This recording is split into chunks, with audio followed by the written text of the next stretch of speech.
and in some cases today and tomorrow they may be cresting. The shelter mission is the biggest battle that we have right now as well. Obviously, we've rolled a tremendous number of assets to support the life-sustaining mission in shelters. Shelters are never an ideal situation. We understand that. We're throwing everything we can at them, not just from the federal government standpoint, but here again, it's neighbor helping neighbor.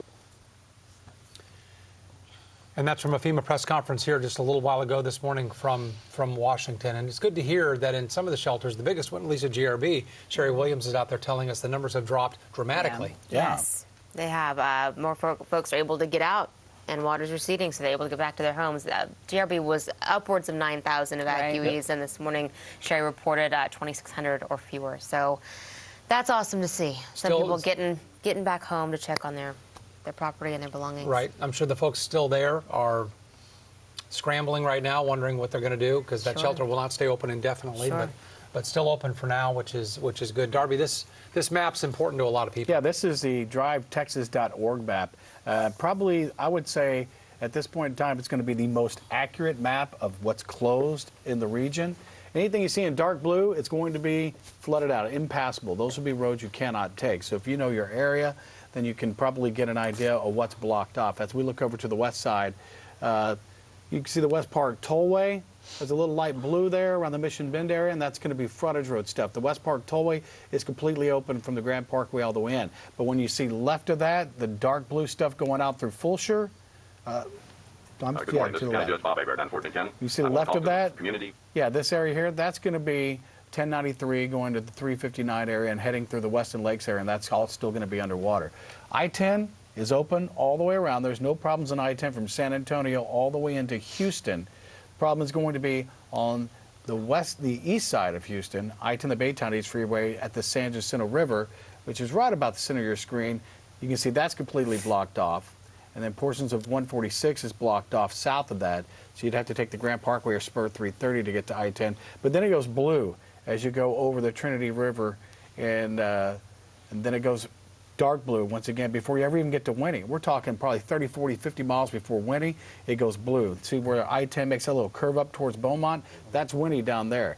And then I-10 is blocked off 90. You can see all the different light blues on 90, which is good because 90 is above I-10. And so all that rain they had yesterday will be running down to I-10. So I-10 will be the last thing to open. But I see 90 coming from Crosby and Liberty and all that. You do have still some dark blues. That's probably going to be over the Trinity River where they got so much water. But then after that, once you get up into, well, no, the Trinity River looks like you might be able to get through there because there's a Trinity River just to the left of the hand. Bring your mouse over to the left for me, would you? Is that you, Carly? Is that you working the mouse? Madison. Madison. There you go, right there. Keep going a little more left and then back to the right. But you can see 90 is starting to open up a little bit. It will open up faster than anything else, but I still see some dark blue on 90 trying to get through the Crosby area. My guess is the reason 90 is closed in Crosby is for that chemical leak at that plant. That's probably why they have that shut down, that and high water as well. But you can see the whole east side of town trying to get to Beaumont. It's still impassable. Nobody can get there. And I've got a lot of people who are tweeting me and asking me on Facebook, how do I get out of, say, Anahuac? How do I get out of Beaumont and get into Baytown? And you just can't do it yet. There's still too much water out there at this point in time. The only other big thing going on in the Houston area, there are two big things you need to know about. Everybody keeps asking me up in Kingwood, when is the bridge over the San Jacinto River going to open on 59? That I don't know. That is a question mark. You've got to get TxDOT out there. First, they've got to put all the concrete barriers back in place. That takes cranes and stuff to get all that put back in place. So once they do that, well, the TxDOT's got to check for structural damage because a lot of water not only went under the bridge, it went over. So you got to check for erosion. So I'll have to check and clear it to make sure you can have cars on it. So once they do that, then they'll open up the East Tex Freeway at the San Jacinto River. Until then, if you're north of the San Jacinto River, you can go up to the Grand Parkway, take it over to I-45 or the Hardy Toll Road. They're both open. If you're south of it, you take the Beltway over to 45 or the Hardy Toll Road and go up to the Grand Parkway and cut across that way. So you're not stuck anymore. You can actually get where you need to go. You're just going to have to go way out of your way. And at least you can get somewhere because, you know, like you guys have been saying, people are getting stir crazy. They just want to get out.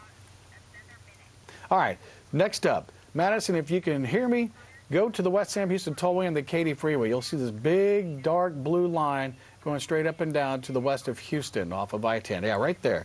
That is going to be where Buffalo Bayou has come out of its banks and has poured into the West Sam Houston Tollway. All right, what do we got? We're going to go to Harris County we're going to go to Sheriff Crosby right now for an update on the this chemical week plant report by situation there. Arkema Company officials that they had lost the ability to refrigerate the organic peroxides they use to manufacture plastic materials. As a result, we have been expecting these chemicals to eventually catch fire. This is why we helped coordinate an evacuation of all residents within a 1.5-mile radius. That fire happened around midnight. Our deputies encountered smoke and complained of respiratory irritation. One was taken to a nearby hospital by ambulance, and 14 drove themselves to the hospitals to be evaluated. At last check, 13 of the 15 deputies had been released by the hospital, and the other 2 were still being checked out. Arkema Company officials and the Harris County Fire Marshal's Office have told us that exposure to smoke from these organic peroxides is similar to standing over a burning campfire. Based on this information, we believe the smoke is a non-toxic irritant. The Fire Marshal's Office plan from the beginning was to allow this fire to burn itself out. Firefighters are taking a defensive posture to prevent it from spreading. Next, we're going to hear from Assistant Chief Royal from the Harris County Fire Marshal's Office. And then after we complete, officials from Arkema will be providing their statement here as well. Thank you, Sheriff. My name is Bob Royal, R-O-Y-A-L-L. I'm the Assistant Chief of Emergency Operations for the Harris County Fire Marshal's Office. The Harris County Hazmat Team is part of my command. A statement that I'd like to share with you is that earlier this week, at approximately 2 a.m. on Tuesday morning, the county EOC, which was in full operation at level 1, received a call for a water rescue at the Arkema plant. The Crosby Fire Department initiated that rescue. The next morning, or later that morning, somewhere after daylight, and remember it to be somewhere around 7 or 8 a.m., the members down that were working down at the EOC had a conference call with Arkema corporate offices, and they asked for a complete evacuation of the plant.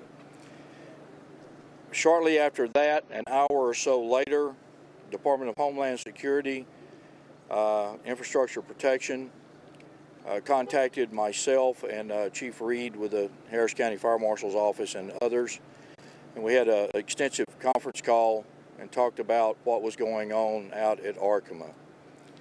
Since that time, we developed a plan with the Crosby Fire Department, who is the incident commander on this incident, and we decided that we would invoke a safety zone around the plant, which has been done. We established that isolation perimeter at 1.5-mile radius.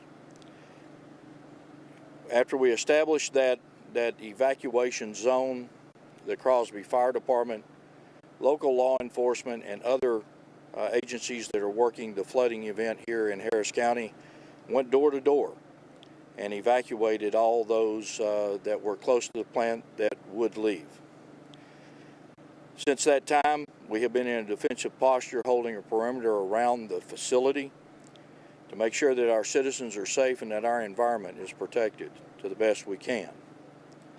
This morning, as expected, for all of the research that was done by myself and others, we found out that we had one of the box vans that there was a chemical decomposition, chemical reaction that resulted in a fire at that location. There were a number of the small containers that are inside the box van that did rupture. We had heard some popping noise coming from that area, then gray smoke, and then followed by a fire. It is my understanding that this is one of 3 of the containers that they had lost refrigeration on.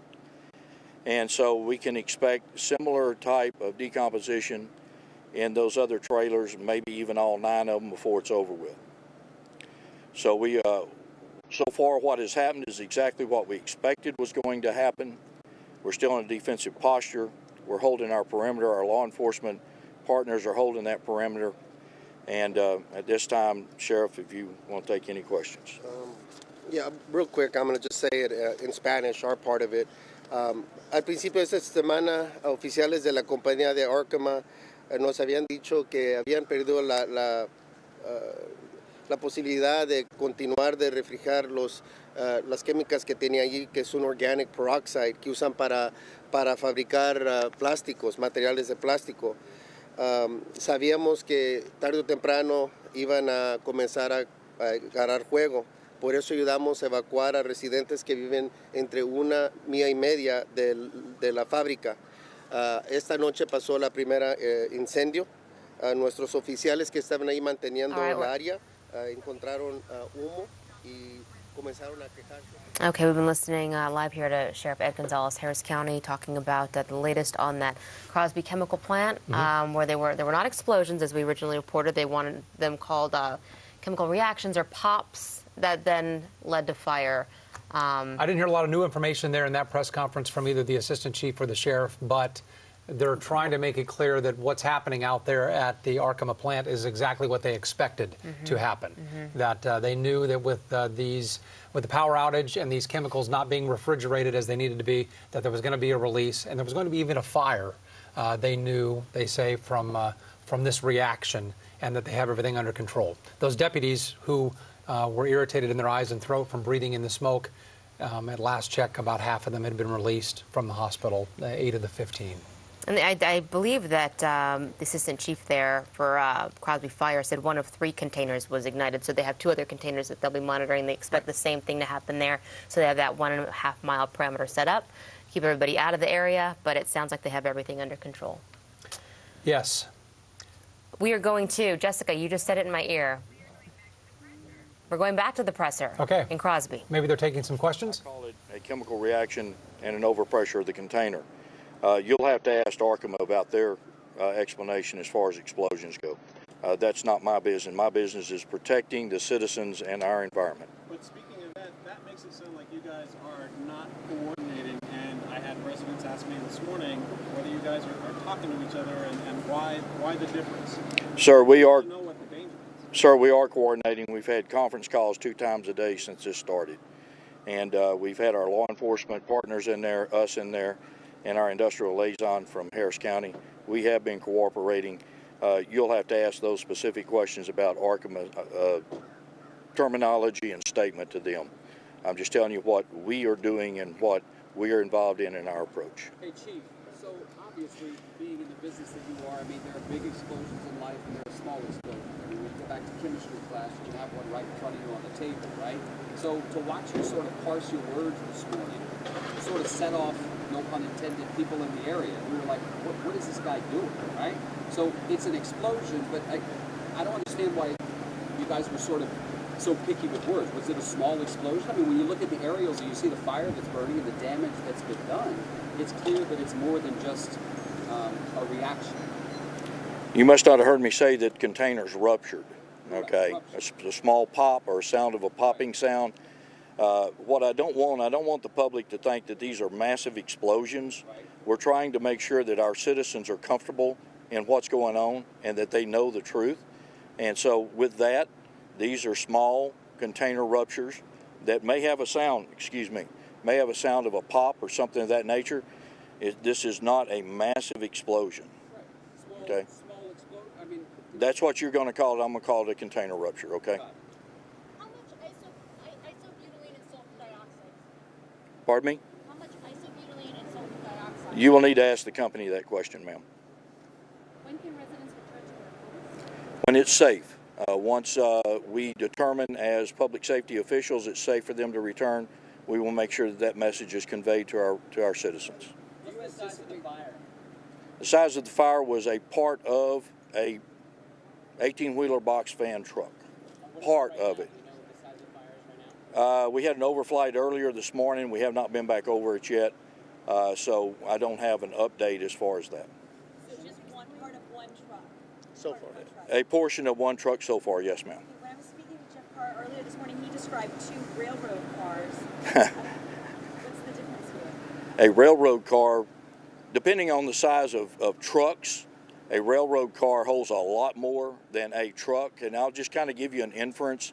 If you will, a tank car is equivalent to, depending on the size of the tank trucks, 10 or 11 or 12 tank trucks. So that kind of gives you, depending on the size of the tank truck.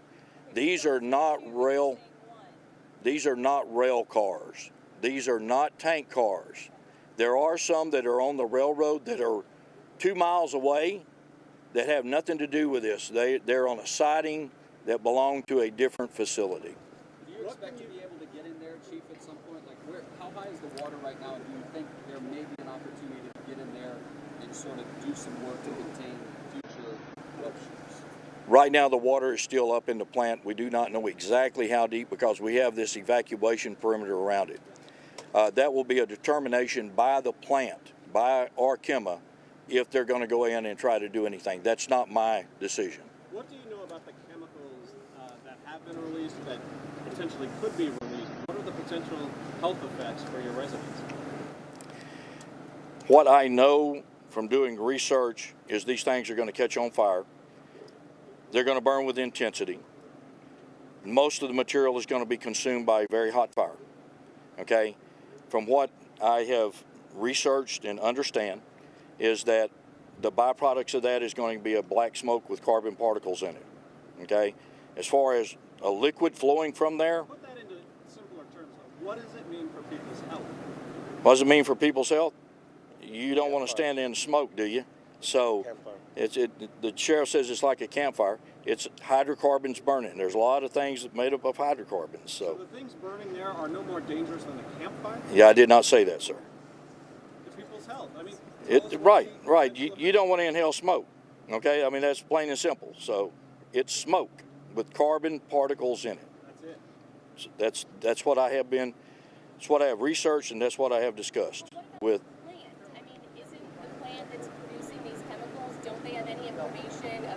What the health effects are. I mean, they're going to speak next. On your own, but there are experts there that are producing this. They're going to speak. Why aren't they providing you, the researcher, more information? Ma'am, we just said they were going to speak right after. They are going to speak next. They have provided us documentation about the materials, and I'm looking at it from a public safety standpoint. All right, one more question for Chief Royal, and then I need to take him. What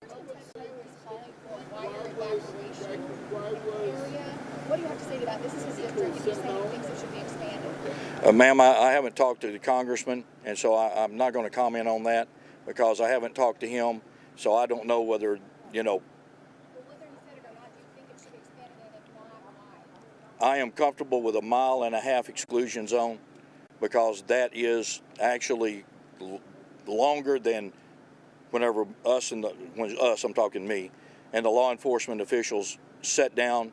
It could have been a mile, would have been adequate, but the streets, the way they're laid out, it gave us an opportunity to make it 1.5 miles, which gives us extra safety factor. Sheriff, how close were your deputies? Do we know how close, Russ? About 1.5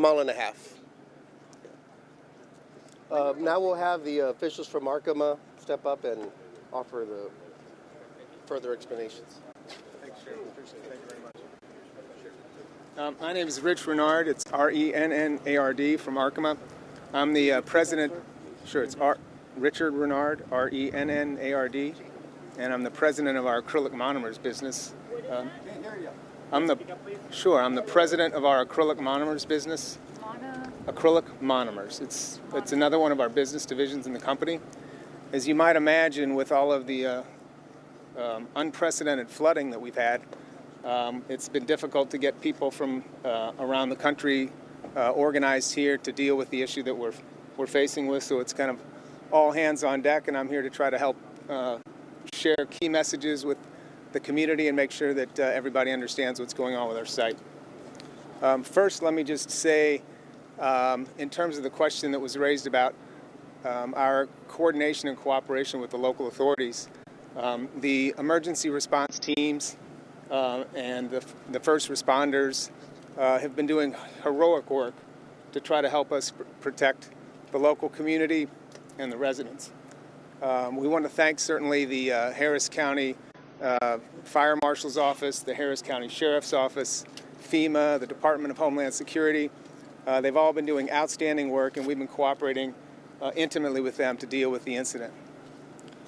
Next, I'd like to just point out that obviously with Hurricane Harvey making landfall, this was an unprecedented storm. Our team in the site took extraordinary efforts to try to protect the integrity of the products that are involved, and I'll get into that in a little bit more detail here shortly. The materials that are involved are what we produce there are liquid organic peroxides. This is a chemical facility. We do produce obviously organic peroxides, and to do that we have other chemicals stored on the site that we use as raw materials for the production of the finished product we make. The issue is not those materials. Those products are safely stored, and there's no issue with those as long as a broader area of the site's not involved. And what the concern is the cold temperature products, the cold temperature organic peroxides. These materials have to be maintained cold. If they start to warm up, they become unstable and they will decompose. When they decompose, they generate heat, and when they generate heat, there's the possibility of a fire and possible explosion. We do have 9 containers. These materials are stored in these box containers like you'd see on over-the-road storage containers. One of those containers has been involved, and the product in that container has started to degrade. That happened early this morning. We fully expect that the other 8 containers will do the same thing. Water is still in our facility and preventing us from accessing the facility. And we believe at this point that the safest thing to do is to allow the other 8 containers, product in those, to degrade and burn. What is the danger for the health? Excuse me, just a few more remarks and then I'll be happy to take some questions. Certainly, on behalf of all of the employees at Arkema, I want to apologize for the impact that this is having on the local community. We certainly appreciate all of the work that the responders are doing to help protect the safety of those in the area, and that's our primary objective, and we're going to continue to do that. With that, I'm happy to take some questions. Maybe one at a time. Sorry. Was this an explosion? The chief says it wasn't. So our understanding is that the material is stored in these containers, and that there are pressure relief valves on these containers. When pressure builds up in the container to a certain point that exceeds the pressure of that valve releases, and it makes a popping sound. Our understanding is that that's the sound that we've heard.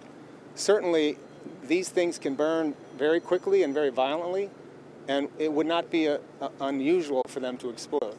But what we believe we've heard, and we're a mile and a half away from the facility, so we don't have anybody on the site that's watching what's happening. We believe that it's just hasn't been a massive explosion. It's just been these vapor relief valves that have been that popped. Why did explosion? Are you saying is there a potential for something more than just a pressure valve popping in a fire? We certainly anticipate that. It's hard to predict if there will be an explosion, but certainly these things burn when they degrade, and there is a possibility that an explosion could happen. Why did Arkema not belch the chemicals? Why did you rely on cooling as your way to mitigate this disaster, this potential problem? Well, the materials are required to be kept cold. As far as I know, I don't know that there's any chemical way of keeping that from happening. I talked to 2 experts yesterday. Dr. Salmon over at Texas A&M and somebody over at UH both said it's standard operating procedure at facilities like this to have a compound to neutralize the chemical. Why did Arkema not have such a thing? Yeah, I can't comment on that. I don't know the chemistry that you're describing, so. You said your plant has taken extraordinary measures. Yes, we did. Please describe those extraordinary measures. Okay, so. And when they started to happen. When you started implementing your plan. Understand. So, on Friday, before the storm hit, we started taking measures to shut down our plant. The plant was safely shut down, and we put in place multiple layers of protection to try to provide refrigeration for the materials that need to be kept in storage. Can you describe those a little bit? Absolutely. So obviously our primary layer of protection was our power supply. When the storm hit, we lost our primary power. We brought in emergency generators to provide backup power, to provide refrigeration to those products. As the floodwaters rose, those generators were compromised, and we lost the use of those generators because of the floodwaters. We actually had a third system in place, which was liquid nitrogen. We have a liquid nitrogen system on site to provide refrigeration to these storage containers. Because of the floodwaters, some of the equipment necessary to operate that liquid nitrogen system was also compromised. And then our fourth layer of protection was these refrigerated storage containers. So we brought these refrigerated storage containers, moved all of the product into these containers, which is where they are now. How long did all of that take? More explosions or popping or whatever you want to call it? Yes, we're anticipating that the remaining 8 containers that have not yet started to have product degrade in them, for that to start to happen. What would be the consequences for the health? Excuse me, I'm sorry? At least 3 are not cooling of the 8, is that accurate? No, my understanding, gentlemen, is we've lost refrigeration capability in 8 of the 9. 8 of the 9. Yes. What How would be the far away are the consequences tanks for of the health isobutylene and of sulfur the people, dioxide please? from where the organic peroxides you're worried about? I'm not sure about the exact distance, but the containers themselves are in a remote area of the plant, so we don't anticipate any other buildings or equipment on the site to be affected. Can we get a layout of the plant from Arkema so we can have an idea of how far away it is as the public, so they can know that? Yeah, I think or that. We're relying entirely on you just saying that it's far away. No, I think that's something that we can. What are the potential health impacts? Oh, hold on. Excuse me. Please. Two questions about it. Was there not enough time for you to get these trucks out of the way? No, we felt that the best place to keep this material based on the nature of the product was in the plant. We have experts and people that know this chemistry, know how to handle the products. We had the equipment there that we felt like, based on what we would have anticipated happening in the storm. We certainly didn't want to bring these containers out onto the roads with hundreds or thousands of people being evacuated and having a trailer stuck on a highway somewhere with numerous people around. So we felt like the safest place to keep the containers and to protect the citizens in the area was to keep the product on our site. No. No. Are you willing to release a list of all the chemicals that are sprayed?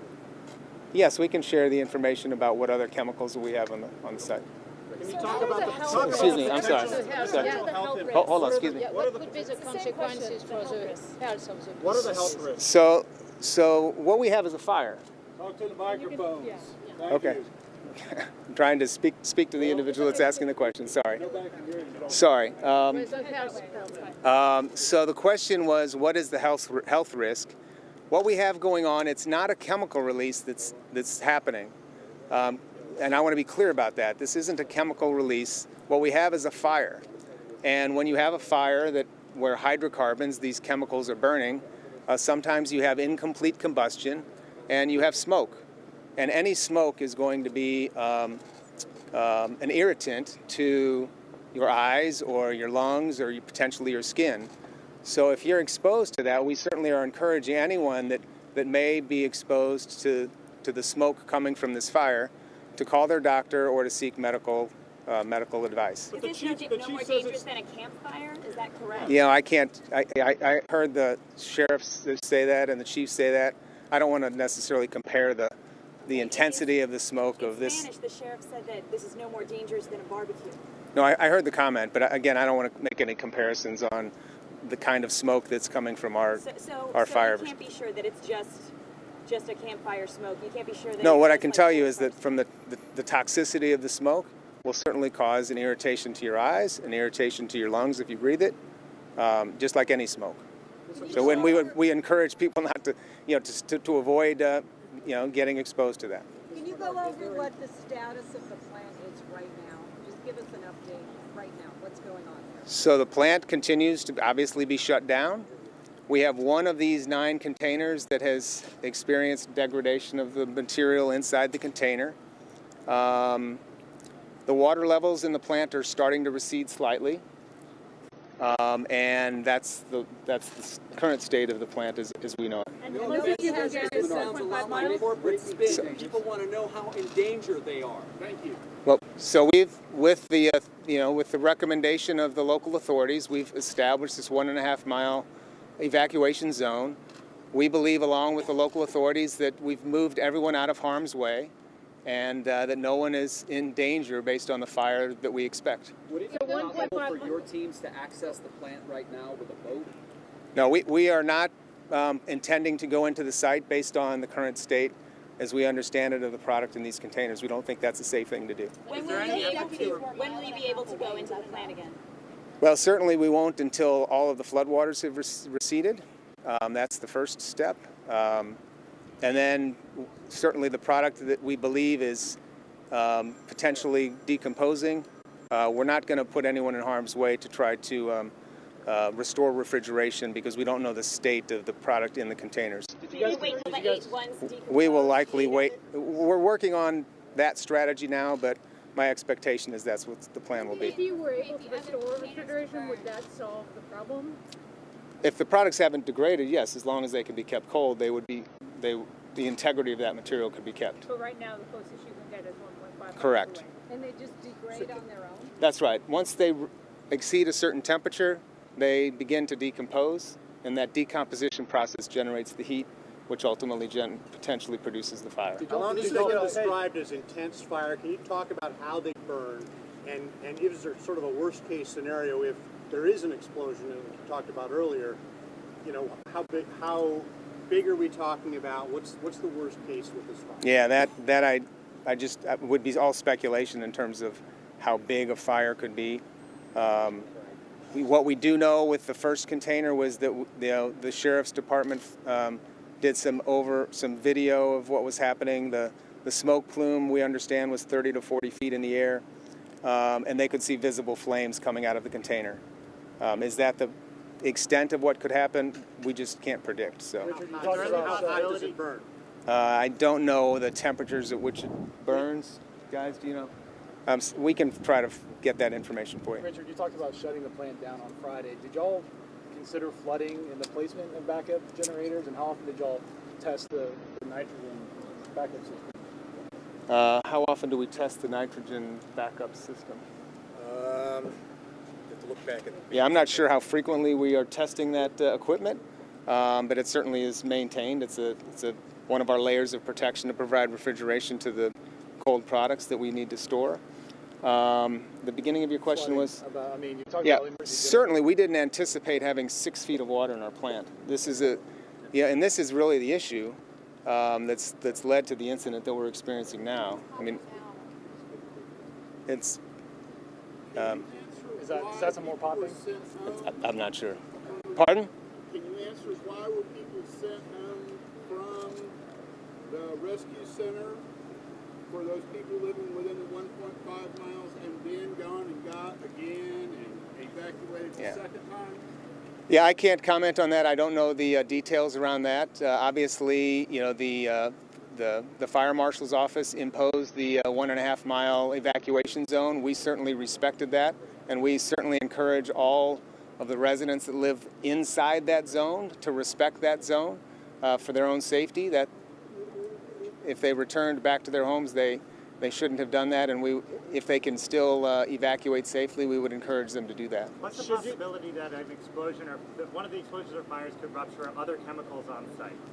As I said, we believe that the containers are in a remote enough area that we don't anticipate any other damage to any other property on the site. Do you feel you needed additional layers of backup power? If you said that the chemicals could burn and then be released through the smoke, but is there any potential for them not to burn and be released into the floodwaters? And if so, could that do any damage to the environment? No, we anticipate that the products will decompose once they start to warm up, and then they will burn.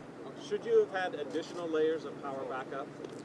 Well, we had generators, we had backup generators, we bought backup generators, so I'm not sure what much more we could have done to provide additional layers of security to provide power to the site. Did the flood catch you off guard? If you have no one on site, how accurately can you measure the situation? How do you know the situation isn't even more worse than you now think it is? So inside these containers, there is remote telemetry that we can monitor the temperatures inside the container. That's how we know how things are progressing with regard to should we anticipate something to happen soon. That telemetry is also was compromised based on the flooding that took place, so it's not 100% certain what the conditions are in the containers, and so. Let's take a couple more questions, please. No, we're not going to put anybody in harm's way because we just don't know. So. A couple more questions, Rich. So you don't have any idea of how long the fire will continue?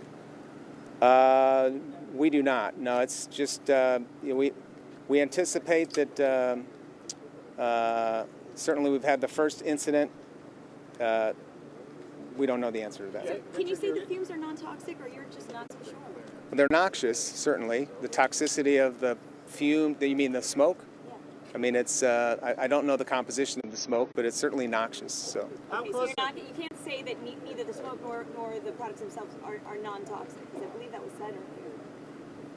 How close are air monitors? Wait, hold on. Please answer the question. Non-toxic, or can you not say It's that? noxious. It's, I mean, toxicity is. You're not able to say that it's that any of this is non-toxic, correct? I just want to make sure I'm correct. I mean, organic peroxides are,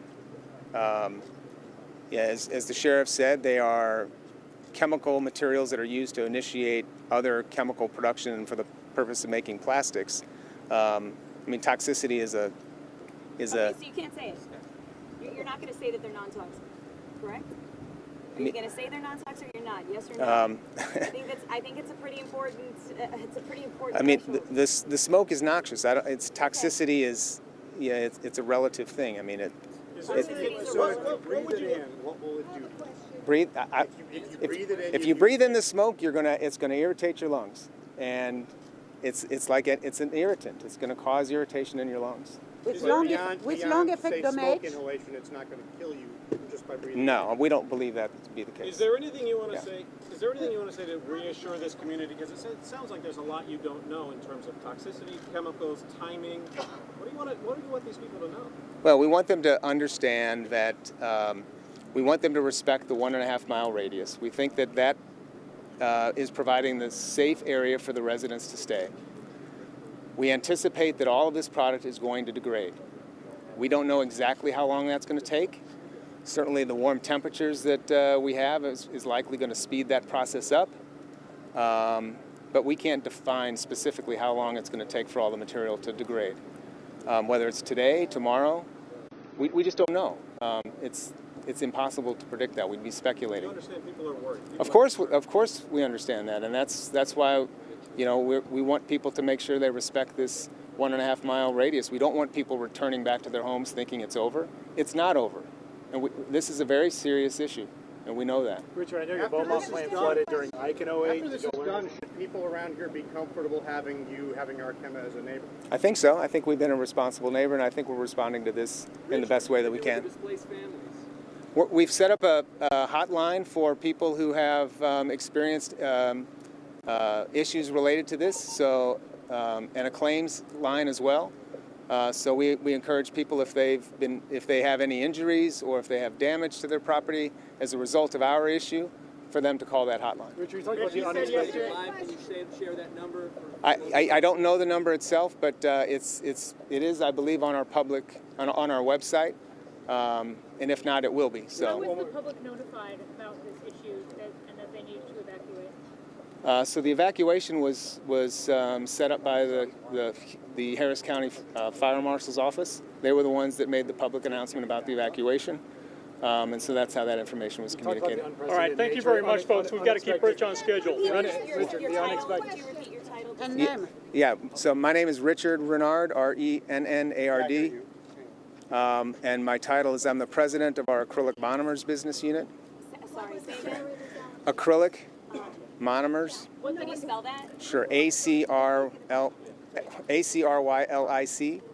monomer, M-O-N-O-M-E-R. And that's a division of the company? That's another division of the company, yes. So in reality, you work for Arkema? I work for Arkema, yes, yeah. Okay, thank you. All very much. Is there anything from Ike in 08 Beaumont? Is it dangerous just for the French press? Specifically about the chemical. All right, you've been listening to a press conference at the Crosby Fire Department about the, not explosions, but the activity overnight at the Arkema plant. It's semantics at this point. Some of the reporters were saying, why is this not an explosion? Right. But whatever it was a release and a fire, and they're saying this is exactly what they expected to happen. But they're getting some tough questions just about what happened. They have 6 feet of water at the plant. Wow. And they had some backup power options. All of them failed under that kind of water. So some refrigerated chemicals are no longer refrigerated, and that's why the pressure is causing some releases or explosions. So, of course, it scared a lot of people in that area, Absolutely. and they had to evacuate, what, 1.5 miles around the plant. So they'd evacuated them in advance. That's right, They because of the anticipated water, it, right? yeah. But there is a perimeter still around there, a 1.5 miles, absolutely. Yeah. So we received an update here from Fort Bend County, and I'm reading this and trying to make sense of what is still under a mandatory evacuation in the Cinco Ranch area based on this press release. I'll be honest, it's not super clear to me. I'm reading it on the fly here, though. Here's the new map. They've taken some neighborhoods off of the mandatory evacuation, I can tell you that. I also can tell you that we don't know if the interactive map on Fort Bend County's OEM website is actually working. There's a brand new posting there where you can go to a static map, and I think that's what we're looking at right now, that shows the new evacuation area. But let me read you what Fort Bend County Judge Bob Hebert released here a few minutes ago. I'll just read this as he put it. To my friends impacted by the mandatory evacuation order in effect for properties behind Barker Reservoir, please understand that you may stay in your home if your neighborhood is free of water. No one will demand that you leave your home if no water is present. We are fine-tuning the evacuation map along the 102nd foot gradient, which will further shrink the boundaries of the evacuation order, and we hope to have that out to the public by 10 a.m. So that's all around the corner. About 45 minutes away, okay. But here's the important part, I think. One final note, he says.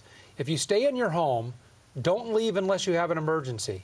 If you exit the evacuation area to get a few groceries, law enforcement cannot allow you to re-enter the area. Wow. Stay safe. So even though you can remain in your home if it's dry, if you leave to go to the grocery store, you're not going to be allowed back in? Right. As long as your home is still in the evacuation area. Now, they're going to revise that map and shrink it. Okay.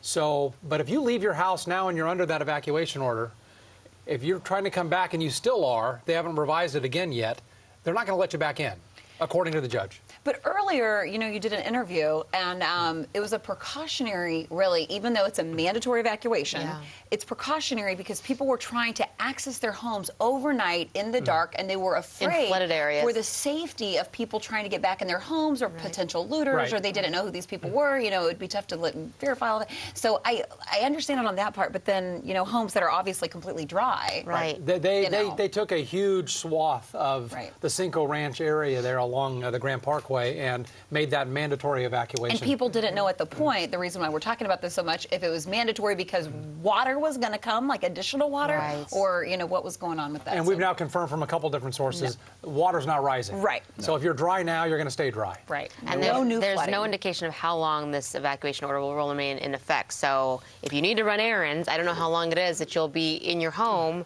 And if you leave, you won't have access back to it. I don't know how long that's going to stay up. Here's the bottom line. If we sound confused, we apologize. No. We are, and I think probably you are too, because things have changed. And OEM is saying, well, the sheriff asked us to do this, and they're doing everything probably just as a precaution. They're trying to be as safe as possible, but then, of course, someone who's sitting on dry land, is kind of like, okay, what? Yeah. I'm looking at the map, the redone map. They maybe took off like 10% of the people that were in the evacuation zone. So I'll be glad at 10 o'clock when they do another one, because I'm guessing it's going to be way less than what we're seeing on that map. I would just stay tuned to us, and we'll let you know when the new map comes out. But I think it's important to know, if you're getting up this morning thinking, I'm going to run to the grocery store real quick because I'm out of everything. Right. You may not be able to get back home if you're in that evacuation zone. So it's important to know if you're there. And they can go to the map, and they can see their specific location. You guys have been saying that you can put in your address. Is that still the case, or maybe not? You don't know. I don't know if the interactive map is working. They're updating the evacuation map so quickly. I'm not sure that interactive part is actually functioning properly. So I haven't tried it, so I don't want to tell people to do that, and then they can't get home. So we apologize. We're trying to give you the best information we have. Okay. We're doing it, but right now I'm a little confused about what Fort Bend County is doing. We have just learned that the entire city of Dickinson has lifted its mandatory evacuation, so that's nice to hear. That's very nice to hear. Oh, that's so good to hear. That means the water is Repeat that, receding. Jessica? They got hit so hard. Okay, curfew The is rain in kept coming. effect. Curfew is in effect from dusk until dawn, but the mandatory evacuation order has been lifted. So there's some progress there. Are we going to our Port Arthur video at this point? Okay, we know that area was hit hard. Jefferson County with a lot of rain Tuesday into Wednesday night. CBS reporter Omar Villafranca flew with the Navy's Helicopter Sea Combat Squadron 7 to see a search and rescue team in action. Take a look. For hundreds of Texans stranded in rising water, the path to safety has been this, a lifeline from the air. Helicopter rescue crews are able to pluck residents from rooftops and raging rivers. In 5 hours, the team we flew with pulled 8 people and even a dog to safety from hard-hit Port Arthur. Well, honestly, I haven't really seen anything like that before. Lieutenant Anthony Arrow was a pilot on one of those missions. If you want to be rescued, what should they do so a pilot can recognize it? So we're kind of looking for like a two-hand kind of wave like this or anything white, a help sign, really anything out of the ordinary. It's a careful coordination between pilot and crew to locate and load people desperate to escape a toxic brew of floodwater left by Tropical Storm Harvey. People that are coming up are telling us that the water is cold, that they've been sitting in maybe 2 to 3 feet of water for a very long time. One of the first rescues that came up was an older woman. She wasn't able to get her medication, but her son-in-law, who was also rescued, was able to grab her Bible, and he said, "We're going to need it." So far, this team has flown over 40 missions with more than 250 rescues. One of those who was rescued was this 93-year-old woman. She was pulled to safety by Petty Officer Joe Snyder. He told us part of the mission is helping calm people who are frightened and desperate. Good feeling to have, knowing that you're this person's only hope pretty much, and you showed up just in a nick of time. They did great work out there, the They U.S. Navy, did, along they with the did. Coast Guard. Thank you to all those guys out there doing that. And Port Arthur needed it because they got so much rain so quickly here over the last day and a half or so. Yes. We're going to Noel Brennan next? Yes, he's along Briar Forest. Okay. And is that the same area you've been checking out over the last several days, Noel, along Derry Ashford? Am I right about that? A little east. A little east of Derry Ashford. We're at Gessner and Briar Forest. I want to walk you down here. We just got here a couple minutes ago, and Houston Fire Department is here. They've been doing some boat rescues all morning. And we've got a boat that just got into the water over here where you can see it's still flowing into Gessner, the boat in the distance there. We're hearing from Houston Fire Department that they've got 2 crews here right now that are helping out on these missions. They've gotten multiple calls. In this case, it appears like these are calls from people that decided to stay and refused boat rescues earlier in the week.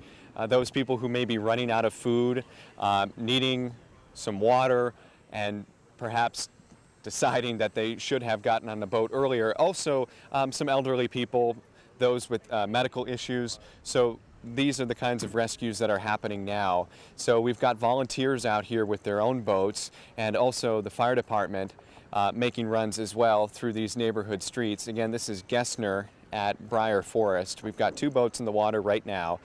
We just walked up on this scene, and we're told that this is something that's been happening for the past 2 days. Talked to a Houston cop down Gessner a couple minutes ago. He says that he doesn't really know what it's been like where I was the past couple of days over on Derry Ashford, but he says for sure here it has been busy the past couple of days.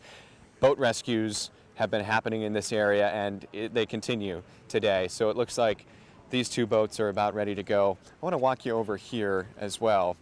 Let's walk back over this way. Obviously, you can see the Houston fire truck is over here.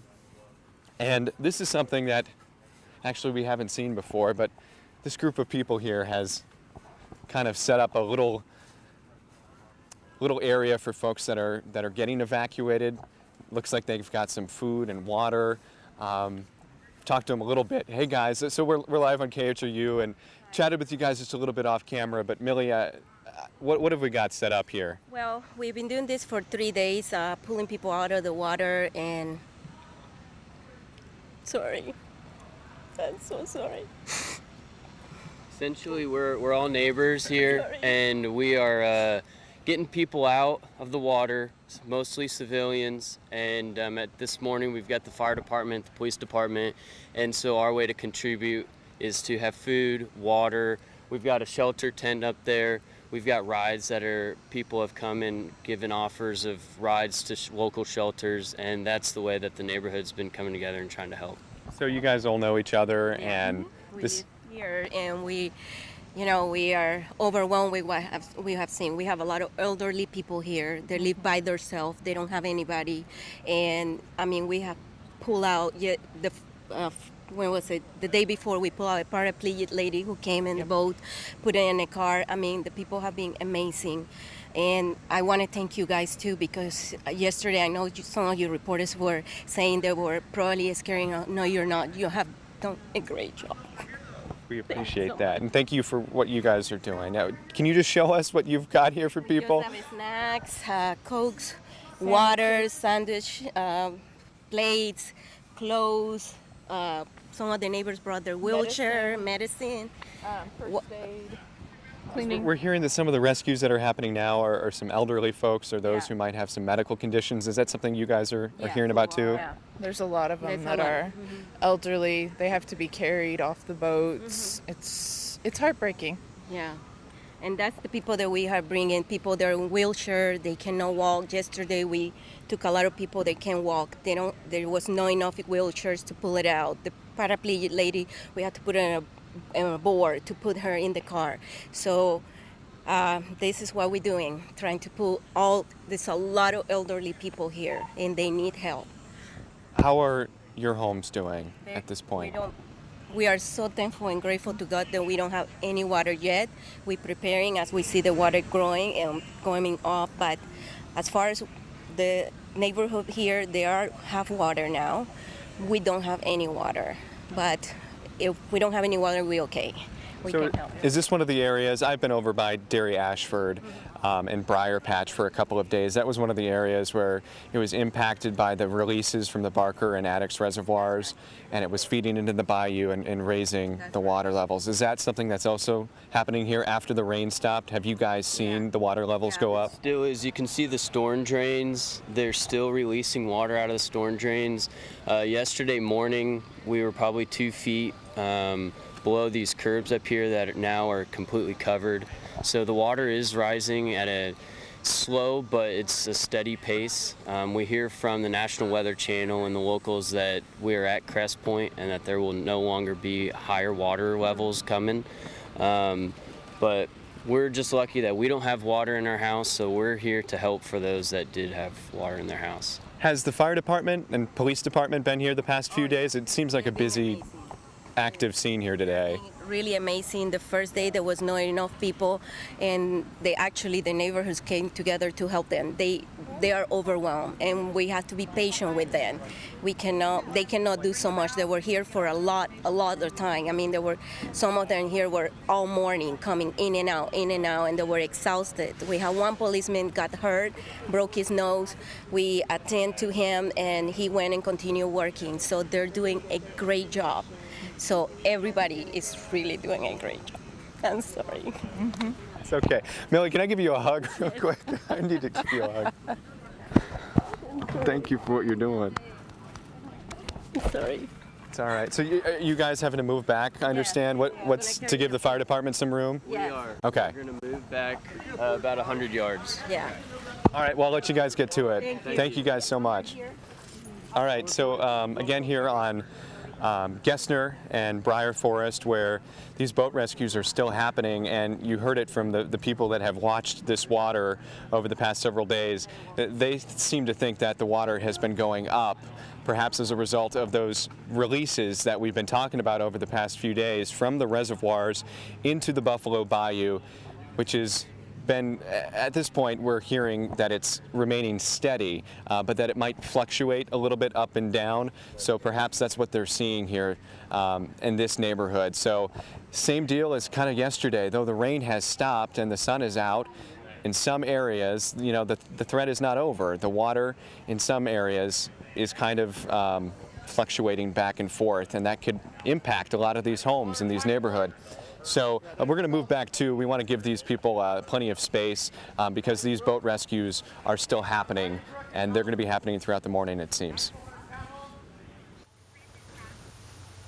We feel for everybody who's still impacted by this. As he said, no rain, sunny skies, but a lot of worry still for folks in that area. Buffalo Bayou is one of those waterways that is not going down anytime soon. Anytime in the near there might not be future. a lot of new flooding, but boy, a lot of those folks are still going to be impacted with high water for quite a while. Yeah. We want to go back out to Crosby, where the Arkema plant was holding a press conference along with Houston County Sheriffs and Crosby Fire Marshal's office following not what they're referring to as explosions, but pops early this morning or overnight that they say they have control of, but there's a lot of questions out there that folks want answers to. We're getting our first aerial views of that plant, Air 11 now up in Crosby, showing you the Arkema plant there from a distance here to stay safe. And I'm looking, I was told there was still some smoke in that area somewhere, and I'm looking for that, but I don't see it in this shot.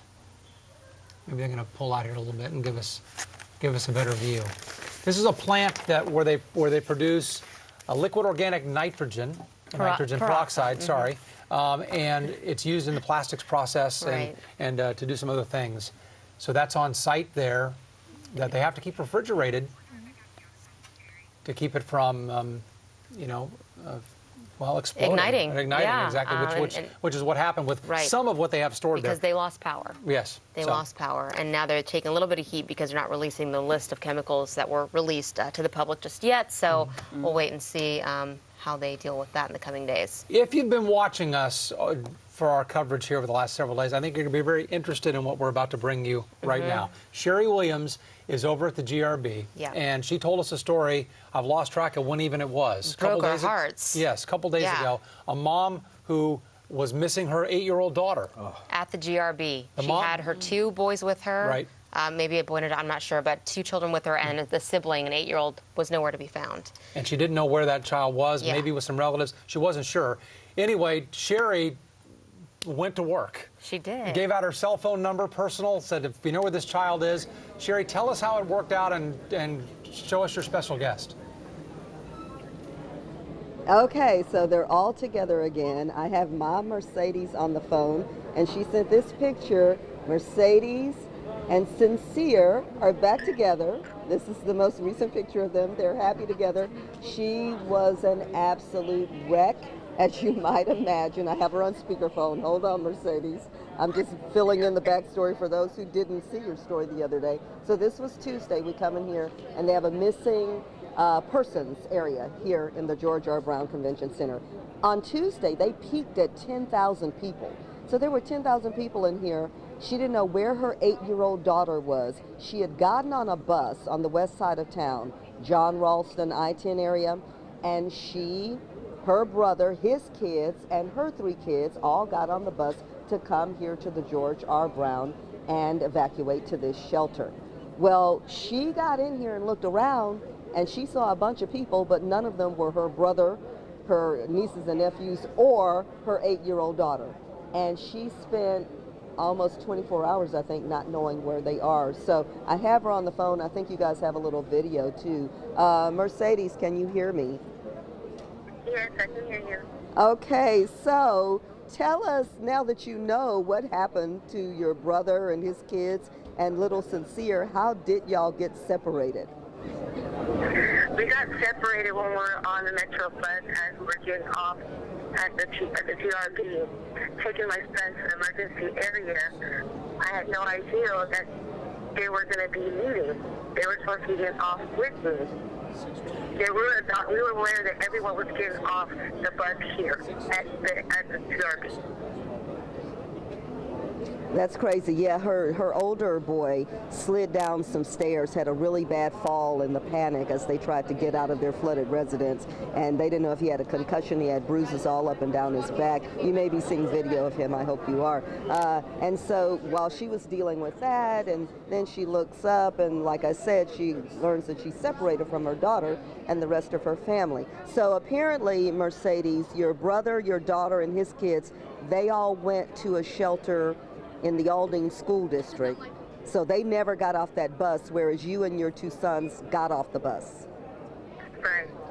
Wow. And so how are you reunited with them exactly? Because I did give out my number. I got some phone calls from people, many of them strangers, so many people wishing you guys the best and saying, one lady said, I can't sleep until I know that they're reunited. And so I was talking to your cousin later that day on Tuesday. He said he was coming up here. I said, I asked my colleague to look for you. They put out a page. They couldn't find you. So how are you reunited? When the Red Cross members went with the loudspeaker, walking everywhere to try to see if they could still find my daughter and my brother, no one was there. Like, no one's here. I started to cry. I found out through my other brother that they were transferred over there. They gave me a cab ticket voucher to try to get to my brother, which they were already gone from there and moved to somewhere else. And where are you all right now? Where did y'all end up? I am at my cousin's house in Shelton. Well, can we say hi to Sincere just very quickly? Yes, you can. Hold on.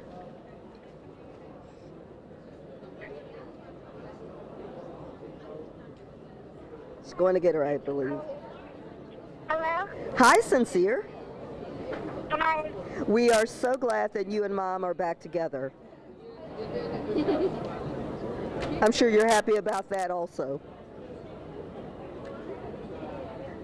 Okay, Kat's got her tongue, but we did hear her say hello. Mercedes, so glad for the happy ending. That can happen, as you might imagine. It's just a horrible feeling to not know where your child is, but they're back together again, and hopefully nothing like that will ever happen to any of us again, and hopefully these two will never be separated like that again. Russ and Lisa, back to you guys. Yeah, I think everybody's heart stopped in the studio when we heard what her 8-year-old daughter is missing as they were evacuating to the GRB. So we are beyond ecstatic for that family, that everybody is reunited and safe. I was happy to hear that little girl's voice, even just a hello, and you know, that was enough for me. Her name is Sincere, by the way, which is so cute. Yes, that's great. We're happy for them.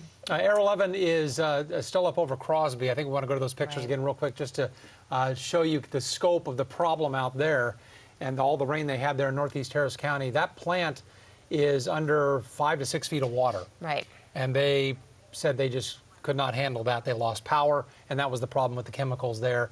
And that's why there's about a 1.5 mile radius around that plant that's evacuated, so they can let that water go down and get those chemicals stable again. There was some sort of release there just after midnight, and they're keeping that area secure.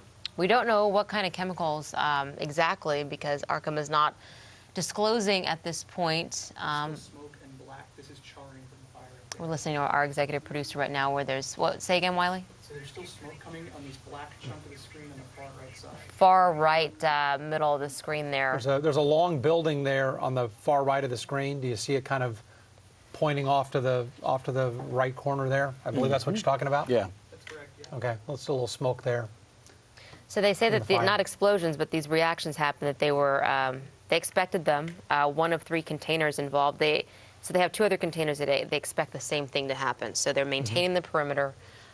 People are still evacuated, obviously, from this area to keep everyone safe. But, you know, they're saying they expected it to happen, and they took the action to evacuate people in advance. So if you live out there and you're outside the evacuation area, I guess you shouldn't be surprised if you hear some more what sound like explosions, because there are 2 more of those containers with those chemicals in there that are not refrigerated and could, you know, release at any time. And remember the phone, or the phone interview we had with that gentleman, 5 a.m. or so, who heard the initial ones overnight, said they were very muffled and they sounded like pops. So it was nothing dramatic. He said it, but he definitely said something was going on. Sure. But there is a fire that results after that they say is not a surprise either. So we'll keep an eye on this from Air 11. We're just happy to have that helicopter up, giving us all the views we need of things. This and just the extent of the flooding we're able to see actually from the air. Now we're zooming in real quick here before we go. Oh, yeah. Oh, there's you can still see smoke coming up. And flames. And some flame, yep. All right, so we don't know exactly what's burning, and that's one of the big questions that they failed to answer completely at that presser about 20 or 30 minutes ago. But I'm hoping we get some answers at sometime today. Are we staying on this, Wiley? I think you're coming to me. I think we are going to Cheetah. Yes. Cheetah, we see the plume floating slightly. How are wind speeds? You in that see area? the plume Yeah. of smoke. Winds overnight have been predominantly out of the north. They're slowly going to shift more northwest. If you live in areas south of Crosby, like let's say Barrett, near Highway 90 there, you're probably going to see some smoke moving in your direction. I will say the couple things that are working in your favor. You have mainly clear skies. You have lots of sunshine. So a lot of that smoke is going to be able to lift. It'll evaporate. It'll kind of mix out in the atmosphere, but still, if you see some smoke heading in your direction, you just saw a live shot, it is coming from Crosby. Couple things. I know a lot of you who are watching right now, you look out your window and you may even still see standing water. You hear about neighborhoods from Brazoria County, Fort Bend County, Western Harris County, even portions of East Harris County, still seeing lots of water around. This is the thing, the rain is out, so we're not talking about any new additional rainfall. Let me also zoom in from areas that we were talking about that got hit really hard yesterday, from right along the Texas-Louisiana border. That's near the Sabine Pass, Port Arthur, near Beaumont, the city of Orange. Now we're talking dry conditions. Actually, early this morning, 2-3 a.m., we were actually still tracking light rain across the area. Now I'm going to broaden out on our radar, give you some perspective of where Harvey is.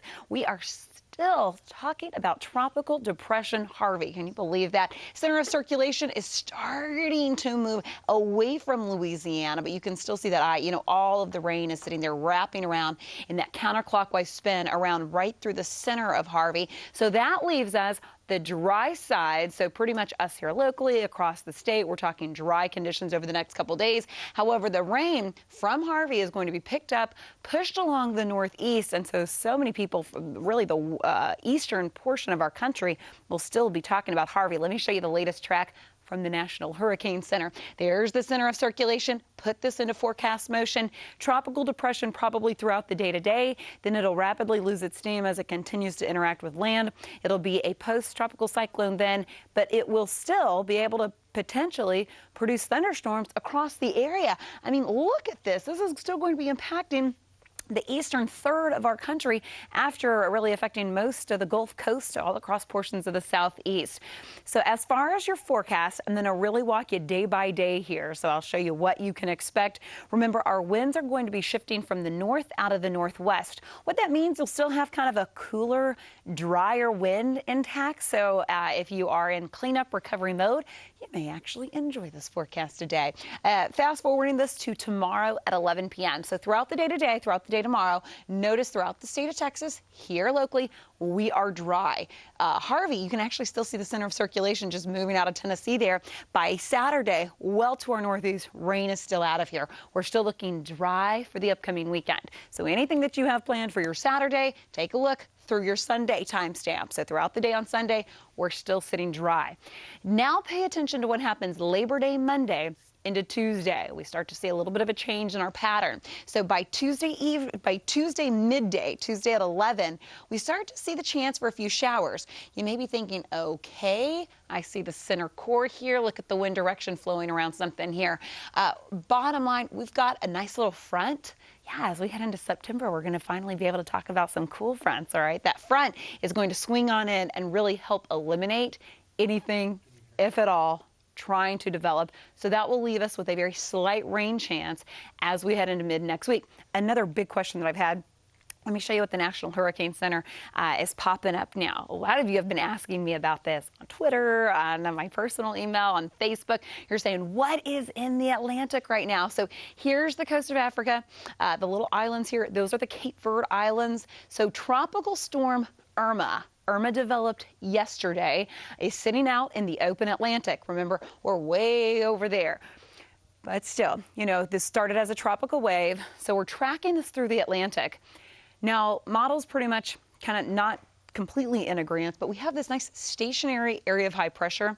So a couple things could happen. It could circulate around that area of high pressure, kind of stay out into the open Atlantic. But no matter what, remember that front that I was previously talking about that we're expecting? That is going to help steer pretty much anything develops away from us. That forecast is still subject to change. Just wanted to show you what we're tracking, what we're monitoring. We still have several days, a long time, a week and a half to 2 weeks to talk about this. But of course, we'll update you daily if anything changes there. The forecast as you head out, if you're out and about throughout the day today, temperatures are now in the upper 70s to 80s. I mean, I think some of you are going to walk outside and think, wow, what a difference, a couple of days can make. You're talking blue skies, temperatures in the 70s and 80s. Let me show you this afternoon. I am forecasting high temperatures to return to the 90s. Our temperatures have been way below average with all the rain, even the cloud cover that lingered. See, now we'll start to bring back the heat. However, the humidity will be slow to rise because the moisture content is going to remain low. With that north wind in place, it'll feel a little more comfortable as well. So the 7-day forecast, I show you this just so quickly you can get a visual of lots of sunshine here over the next couple of days. So today we've got dry conditions Saturday, Sunday, and into your Labor Day Monday. Most of us will be cleanup recovery mode over the next, weeks, some of you months. But take a look here. Monday, I could have popped in maybe a 10% chance. This forecast, again, could change, but bottom line, rain chances are slim. Accumulations could be light. But, guys, I think when you check this forecast out, it's the sunshine that maybe you first see. So no new rainfall. However, lots of people, are still talking about standing water all across their areas. So, we'll take what we can. That's right. We will take it. All right, Cheetah, thank you. And speaking of standing water, I just want to give you guys an update. I finally did get texts from 2 of my friends out in Fort Bend County that are in the Barker Reservoir flood zone where they're being evacuated. Both of them are high and dry. Good. Both of them said the water's going down, so I need to say hi and thank you to Greg Wahid and Annie, and then Mark Hogue. Thank you guys for letting me know they're good, and they're saying the water's actually starting to recede slowly, but it is receding, so some good news. Are they there. in Cinco Ranch or? One of them is in Kellywood Greens, which was in the evacuation. The other one's in the Grand Lakes. Okay. Oh, wow. Both of them said, no, it's never gotten here, got close, but it stayed, and now it's starting to go down. And there are parts of Grand Lakes that have some pretty high water, but thankfully not. These not in guys his are house. still good. And then the other thing is a lot of people want to know how to get over Buffalo Bayou if you're north or south of it, because basically, let's see, Highway 6, Eldridge, Dairy Ashford, Kirkwood, Willcrest, Tollway, Gessner, Bunker Hill doesn't actually go over the bayou, but that's it, pretty much until you get to Chimney Rock. All that's blocked. Will be, I want to say till eternity, but until further notice. Okay, Grand Park, well, you can get over Buffalo Bayou. That is good, and it's slow. Chimney Rock, you can get over it. Oh, my God, Chimney Rock is so slow. And 610, you can get over it, and 610 is even slower. Oh, I'm seeing 610 backing up onto 290 and backing up onto the Southwest Freeway. Oh, wow. Because really, that's like the only way to go. Oh, my goodness. So those are your 3 ways to go. If you don't have to get out, definitely don't get out, because most businesses are still closed. People are trying to get started, but Buffalo Bayou is going to be closed for, well, let's just say, a week. Right. Now, how do you have regular commerce when there's only 3 ways to get over the bayou? Right. And well, you're seeing the backup very far today, apart. and today's people are just starting to get back on the road. right. These are people just going, okay, I need to get to work, and then you can find out, okay, I can only go this way, and then I sit here for 2 hours, and then you run out of gas. Not worth it. It's just not worth it. Tell your boss that if you live on the west side, there's very little ways to get from the north side to the south side of Buffalo Bayou and vice versa. There's only 3 ways to go at this point in time, and I don't see that changing anytime in the foreseeable future. From what the Harris County Office of Emergency Management says, they're just going to keep releasing the water. Now, eventually, they'll start slowing it down, and it will slowly go down. But then you've got the cleanup. I mean, it's going to be a while, so it's going to be bad. But I thought everybody should know that if you're trying to get out, trying to get over the bayou is going to be a real logistical nightmare. Let me just take a look. Last time I looked at my maps, it was just unreal. Okay. And I know you guys can't see this, but I will show you guys. Look at the Southwest Freeway trying to get on. Oh, yeah. I know this is highly rude. There are people watching us right now. Don't mind us. I know. We can't even see it. So. But it's backed up. There's red all over this phone. Coming southbound from 610 to 290, you're going to hit the loop area, and you're just going to stay all the way down. Let me show you something over here. Okay, have I shown you? We're getting silly now. We've been on the air many hours. You mentioned Grand Lakes. Let's check in with Erica Ferrando right now, who's been talking to homeowners out there who are under that mandatory evacuation. How's it looking right now? I know there's a lot of high water areas in that neighborhood, Erica. There are, and that is the reason for this mandatory evacuation. They're not wanting anyone who has evacuated from their homes to potentially go back to their homes. This area was already under a voluntary evacuation, and now that there is a mandatory evacuation, a lot of law enforcement is out here. You see the game warden going down this street right now, and they're just trying to get anyone who is left in this area to get out. Now, to clarify, they're not expecting this water to rise. The reason for this mandatory evacuation is just to make sure people know it's still not safe to go back there. It's still flooded in these areas, even though right here it looks a lot drier than it has been, and that water has gone down, but we're hearing that it's not going down very, very fast. I have Constable Wayne Thompson here to tell us a little bit more, because you're kind of heading a lot of this up. You have a lot of people out here, the Coast Guard's out here, the National Guard's out here, you guys are out here. Tell me why all of this is happening right here, right now. Well, this area is an area of concern. It has been under a voluntary evacuation and now under mandatory. My understanding is that at 10 o'clock they'll have an updated list and map that will have some revisions on it. But this area, Cinco Ranch, Canyon Gate specifically, has a lot of water in it. There's a lot of things to be concerned. Even if the water does not rise and goes down, there's still some dangerous situations back there, and we'd rather people just not go in. If where they're at in the house is clear, the county judge has said he's okay with them staying. But if you come out, we don't want you to go back in. What all has happened today? You guys have gone back there, brought back a couple people, correct? Right. The National Guard has gone back with their large trucks. They've been able to extricate and evacuate folks. Also, the Texas game wardens. We've had National Guard and Coast Guard, like you said, they've gotten some people out, and you've probably noticed aircraft. They're out looking for folks as well. And so now that we're under a mandatory evacuation, you guys are really urging those people who have said they want to stay behind. Now you're urging them, we're under a mandatory evacuation, you guys need to come out. If they have water in their house, they want them to come out. If they're high and dry right now, county judge has said that they can stay where they're at. You have to keep in mind that if you have an emergency and you're in that area, or you go back to that area, you're putting our lives at risk, and it also creates additional problems. Any idea how many people you guys have brought back today? Today, I don't know the exact count, but I'd probably say that I've seen at least 100 come out on the trucks and other boats. And that's in this whole region or this area west of the Barker Reservoir? This neighborhood, correct, yeah. Obviously, there's a much larger area than this one, but that's specific to here. But you guys also have been doing this throughout the past couple of days. You said you guys have brought out thousands of people. I think overall throughout the whole area in Precinct 3, which covers almost 272 square miles, that's probably an accurate statement. We have 5 cities and 3 school districts that we cover, and about 250,000 people, so there's a lot of folks out there.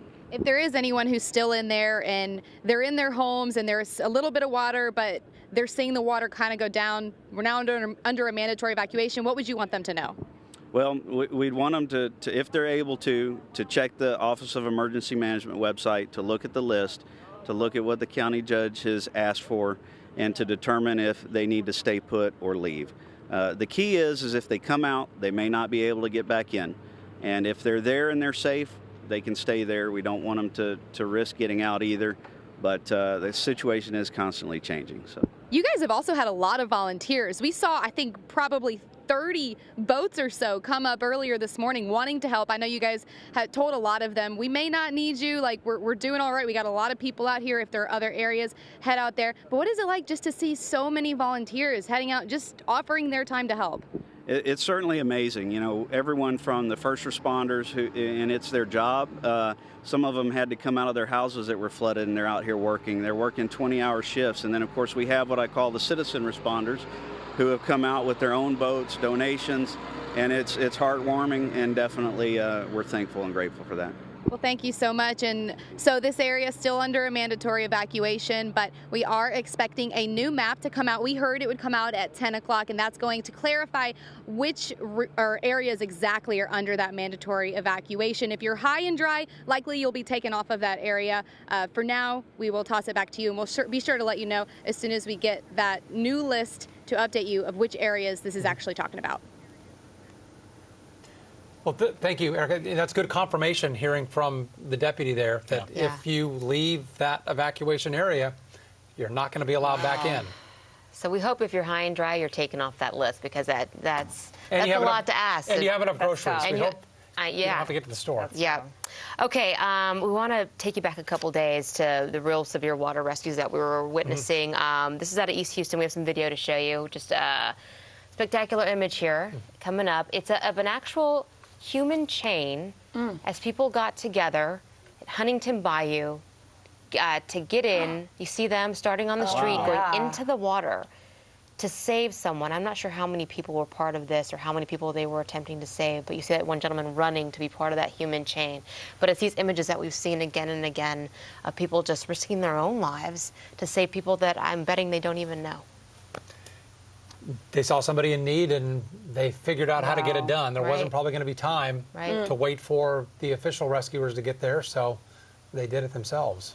And I'm sure as the days go on, we'll see more and more images. Once people are safe and settled, they'll start. We'll start seeing more images of rescue. But that's incredible. Oh, that's incredible. Look at that. But more people come to help. They just keep rolling up. I mean, about a rope and a life preserver. It looks like. Oh wow. Getting a life out. Jacket, something. And helping however they can. We know that Mayor Turner's been tweeting about the city of Houston and its people and how generous they've been. And we have some of those tweets. We want to hang on this video for a few moments longer, though, I believe. But you have the whole country commenting on how amazing Houstonians are, and people in our surrounding areas who've just given so much in this time of need, whether you've been out there in the water with your own boat to help rescue, or you've donated, or you've taken time to volunteer. They got someone. Oh, my goodness. Wow. They got it done. Job done. They got it done. Oh, my goodness. Look at this man. Wow. Whoa. And there's his truck. And that is his SUV submerged nearly entirely there. That, again, out of Huntington Bayou in East Houston. I know it was a couple days ago. We had to show you that video, though. That was so dramatic that we just got that in. So the mayor has been tweeting, as you mentioned. We have a couple updates from him. That's one of the quickest ways to get information these days. And we'll just start with the first one from Sylvester Turner. He said, no city curfew citations or arrests for a second night in a row.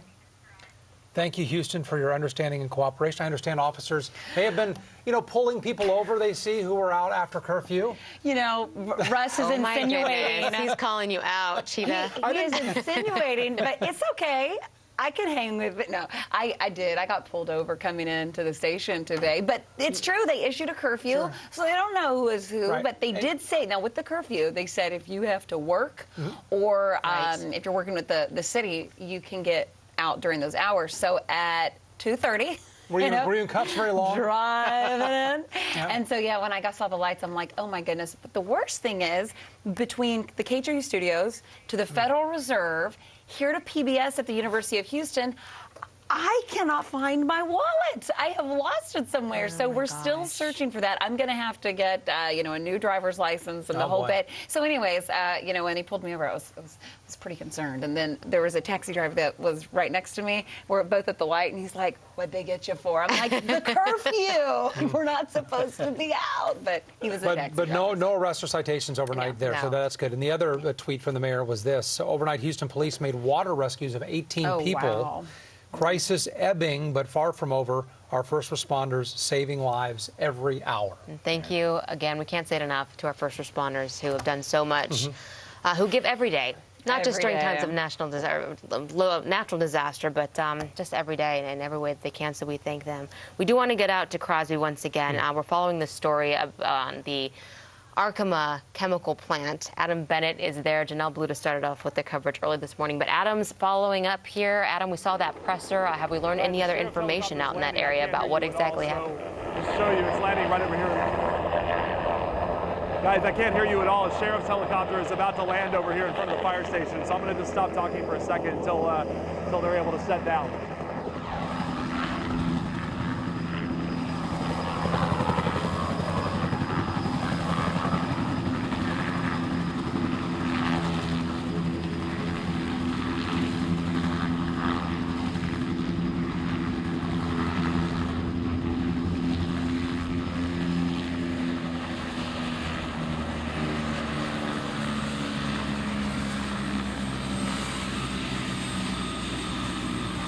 Okay, guys, this is a helicopter with the Harris County Sheriff's Office. Just talked to one of the deputies. He wasn't sure who was on board, but this fire station has been used as kind of a staging area for some of the different flooding-related operations in the area. This is an area that saw a lot of flooding from the recent storms, and that's also been the big cause of the situation that we're dealing with now here at the Arkema plant. Just an update. Earlier we had told you a handful of deputies from the Sheriff's Department had been hospitalized. 8 of them had been released. Well, now that number is back up to 15. All 15 have been released from the hospital after complaining about irritation to their nose and throat. They've been checked out. They say everything looks just fine. As far as the evacuation, it's still the same plan in effect. A 1.5-mile radius around this Arkema plant here in Crosby. It is a mandatory evacuation. Again, that's where the deputies were when they got that smoke irritation just outside of that 1.5-mile evacuation zone. They were kind of holding the perimeter, so they don't want anybody going in or out of there at this point. Now, we last told you the situation here involves a chemical called organic peroxide. It's used in things like pharmaceuticals and construction materials.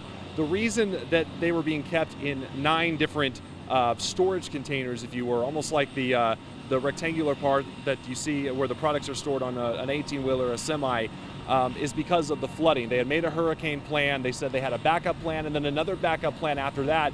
But as we all know, this storm was so unprecedented that they said they weren't ready. They weren't able to move it anywhere else. And that was the best option, was to put them in these refrigerated vans. The way they say that these chemicals work, these peroxides, is they need to stay cool in order to be okay. If not, a fire could start, and that's what they say happened here. First, one of the 9 units, they say the chemical caught fire inside because 3 of them lost their cooling, and they tell us they very well could see most or all of those vans lose cooling by the end of the day. Now, we did get a chance to hear from the head of Arkema. He got absolutely grilled by reporters wanting to know, is this chemical dangerous? Is it toxic? Over and over he said it is a noxious chemical. It can irritate your eyes or your throat if you get close. The example that the sheriff used earlier was as if you're leaning over like a barbecue pit or a campfire, that kind of feeling, that kind of irritation. But a lot of reporters kept pressing about, is it toxic, or can you say that it's non-toxic? And he would only say that it's noxious at this point, but that there's no danger of a widespread chemical release, that they're just going to let the fire, whether it's just this one fire or if the chemicals in all of the vans catch fire, basically just burn itself out. They're fighting this defensively at this point. So while that happens, they still want everybody to stay clear in that 1.5-mile radius. They say that should be more than enough space to keep everybody safe. Now, they do have a hotline number that they tell us they've set up for people that are impacted by this evacuation. They didn't have that number for us, but they said that they're going to post it on their social media channels. We haven't seen it up there just yet. I did ask fire officials if there's maybe a shelter set up for evacuees at this point. They tell me they're not aware of one. And they say, actually, with the recent flooding, they don't know of a shelter in this area. They said simply that a lot of friends and neighbors in the school district stepped up to help people. So again, at this point, one of the 9 containers with the organic peroxide has caught fire, and the officials say that the other 8 could too in the near future. Again, they're fighting this defensively. They say it's noxious. They would not say it's non-toxic, and no real timeline as to how long this could play out. But at this point, they haven't given haven't expressed any kind of concern that this could be a bigger danger, widespread, a bigger explosion. They're simply just going to let these chemicals burn themselves out. And they say after that, they should be able to return things to normal. Guys. Sam, Westlake Houston. All right, Adam Bennett, live in Crosby, talking about the Arkema chemical plant and how executives there facing some tough questions. Yeah, about what exactly is burning and should people be concerned about it. It's right now they're calling it noxious. It's an irritant, but they want more details out there. Sure, I bet those deputies who went to the hospital would like to know too. Exactly right. Exactly so right. We'll stay on top of that. Adam is out there asking the questions as he can get them to the folks at Arkema and the others. Right now I want to go to Air 11 up, and we're just trying to nail down exactly the location here, but this is Greens Bayou, correct? It's Greens Bayou. I think they're just north of what would either be East Mount Houston or North Lake Houston Parkway, heading up towards the North Sam Houston Tollway. So they're going by the Greens Bayou Wetlands Mitigation Bank. So they're heading up towards, they're going to try and take this thing all the way into the San Jacinto River. I don't know that it actually goes there, but they're just following it up. So this is Greens Bayou. Basically, this is in the area where that van went off the road. Oh. And we had those 6 fatalities out there. And so you can see now Greens Bayou has gone down below the big freeways. So all the big freeways are open, but you can see there's still plenty of high water out there inundating all kinds of stuff. And man, so I know they're all coming back in their banks, Cheetah, but how long till we get it down to like back to normal? You know, that's a great question. I mean, I wish I knew that for, you know, each different bayou. I don't know about Greens Bayou, how long that's going to take. I can tell you, you know, some have already crested. We can go bayou by bayou. We have a few of those updated, but this particular one, I don't know. I'm not sure about Greens Well, Bayou. it's just up on the north side. It'll run underneath the North Sam Houston Toll.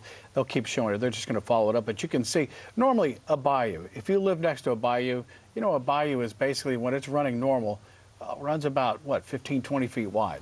This is more like about 200 yards wide. So this thing is still way high.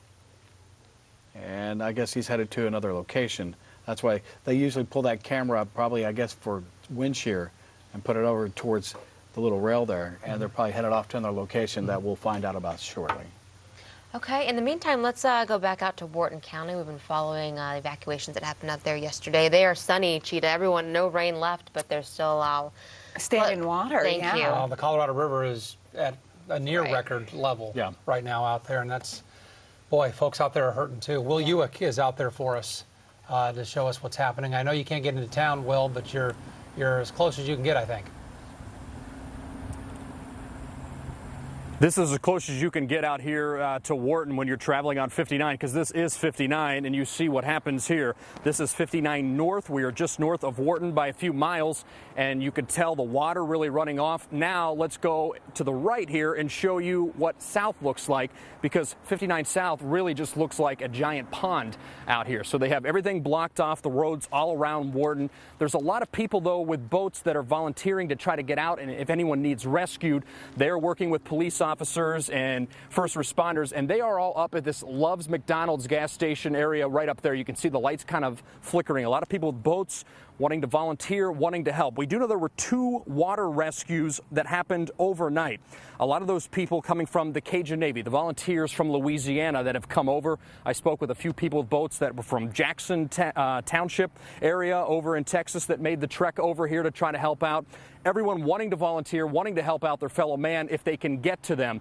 We heard that there were a couple airboats out trying to figure out the depth of some of this water out here in Wharton, also trying to figure out where help was needed. So they're really just trying to figure out where is the best area and best time and best place to send all of these resources.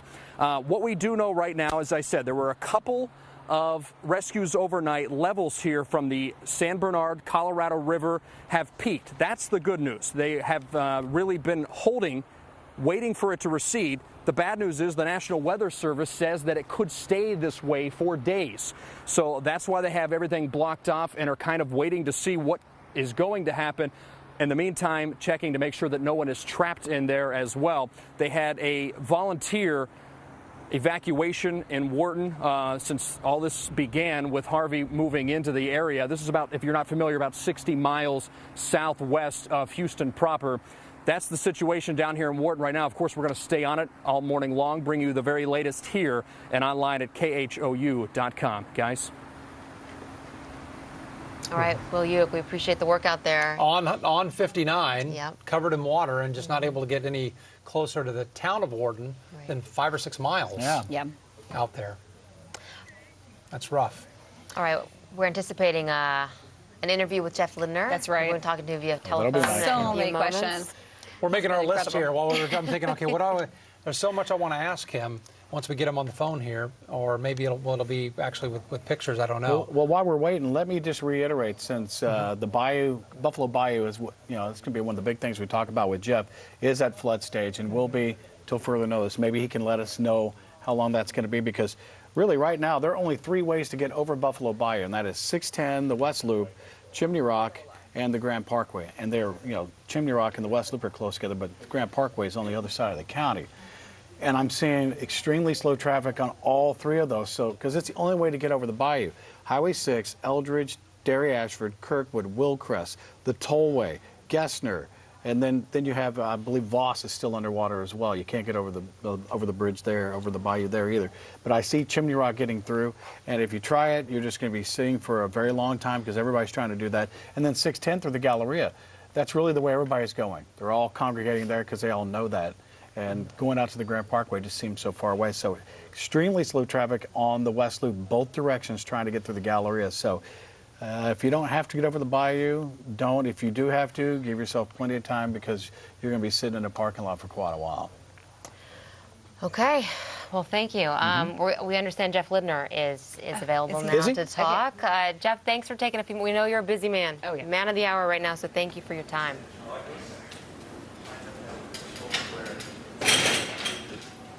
There he is. Jeff, can you hear us? Yes, I can hear you. Okay, yes. Great. All right, it's good. A little bit of a delay there, but we'll try to make this as simple as we can. First of all, thank you for joining us. The first question I want to ask you is what you started your press conference with this morning, and that's what happened in Fort Bend County overnight in the Cinco Ranch area with, I know that's not your jurisdiction, but they issued all those new evacuation orders, and a lot of people got freaked out there when they saw that in the middle of the night. Can you explain what was going on there that may have forced them to do that from your perspective? Yeah, so I've been in contact with Fort Bend County Office of Emergency Management this morning about the situation out there, and we've talked about what's going on. You know, we've talked about that the reservoir pool is stable and starting to fall a little bit, and I think their line of reasoning, and rightly so, was to try to keep people out of the areas that had already had flooding. They did not want residents going back into areas that had already flooded and then potentially get themselves into problems, and then rescue workers have to go in there and rescue them. You know, obviously they have enough going on right now. So they wanted to issue that mandatory evacuation order for that reason, so they could seal those areas that are flooded with law enforcement officials and keep people out. Not only does it keep the residents out from going back in there and getting into water and getting in trouble, but it also keeps people out that may try to do something to the homes that are flooded and vacant right now. So they wanted to make sure they had containment on that situation out there. And unfortunately, what happened is the area was drawn a little bit too big off to the west, and some of those subdivisions that don't have any flooding problems were included in that, and they're going to be working on getting a new graphic out later this morning to trim off some of those western subdivisions that were included. But I want to be clear that there's not going to be any additional rises in the water out there. So folks, if you don't have water in your homes in that area, you don't need to worry about getting water in your homes.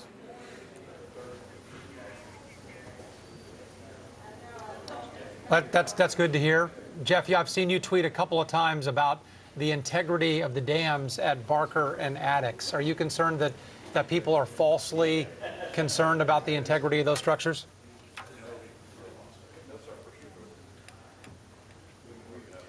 Yeah, there's been a few false, I don't know if they're false statements, but more rumors of anything that have been going on really in the last 24 hours or so.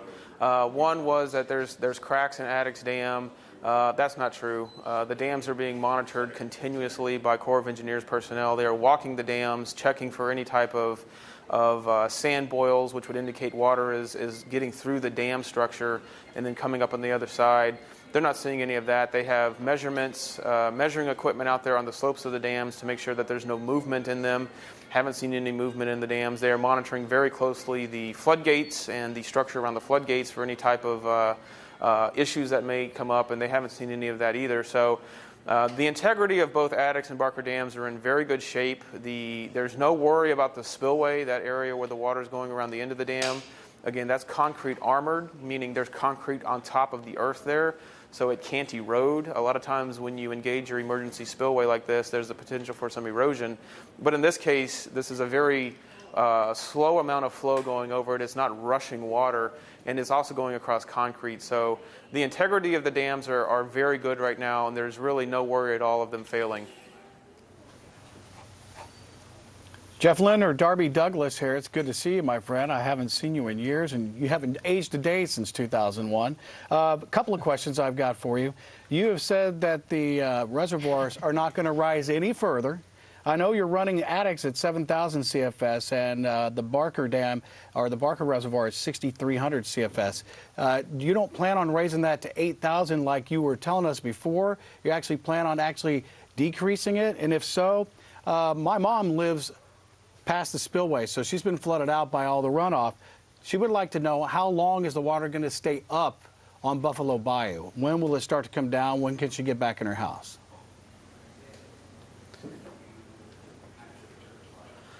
Okay, so yes, the pool elevations of both of the reservoirs are starting to fall. The Corps of Engineers is the agency that operates Addicks and Barker, so they are in charge of making the gate changes out there to increase or decrease releases. Right now, we've been coordinating with them, and they feel that they're going to hold these release rates for the foreseeable future, possibly even into early next week. And so that's going to keep that level along Buffalo Bayou pretty stable where it is right now. There may be a little bit of fluctuation, a couple tenths here and there as we go through the next several days, but for the most part, Buffalo Bayou is going to remain right around the same level going on for the next several days until those releases change. And I want to let everybody know why exactly they're having to continue to release water at this rate. The reservoirs are pretty much at capacity right now. Obviously on Addicks, since we are having some spilling around the northern spillway, that they want to get that back into the reservoir. They want to stop that spilling around the northern spillway. But more importantly, we know around here it is September, and it is going to be very hard to keep going without getting any additional rainfall. And so they are trying to build capacity into these reservoirs in the event that we have additional rainfall. Because what you don't want to have happen is additional rainfall happen, and then you get uncontrolled flow again, either around the northern portion of Addicks or potentially even around the southern portion of the Addicks spillway. And that would not be good. All of that flow would then go into Buffalo Bayou, and there's no stopping it. Right now, they have control of the flow coming out through the floodgates. And what we mean by controlled release is you have a floodgate that you can operate going up and down. So if you wanted to reduce the flow, you could shut the floodgate. When you have uncontrolled flow going around your spillway, that water is just going to spill around it, and there's really nothing you can do about it. Okay, Jeff, this is Cheetah Craft. One, I want to thank you for not only everything that you've done on and off air, but especially with Twitter. Everything that you tweet, I retweet, and that helps so many other people. The question I have for you, this is not your jurisdiction. I'm putting you on the spot, but so many residents that live along the Brazos River from Richmond through Brazoria County have been asking me, when you look at the hydrology graphs, you can see that it's expected to crest not until Saturday and then remain over flood stage. What does that mean for the residents along that area?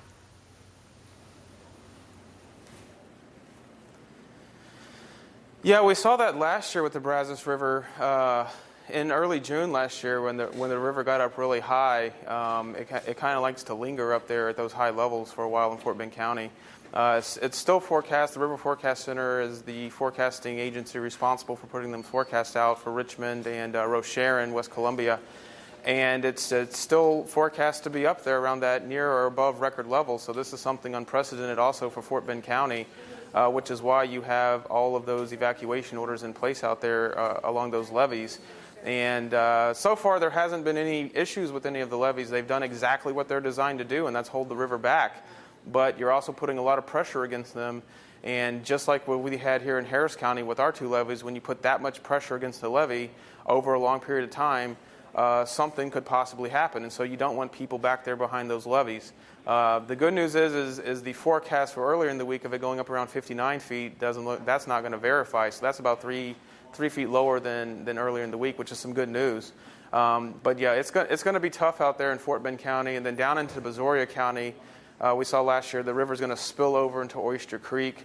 You also had the San Bernard on the west side of the county that's running at record levels. And so there's going to be a lot of water down in Brazoria County for a long period of time. It's really low down there, and that water likes to pool up and stay in place for a long period of time. I think last time we did this last year down there, it was 2 or 3 weeks to get the water out of some areas. And it could be that long, if not longer this time. It's just real low down there, and the river just spreads out over a wide area. Jeff, Darby's been telling us how many roads are cut off because Buffalo Bayou. and that's putting pressure on the few roads that are still available to get over it, that are still safe to travel. I know the bayou is going to be up there for a while, but how long do you think until some of those roads are at least passable as people start to get back on the road and get back to work and all that and school? You know, how long before some of those roads open back up?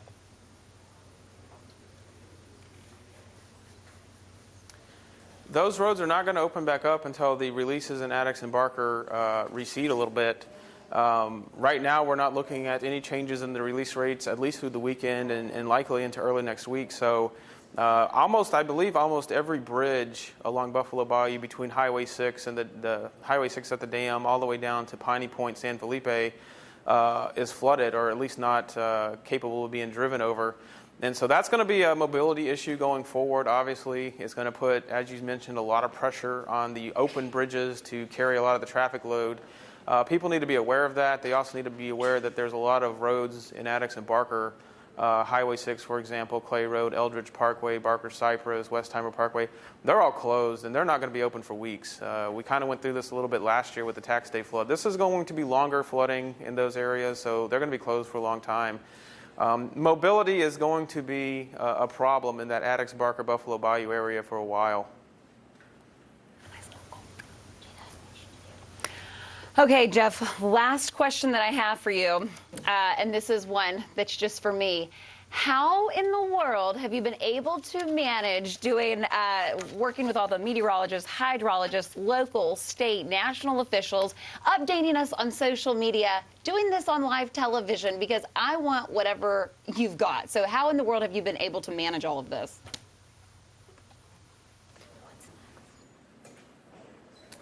Well, there's two things that have been going on. One is partnerships. And when you plan for, as meteorologists and emergency management officials, we plan for stuff like this all the time. We go to conferences, we have meetings, we have drills. We know exactly who we need to call when stuff like this happens. I know exactly who I need to call at the National Weather Service, and I know exactly who I need to call at the River Forecast Center, the USGS, Fort Bend County for something like this morning. I know who to pick up. I have their phone number in my phone, so it's a quick phone call to get it done, and that's why we plan for these types of things.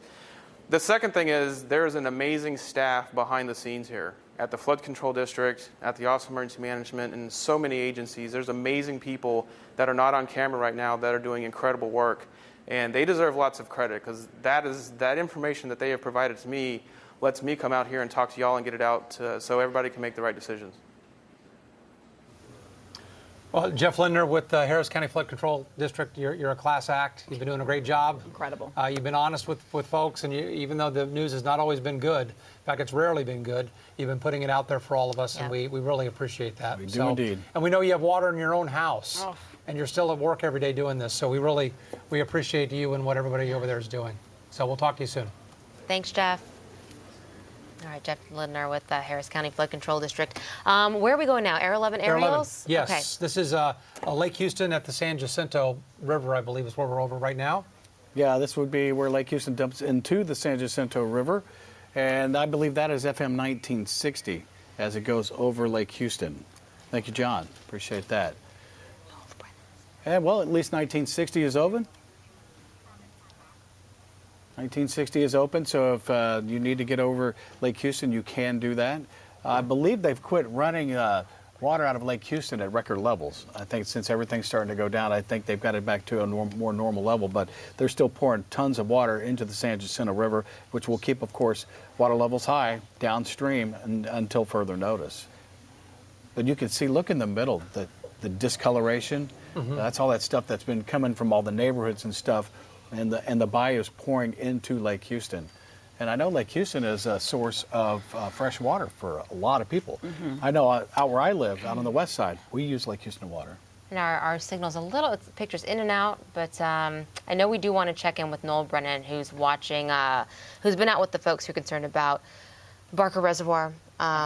Out in South Dairy Ashford, that area. That's where he still is right now, I believe. Yeah, Briar Patch and Gessner, I believe, is where he moved a little farther. Briar Forest. Well, a little farther east, I think, is where he was than where he's been the last couple of days. Noel, why don't you clear that up for us where you are right now? Sure. Yeah, so we're a little further east than where we've been the past few days. We're at Gessner and Briar Forest, where water is still flowing down. Gessner actually coming up from the storm drains here on the street. Even the manhole covers water. You can see it popping up over what is already flowing in the street. There are a whole bunch of firefighters and police officers here right now. There have been boat rescues going on in this neighborhood today and have been for the past couple of days.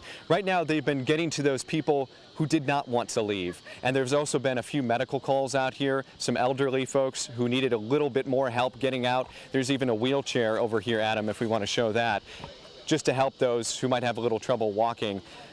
This operation here, we're understanding, is winding down just a little bit. They've gotten to most all of these homes, and they've talked to some people who are still, at this point, refusing to leave. People who have water in their homes, who do not have power, no electricity, and will wait it out, they say. So obviously, these rescue crews understand that, and they're going to be having to come back to these areas because there are still people in their homes. But just get a look at those who are here. Police officers, there are kayaks, there's a fire truck. That was here because of one of those medical calls. And it looks over here down Gessner, we have a boat coming up because these civilians know that there are others out here that still need help. So a boat is coming down. We've seen at least 4 or 5 rescues in the past hour or so since we have been here. So it is something that has happened steadily throughout the morning in this location. It is happening west of here at Dairy Ashford and Briar Patch, where I've been for the past few days. So this is something that is continuing, and this is an area where it's been strange. Although the rain has stopped and the sun is out, the water actually has been fluctuating. And yesterday it was continuing to rise over at Dairy Ashford and Briar Patch. And the reason for that is that this is an area where the 2 big reservoirs, the Addicks and the Barker reservoirs, they all their runoff feeds into the Buffalo Bayou, which is very close to where we are. And as that swells, it has spread into these neighborhoods, which were not flooded. Which were not flooded from the rain, but because of all these releases that they've been doing from the reservoirs, because they want to keep those reservoirs as low as possible, all of that runoff has spilled into the Buffalo Bayou and then spread into these neighborhoods which previously were not flooded. So this area is one that is likely to see this level of water until those releases go down in intensity. And we've got another boat coming in. This is something that we're likely going to be seeing throughout the morning here. So we'll stay with it here, and we'll continue to monitor these conditions at Gessner and Briar Forest. Back to you guys. All right, thank you so much, Noel Brennan, for that live report. I'm Ron Trevino, along with Rekha Mudaraj now. And Brooks Garner, we are Darby Douglas as well, staying with us to help us with traffic. I thought I'd get you, keep you guys up to date. Yeah, absolutely. Because we saw a lot more cars on the road today. A lot. Oh, and it's showing, because the big problem right now is more people are getting out. Yes. And you can't get north or south of Buffalo Bayou unless you go out to the Grand Parkway, or you go to Chimney Rock, which I don't recommend, or you go to the 610 Loop, which I would recommend, except for the fact that that's what everybody's doing. So I'm seeing the Southwest Freeway trying to get to 610 and up on it. It's backing up. It's backing up onto the freeway, and you're just slow all the way up to I-10, and then southbound coming off of 610 North or 290 is just slow all the way down, because it's really the only place to go to get over Buffalo Bayou. It's all getting squeezed into one road. Yeah, and we just talked to Jeff Lindner. He said it's probably going to be well into next week before they even thinking about lowering the rate of water coming out of the spillways. Wow. And so before they even do that, so the water's going to stay up. Those bridges are all going to be closed on Highway 6, Eldridge, Dairy Ashford, Kirkwood, Willcrest. The tollway, of course, is just like a huge swimming pool. Gessner's closed off. Chimney Rock, I see people getting by, but it's dicey. And Voss is still blocked off as well. Blocked, so it leaves you only 3 ways to go, and there's a lot of people in this town. You know what this sounds like? This reminds me of Memorial Day, when the commute to parts of Katy took 2 hours for like a month. Remember that? With Highway 6 closed? You know what our producer's telling us? Sorry, that reporter Erica Ferrando is out in Cinco Ranch in Katy, where they just rescued a bunch of pets. Erica? Yeah, that's right. Right now we're off of Mason, and they've been sending a lot of airboats, a lot of motorboats just back there. And this is right one of the entranceways into Cinco Ranch, and they've just been letting people go back in there to bring back their pets. A lot of people did evacuate, but during some of those water rescues, a lot of people had to leave their animals behind. We do have the sheriff here with us, and he's got the waders on, he's got the cowboy hat on, and he's been going out and getting some of these items and these pets himself. Yes, we're over the Canyon Gate subdivision, and obviously you can see that the water level is still very high on Mason Road. And we don't believe there's any people remaining in this neighborhood, but many of the residents have reached out to us and stated that they left their pets behind. So now we're doing everything we possibly can to try to reunite the residents with their pets. And really, quite honestly, it's a little bit of saving grace. You know, they're going in there with us, they're seeing the devastation of their home, but they're recovering their animals. And that's a lot of these people over here, over my shoulder. That's what they're here for. Yes, there's a long line of them. We have 5 boats operating in and out of here, and we'll be here until this operation, till we have no more people left. How many pets, animals, or people have you gotten out so far? Any idea how many times you guys have been out there this morning? Well, we started this morning at around 7:30, so there's 5 boats. I'm in one of the boats, so I can't tell you exactly how many pets have been rescued. There was one instance where a gentleman had 2 cats, and one cat obviously passed away. The other one made it. So we're just hoping to find good news when we enter the home, and we can recover their animals that are still alive. I'm so sorry for that, man. I saw just a couple minutes ago, you pulled up on this airboat right here, and you had a crate with birds in it, and there was a dog that got off. Yes, we had some birds, and of course some dogs, and then there's been cats. So, you know, it's a way to try to reunite and make people feel a little bit better about this tragic situation we're all in.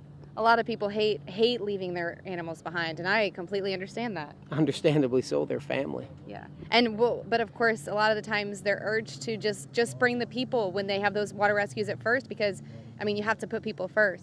I understand, and that has been the priority, and right now we don't feel that there are any people remaining here. Mm-hmm. We are still driving through all the different streets inside this neighborhood, and if there are people there, you know, these boats are pretty loud. They should be able to hear us and ask for help. I think it's great that it's finally time that these people are able to reunite with their pets. It is. You know, right now you look at the sun's been out for the last couple of days, and I think that may be a false sense of security. We just want people to understand. Yesterday was our first fatalities. We had 2 people in the middle of the day drive into some rushing water, and then their car was swept into the water, and they both drowned. So just because the sun's out doesn't mean that, hey, let's all go back to our home because everything is okay. There's still the Brazos is still cresting, so we just need to be vigilant and just make some smart decisions, the right decision. And that seems to be a big part of the reason there is a mandatory evacuation in this area. They don't want people thinking just because the water maybe has started to go down, it's sunny outside, that this is safe, because clearly if you look at this, it's still a lot of water out there. A true concern for us. We have to keep this area secure because people start coming back here in all sorts of different types of boats, canoes, all sorts of different little boats and stuff. It could be a safety issue for us all, and we don't need to create any more emergencies than we currently have. If there are people who are wanting to go back and get their pets and they're in this area, should they just come by here, or what would you suggest? Not a bad idea. I've been notified there are several different rescue organizations working within Fort Bend County. Contact one of those if you know of one. If not, I guess, you know, come out here to Mason and the West Park Toll Road, and we'll do what we can to recover your animals. Other than these recoveries, people aren't allowed back in there? No, not right now, because how are you going to get back there? It's still very dangerous back there. The water is up 3 feet. I've been in some of the homes. There's 2 feet, 3 feet of water in some of the homes. So there's really no need to go back there right now. If there's your possessions, they're only possessions. I understand. But we're trying to recover animals right now. Tell me where exactly we are right now if people are wanting to come over here, if they have some pets out there that they're wanting to recover. We're at Mason Road, the north side of Mason Road off of the West Park Toll Road. And obviously you can see there are several people up there. There are still several residents in line waiting for us to recover their animals. Great. Well, thank you so much. I appreciate it. I think they all appreciate it too, that they're finally able to reunite. So thank you for what you're doing. All right, and I know you're going to be heading back out here? Yeah. All right. So we are out here north of, or we're on Mason, and they're going to be heading out. The sheriff's heading out right now. He's going to go on another round, and all of these people are waiting in line just to get their animals back. They have little crates everywhere to put those animals in, And we've seen dogs all over the place here, dogs, cats, and like I said, birds as well. All these people are saying, you know, we've saved ourselves, now it's time to save our animals, especially since they don't know how long it's going to take for this water to completely recede, and they don't know how long it's going to be until they can actually get back in their homes. So now they're making pets a priority here, and so anyone who is in this area and is trying to get back reunited with their pets, this is an option for you to come out here and wait along with probably, I would say, 20 people or so who are waiting to head out, and they all seem very appreciative. And it's not just one airboat. There are probably, we at least saw 2 airboats, and then we saw some other motorboats, some flatboats. So they're all heading out there because clearly this water is still deep. We got another crew working over here to get ready. They have a boat. They're about to head out with some more people. So we will keep you guys posted on this. But for now, we will toss it back to you in the studio. All right, thank you so much, Erica Ferrando. When you talk about loved ones that you're concerned about in the storm and aftermath of the storm, you're talking about people's pets. Yeah, absolutely. And a lot of people get nervous or scared when they're evacuating or needing to leave, and they don't know where they're going to put their pets. Some shelters weren't accepting pets, and that was kind of tough for some people. They didn't know what to do, so they made that tough choice to leave their pets behind. Thank goodness these guys are going back to pick them up. And she said those airboats are so loud, it's actually an advantage because people can hear the boats coming by, and if they need help, can flag them down. It's tough to look at Mason Road like that. Man, yeah, it's very All right, tough. let's check in with Brooks Garner. He's got a lot for us this morning. Good morning, Ron, Reka. It's a perennial problem. Every time there's a tropical storm or a hurricane that requires people to evacuate, pets get left behind. It's an unfortunate thing and arguably pretty cruel to do, considering the dog is many times part of the family. Just consider that with hurricane plans next time. Just consider what to do with your animal, because it is true that some shelters don't accept pets. So maybe scope out where a shelter may exist that would accept pets, or maybe find a friend who's not affected that can take care of your puppy for a while until the threat passes, to avoid situations like this in the future. Because while the dog can live for a week or so without food, which is a pretty painful existence, after just a couple of days without water, the dog's going to have some trouble. Of course, when we're dealing with flooding, you're probably thinking, what are you talking about, water? But, if the dog's locked inside, water could be tough to get to. All right, let's talk about the weather forecast today. It is sunny outside, as you heard the sheriff say. Don't be lulled into a sense of security by the sunshine when it comes to driving through floodwater, because it's still rushing in places. I still saw people today while I was driving into work stalled out trying to get through some high water in little cars, and where the water's flowing, you obviously don't want to ever attempt to cross that. So while Harvey moves out, tropical depression, remnant low moving into the Tennessee River Valley, bringing with it heavy rain, flash flooding, and even some tornadoes. Still looking at tornadoes right now in central Mississippi. We're going to see our conditions continuing to improve. So moving on, let's zoom in a little bit, see what's going on here where the heaviest rain is, Montgomery to Atlanta. And this has been a problem right here, Appalachian Mountains. There's a process called orographic lifting, where the air is forced to rise up the mountains, and that causes even heavier rain. So no doubt we'll see some flash flooding concerns for the southern Appalachians, sort of like what they're getting right now across Little Rock and Memphis from this storm that continues. But thankfully, for our interests, we are on the back side of it. So let's go to the next slide here and check it out. Harvey's track. We are going to see this thing continue to move north and east into the Ohio River Valley, and that means that Harvey is history. But unfortunately, in the tropics, we're not done. We've got a couple other systems to track. Let's track those systems. Next slide, please. Okay, let's talk about this. This is moving out, going to the Gulf of Mexico through early next week. We've got an area of low pressure developing in the Bay of Campeche. Now, this thing looks like, according to all models, to be a rain threat only, and a rain threat not for us, which is good news. This could change. It's still almost a week out. But with this cold front coming down, it's actually going to move all the way south into the area.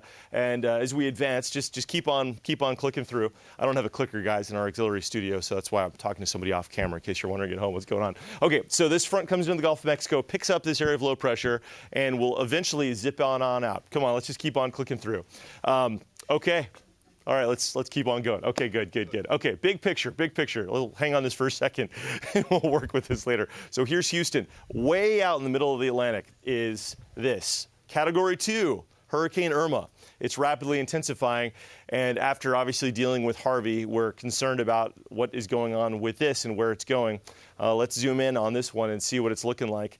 The computer models are keeping it away from the Gulf of Mexico at this point, which is very good news, but this is one to watch. Let's go to the next slide and zoom on into it. All right, there we go. So here you can see right here the circulation of this thing with the now Category 2 status, the eye wall very visible, and this is expected to become a major Category 3 hurricane in just the coming days. Let's check out the track of Irma as it continues to head west. Currently Category 2, becoming a Category 3 as soon as later today, and maybe a major Category 4 hurricane as early as next Tuesday morning with winds of 130 miles an hour. So this already is turning out to be quite the hurricane season. The models look like, well, many of them take it toward the Bahamas and then curve it away. Some take it toward Florida. So we're just going to have to watch and wait with this one. It's obviously too soon to say, and this is 2 weeks out from any interest here. So it's unlikely that we're going to have effects statistically from Irma, but Irma, another major hurricane.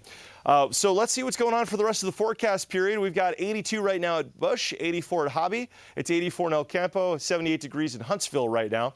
Temperatures through this afternoon will warm up. In fact, looking at future track temperatures, we'll see them pushing 90 degrees by the heat of the day today. So it will be slightly warmer and slightly more humid. We've got all that rain that fell, and with the sunshine, a lot of that water starting to evaporate. We'll start to feel it in the air, but overall, it is still pleasant outside. We had a very nice morning today. In the extended forecast, and actually, let's take a look at winds first. We're going to see conditions continuing to warm, and then looking for that rain into the future. But right now, winds about 5 to 10 miles an hour. It's fairly pleasant outside. A far cry from those gusts over 40 miles per hour, leading to tree falls as late as yesterday. Wind gusts will continue. Let's advance this one. Wind gusts will continue to be very low today, between calm and 5 miles an hour. So the wind threat is history. All right, now we can move on to the extended forecast. Let's take a look at what's going on in the next 7 days. Please advance. Thank you. We are going to see highs around 90 degrees through Sunday. Mid to upper 80s for early next week. And then there's that rain chance. This is just a chance. We've got a weak cool front coming in, which that's good considering a lot of us are still dealing with those power outages. Obviously, air conditioning not working for many of us, so cooler days are better, especially cooler nights. But as for moisture coming from that system I showed you in the Gulf, it looks to be less than likely at this point, but it's still almost a week out, so we're going to have to watch that very carefully. And coming up, we'll take a more detailed look at Irma because that is the next major hurricane to track. This is starting to remind me of the 2005 hurricane season where it's just one after another. Let's just keep these things out of the Gulf. And again, what's the last day of the hurricane season, Brooks? Last day of the hurricane season is November the 30th. So we've got many months to go. But for our area, for this part of the Gulf of Mexico, effectively the hurricane season ends after you get the first major cold front. And so that's typically for us more like early to mid-October. Can't happen soon enough. Yeah. Wow. All right, thank you so much, Brooks. You got it. All right, the time is now 10:37. We got a few headlines to catch you up on what's happening today. The city of Dickinson has lifted its mandatory evacuation order. Residents are urged to be aware that the city's infrastructure is still fragile, and they should use their own personal judgment in regards to their safe return. And starting today, Fort Bend County has imposed an overnight curfew, urging residents not to travel between midnight and 6 a.m. Stay inside. Of course, this is going to last, this curfew, until September 6th. Also, the operator of flooded Houston area chemical plant confirms up to 8 more containers could burn and explode. Not good news there. And here's something to think about. The Army Corps of Engineers says tax day floods were half the size of Harvey, and it took 3 months to drain the reservoirs then. Yeah, and a lot happening this morning. If we can take a look at some video that was shot earlier today, we understand Vice President Mike Pence is leaving from Maryland today, Andrews Air Force Base, and heading here to Texas. You can see him getting down there. Of course, he will be coming to Corpus Christi, we understand. Now, you know, President Trump visited Texas on Tuesday, met with Governor Greg Abbott, state and local officials. Don't know yet if Vice President Pence will be touring some of the damage while he is here. No doubt we'll hear from him on what the federal government is doing to help us all here in Texas. All right, let's go back here in our area, and Jennifer Titus is live for us this morning in Spring. How are things there, Jennifer? Hey guys, it's just crazy to think that 2 days ago, this is the neighborhood that you saw us on a boat, because that's the only way you could access this area. And now, unfortunately, the aftermath, and we're seeing that damage that water has caused up and down this street. Every single house looks like this. Piles of these belongings, this furniture that should be inside the house that is now unfortunately out on the curb because it's just damaged. It's water damage. I'm going to bring in Hyman here. Hyman, you've lived in this neighborhood now a year. For about a year, yeah. And let's talk about, I think you said Sunday night. That's when your family had to evacuate. Tell me about that. Well, it was Sunday, like around 10 in the evening, and we just saw the water rising really high. It covered most of the trees down the middle of the road, and we just said, no, we just have to leave. So we saw a boat that was just carrying people around. We called them over, and hey, take us out, and we just left. And Hyman here, it wasn't just him and his wife. You had 3 young kids on that boat. I have a 4-year-old, a 2-year-old, and a 4-month-old baby, and they were just crying. Oh, heartbreaking. And heartbreaking to see your house today. I know this is your first day back. You haven't brought the rest of the family because, as you said, it's just too devastating. We're actually going to walk through the front door here of Hyman's house. And Hyman, we still have water in here. We still have lots of water. I tried to remove most of the carpet, the stairways, the walls, the painting. I mean, the walls are falling apart. That wall right there. So that what kind of room was this? Kind of a. This is the office. Was the office? Yeah, the walls, they're just falling apart, and it's heartbreaking to see all of this. I mean, and we're still splashing. I mean, there's still water inside this. There's still water. This house right now. The carpet, it's gone, completely gone. See? Yeah. This was the living room. This was the living room, the washer dryer, the kitchen. See, the water, the pressure of the water moved the refrigerator. I mean, the pots are all over the floor. It opened drawers, pots were everywhere. So you didn't move that refrigerator? I did not move it at all. Yeah. That's just how strong the water was inside this house. And I know, and thank you for letting us walk in here just to show everybody that even though the water's gone, there's still so much devastation here. And unfortunately, something I bet you did not expect when you got here this morning. Not at all. Even the backyard is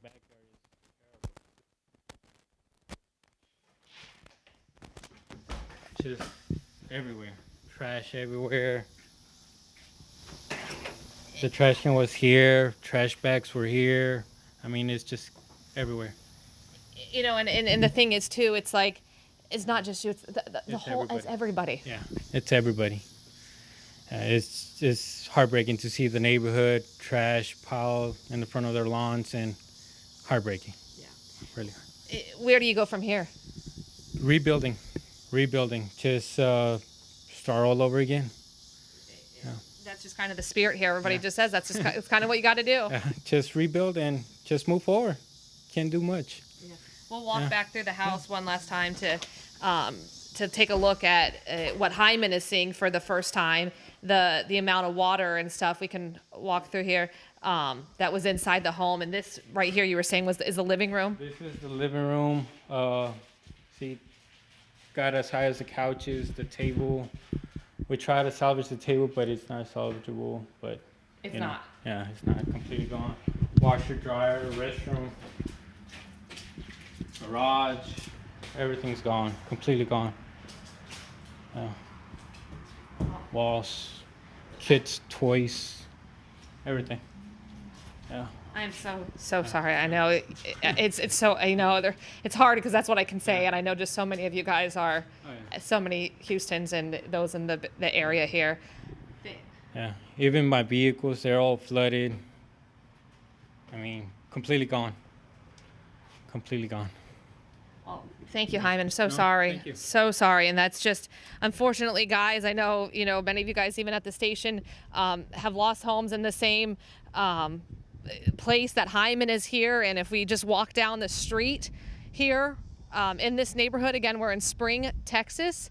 We're in the Arbor Trace neighborhood, just off of Albine Whitfield and Farm Road 1960. This was a neighborhood, again, that we were on a boat just 2 days ago because that's the only way you could get in this neighborhood. The water was up to the top of the garage doors there. And that's just, again, the situation here as people are coming back to their homes for the very, very first time and seeing just the damage that was done. Back to you guys in the studio. Yeah, it really is heartbreaking, Jennifer. Thanks for showing us all that, and your heart has to go out to that homeowner. Yeah. Very down, very devastated, obviously, but not defeated. No, not at all. He says he's going to rebuild. And the thing is, it's very hard to wrap your head around, because when you have the water in your home and you see all the flooding, even if you don't have water in your home, that's one thing. But then once the sun is shining, people are out and doing stuff, you almost sort of forget that there are people who are dealing with so much and will be dealing with it for the next couple of years, just trying to get their life back on track. Thank you, Jennifer. And yes, bizarre that just 2 days ago she was on a boat in that same exact neighborhood. Yeah, I want to offer information on that. We had talked about Greens Bayou in the last reporter live shot. Greens Bayou's top of bank is about 39 to 40 feet above sea level. At that spot right now, it's down to 22. So we are seeing significant falls in the water. It's well below top of bank now by almost 20 feet.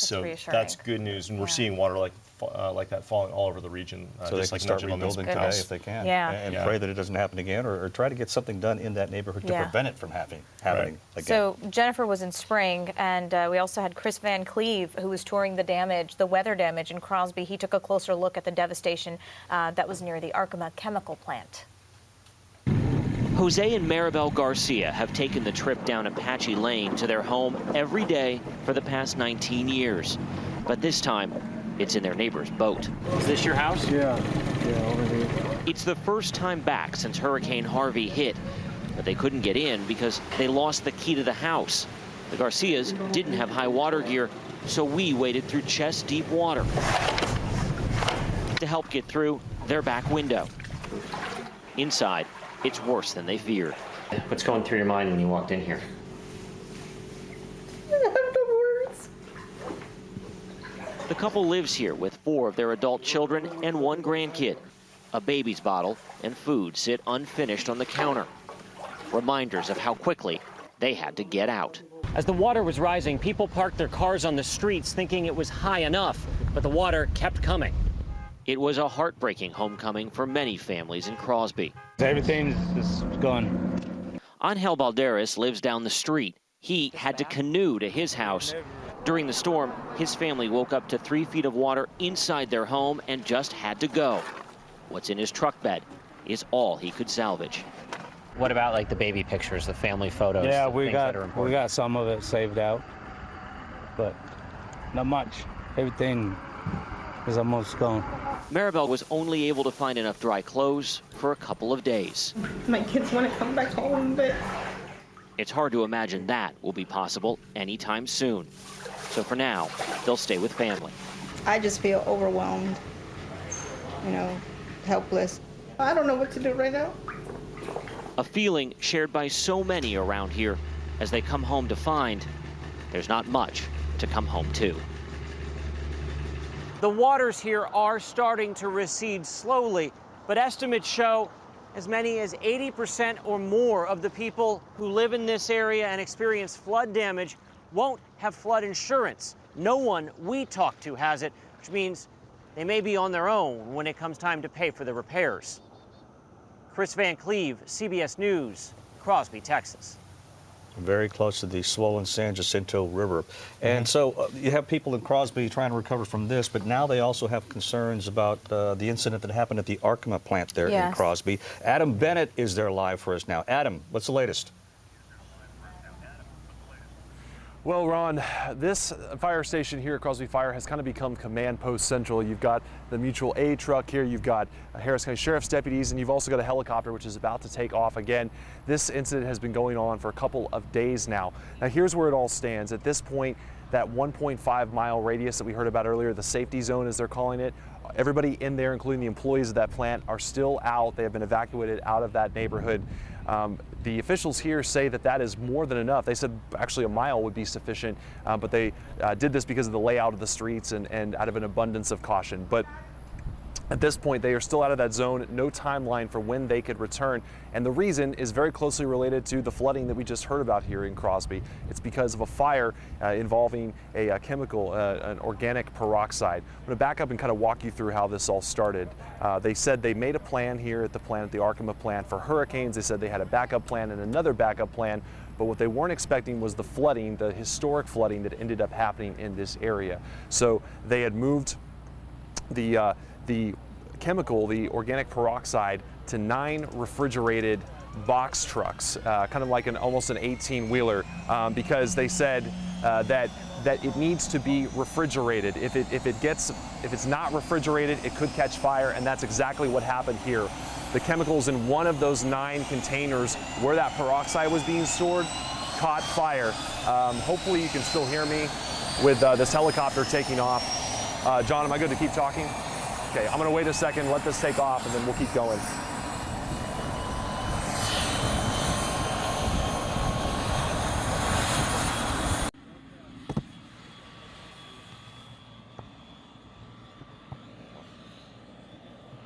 Okay, so I have a different microphone, so hopefully this is okay.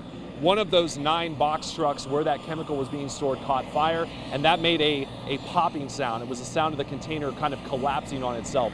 That's what officials here say people heard, what some people thought were explosions. They're trying to really stress this, that the plant is not exploding, it's not blowing up. These are just popping sounds inside of these trailers.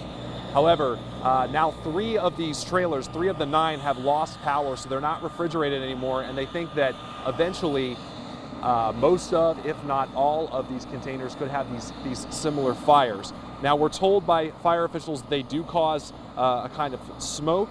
One of them said that the smoke sometimes can have carbon particles in it, black smoke with carbon particles. That's what 15 sheriff's deputies who were working around the perimeter of this area ended up inhaling. They reported some respiratory irritation and some itchy eyes and things like that. The sheriff compared that to if you were to lean over a campfire or maybe a barbecue grill. But they're really stressing, the sheriff's department believes that this is non-toxic based on what they know about these peroxides, which are used in things, again, like pharmaceuticals and construction materials. During a press conference today, we did get the chance to talk to an official here at Arkema. He was really pounded with questions, just asking flat out, are these chemicals non-toxic, yes or no?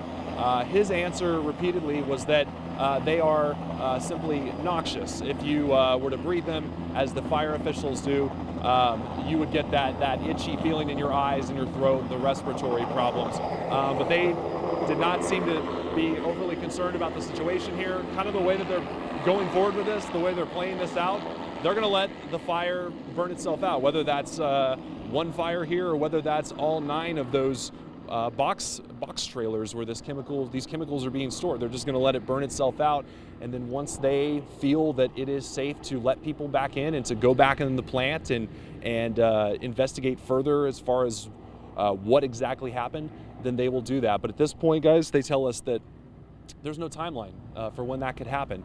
They really don't know. Again, it's just kind of to them a sort of a wait-and-see approach. They're taking a very defensive posture on this. We did ask about shelters. At this point, there is a hotline number that people can call. We're still waiting on the number for that. But fire officials here tell me they aren't aware of any shelters. They say even during all this historic flooding, it's really been a case of neighbors taking care of neighbors. The school district's pitched in a little bit.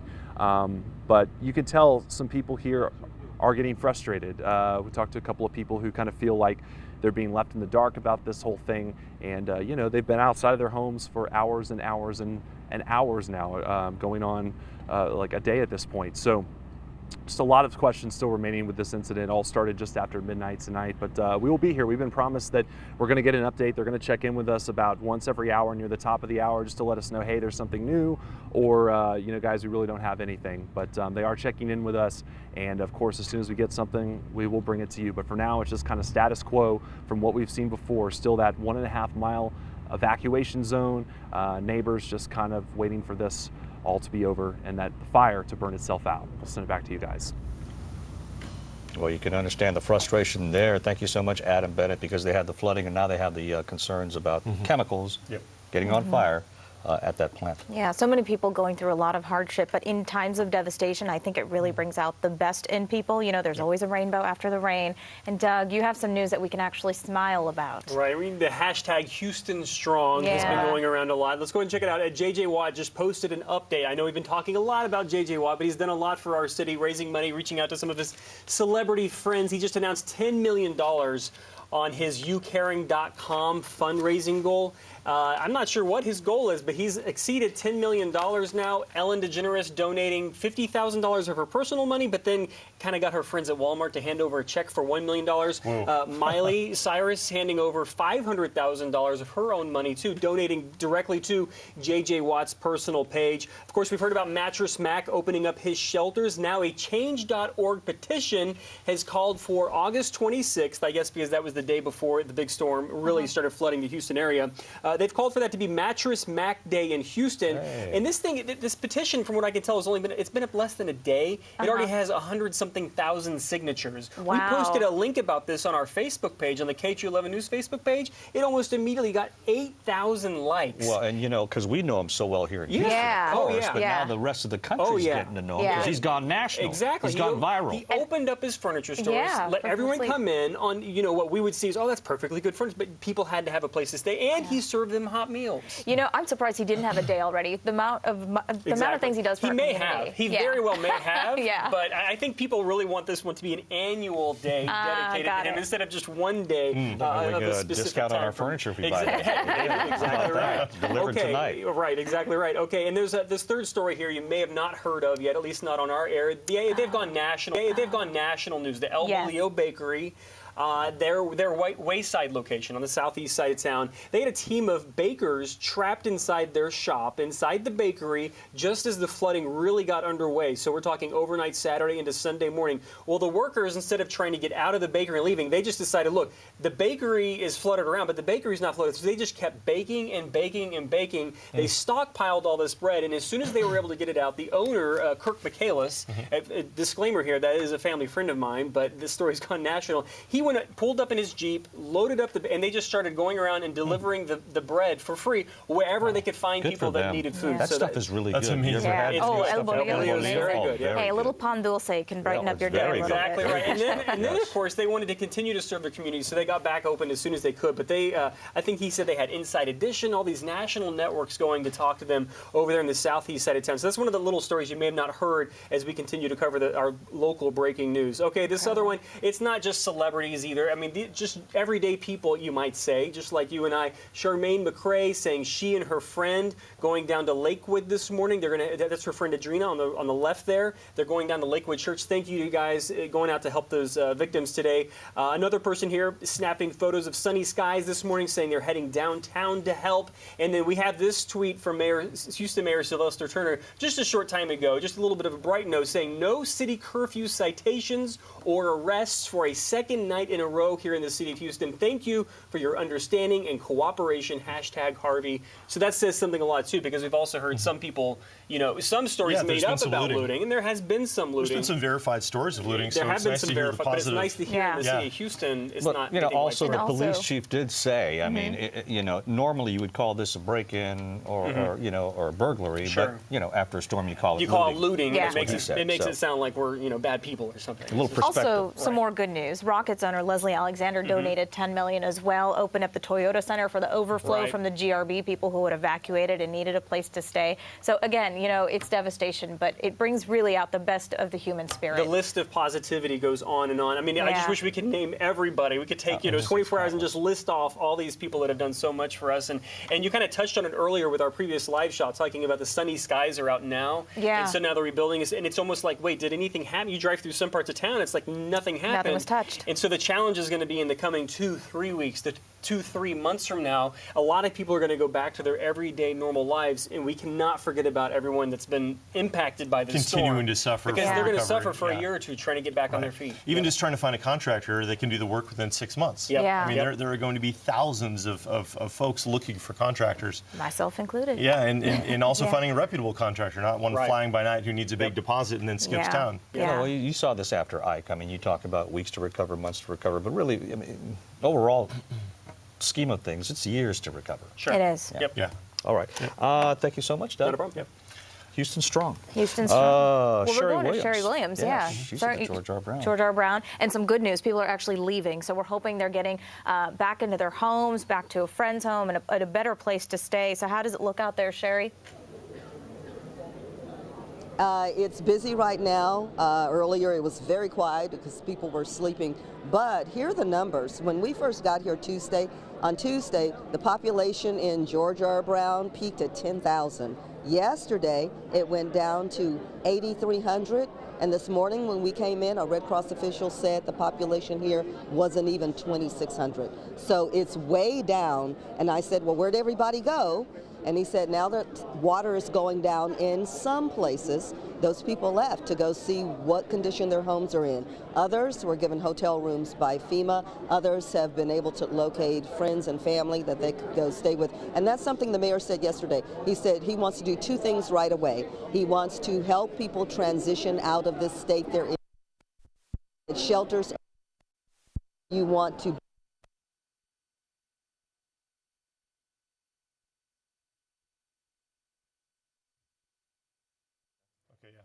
I can How offer about the headlines? information. They're not loaded yet? Are we doing headlines? Oh, we've lost our audio, I think. Okay. So it sounds like we're actually waiting for a press conference right now at Transtar. I'm sorry we lost Sherry there. Hopefully we'll get an update from her in a minute. But we're waiting for Mayor Turner, FEMA officials to kind of give us an update Transtar. for today. Yeah, so that will be coming momentarily. Darby Douglas is back. Darby, let's talk about how the roads look today. Well, they look better, but then they look worse at the same time because as more of these roads get open, more people are getting on the roads. Can I just say, though, I have never been so excited to see Houston traffic before. I'm glad. The people are back. It's good to see people. Life. Yeah, exactly. They are getting out. And really, if you can get to the big freeways, you're going to be able to get everywhere you need to go until you start trying to go east. So basically, I-10, once you hit the San Jacinto River, you can just forget it trying to get out to Baytown, especially by the time you get about 50 miles this side of Winnie, it's just completely shut down. Yeah, Darby, it's 17. San Jacinto at all 90 is 17 feet above bank still. Yeah. All right. So there you go. Okay, hey, we have Sherry back again. Okay. We hope. We got our fingers crossed that we got our audio fixed. Let's go back to Sherry Williams live at the George R. Brown Convention Center. No, you can't. Do you have a Sherry, reporter's license? Yeah. Okay. No, you don't. Hi, we're back, and I have someone said I want to be on too. I'm like, do you have a reporter's license? Okay, you had your moment. Thanks for coming out here. I think she's working. Thank you. We appreciate it. Sorry about that. Our microphone died, and we were trying to change the battery live on air. We're not that good. But I was saying a couple of points I wanted to make that the mayor said yesterday. He wanted to achieve two things right away. One, he wanted to transition people out of the shelters because he said a shelter is no place you want to be for longer than a few days. And then secondly, he said he wanted to start getting debris cleared out here. And now I think we're going to a news conference to hear hopefully some good news from officials and at least the latest updates. Like this is focus on a single topic that's very important and let that topic be the subject. And in this case, we're for most of the county and most of the area, we're getting beyond the rescue stage. And as you've heard last night, we're moving forward on the shelter consolidation and trying to get people into the most comfortable place, which I believe is the shelter set up by Baker Ripley at NRG Center. But in order for people to get their lives back together, there's got to be a great deal of help coming from the federal government. And Federal Emergency Management, FEMA, is already on scene. And so this morning, in order to walk through all the steps, because again, I'm reminded how long it's been since Hurricane Ike came and people have had to go through this process. This is a new process. If you ask people, how do you fill out all these federal forms, eyes start to wobble and things like that. But the man who's here, it's working with Harris County in order to coordinate the federal response and specifically also to help with individual assistance, because Lord knows we're going to have a lot of people who are going to need assistance following this storm. So I would like to introduce Tom Fargione. He's the branch director for Harris County for FEMA, and he's going to start walking everybody through the process of what comes next when it starts time for federal response. Thank you. Tom? Thank you very much, Judge. Good afternoon, everyone.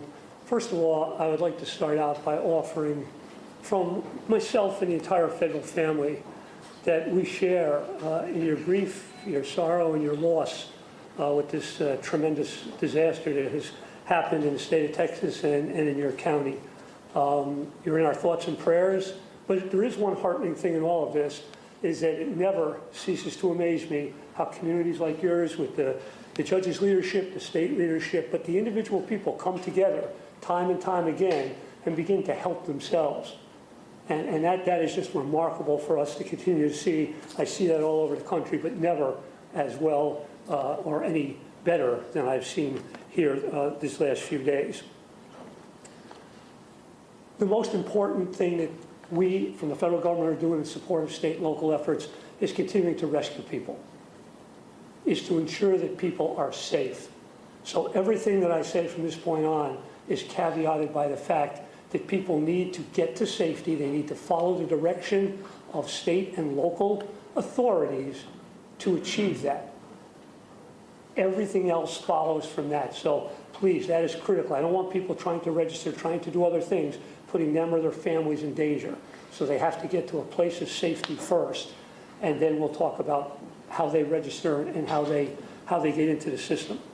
So FEMA really will provide a number of types of assistance, and I just break those down very quickly for you. What's important right now, after we get beyond the rescues, we get into that initial life-sustaining and recovering periods, is our individual assistance programs.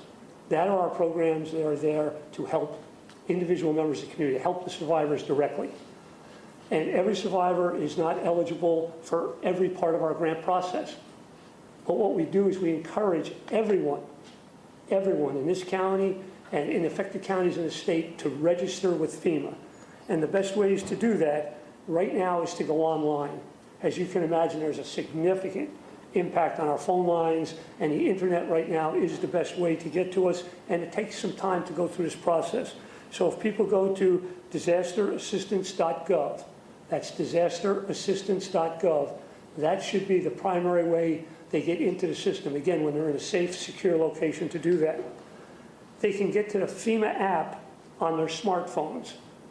Everybody seems to have those, and those systems have stayed up pretty well. So if they get to their smartphones, or if they have a smartphone, they can go to the FEMA app, and it will direct you as to how to register from that point. They can also call the FEMA helpline, and it's 800-621-3362 or 800-621-FEMA. Those are the three best ways to get in touch with us, and in the order I provided them. What we are partnering with the state and partnering very closely with Harris County is to get people out of the situations they find themselves now. They're out of their homes, they have been displaced, and get them into safe, sanitary, and secure housing, and that is a process. The first thing we will do is get people sheltered or get them with loved ones, do the things that are ongoing. Again, most of this is driven by local government, local organizations with state support and FEMA support on top of that. In support of those sheltering activities and in support of the needs of people not sheltered but isolated, we have delivered to this point almost 2 million liters of water. We have delivered very close to that number of meals. We have engaged in personnel to assist in getting people registered in the shelters. So this is an ongoing process, but again, FEMA does not do this on their own. We do this at the direction of the state and local government partners. The other part of the FEMA process has to do with how the government gets relief from their damages. That is something that, while not immediately impacting individuals, it does impact the ability for the community to come together, and FEMA programs and processes are already engaged. And then we do have our mitigation programs and mitigation efforts that will, with the monies provided, help local governments and local communities like Harris County, like the state, prepare and mitigate against future disasters. And those programs are driven by the local government and their state counterparts.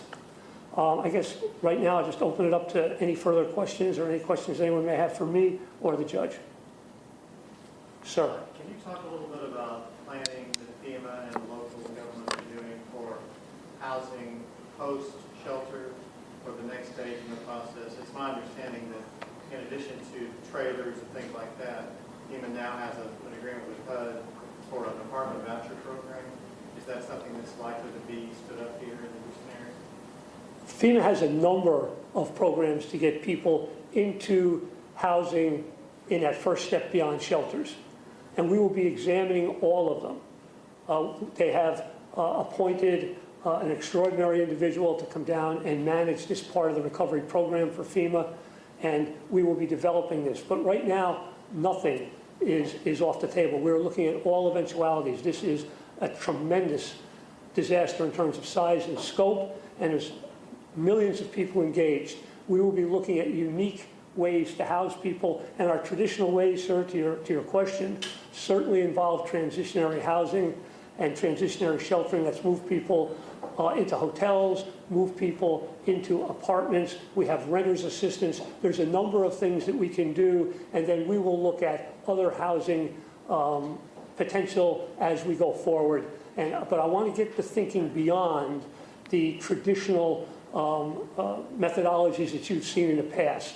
We are really going to be open to new ideas here, new ways of looking at this. So, sir, you had a question? Yeah, just to follow up with that, has this already started getting people into hotels from traditional ways of housing beyond that first shelter step? And how many people are in some of these other hotels, apartments, rental assistance, that sort of thing? Okay, I'm sorry. So the question, sir, was how many people are into those next step solutions? I do not have this morning's numbers with me, sir. I'll be very honest with you. But we have moved, I believe, thousands of people into hotels, and we are continuing to expand that program, and we will be identifying rental assistance, which may be difficult in many of the communities here because of the size and scope of the flooding and of the disaster. So I don't want to quote exact numbers, but I will tell you we are actively engaging in every room, every possible method that we have immediately available to us. We are plugging people in. So what is it that you're doing right now, today, to help people move to that next step and beyond rescue? And can you talk about the size and scope of this effort historically? Okay, the question is, what are we doing right now, and what is the size and scope historically? First of all, we are taking the steps that I talked about. We're working with state and local government. We're getting into the shelters. We're getting people registered. We're providing follow-on supplies, wraparound services for local government, for state shelters, so that we can, in fact, get people as safe and secure and sanitary there until we can move them to a better location. We are engaging hotel rooms throughout the state to move people to that, and we are working with our state and local partners to engage rental assistance or those next steps. But I am not going to tell you that we have those final solutions yet, because we don't. And in terms of your question, sir, I have not yet seen the full scope of this to make comparisons, but let me offer this. While this is a very large disaster and seems to trend towards those historic disasters, it really doesn't matter what happened in the past except as something for us to learn by, and to take all of those lessons learned and apply them here so that we serve you guys better than we have served people in the past, or as well as we have served people in the past. So you may move people from this area, at least temporarily, to other parts of Texas, just because that's where you can house them, at least temporarily. I don't know that that's the case, sir. That is something we work with the state and local counterparts. Judge, you want to? Yeah, we certainly don't anticipate that. I think there's a little bit of confusion might be the right word. Dallas and San Antonio have shelter operations going on. A lot of that's from people who got the direct hit of the hurricane, where their communities are gone. we will make every effort to keep people here. I mean, that's the whole purpose, and that's why, you know, FEMA is embedded in this place. I will say the early on, Tom mentioned going into the shelters. We know those people are going to need assistance. They're kind of self-identified because they're in a shelter.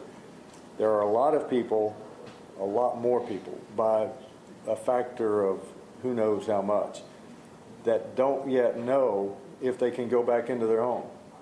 And as soon as they are identified and they come in and say, I can't get back into my home, then they'll be making application to FEMA for that. But right now, I think it's safe to say most of these early efforts are geared to those people who are already in shelters or have already been identified as not having a place to live.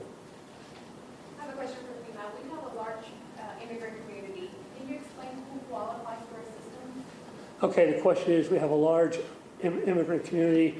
Who qualifies for assistance, ma'am? Is that correct? And let me be clear about this. We are here to serve everybody through not just our own, and I want to be clear about this. We represent not FEMA. I'm here to coordinate the federal government response. So while FEMA programs will assist immigrant families, and we have specific guidelines as anything else, but we will work with our state and local counterparts. And an old ops chief I worked with used to define it as this. He said it's a patchwork quilt. He says, we will build with the VOADs, we will build with state, we will build with local people. We will do all of those things to, in fact,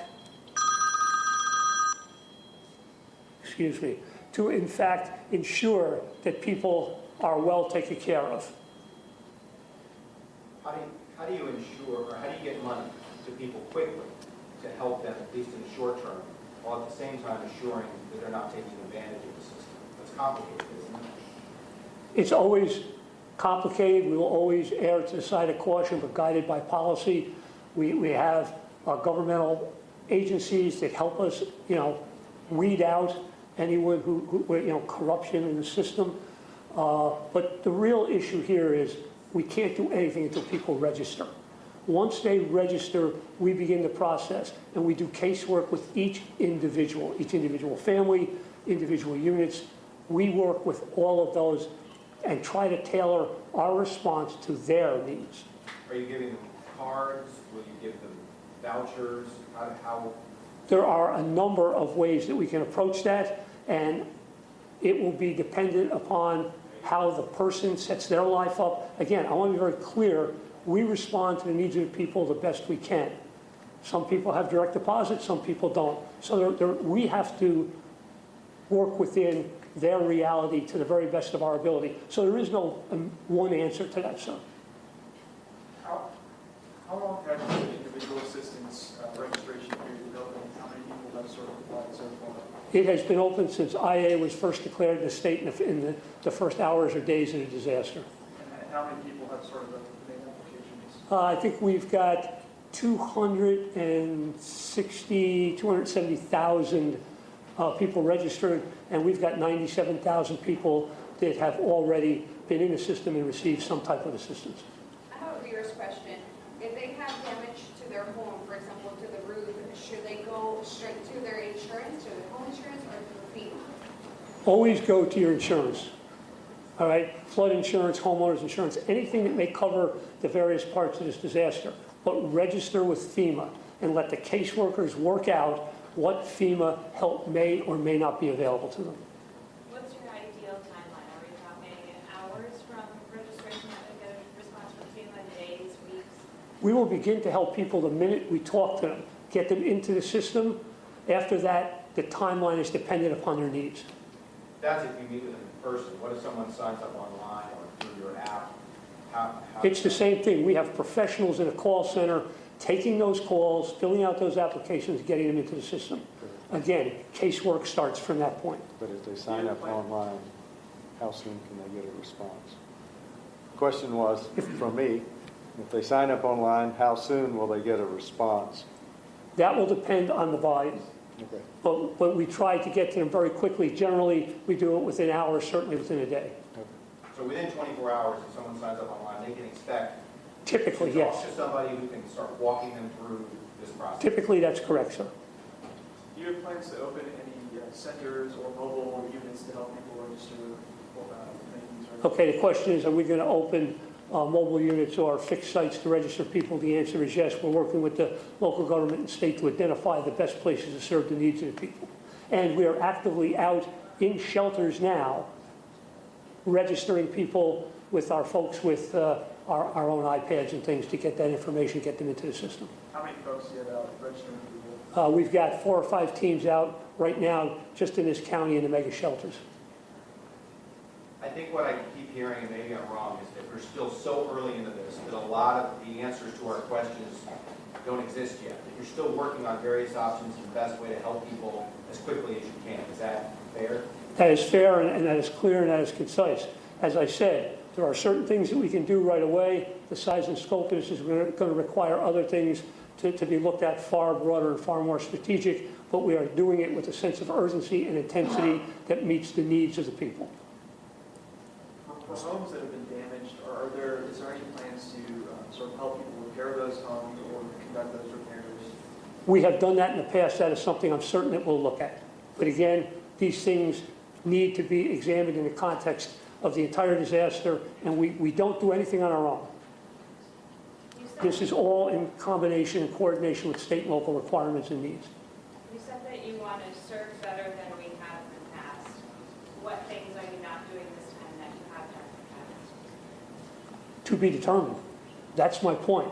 We are executing what we can now, but we are wide open as to the possibilities to meet the need. And we always try to do better. Always. Just generally, I mean, if someone's out of their home right now, they're probably wondering, like, how long am I going to be out of my home? I know it probably depends, but I mean, what kind of timeline are we talking about for someone? Depends on the damage to their home. Depends on their own resources. Again, I don't have an answer to that. People have to register and begin to work through the process. All right, let me ask one last question because it comes up all the time. FEMA trailers.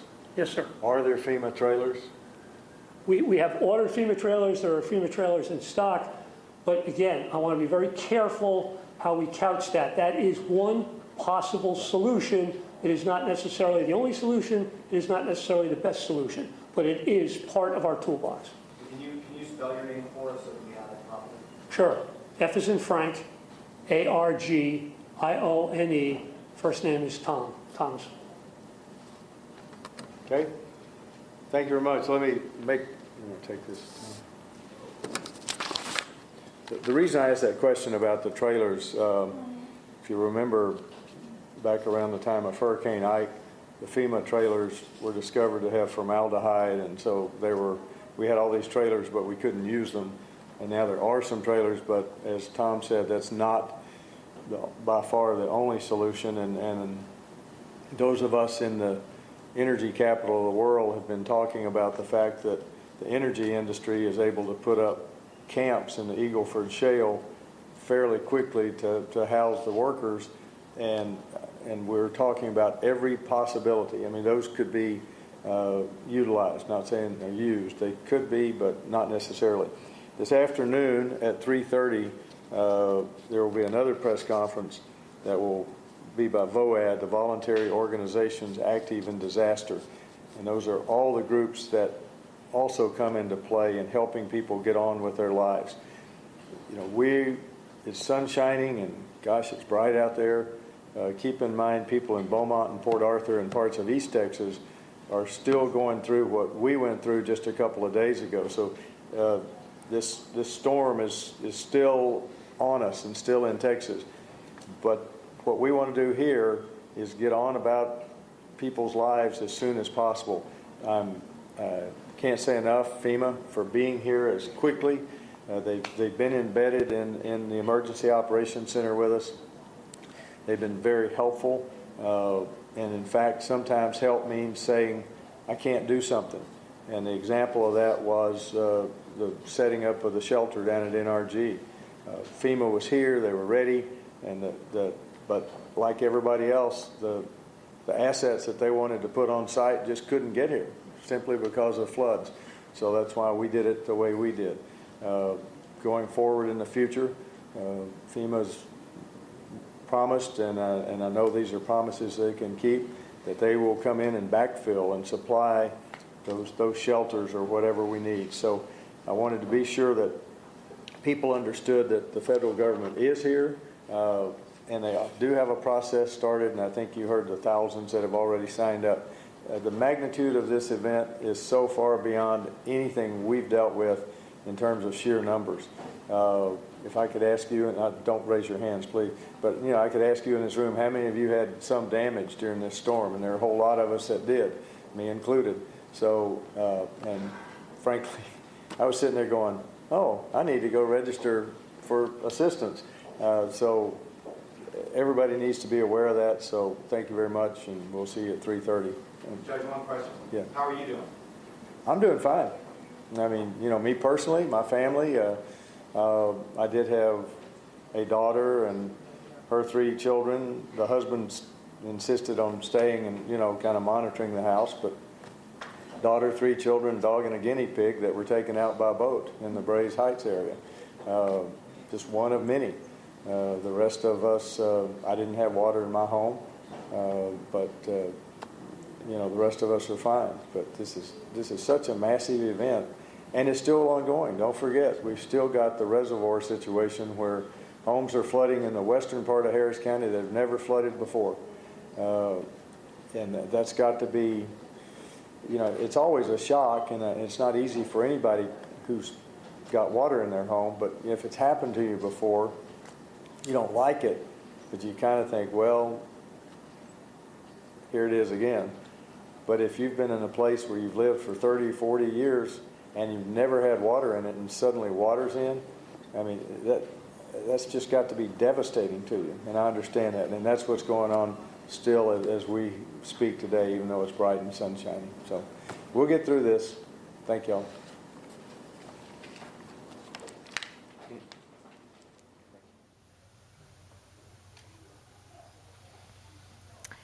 And they're just wrapping up that press conference at Transtar. On a personal note, Harris County Judge Ed Emmett talking about his family being safe, and our hearts go out to them too. These first responders, local, city officials, county officials have been working so hard day and night, and you almost forget they have families too. They have loved ones that they are also trying to keep safe. So just nice to hear that everyone in his family is doing well. In the meantime, though, he really drove home the point that they're making every effort to keep people here in Houston. The recovery efforts are going to take years, but the point is we need to band together as a community, keep everyone here, help everyone who needs the help, so they can stay in our great city. We heard from Tom Bergeon. I believe I'm saying his name correctly, branch director for FEMA for Harris County. The priority now, of course, is to rescue people. They're still doing rescue operations in places that have mandatory evacuations. But he said that they've gotten into shelters like the GRB. They've started registering people, getting them in the system so they can move to that process of, getting help from FEMA.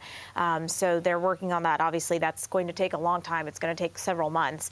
But, they want to start as early as possible. So they've already gone into several shelters and started getting people signed up. So that's good news. And of course, we'll be hearing again from those officials. They said at 3:30, so hopefully we'll have more information. And he kept driving home the point. Register with FEMA. Register with FEMA. ASAP. Go online. That's the best way to do it, to disasterassistance.gov. They're going to work to try to get people in hotels and apartments and other housing options. All right, let's move on now. It is 11:27. We have some headlines for you now. Controversy in Fort Bend after a mandatory evacuation is ordered overnight. We're telling you why residents are so upset. Plus, chemicals at a Crosby plant spark fires and injures 10 Harris County deputies. And we continue to follow the aftermath of Harvey, the storm now claiming the lives of 31 people. All right, let's go along the banks of the Colorado River. Near Wharton, where they had some evacuations and rescues overnight with that swollen river. Will Urich is live for us now. Will, what's the latest there? Yeah, good morning, guys. You're looking live here this is Highway 59 north out of Wharton, out toward Houston, and you could see the running water that's flowing down off of it into what has become a makeshift creek on the side. Kind of a point that I want to let you know as I've been driving around Houston, the greater Texas area, last couple of days. A lot of people going through standing water. It's much more difficult to go through running water because obviously that can push your car down. I've seen several times cars get moved down into what has become, as I mentioned, a makeshift creek. You can see somebody coming this way in a high truck, so we're going to try to slide over here and let them come. But this is 59 North, a major highway running through Texas, one of the major ways, if not one of the only ways, in and out of Wharton, coming from Houston, and this is completely closed down. Wharton completely closed off because, as you mentioned, there's the Colorado River, there's the San Bernard River that are at levels very, very high. Now, the good news is that they are holding.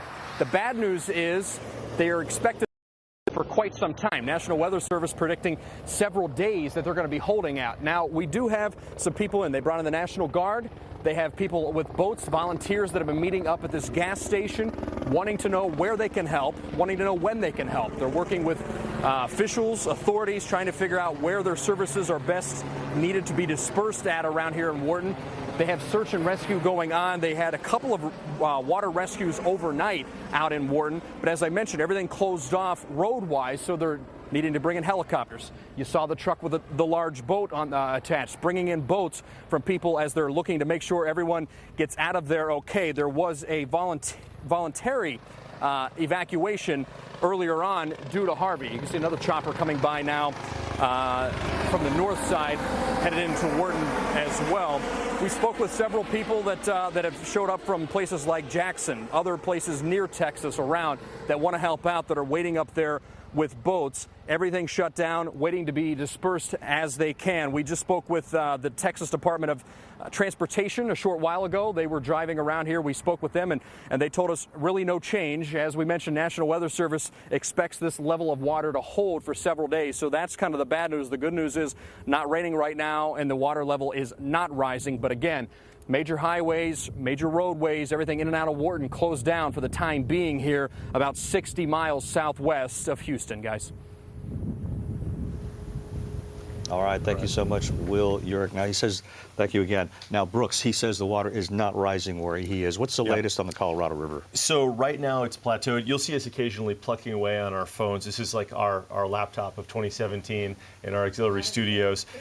So I've been looking at the latest information here, trying to bring you some updates. So right now, where Mr. Urick was, our reporter, it's at 43.74 feet, and it's plateaued, but it's expected to rise and crest tomorrow. Its peak at 45.2, so it's got about 1.5 feet to go before it reaches its highest crest. So if you're along the Colorado River near the Wharton area or below, expect that water to rise about another 12 to 18 inches before tomorrow's done. And then after tomorrow, it's expected to drop, and it's expected to drop quickly. In fact, by Tuesday, it will be about 20 feet lower than it is right now. So at some point, very soon, probably as the weekend progresses, we're going to start to see this floodwater dropping. But it does crest tomorrow, heads up there along the Colorado River. It's only getting worse before it gets better. Well, we were on the phone last night with the public information officer from Wharton. Yeah. And they were saying that they'd never seen flooding like this before. It was like a wall of water, and they were expecting it, but still, I mean, they've never seen this before. Well, and we've heard about evacuations in the Wharton area before with flooding. Tax day this year, I believe it was this year, we had evacuations along the Colorado River in Wharton, certainly before that with Memorial Day and maybe even the previous tax day flood. So it's a floodplain. There are homes built along the river. And certainly with a superlative event like this, when you're dealing with the most rain ever recorded in any one event in the United States, you're going to no doubt have that happen again. So about another 1.5 feet to go before that river crests at the Colorado. Also, the San Bernard River is high. I'm going to get the latest stats on that coming up. But folks along the San Bernard River will be experiencing a crest today and tomorrow before that water starts lowering down around the Matagorda County, Brazoria County line, and it's very high there as well. So we're watching your river as well, guys. Okay. And a thought came to mind when I was watching that live report. Now, okay, excuse me. Now we're being told to go to Jeremy Rogowski now. He is live in Fort Bend County. Jeremy, what's the story out there? Hi, Ron. So this morning, there's been a lot of, from what folks have said in Fort Bend County behind the Barker Reservoir, a lot of confusion about an evacuation order that went out, a mandatory evacuation order that went out early this morning in neighborhoods behind the Barker Reservoir. I'm joined by Fort Bend County Judge Robert Hebert to talk a little bit first about What happened this morning? You all sent out an email, a Twitter, around 1 o'clock saying that the voluntary evacuation was now mandatory. What, first of all, prompted you to do that? We went from voluntary to mandatory because concerns voiced to our office by our sheriff about that concerned folks entering the high water levels but in the area that of a voluntary evacuation in a dangerous way, and they had no police powers to control that area. So the voluntary evacuation order was converted to mandatory. But respectfully, sir, and your office has received a fair amount of criticism on social media. Here's why. At 1:09 a.m., okay, on Twitter, you sent out a tweet that says, I'll have to take your word for it. Imminent flooding expected. So it's not whether law enforcement can get in. You're telling residents imminent flooding is expected. The Harris County Flood Control District, Your Honor, says no new flooding is expected from the Barker Reservoir. So what happened? Was there a communication breakdown? Well, there was, let's say there was the fog of war. Okay. I didn't approve that release. I didn't even know that release was done. It was done through our public information activities, which are located out behind us in a trailer. They were trying to get push information out to the people. They obviously used the wrong terminology. So that also was sent out to neighborhoods in this area. Those neighborhoods were dry. So people are getting notice, and now they're talking to each other at 2 in the morning while they're asleep, saying imminent flooding is expected in their area. A few people have said they got door knocks from sheriff's deputies saying, you need to go. Well, your counterparts in Harris County are saying no new flooding from Barker. Well, one of the things that was done when we released it and converted this to imminent, we made a public announcement on several radio stations, and we released information that said, don't evacuate tonight. Stay in your home if you don't have water present. Now, so on one part of our emergency management operation was talking about imminent flooding, while my command office was sending out notifications that said it's now mandatory, but please do not attempt to evacuate tonight and check in the morning because there may be changes to the area. Okay, respectfully, Judge, and there's a lot of moving parts, and you called it the fog of war. There are tens of thousands of moving parts. But the left hand of Fort Bend County is saying imminent flooding. The right hand of Fort Bend County is saying, well, stay for the night, but yet it's a mandatory evacuation. Do you understand the confusion that if I'm a homeowner in that area, that I would be the thinking information that it was a mandatory evacuation, but to remain in place overnight came from me. Okay. Okay, there's no right or left hand. I'm the county judge, and I was telling people as best I could, you're in a mandatory evacuation area, but stay in place. It's dangerous to try and leave at night. And the tweet about imminent flooding was incorrect? I never saw that. It exists, I promise. Oh, I know it does, and I can see where it caused concern, but I didn't know it was out there. But that's the Office of Emergency Management, which is under your watch. I take ultimate responsibility for that. Do you apologize to those homeowners who were scared out of their minds about imminent flooding coming into their homes, that the threat doesn't exist, or many officials say doesn't exist? Well, to those that feel that an apology is necessary, I will apologize, because I'm on watch. It happened on my watch. Let's move forward. Good information is clear information. That's what we're here for. Oh, yeah. We have a map. This is the West Park Toll. This is Highway 99. Barker is up in this area, correct? This is the Barker Reservoir. Okay. What is the blue areas? I'm going to stand over here, and you could point them out, sir. What do the blue areas represent here and now and going forward? This represents the mandatory evacuation area currently in force.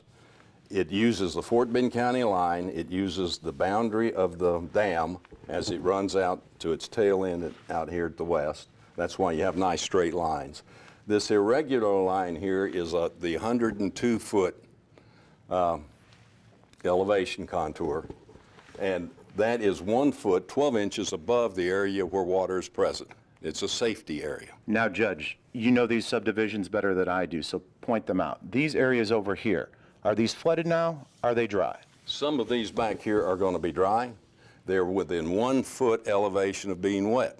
Okay. We're going to continue looking at this throughout the day, and as the water comes down and we can clear and maintain a 1 foot elevation safety zone, we'll further reduce this mandatory evacuation area. Now, as of 1 a.m., this map was different. And correct me if I'm wrong, Judge, but some of these neighborhoods in here were included in that mandatory evacuation, correct? Absolutely. Those neighborhoods were dry, correct? Those neighborhoods were dry. So if somebody who heeded this office's warning via social media on Twitter and got out because they were told to, because there was imminent flooding, and now they're somewhere else, can they go back in? Sure. Okay. Sure. This area, if it's clear, it's under no evacuation order at all. So you're telling me if somebody comes to a roadblock here, a staging area with sheriff's deputies, and they say, I live in one of these areas, it's not in the evacuation zone, are they going to be able to get it? Is Fort Bend County Emergency Management talking to Fort Bend County sheriffs and various constables to make sure that is clear? Yes, sir, we are. Okay. For these areas that are still dry, if they decide to go out, to go to the store, to get supplies, whatever, what is your message to them? They won't be allowed back in. They can shelter where they are, but they won't be allowed back in because this boundary is on the 102, and our law enforcement officers can't determine anything other than the boundary that they have to enforce. So even though they're dry right now, presently, yes, sir, they're stuck in their homes, and if they leave, they're not coming back. Yes, sir. Help us understand, because the initial reaction to that is, well, we're dry, we're okay. Harris County flood control officials have said on record several times that there's going to be no more expected flooding from Barker. So if I'm a homeowner living in these areas and I'm dry and I need supplies, you're going to handcuff that homeowner from going out and doing what they need to do? If they need supplies, they need to go ahead and move to another location until we remove it. Yes, we're going to act in an abundance of caution. I have a major catastrophe occurring in Fort Bend County. I have a river flood that is rapidly approaching the 100-year elevation. I also have flooding behind Barker Reservoir because the dam is allowed to overflow into the developed communities. And respectfully, Judge, you have your counterparts at Harris County Flood Control District saying waters from Barker are no longer a threat. So why the contradiction? Do you understand? That's a fair and legitimate question. Well, I didn't hear their comments. Were they talking upstream or downstream? They are saying Barker, no new flooding. That's from Jeff Lindner in association with other hydrologists who are the experts in all of this. So respectfully, Judge, and Your Honor, we're not here to batter you, but you've gotten your fair share of criticism. I feel like I'm getting a real good interrogation by you on an action I'm much willing to discuss in a much calmer tone. Sir, we are speaking from countless people who have asked us and asked your office on social media. I could read you some of the comments. Why have they added new dry areas? What the heck? Is this correct? What's going on? These are homeowners in your jurisdiction getting conflicting information. Yes, so sir. these are fair and legitimate And questions. I feel a great deal of sympathy for them. And so again, this information here appears to contradict what your counterparts in Harris County are also telling folks. Well, the last official statement I heard from the U.S.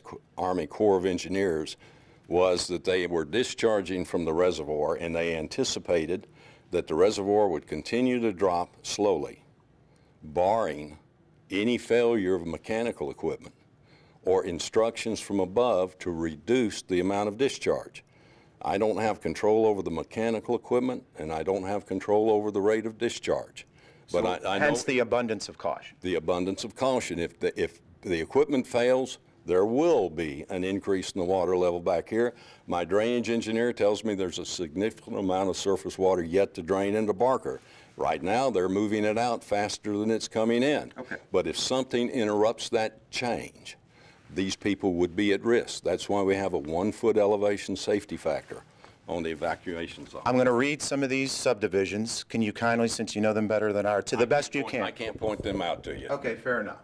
Canyon Gate, Cinco Ranch, sections 1 through 8. These, again, on this list are the new list from Fort Bend County that are in this area on the blue map that is under a mandatory evacuation map. What that means, again, correct me if I'm wrong, Judge, is that they are to stay in place because there is a threat.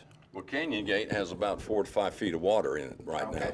So I think just to define, anybody on this list, and we're going to talk about it here one by one, is in this blue area. I am not going to discuss those subdivisions one by one. Well, I'm going to list them because it's important for folks to get it out. People right now, because I have a few dozen other problems to work on, that I'm going back up to command. But before I go, this map is on our website at fbcoem.org. You can fire up your computer, go there, go to the emergency evacuation section, which appears immediately. There's a menu dealing with this whole catastrophe. You can put your address in. There's a space to put your address in. It will immediately locate you on that map and tell you whether you're in or out.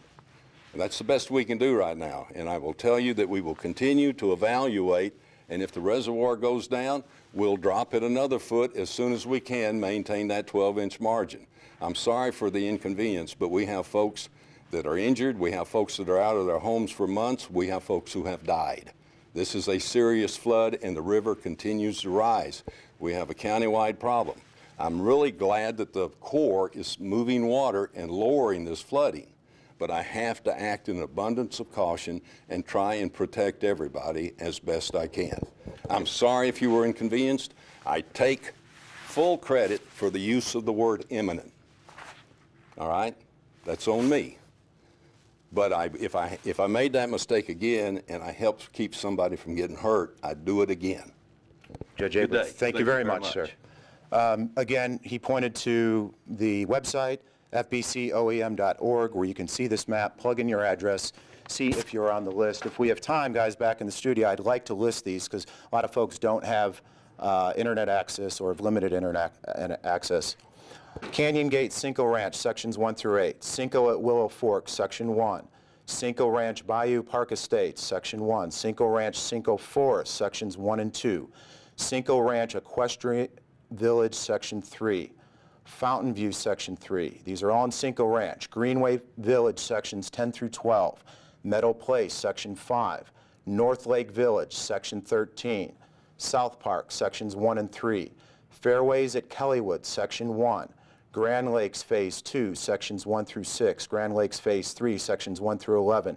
Grand Lakes 5, 8, 9, and 14. Greens at Willow Fork, sections 1 and 2. Kellywood Courts, sections 1. Kellywood Greens, sections 1 and 2. Kellywood Links, section 1. Kellywood Park, Legends at Cinco Ranch Apartments. Ricefield Village, section 1. Willow Fork, section 1. Willow Park Greens, section 1. Again, what those neighborhoods are neighborhoods in this area on blue in Fort Bend County behind Barker Reservoir, which we just heard from the county judge, are areas that are in a mandatory evacuation zone. Even if you're dry in those areas and you go out to go to the store, to go to a neighbor's, to go to family members, we are told, out of an abundance of caution, that law enforcement will not let you in. All of this despite contradictory information from Harris County flood officials saying no new flooding from Barker Reservoir. Guys, we send it back to you now. We heard a lot. I hope that sorted some things out. Judge Abert certainly took responsibility as the head county official here in Fort Bend and did apologize to those who may have been confused and worried because, as you can imagine, you get notice in the middle of the night that there's imminent flooding and your mind races. And so we hope we have cleared some of that up, and we'll send it back to you. Yeah, there was a lot to try to clear up, but thank you so much, Jeremy Rogowski, for all that valuable information and tough questions for the county judge there in Fort Bend County. You have to feel for everyone, though. They're kind of stuck between a rock and a hard place. And again, a lot of times, as you mentioned, the right hand maybe not communicating as efficiently with the left hand, but in the case of an emergency, that's really hard. But you heard him, you know, and that's good that Jeremy had to clarify these details, because for folks living there, you need to know if you need to evacuate. So Fort Bend County Judge Robert Hebert took responsibility, said, I said those words, imminent flooding, and I realized that that caused some problems, so he apologized, and hopefully everybody is on the right track. They know where to go. And then I noticed that wanted to mention the web address to go to if you need to see those neighborhoods that Jeremy listed off, fbcoem.org. So hopefully you can get the correct and accurate information there. Yeah. Well, hopefully that cleared up some confusion there, but I'm not sure that it did. Well, the map that they have today now is much smaller than the map I was dealing with about 8 o'clock this morning. Well, I have to interrupt you because we have to get to our reporter in West Houston, Noel Brennan, who is on a boat, I understand. Noel, what can you tell us? So we were just on a boat. We just hopped off a boat because the water got a little bit too shallow. But we actually launched from Gessner and Briar Forest, not too far from here. We're at Dolliver Drive and Longmont Drive, and we've been talking this whole time about the team effort that comes with these rescues, that it's police and it's volunteers who are bringing their own boats, and this is a perfect example of it right here. We have Lieutenant Perry, Sergeant Griffin, Drew, and Dylan Barker, who are all kind of working together right now in this neighborhood to get the last of these people out. A lot of the folks, though, don't want to leave at this point, and that's what we're going to talk about with Lieutenant Perry. I mean, what are we doing out here? Because you've had contact with these people sometimes multiple times. Yes, sir. We've been out here for about 3 days now. Some folks have voluntarily left before this even started. The first day we pulled about 150 people out. We pulled another 20 or so out yesterday. And right now we keep getting calls from individuals, from family members who are finally convincing their loved ones to finally pack up and leave. We're making this last-ditch effort. We're going through with bullhorns. We're going door to door. We're basically imploring these people to leave. Unfortunately, it's such an unstable situation here with the releases from the reservoirs, and Buffalo Bayou is right behind here, and all that water is dumping into this neighborhood. So we're not quite sure about what's going to happen. We hear that the water's not going to rise anymore, and then it goes up 2 feet. We think that the water's actually going to go down, and it rises. So we don't really have a lot of accurate information to give these people. And a lot of these people have been here for 40 or 50 years, and they just don't want to leave their homes. But we got to do everything we can to ensure their safety. And we've seen varying conditions as far as the depth of the water. Right now, it's up to our shins, but in other places, what's it like? In other places, you go around the block and it's going to be waist deep. And if you look down, you can tell it's not always necessarily the depth of the water, it's the speed of the current. With all the water coming in off the bayou, it's very rapid, it's very strong at times. If someone tries to leave their house, even just to go check their yard or something, there's a good possibility they're going to get swept away. Our big concern is, like I said, it's the speed of the water, it's the quality of the water. You're having raw sewage, chemicals leaking out of all the stranded vehicles. Is just a dangerous situation. So. And it's my understanding that there's no mandatory evacuation for this neighborhood, but is there something in the works or something to help you guys out in this scenario? You know, we're using all the channels we can to do what we can. There is no mandatory evacuation right now, which is, I think, convince a lot of people that as long as they said that there is none, that they're okay to stay. Mandatory evacuation doesn't necessarily mean these people are going to leave anyway. Right. So we're doing everything we can to assist these people, but ultimately it's their prerogative if they want to stay or not. Lieutenant Perry, thank you. I want to bring in Sergeant Griffin because this is your first time out on the boat today, is my understanding, and just being out here. I mean, what have you seen in the short time that we've been on the boat? What have you seen, and what's it been like here on the water? It's quite interesting. I've been in the command post for quite a few days, coordinating the relief effort as far as coordinating overtime and food effort for the officers out here and making sure these officers get fed. They're doing a phenomenal job. The thing that you tend to lose perspective of being inside is you don't know it's raining. You don't know if it's still raining, if it's flooding or whatever. So when you come out here in certain areas a couple of days later are dry, you kind of lose perspective of that. And then when you come to an area like this that's been obviously flooded for quite a few days, it brings you back into perspective as to what's going on, what's really hit them. So it's pretty a harrowing thing. Sergeant, you mentioned to me you've been on the force for, what was it, 22 years? 22 years.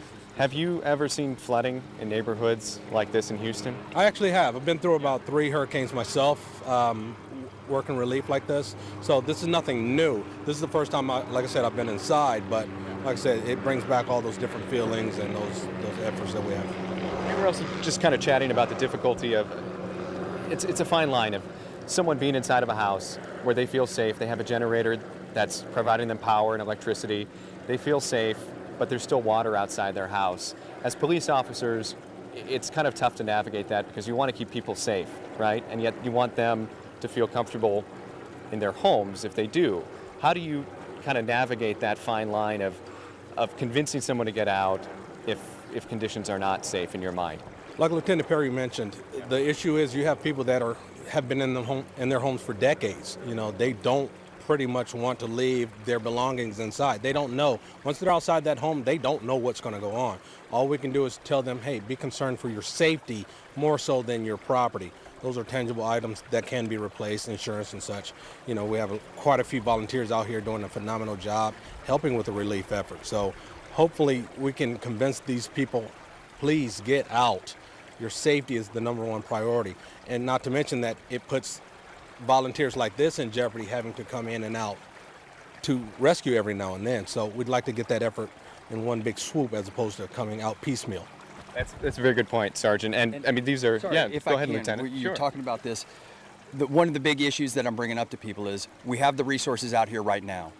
People say, well, I'll see what it looks like tomorrow. We may be called to a different part of the city where our officers are doing a phenomenal job, and parts of the city that are hit even worse. We may get redeployed elsewhere. We don't know. I just don't know what tomorrow's going to bring. So you may get to that point where you're ready to leave tomorrow, but then we're not going to have the resources out here. My advice to everyone is take advantage of the resources we have out here now, and like Sergeant Griffin said, let's get it all done in one big swoop so we're not constantly coming out to put people at risk. So yeah, because the volunteers are here now and they're coming in a steady stream.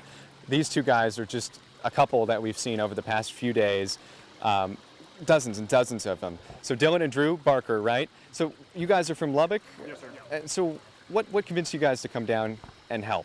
So I work for a church in Lubbock, Texas, and one of our sister churches here in Houston was having problems and needed help. And so we loaded up and came down here, got here yesterday afternoon. Dylan, I want to let you get a word in. They're having me wrap here, but just what's it like being with your brother out here and helping these people out? It's amazing just to be able to show the love that we can through these actions, because these people need it right now and they're going to need it for months and months. And so it can't just be this week, but it's got to be, you know, days and days of putting in the hard work and the effort. Well, thank you guys for what you're doing, and thank you officers for everything you guys are doing. It's important work, and let's hope that this continued teamwork continues, because Houston is going to be needing it for quite some time to come. Guys? All right, thank you so much, Noel Brennan, along Buffalo Bayou, which is flooding.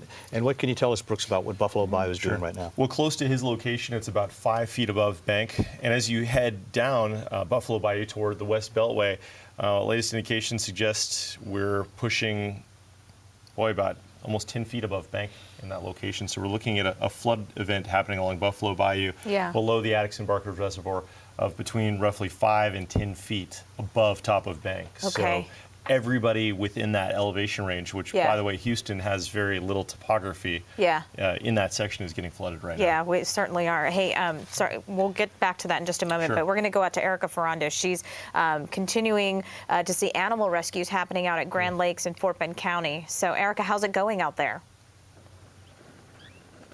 Oh, well, I think you can clearly see these animal rescues are happening. They've been happening all morning, and right now I'm actually with Constable Nails. He is right down there in the water. He's been kind of guiding us around, but look at all of these animals. This is 30 animals here, mostly birds, and I have the happy animal owners here. Glenn and Rosa, how are you guys feeling? You finally got your animals back. I know it's hard to leave them behind. Right, that's true.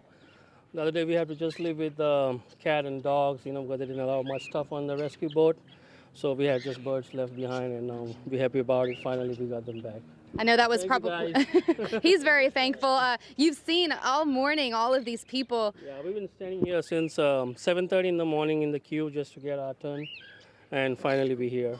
What was that like, kind of waiting and just waiting to see what it's like? Nothing better than getting them back, so it's good. Good feeling. Good, and yeah, I mean, this has been happening all morning long, and people have been reuniting. We've seen a lot of cats. I think we've seen some dogs. Most people, I don't think, left their dogs behind, but there have been some dogs that we've seen, 2 dogs. We've seen some snakes. What else have you guys seen? What are the different animals people are bringing in? We've seen turtles, guinea pigs. I think there's a turtle in here somewhere, right? Rabbits, yes, all sorts of animals. Any idea how many people you guys have helped so far? Just how many? It's about 6 or 7 boats for you guys. That's just for you guys. How many boats are out there total, though? We have 5. 5 boats. Yeah, there's 4 airboats and a couple other motor boats. 5 airboats, some motorboats. I'm not sure. Can I make it over here to talk to him? All right, I'm going to head over here, trying to maneuver my way around. I want to talk to Constable Nails a little bit if we can. So tell me why you guys are doing this. I know it's so important. People hate leaving their animals behind. Well, it was yesterday afternoon we received several calls from residents here in Canyon Gate that expressed interest to get back into this neighborhood to pick their pets up. So we coordinated an effort with several boats, and we have animal control services here on standby to assist us with this, to make sure that we can make these residents comfortable here in Canyon Gate and give them that opportunity to reunite them with their animals. In regards to the animals, but also just the water you're seeing, have you ever seen anything like this? Now, this is pretty devastating. I've been all over Fort Bend County, and I would predict this is some of the highest flooding I've seen with respect to the level within the homes. Well, I think what you guys are doing is meaning a lot to a lot of people, because people hate leaving their animals behind, but in times like this, sometimes you have to people first and then go back for the animals. So thank you guys, and I'm glad you guys are finally reunited with all of these animals. So for now, guys, we will toss it back to you in the studio.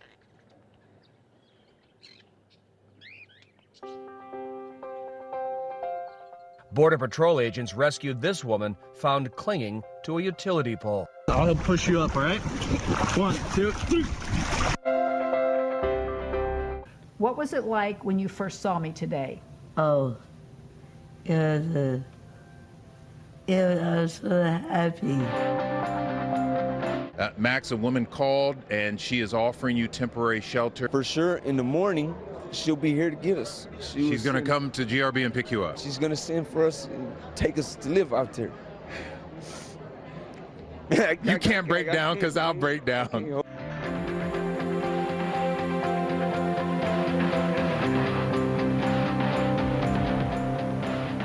Now at noon, good news for passengers. Houston Emergency Operations Center says Houston airports are back to normal operations. And Houston Texans' J.J. Watt reaches his goal, raising $10 million for Harvey relief in under a week. Plus, the recovery process in Texas continues, with more people in the Houston area being rescued today. Yeah, good news. Thanks for joining us again. I'm Rekha Muttaraj, Ron Trevino, Brooks Garner, Darby Douglas. We're here to give you the latest on everything in the recovery efforts. But let's start with Brooks with a look at our forecast. Well, we've got a bright forecast for the balance of the week, which is good news for just the psychology of all of this. We saw in the last few minutes the deputy standing in the water up to his chest rescuing people.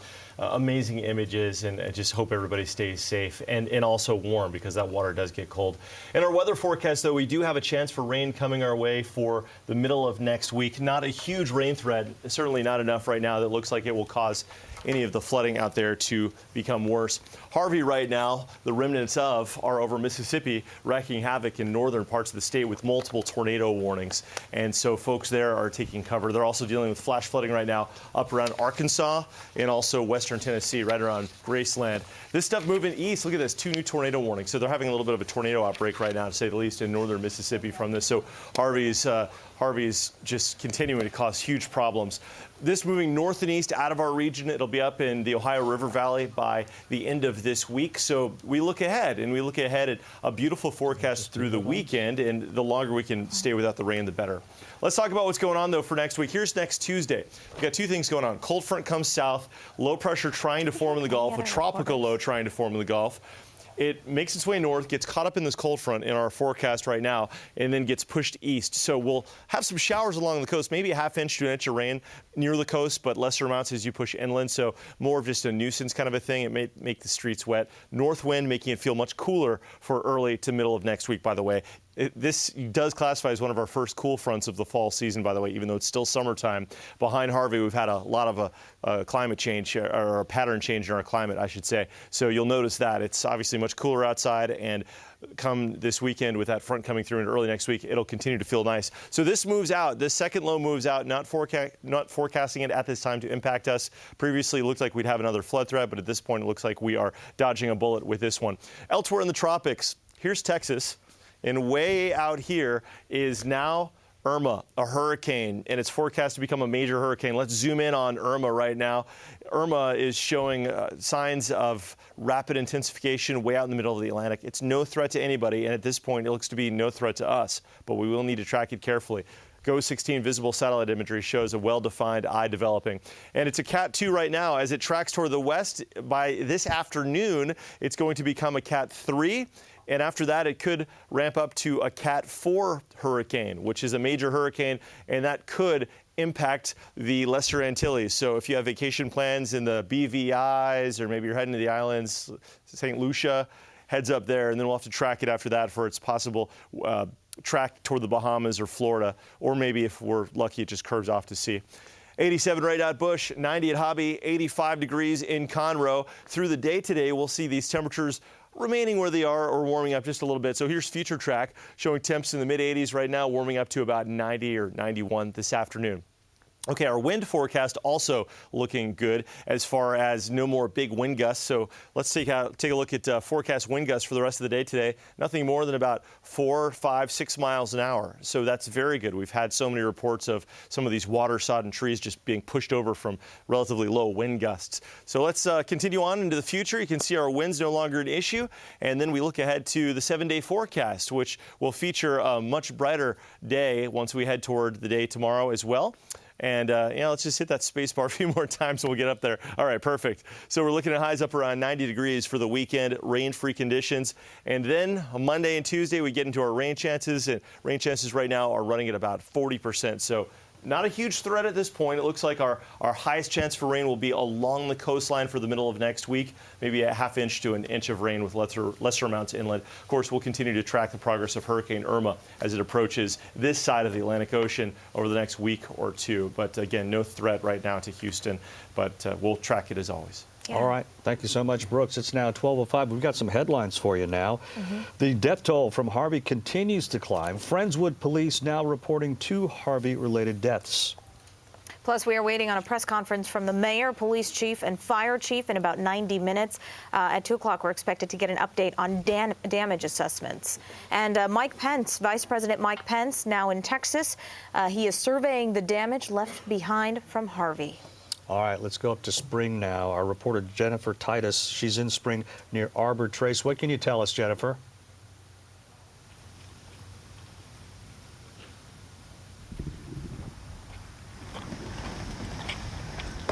Jennifer, are you there? Okay, so we're waiting to hear we hear something. Not quite sure if we're going straight to Jennifer. Yeah. Okay. Let's see if we getting ready right now. Yeah, we've been talking a lot about how since the weather is nice and people are sort of getting back to work, getting back to a sense of normalcy, there's a lot more cars on the road. There are. So what is open, what is still closed, Darby? Okay, in a nutshell, if you're trying to go east on 90 or I-10, probably can't do it, especially once you get to Crosby on 90. That's San Jacinto. Yeah, but, well, not only that, you've got that chemical leak up there as well. Yes. So they pretty much got 90 blocked off. I-10, once you get to the San Jacinto River, that's pretty much blocked off as well. And then you keep going, you just hit more high water. So not even worth trying to go east at this point in time. A lot of folks up in the Kingwood area are wondering about the East Tex Freeway and the San Jacinto River. The river's gone underneath the freeway, but all the concrete barriers got basically moved off the freeway. They got to put them back, check for structural damage. I'm hearing Tuesday, September 5th. Usually if they put out a rumor like that, it's usually going to be sooner than that, but that's what they're saying. So through the weekend, probably through Labor Day, it'll probably be blocked off. Been sending everybody up, if you're north of the river, go to the Grand Parkway. South of the river, Beltway over to the Hardy Toll Road up to the Grand Parkway, or 45 to the Grand Parkway, as you will. Next up is I-10 at Eldridge with the Attic Spillway spilling onto the freeway. Well, they had it down to 1 lane at one point in time. They came up and put those water barriers there yesterday. I was driving by. I did a Facebook Live, and they've staved off the water on the freeway. Frontage roads are still blocked between Eldridge and Highway 6, but the freeway is open. You can get through, and I'm not seeing any delays there. Now, on the inbound side, you might still have a couple of right lanes, but that seems to be enough to handle incoming traffic because not too many people are coming in. Most people are trying to get out of town.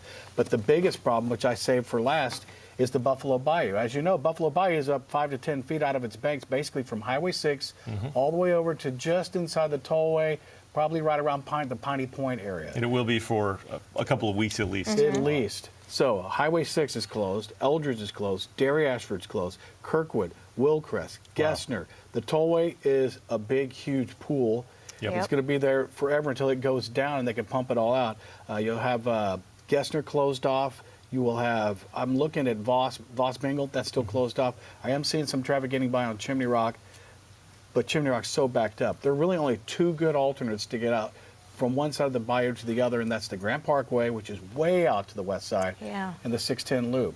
Everybody's going to the 610 Loop. It is really stacked both the ways out there. People trying, and it's really people trying to get to work.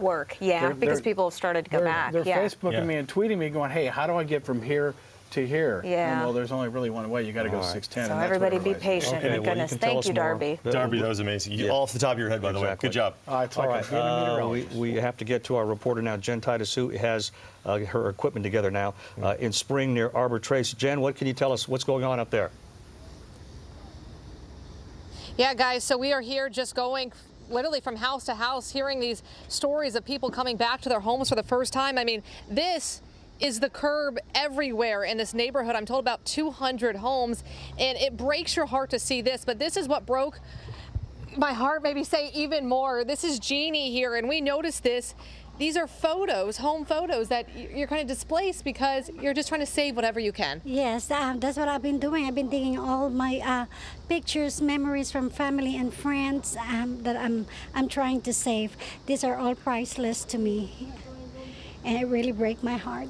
Yeah, I'm guessing that's the hardest through it all, because these are things you're saying that can't be replaced. Yes, definitely, especially my parents' picture. They're all deceased, so that's all I have from them, you know, all the photos.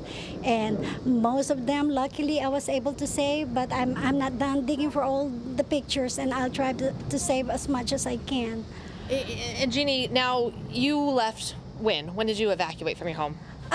I left here Sunday night, but the water is starting to raise up like around 11 o'clock that Sunday morning, and I didn't think that it's gonna go up that high, so I decided just to stay and, you know, see what's going on. But my youngest son came and, you know, told me that we need to evacuate now. So at that moment, I got, you know, my brain was dead. I can't think of anything to grab, just myself and my dog. And I felt so bad that I forgot about my lovebirds in the backyard, and the next day I tried to come back here and save them, and luckily they're still alive, and I was able to find them a home. I heard yesterday this neighborhood still had water in it, so this is really the first day people are coming back to their homes to see. Yes, I did. Yesterday was the very first day that I see what's inside my house. Everything was floating, even my refrigerator. Just imagine how big and how heavy is my refrigerator. All my appliances, all my furnitures, they're all floating. I guess because the pressure of the water from the front yard, from the backyard, it just bounced every part of the house. And I know this is hard for you, unimaginable, like you said, because this is everything that you've worked for, like so many others. Yes. It's really hard for me. It's really a nightmare. It's not a, I didn't think in my life that, this could happen to me. Like I said earlier, when I left my country in the Philippines, I thought I was safe because of the tornado and everything, typhoon that is going on over there. And then, this is what I'm going through right now. I would say this is a version of what just had happened in the Philippines, the Yolanda typhoon, and this is it. We're going to walk through your house with you. Welcome. Yeah. You are welcome to. Maybe you want to walk us through? Yeah, it's best to go this way. We've been finding snakes inside the house. They're baby snakes, but. Because we're just going to show people that even though the water's gone, it may look like it's gone, there's still a long cleanup process here. Yes. I mean, tell us where we're at right here. This is my living room. And obviously, the water got this high over here, and my son is trying to break this before the mold start. So it's a big help for me. And now this is the appliances that I was talking about. That the water was, was coming in. This refrigerator over here. Just imagine how big this is. When I opened the door, all these are floating over here. All of these appliances? Yes, this was floating, so we were just able to put it up again. And even my backyard, this is a paradise to me. This is, in the morning, this is where I sit and have my breakfast because of what I built, all the trees and all the plants. It's nature. Backyard, I put in a lot of effort, to build this little paradise for me, to have a good time, breakfast or at night, just, We'll go back inside the house here, back to the front door, just kind of showing you guys this is the reality for so many here in Texas today as they walk through their homes for the first time. Even the washer and dryer, look at my dryer. And the dryer's upside down? Yes, my washers, dryers, everything. And we're going back through to the living room here that we mentioned, that not only has she found appliances on their side, but we've seen fish, we've seen snakes, we've seen a little bit of everything that doesn't belong in a home. And the night that we evacuate, we swim over here for us to cross that entrance subdivision. So you guys actually had to swim to get out to be safe? Yeah, I was swimming with my dog with me, and while my son was pulling my other hand, you know, so we can be safe across the street. So water was how high on you? When we were swimming, it's about this high, about my chest high. This one is real low, this part right here. And when you go this way, they're all mud. So you can feel that, you know, you feel like when you're a step ahead, the other foot is like shrinking because of the mud. It's so good to hear. I mean, although to see all of this, that you did survive it. Yes, that's the most important thing. I was very, very thankful that my son came and rescued us.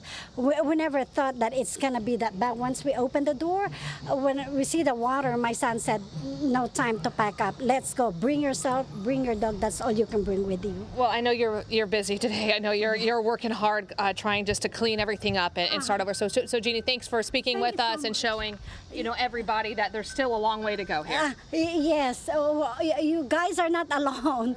We are all into this one here. Together. You know, we are all together. We can, you know, we can make it. Just take one day at a time. You know, God is looking out for us.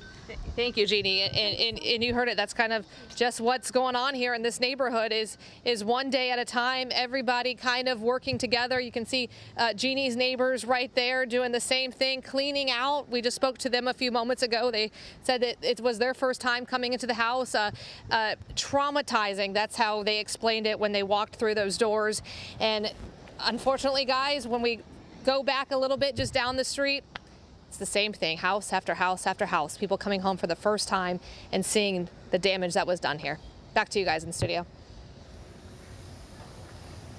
My goodness, and God bless that woman. You know, Jennifer, and a lot of our reporters, it's part of our job. We go out and we're actually talking to people at their worst. So we overwhelmingly appreciate that they take a moment in really this nightmarish time in their lives to speak to us, show us the damage, because people really need to see the devastation. They need to understand just how much help Houston needs. So every time a homeowner speaks to us and shares their story and shows us their losses, it's thank you. Thank you. And thousands of cases like that. Yeah. You know, and a lot of work is beginning today, as we saw in that woman's house too. Her son's already doing what he can to make repairs and pull up carpet and make measurements and everything else. Yeah. All right, let's go on to Crosby now, where they've had their share of flooding as well. But add to that the concern over the Arkema chemical plant and a fire that took place overnight, and the continued concern over the chemicals there. Janelle Bluda is live in Crosby for us. Janelle. Yeah, guys, a little bit of good news to start off with. We have learned that all 15 of those deputies that went to the hospital for respiratory irritation from breathing in some of that smoke this morning have been released from the hospital. So they're all clear, and so it's good news, good to hear. You know, let me give you a look at this behind me. Now, this is a roadblock here, but if you can see beyond these fire trucks, we're going to show you a water tower there. That is actually where the plant is. It's very far off, but we're told when these chemicals react to the heat, once they are warmed up enough to sort of combust, then that they will produce a fire, which will produce a very heavy black smoke. As you can see, there is no black smoke right now. Now, we did hear from executives with the plant earlier today. Now, they say this was an unprecedented amount of flooding. They produce organic peroxides that are used in several materials such as plastics and silicones. They say the materials have to be refrigerated to and if they are not, they will start to decompose. And that's what happened here, guys, is that they actually had 4 levels of protection for those organic peroxides, and each and every one of them failed. They had their main power source. Then, in Monday, they brought in 8 diesel-powered refrigerated units. They're like 18-wheeler trucks that they've stored these chemicals in containers. I'm sorry, not 8. They brought in 9. Say that it does produce the heavy black smoke, which is what those deputies drove through earlier. We're not exactly sure how harmful, if harmful, they could be. They say it could be just like breathing in any normal smoke. They say that they have several feet of water inside the plant at this time, that it's only accessible by a boat, and they say they do not plan to go inside the plant at this time until the waters have receded. They said they're not putting anyone in harm's way to restore refrigeration. They will likely wait for all 9 of those containers to completely burn out. They are still asking people to respect that 1.5-mile radius around the plant, and they're asking them to, anybody within the area, to stay out. They say the issue here, guys, is that we don't know how long this is going to take. We don't know how long it'll take for all of those to burn up. We don't know when residents will be let back in their homes. They don't know how long this will take. So this could be hours, maybe a day or so. They say they have set up a hotline for people who are experiencing these issues, and you can find that number on their website. If you need any help, you can call that number. If you're in this area and you're impacted by what's happening at their plant, they say go ahead, give them a call. But for right now, we're just monitoring the situation. We don't see any type of smoke coming from the plant right now, but we will continue to bring you updates live from out here in Crosby. Guys, back to you. All right, thank you so much, Janelle. Still a lot of questions about what's going on out there, and even though they've had that evacuation, people in that area are still very concerned. Yeah, absolutely. And, you know, trying to get back to a sense of normalcy includes getting the kids back in school. And school has been, for a lot of districts, canceled this entire week. And HISD, though, is one of those districts where some of those schools took on water, and they've seen some damage there. So we're just checking in on them, getting an update. Sherman Chow is out there on the southeast side. So, Sherman, how bad is it for some of these schools? This is bad, and by the way, we are off of Scarsdale and neighborhood, which is terribly hard hit as well. We're going to give you a little tour. We are at Lutheran South Academy here, and I'm with the principal. This is Sheila Penzick, yes. And she's the head of schools, as they call here. So let's start walking and talking, because I want to show folks what you've got going on here. And when you look at this, I want you to keep in mind that when they walked in here at 10 o'clock this morning, this school was flooded, the damage was here, nothing had been done. So what you're about to see has happened in the last 2 hours. So give us a tour. All right, this is our common use building where we have our gym, our fine arts, our cafeteria.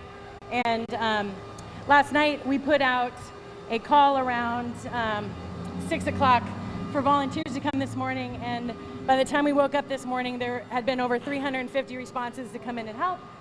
Contractors and friends and other schools and school families. We've just been really blessed with the overwhelming support that we've received today. And take a look, people, I mean, you've already got the drywall out here. Yeah, this building took on about a foot of water. And you can see the water line there behind that drywall that's been removed. And look at all those tool bags. Yeah. You got some pros in here. We do. We have been so blessed. And every building on our campus took on water. So we are looking at taking out drywall and flooring in every single building that we have. And you have about how many students now? 800. 800. From K to 12, right? Pre-K to 12, yep. And how many buildings do you have at this campus? We have 5 buildings on this campus. Okay. And there we are, LSA, and I know you're part of a chain of, if you will, Lutheran schools in the Houston area, and some of your fellow campus families have come out, and then also just people from the neighborhoods? Yes. Yeah, other churches, neighborhoods, friends, so many families. And this is very dramatic. I know you're going to have to take a breath, Sheila, before you tell us about what's going on here. This is your prize gym that was just remodeled when? Just remodeled this summer. And we came in this morning and we have ocean waves on the floor. And first and foremost, you guys are going to have to get, of course, all of the beautiful hardwood floor taken up here. And this is just incredible. Yeah, it is really devastating to see and breathtaking. I can't express to you how much the support that we have gotten today is overwhelming. And I know Frank has given us a good shot here of the guys and gals who are just using shovels to pick up all of the wooden tiles here. And I don't know, Frank, if you can pan over to your left, over on this side. I want to show folks kind of the wave, see how badly the floor has buckled over here. It's on the far side, and if you just look up against that gym wall, you can see that's got to be up maybe 2 feet at the high point, do you think, above the floor? Maybe three, yeah. It's high over there. And it's just buckled up into a huge curve because of the water. And I'm so sorry. I know you just had put that up there a few well, maybe not even a month or two ago. You know, when you walk in and you see all of this, how long have you been the head of schools here? This is my 7th year as the head of school at Lutheran South. And you've got 800 kids, probably a little less than that, a couple hundred families. What's the first emotion when you walk in the door this morning and you see what Harvey has done to this school? Just how fortunate we are. You know, we've checked in with all of our families. We haven't had any loss of life. All of our families are safe. We've had over 30, 40 families lose their homes, though, which is, you know, so we've got this here, but we also have an extended community, as all of Houston is, just hurting. So to walk in and have this kind of support this morning is unbelievable. All right. Oh, I'm getting all worked up, and I don't even go to school here. All right, let's keep walking. Oh, wow, and you can see some more of the waves here, as it were, with the floor buckling up underneath the bleachers. My goodness. Okay. I'm going to ask our photographer, Frank McBride, just to be careful as he walks as well and navigates some of this. The floors are obviously very slippy as well. Okay, and so this is not just haphazard. You got a plan, right, ma'am? We have a plan. Tell me your plan. Well, we have crews assigned. Our own staff has been assigned to all the different areas of the building with supervisors, and we're working with ServPro and with a construction agency, the Crane Group, and we have what you're seeing out here is we've brought out all of our salvageable furniture. So furniture that maybe got wet but is not, it's either metal or plastic. And it's being scrubbed at a sanitation station out here and then being relocated into our cafeteria for safe storage until we're ready to move back into the classroom. And you've got the whole deal, the antimicrobial, the Clorox, the bleach, whatever you need. Yes, everything we need. ServPro's been amazing. Oh, and have they been kind enough to donate and to assist here? They are working with us through our insurance, but they're here helping spearhead this effort. Okay, alrighty. Let's take a peek here, and I know in a second we've got some students we're going to visit with as well who are both volunteering and impacted by the storm as well. Yep. Wow, this is like Office Depot, but you know, in the used furniture department or something. Right. Holy smoke! And look at the kids they're going, and yeah. They got the gloves on and everything. Oh, very good, very good. And while we're taking a look at this, we have some students here, so we wanted to introduce these ladies as well to our viewers. Tell us your names. I'm Avery Toombs. All right, Avery, and you are a senior here? Yes, ma'am, I'm a senior. All righty. So how long have you been going to school here, Avery? Since 6th grade, so a while, a very long time. Yeah. So what kind of hit you when you walked in the door and you saw your school for the last 6 years? Well, I saw a few pictures that had been shared like through group messages from our school, but I didn't see because I'm a volleyball player, so once I saw our gym floor, it was just devastating to me because, you know, we've been looking forward, I'm a senior, I was looking forward to senior night, I was looking forward to our Think Pink nights, to just having home games and stuff like that. I play basketball too, so it's just seeing that gym was probably the worst part for me. And just seeing all the tiles, it's like a wave, and it's just, it was really devastating. What are you doing? What are the kids doing here? I know you got a friend as well we'll visit with, but kind of what's your job been this morning? Well, I came here and all volleyball players were put together. We're all doing sanitation, so we're sanitating everything that's been brought over, all the furniture from the band room to the middle school, the high school, the desks, everything is coming over here, and we're sanitizing it and bringing it over here, and then once it's over here, we're bringing it into the into the cafeteria. So just cleaning everything, getting the dirty water, the rust off of it. So, Okay, yeah. so volleyball team must be very clean team. That's how you got chosen for the job. Tell me, and how is your own family in your own house doing? My house was actually, we were blessed, like we were fine. We didn't have any problems with any of the flooding or anything. We were kind of on an island, we couldn't leave, but our house was completely fine. A lot of my friends, like especially my friend right here, Morgan, lost their homes. Okay. Morgan, I'm going to ask you to swing over this way so we can chat with you just a little bit. You're here, and you could be home. I could be. And I heard you tell folks what happened to your home and what's going on with your family. Okay, sure. Living in Seabrook, we were kind of expecting being flooded because we live on the water on Taylor Lake, and we stayed home. We didn't evacuate when we should have, but our house, we have a one-story house. It's completely, it's destroyed. We're bulldozing it in a few days. Wow. Yeah, the city's making us, and I don't know, it sucks. It's my senior year. I'm not gonna have a home to live in this entire year. So we're building a new house. But I'm here because LSA is a beautiful family to be a part of. And it makes me really happy to see everybody coming together despite everything that's gone wrong, it seems, in our first week of school. So, yeah.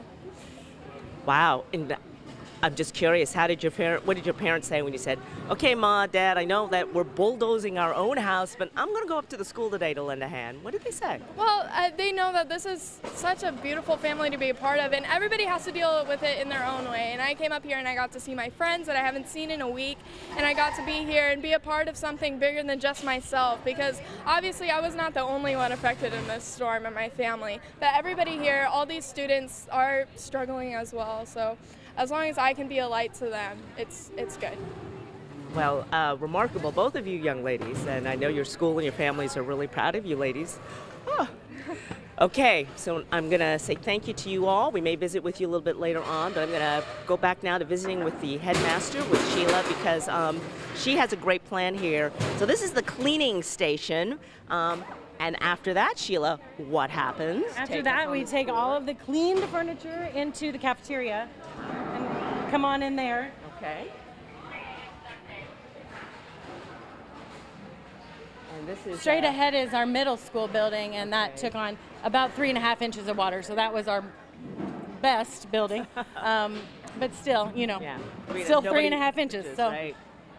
Sometimes you water. feel like it may as well be 3.5 feet, but okay. So then once everything is cleaned, we're bringing it into our cafeteria, where this was all scrubbed and sanitized this morning, but as you can see, you know, from people hauling it back in, we've hauled dirt back in and the dust from the sheetrock. So this is where everything is going to be housed until we're ready to put it back in the classrooms, and then we'll have to clean it again before it goes in, but we wanted to get the dirty creek water off of it first before we brought it back into the building. Sort of the first clean push. Yep. And so everything gets stored here. Everything is getting stored here, and everything's been labeled and categorized, so we know exactly where it goes Southeast Texas. when we're ready. As Franklin Graham just said, it's a long way to go. It's not months, but it's years. The challenges will be great, but we know that the generosity and the prayers and the faith of the people of Texas and the American people will be greater still.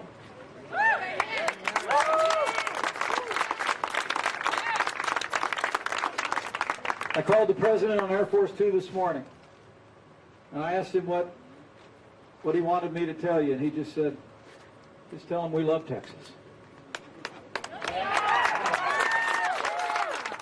You've inspired the nation. You've inspired the nation by your resilience and by your courage. And we just came here to commend you and to encourage you and to assure you that we'll be there. As the president often says, we're one American family. When one hurts, we all hurt. So on behalf of President Trump, on behalf of this good governor, on behalf of all of us that have the privilege of public responsibilities, just know we are with you. And we will stay with you until Rockport and all of Southeast Texas come back. So thank you very much. And with that, I'm joined by my wife, Karen, the Second Lady of the United States,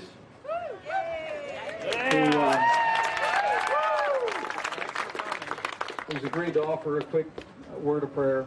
And so those of you that are so inclined, just join us, would you, Karen?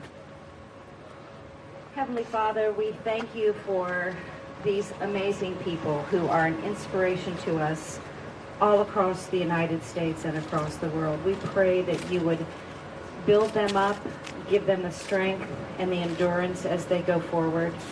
We thank you for the first responders.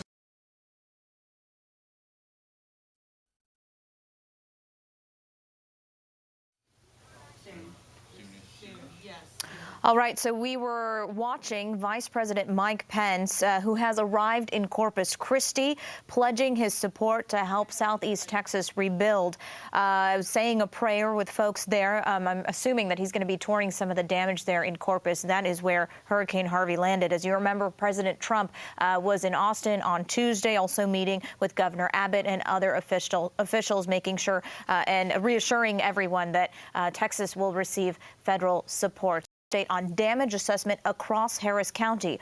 Also, an update on the chemical situation in Crosby that has injured 10 Harris County deputies.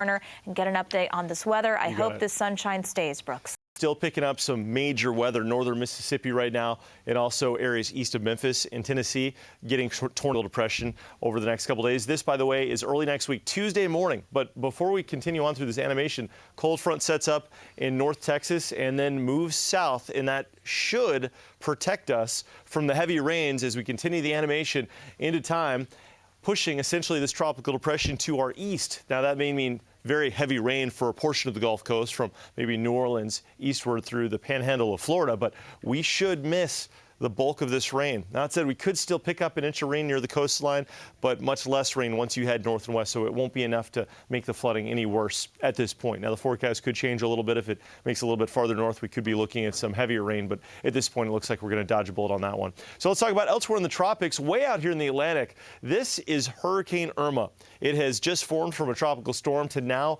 a Cat 2 hurricane, forecast by this afternoon to become a Cat 3 hurricane, and that's because as we zoom in, we have a very defined structure of this thing, and it is showing intensification and continuing. In fact, we'll see an eye popping out of this before the day is out. It's a very compelling satellite image, and thankfully it's very far away from any landmass. It is no threat to Houston at this time. It's likely to curve away before it enters the Gulf of Mexico, but its track does take it toward the west. So looking at that track as it is currently standing, it's a Cat 2 hurricane, forecast by this afternoon to become a Cat 3, and then from there progress west. The only eyebrow being raised at this point for our interest in the Gulf is that indeed if it does track more south than west and enters the Caribbean Sea, we'd have to track it for possible future positioning in an area that could threaten us. But at this point, that does not look likely, and it's still a couple weeks out. So let's talk about our temperatures right now. It's 90 degrees at Hobby, 87 at Bush, 85 in Huntsville. A little bit warmer today, certainly, than it's been in days past. But I think for people who are conducting rescues and dealing with the floodwaters, well, maybe that's a little bit better than it being on the cold side, because after all, that water does get cold. But when you're not enjoying air conditioning with power out in these areas, of course, 90 degrees is still 90 degrees, and it doesn't feel that good. So thoughts and prayers going out to people dealing with that, and hopefully things get back to normal for you before too long. Forecast temperatures, though, we'll see highs around 90 degrees this afternoon. So let's talk about wind. Wind has been another thing we've been tracking, because with all of the water-sodden ground, the ground in many places is more like mud than dirt, and so trees are at a much weakened state. So going through time, starting off about right now into this evening and through the day Saturday, winds will be light, which is great news. Hopefully that ground can dry up a little bit and the trees can stay up, because when it's this wet, just a little bit of wind can knock trees over, causing local power outages and sometimes impacting property. And if you're in the wrong place at the wrong time, it can impact you as well. So that's a look at the wind forecast. Let's talk 7-day forecast, because we've got some beautiful sunshine ahead. And I really want to talk about that before I talk about the rain, obviously, because well, this is what we need. We need sunshine. We'll have highs up around 90 degrees for the next several days. Lots of beautiful sunshine, no rain in the forecast, but once we get into early next week, that system I showed you in the Gulf, which may become a tropical depression, has a chance to provide a little bit of rain for our area, but a cool front coming down should keep that south of us. It should keep the bulk of the rain south of us, and that will also help to enhance the north wind, so we'll likely be done with the 90s for a time and see highs in the low to mid 80s, which will be very nice. It'll be very comfortable. And then we need to track the progress of Irma to see what happens with that system. But it's still weeks out, and at this point, there is no indication that we'll be directly affected by that. Guys? We'll take all the news you can give us. You got that. Thank you so much, Brooks. All right, we've had reporters all over Fort Bend County the past few days. We've got Kaya Edwards now. She is live in Rosenberg. Kaya, what can you tell us about what's going on in Rosenberg today? Well, you know, I just want to start off by saying that it seems like as we go to these various communities checking in on people, the first question we get from folks is, how did you get here? So I'll tell you, our route was from Pecan Grove to Rosenberg, and we were able to take 90. So if you're headed that way, that was probably about an hour ago, so you would probably be able to make it here on that way. Right now, we are standing on an overpass. This is the Brazos River, and you can see there just how high the water is. One of our first stops here was the police department. We just checked in, and police are telling us that this river in this area here in Rosenberg is expected to crest at 11 o'clock tomorrow morning. A lot of the roads around here are blocked off, so that's another reason why we chose this location to check in with you guys. We couldn't get into the neighborhoods, some of the neighborhoods around here, because the roads are blocked. We're told a few homes are flooded at this point, and that with this river cresting, we can expect more homes to be flooded. And what you might find is the level of flooding or the impact to be similar to flooding last year, Memorial Day, that flood from that time. So officers were telling us that it might be 2 feet higher than last year. So that's what's going on here in Rosenberg.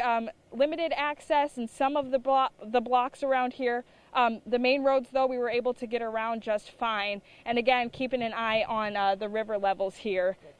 And another thing to mention for sure is with this whole thing we've been dealing with all the time of how do we get around, officers mentioned a good thing to check, or a good app to check, is Drive Texas.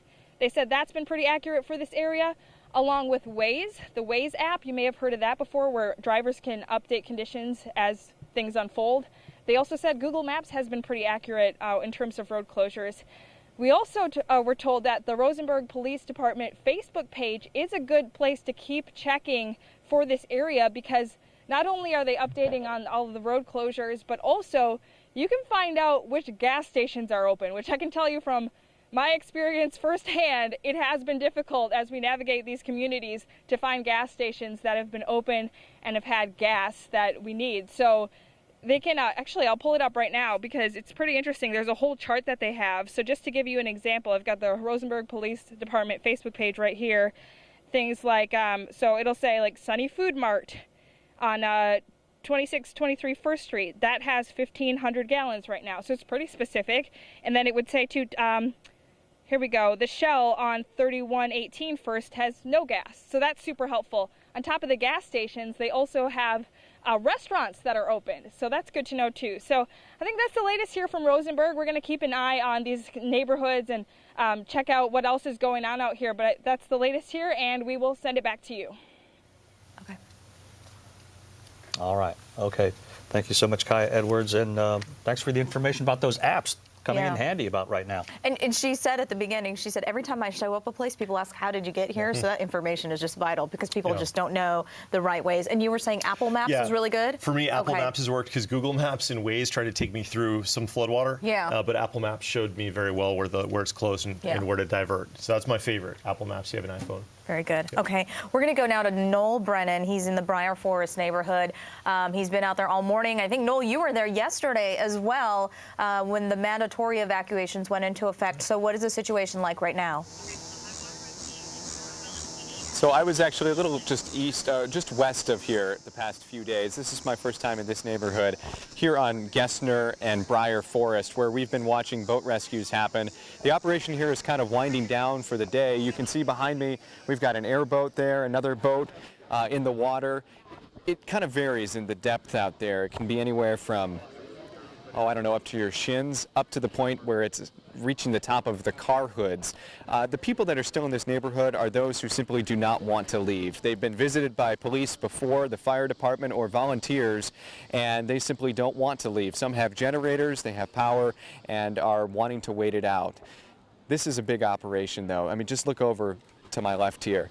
Houston police officers, Houston Fire Department. We've also seen some FEMA crews from Lincoln, Nebraska, some urban search and rescue crews out here, along with volunteers who are just all over the place. Boats have been coming in and out all afternoon, starting this morning. I also want to show you this tent over here. Not sure if we can zoom in there. Adam's going to show us a look at this tent. It's kind of far away, so we can't really walk all the way over there, but this is where some of the evacuees have been going. These neighborhoods are fantastic. All of these residents are helping each other out. So they've got water, they've got food, they've got basic medical supplies for people that are coming out of their homes and needing a little bit of help. Because a lot of the folks that we've seen coming out of this community today are elderly folks. We've also seen some medical calls, people that had some problems and needed the fire department to come in and help them out. So that's what we've been seeing in this neighborhood. And it's just so great to see all of these different agencies coming together, along with all these different people out here, these volunteers that are offering up their time, and it's just been phenomenal to see. I want to introduce you to one of them, who we just were on a boat with not too long ago. Drew, if you want to come over here real quick. Drew Barker, good to see you again. I know you never know when we're going to pop in here and ask you some questions, but I thought it was so awesome where you came up with this idea to buy a boat and come to Houston. Tell me about that and how that came about. Yeah, so being in Lubbock, we live in the desert, and we knew that they needed help down here, and we had a small boat, but we're afraid that we wouldn't be able to do much with that boat, so we decided to start looking on Craigslist, and my parents paid to buy a boat, and my brother and I went and picked it up in Abilene, and then drove here, got here yesterday, and just trying to serve the city any way we can. How important is it for you to do this and for others like you to maybe take what you're doing as an example and follow your lead?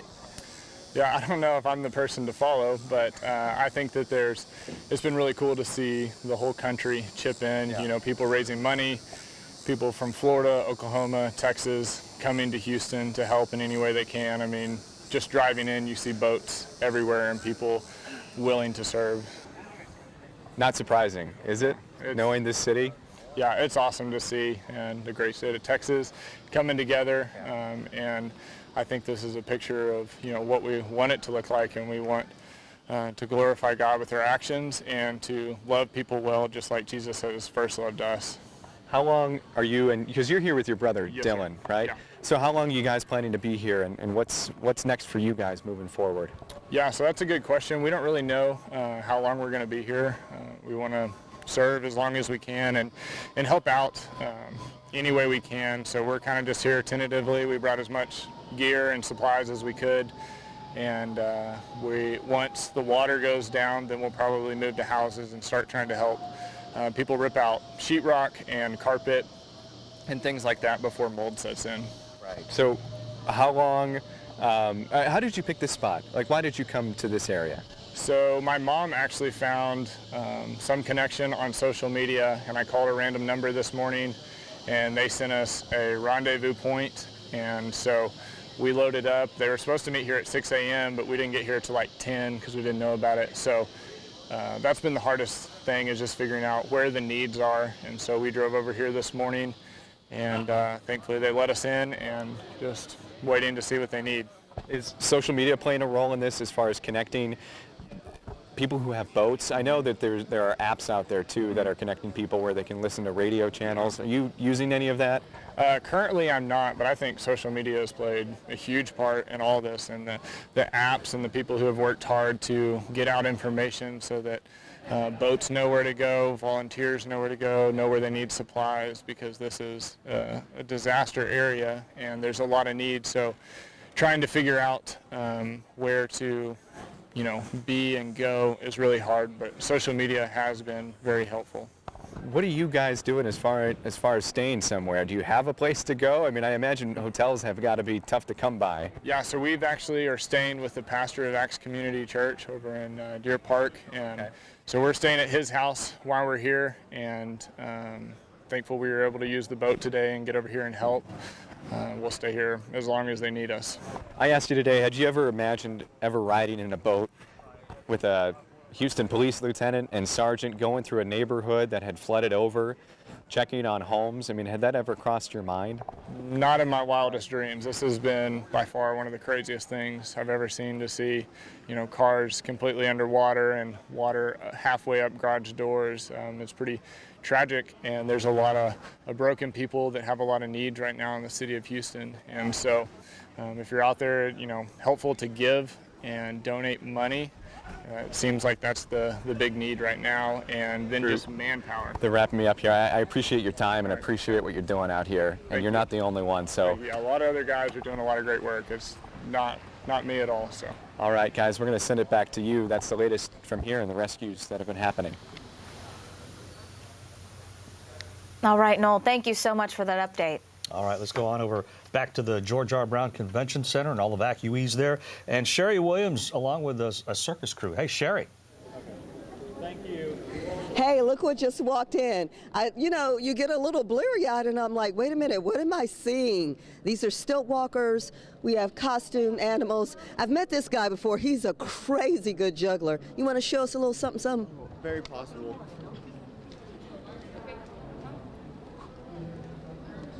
Oh, the pressure, the pressure. You know what? Just own it. Yeah, if you drop one, drop them all. I'm looking for your leader, Lisa, or maybe this Lisa. Oh, there's Lisa.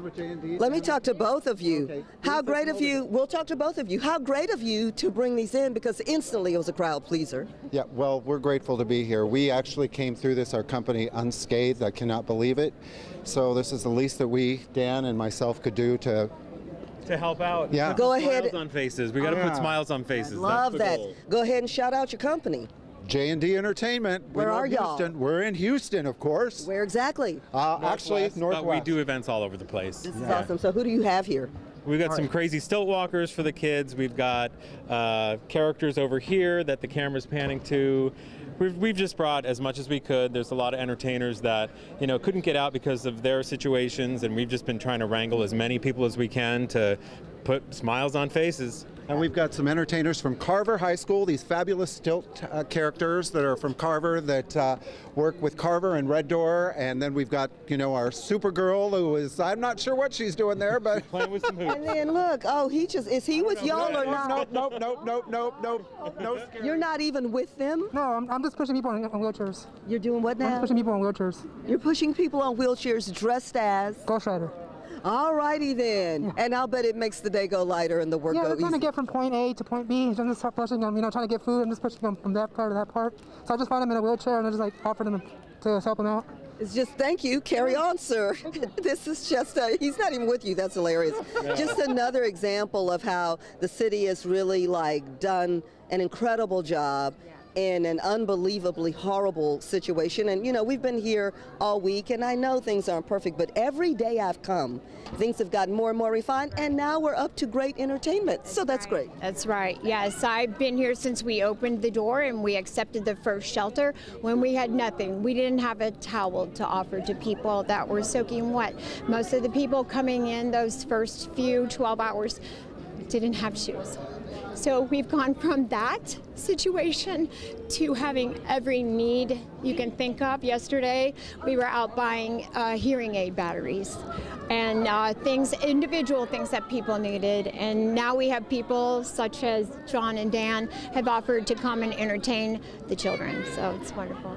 Your name is Lisa. Tell everybody your last name. Lisa Saylor, S-A-I-L-O-R. Lisa Saylor, I know you from MS 150 rides to find a cure for MS, which you have MS, living with it, and you live across the street. Yes, I do. Yes, I do. And the first 24 hours or so, this is before the Red Cross even showed up, our apartment building we were the ones that were taking care of these people, and we were happy to do it. So you called your friends with the city and you said, let's get the GRB open. Absolutely. Well, we were called that it's time to open the GRB. I'm so glad you were across the street. I'm so glad you have the heart of compassion that you do, not only for MS, but for things like this.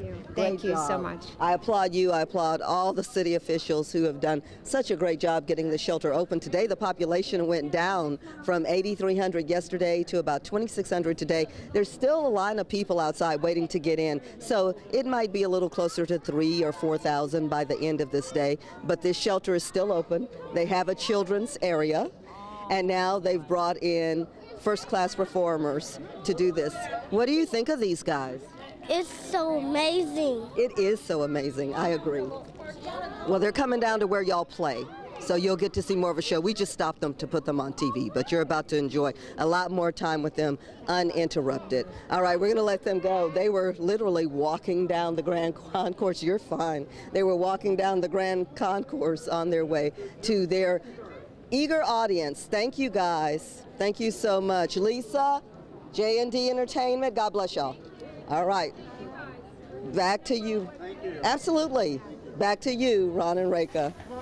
You got those juggling acts again. You got it together. All right, thank you so much, Sherry. Did you see those kids rushing up to them so awesome. and just giving them big hugs? It was I mean, so awesome. We haven't had a lot to smile about in the last few days, but something like that will lift your spirits. So that's really nice. And those kids were so happy to see all of them. Elsa from Frozen always brings a smile to your day. There's an image that's gone viral the past few days. A woman rescued from a nursing home in Dickinson. Reporter Jamie Yukas has more on that rescue. Can you tell me about being in the water? I don't like it. You didn't like it? No. It scares me because I do not feel safe. As the water rose around Ruth Miller and her friends, the 64-year-old says staffers at La Vita Bella relied on a simple mantra. Keep calm and collected. Keep calm and collected. Yes. Do they just keep saying that over and over again? Keep calm and collected. So I tried. Oh, smells good, doesn't it? Nursing home owners Trudy and Pete Lamson say they were initially told to shelter in place. That is where the water rose in this room. But evacuation was soon their only option. Within about 45 minutes to an hour, it went from ankle to stomach. To get help, Trudy snapped this photo of residents in rising water and sent it to her daughter in Florida. I told my daughter, do what you have to do. A few hours after the image was posted on social media came the rescues, then the reunions. What was it like when you first saw me today? Oh, I was so happy. Ruth is now living with her older sister, Susan Bobrick. When you look at that picture again, what goes through your mind? How tragic this could have ended up. I think the water level rose there, and luckily it held. It held. Ruth plans to stay with her sister until the family can find another facility for her to move to that fits her needs. As for the people who own this building here, you can see there's still plenty of damage from Hurricane Harvey. They plan to rebuild, but there's no telling when residents would be able to move back in. Jamie Yukas, CBS News, Dickinson, Texas. And as you mentioned, that image did go viral and people were talking about it, but everyone in that nursing home got out safely, and that's the bottom line. Hey, do we have time for a quick weather update from Brooks? Sure, you got it, guys. We are looking at continuing improving conditions throughout the weekend, so that's something that's good. That's something to smile about, even though so many of us are still suffering through what will be weeks of hardship with the recovery efforts. This system is out of here. We've got tornadoes, unfortunately, though, happening for northern Mississippi and western Tennessee as a result of Harvey moving out of the region. So we are clear from the rain, but unfortunately, other people will have to deal with the impacts of this horrid system. And by the way, this was the same system if you trace it all the way back a couple weeks ago to Sierra Leone, part of a tropical wave that killed over 1,000 people in a huge mudslide in West Africa. So, I mean, this system has a history of destruction. It's truly horrible. So we can't wait for this to die as it moves into the Ohio River Valley. Elsewhere in the tropics, I am watching a system that may develop later on this weekend and early next week. There's an outside chance it could even become a tropical depression, but whatever it is, this tropical moisture tries to make a run at southeast Texas, doesn't make many inroads because this cold front will come down. This is on Tuesday coming our way and essentially sweep it away. So we'll probably see a few clouds and some showers, maybe a ½ inch to an inch of rain at the coastline, but not enough to make the flooding worse. Whatever it becomes, zips eastward. Elsewhere in the tropics, however, there's another system, and this is one to watch carefully. No indication that this thing is going to affect us directly, but here it is. It's Hurricane Irma, and zooming in on visible satellite imagery, you can clearly see the structure of this thing as it went from a tropical storm to now a Cat 2 hurricane, about to become a Cat 3 hurricane. Its forecast track takes it from its current position to the west and strengthens it significantly as a Category 4 hurricane by early next week.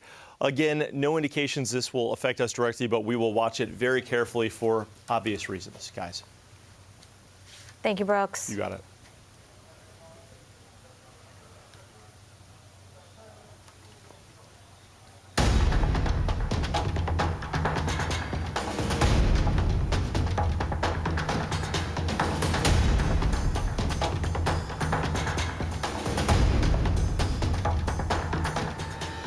Welcome back, everybody. I'm Ron Trevino along with Rekha Mudaraj. It's 1 o'clock. Let's give you some headlines now.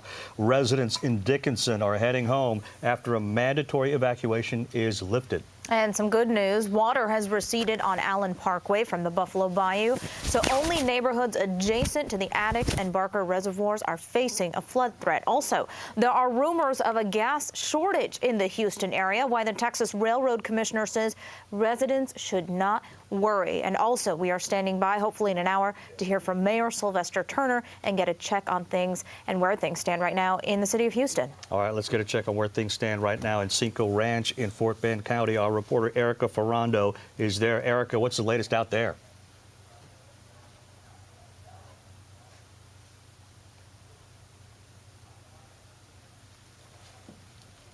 Where the group of people who have been waiting to pick up their animals have been hanging out. It's right off of where they're all docking off their boats. And this is basically where all of the pet rescues are happening. They had a lot of people in this county contact the sheriff and contact other law enforcement officers saying, we got out, but now we need to go back and get our animals. And so a lot of these people already have, these gentlemen have already gotten their animals. You said you got a snake, you got, what else was there?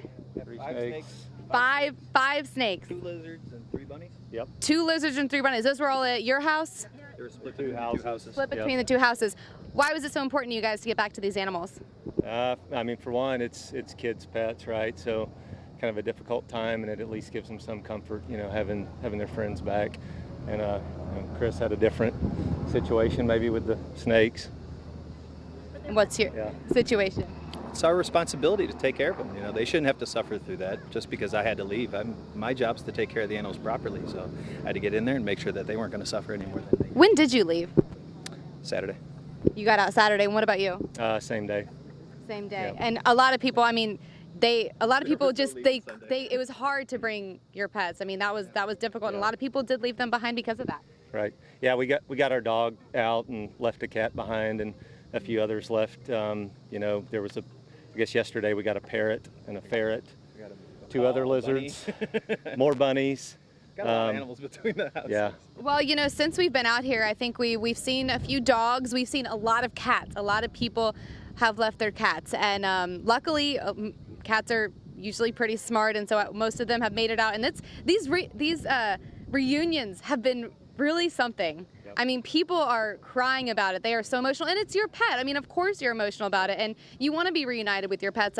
Actually, one other interesting thing we saw was there was actually a deer that was stuck out there, and this deer was, like, I think stuck near a fence in the flooded water, and they were actually able to save that deer's life, so that was really something to see as well. We saw one couple who had about 30 birds. They got all of those birds out safely, so it's really been something to see here with all of these animal rescues. So thank you guys. I want to walk you down here where all of these rescues are actually taking place. You have so many different people out here who are helping with this. You have I think Game and Fish, the sheriff's office, you have the constable out here, and they are in their waders getting in the water. I mean, sometimes it's up to their stomach in these houses, but they are going in and they're bringing out all of these pets. And of course they had to do this because they were getting so many calls of people saying, we got out, but we need our pets. And I spoke with one gentleman just a little while ago. He said it wasn't even until Monday that he realized the water started creeping up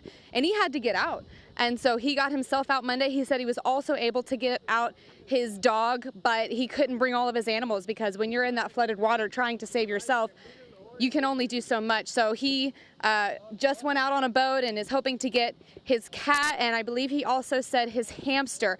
And so I think they have 3 or 5 airboats out here, a couple flatboats, and they've been kind of coming up pretty regularly and just bringing in all of these pets. And it's been such a neat thing to see all of these people reunited. And I think it's also really neat to see that all of these law enforcement officers are concerned about people's pets because, of course, they're your pets, and people, felt horrible leaving them behind. And so, they said, well, you know what, we're going to do something about it. We're going to go out and we're going to save your pets. What are you guys all doing out here? With Animal Services. You're with Animal Services. So why did you guys want to come out here and do this? Sheriff Nelson gave us a call, so basically we're coming out to see how we can help. I mean, obviously, it seems like it doesn't stop. People keep coming, and whether it's somebody just went for hamsters right now. Right. So, I mean, it's a lot of pets, apparently, that are still left. When did he call you guys? Probably about an hour ago. About an hour ago, and what's crazy about that is they got out here at 7 o'clock, and it's been a steady line since. That's what he said. So, yeah, so we just came to see how we can help. I think more people are hearing about it and realizing, oh, wow, I can go get my pets, and more people are starting to show up. So what road is this that we're on that how can people come find us if they're in this area trying to get back to their pets? South Mason. South Mason, that's right.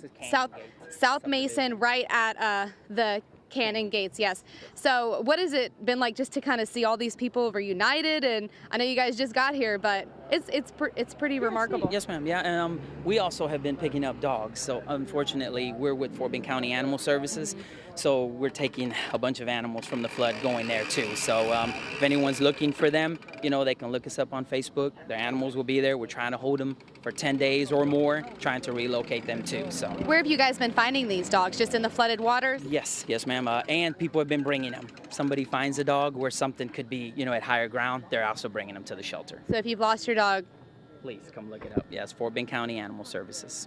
Great. Well, thanks, guys. Yeah, this is really something out here, and it's just great to see all these people reunited. I mean, so many people we've talked to have so many pets too. A lot of people, it's not just like one cat or one dog, and which of course those are so important. But a lot of these people had to leave behind like several cats and their dogs and hamsters and fish. We've seen turtles. I mean, it's really something to see out here. So if you are wanting to get back to your pet and you're in this flooded neighborhood, this is where you can come. They're going to be doing this today, probably until the line stops. They haven't cut a time off. So reporting live, we're out here, but we're going to toss it back to you guys in the studio. All right, thank you so much, Erica. You can understand how that's going to be a popular place because you don't want to lose your pet. No, you don't. It's one thing to lose furniture or a part of your house or something like that, and now to realize that you can save your pet, they're going to be doing a great service out there. Absolutely, helping pet owners out. Okay, Deborah Duncan was at the GRB earlier and got a chance to interview Neil Bush. Take a listen. Okay. Neil, we know your family has a history of service. The 1,000 Points of Light was one of them, and so that's kind of continuing now. It's continuing in a big way. First of all, Deborah, I'd like to express on behalf of my parents who aren't here in Houston, they're in Maine, but are Houstonians, our family's deepest sympathy and extend our prayers to those that have been devastated by the floodwaters of Harvey. It's just been incredible to witness on TV. And the local... This is home for them, too. It's home for them. Luckily, their home wasn't damaged, but like 3 blocks down where the Buffalo Bayou is, there have been homes destroyed and office buildings that have been wreaked havoc on. The Omni Hotel is literally only accessible by boat. And that means people's jobs. And jobs. It's just been incredible. And so this recovery has been remarkable as the chairman of Points of Light in representing Dad's legacy interests and seeing more people give of themselves in service to others, to see so many thousands of Points of Light rising up right here in Houston. Neighbor helping neighbor. Walk around a corner, help the guy that's in distress. The the flotilla. I had my future son-in-law. I shouldn't say that because my daughter haven't been engaged yet. It was got to get the ring. Yeah. Get on with it, Robbie. But he was working with a friend. They had a boat. They went and rescued 20 people on Monday. They had a little baby that turned purple. He rushed that baby to the emergency care. There are stories of heroics taking place. The police, the fire, the Coast Guard, all these folks that are helping out with this Army of Volunteers has been incredible to see. Yeah. So thank you. Cameron, as the head of Volunteer Houston, no surprise to you, Houston has an incredible heart. It's been said before that sometimes tragedy creates community. Exactly. I mean, we've already seen over 5,000 volunteers register on our website. The National VOAD has another 10,000 volunteers, so that's voluntary organizations active in disaster. And what we're seeing and encouraging right now is neighbor helping neighbor volunteering. We're being inundated from around the country, and God bless everyone for this, is volunteers and organizations wanting to come to Houston. Right now, we need to continue assessing what's going on, so hold off. We want your resources, we want your help, we want your love, but right now we want to be able to recover first. Yeah, and that's easier said than done. We know people who are still recovering actually from Katrina, from Ike, right? So it's the long haul. So there's going to be a very concerted effort to make sure that this is very organized and staged throughout a long period of time. Right, and Points of Light and our local affiliates, including Volunteer Houston, have a lot of experience because of Katrina in knowing the importance of having a coordinated effort. So we're going to have an epicenter of activity that registers volunteers, that deploys volunteers effectively, that where there's housing and accommodations that could be had. It's not here today. And so like Cameron said, don't come with your army of volunteers from outside right now. It would put a stress on our infrastructure, but we want your help. And we're going to need your help. And so if you can donate money, do that today. If you want to donate time, if you're a corporate leader and want to send your volunteers out, we'll organize you to do it effectively. And we're just so blessed in this country. We're so blessed in Houston to have such loving, caring hearts, people that are inspired to help others. And it's amazing. You've seen it. We've seen it for years. It didn't take a storm to tell us that this exists in Houston. It is so hard for so many people right now, and they appreciate that volunteers are out there, but there's still kind of in this area of a mist, right? Not understanding what's going to happen next. What are your deepest words of encouragement you can give them? I just say I can't put myself in their shoes, but hang in there because help is on the way. And whether the help it comes from the local, the city, the Harris County government, the state government, the federal government, everyone here has your back, and life is going to get better. And through adversity, people do rise and find opportunity, and there are blessings in our lives that we kind of reflect on, I imagine, when you're struggling the most. So, but hang in there. Help is here. People have your backs, and there's a lot of love in Houston and around the country for those that are suffering right now in Houston.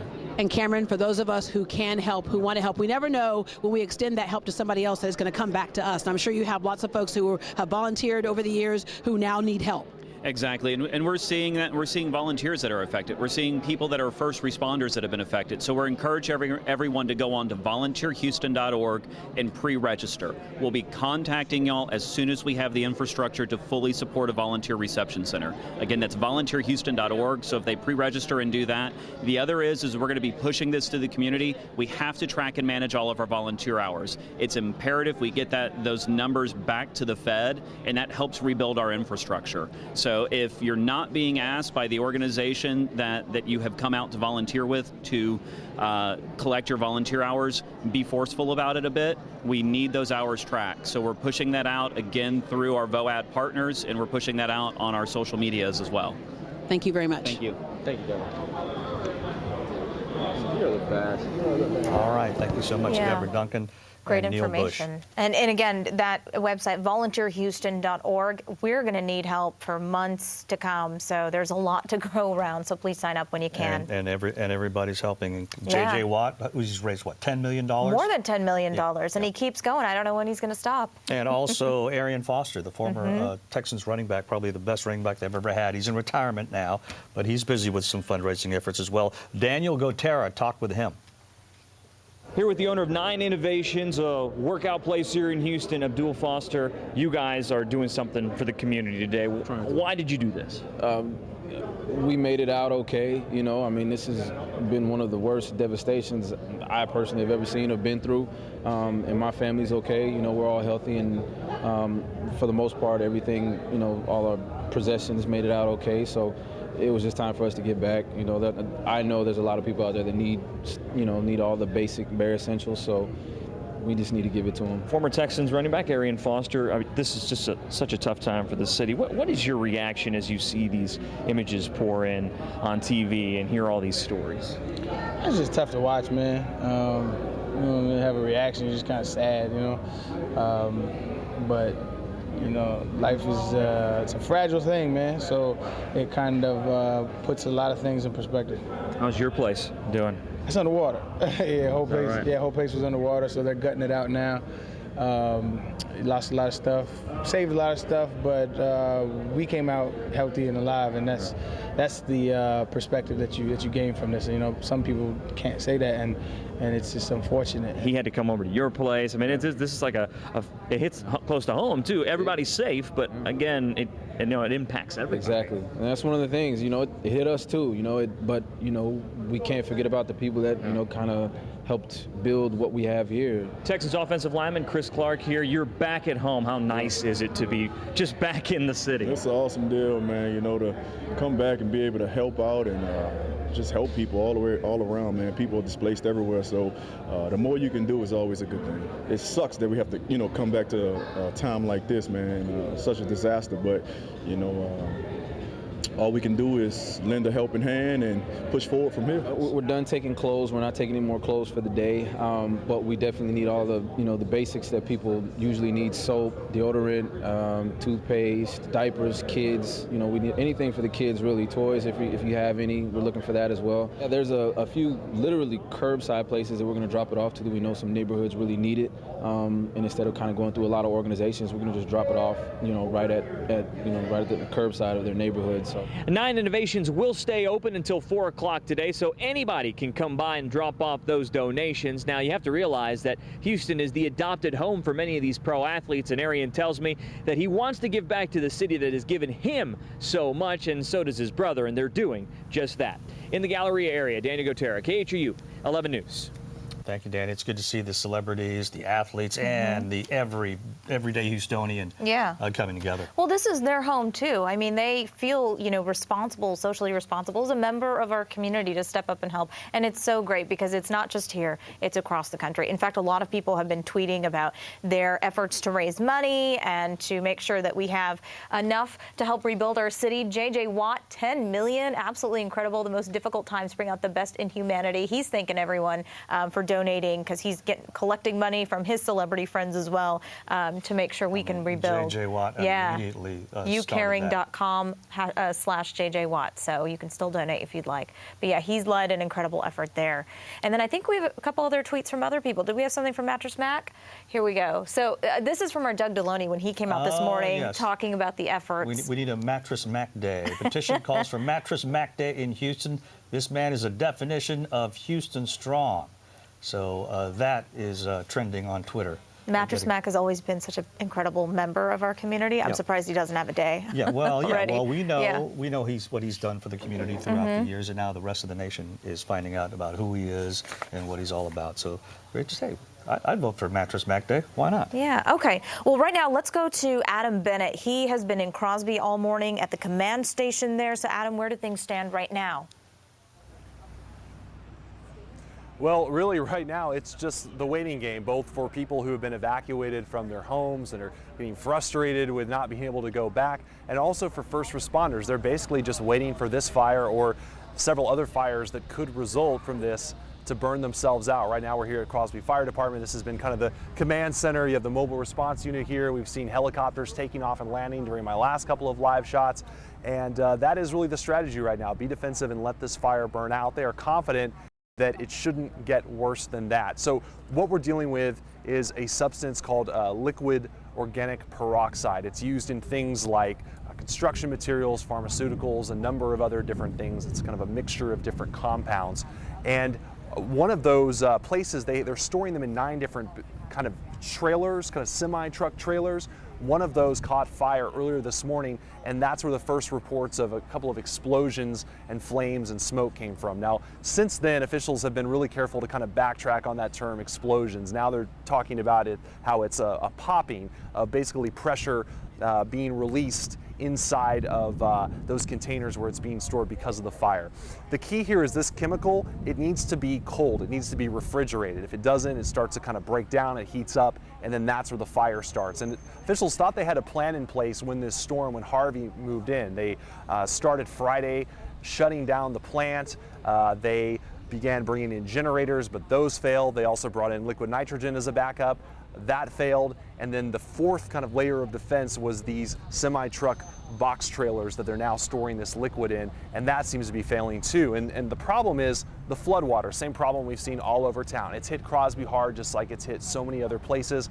There's 6 feet of water inside that plant right now. So when it catches fire, they say it can produce smoke, black smoke that can have carbon particles. That's according to the fire marshal's office. Actually, some deputies that were controlling the 1.5 mile perimeter earlier, they inhaled some of that smoke. So they got the itchy eyes, the irritated respiratory system. The sheriff described it almost as if you were leaning over a campfire, leaning over a barbecue pit. It's that kind of feeling, but they've been taken to the hospital, they've been checked out and released, and by all accounts, they're going to be just fine. But still, they say if you live in the area, you don't want to be anywhere near that, so that's why they've evacuated the plant. They've evacuated everybody 1.5 miles, which they say is a very, very generous distance. And at this point, they're just waiting it out. Now, several reporters here did ask them, hey, are these fumes, the smoke, is it toxic because of these chemicals? They would not say straight up whether it was toxic or non-toxic. They only referred to it as noxious, but the fire marshal's office tells us, based on what they know about these compounds, they do not believe that it is toxic, but still, just like any smoke, you don't want to inhale it, you don't want to get it in your eyes, so they are really urging people to mind this evacuation and stay away. Now, the big question, could these little fires spread? That's the first one. Could all 9 of those trailers catch fire? An official with this chemical company says he fully expects that to happen. 8 of the 9 refrigerated trailers have lost that power. They've lost that refrigeration. So it's a pretty warm day today. When the cold goes away, it starts to heat up. And of course, we'll see probably what happened this morning happen in those other trailers. But he says they are in a remote part of the plant, so he does not think that any other chemicals will catch fire as a result of this. And they are hopeful that they can contain this just to this one small area. Again, just let it burn out, and once the flood water goes down and they're able to send somebody back in, they can more accurately assess the damage. Because right now, not only can they not send somebody into that plant because of just those dangerous conditions, including that flood water, but also the temperature gauges on those box trucks, those box containers, have all failed. So they really don't know what temperature they're all at right now. So again, just kind of a waiting game for people here who are getting frustrated with being out of their homes. Many of them have had floodwaters in their homes and are anxious to get in there and start the repair process. They're having to just sit it out along with the first responders. But again, they are checking in with us about every hour, giving us an update, basically just saying, hey, we have something new, or no, it's the same old story from last hour. For the last few hours, it's again kind of been the same old story. We've just been waiting for an update, but we'll continue to stay here until this situation is resolved. Send it back to you guys. Well, people in Crosby and everybody in the area is hoping that everything there stays under control and nothing gets out of hand at that chemical plant. In Wharton, meanwhile, overnight they had a number of evacuations and a lot of rescues in that area because of the swollen Colorado River. Our reporter Will Urich is near Wharton to give us a status report on what's happening there. Hey, Will. Yeah, good afternoon, guys. Here just a little bit north of Wharton because you can't get there. This is Interstate or Highway 59, and you can see dry in this little section, but over a little bit is where it's completely flooded. Now, we've seen a bunch of airboats come through. We've seen helicopters come through, and in talking to them, here's what we've been able to figure out, is there's no way in and out of Wharton right now because of the condition of these roads. So right now they're using a lot of these airboats to go in. They don't want to call it a rescue. What they are doing is going in to get people out that want to get out. Going in for people rescue-wise, they still want people in Wharton to call 911 if it's a medical emergency. That's where the helicopters come into play.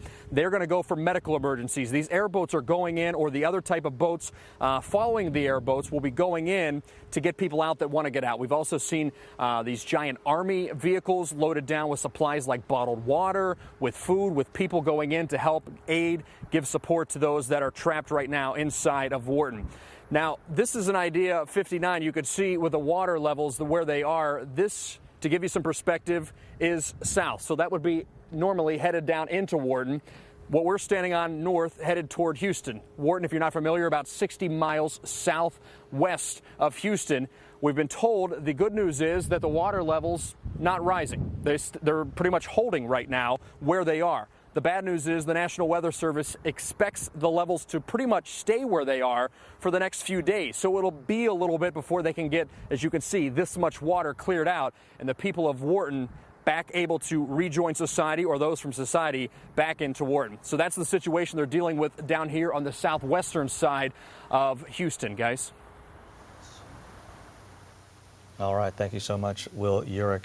And I was on the phone with the people from Wharton last night, the public information officer, talking about the kind of flooding they'd never seen there. Never seen there. Okay, so right now it looks like we are going to go to a package, another story up in Crosby. A lot of people now just barely getting back into their homes, seeing the amount of water damage that's been done there.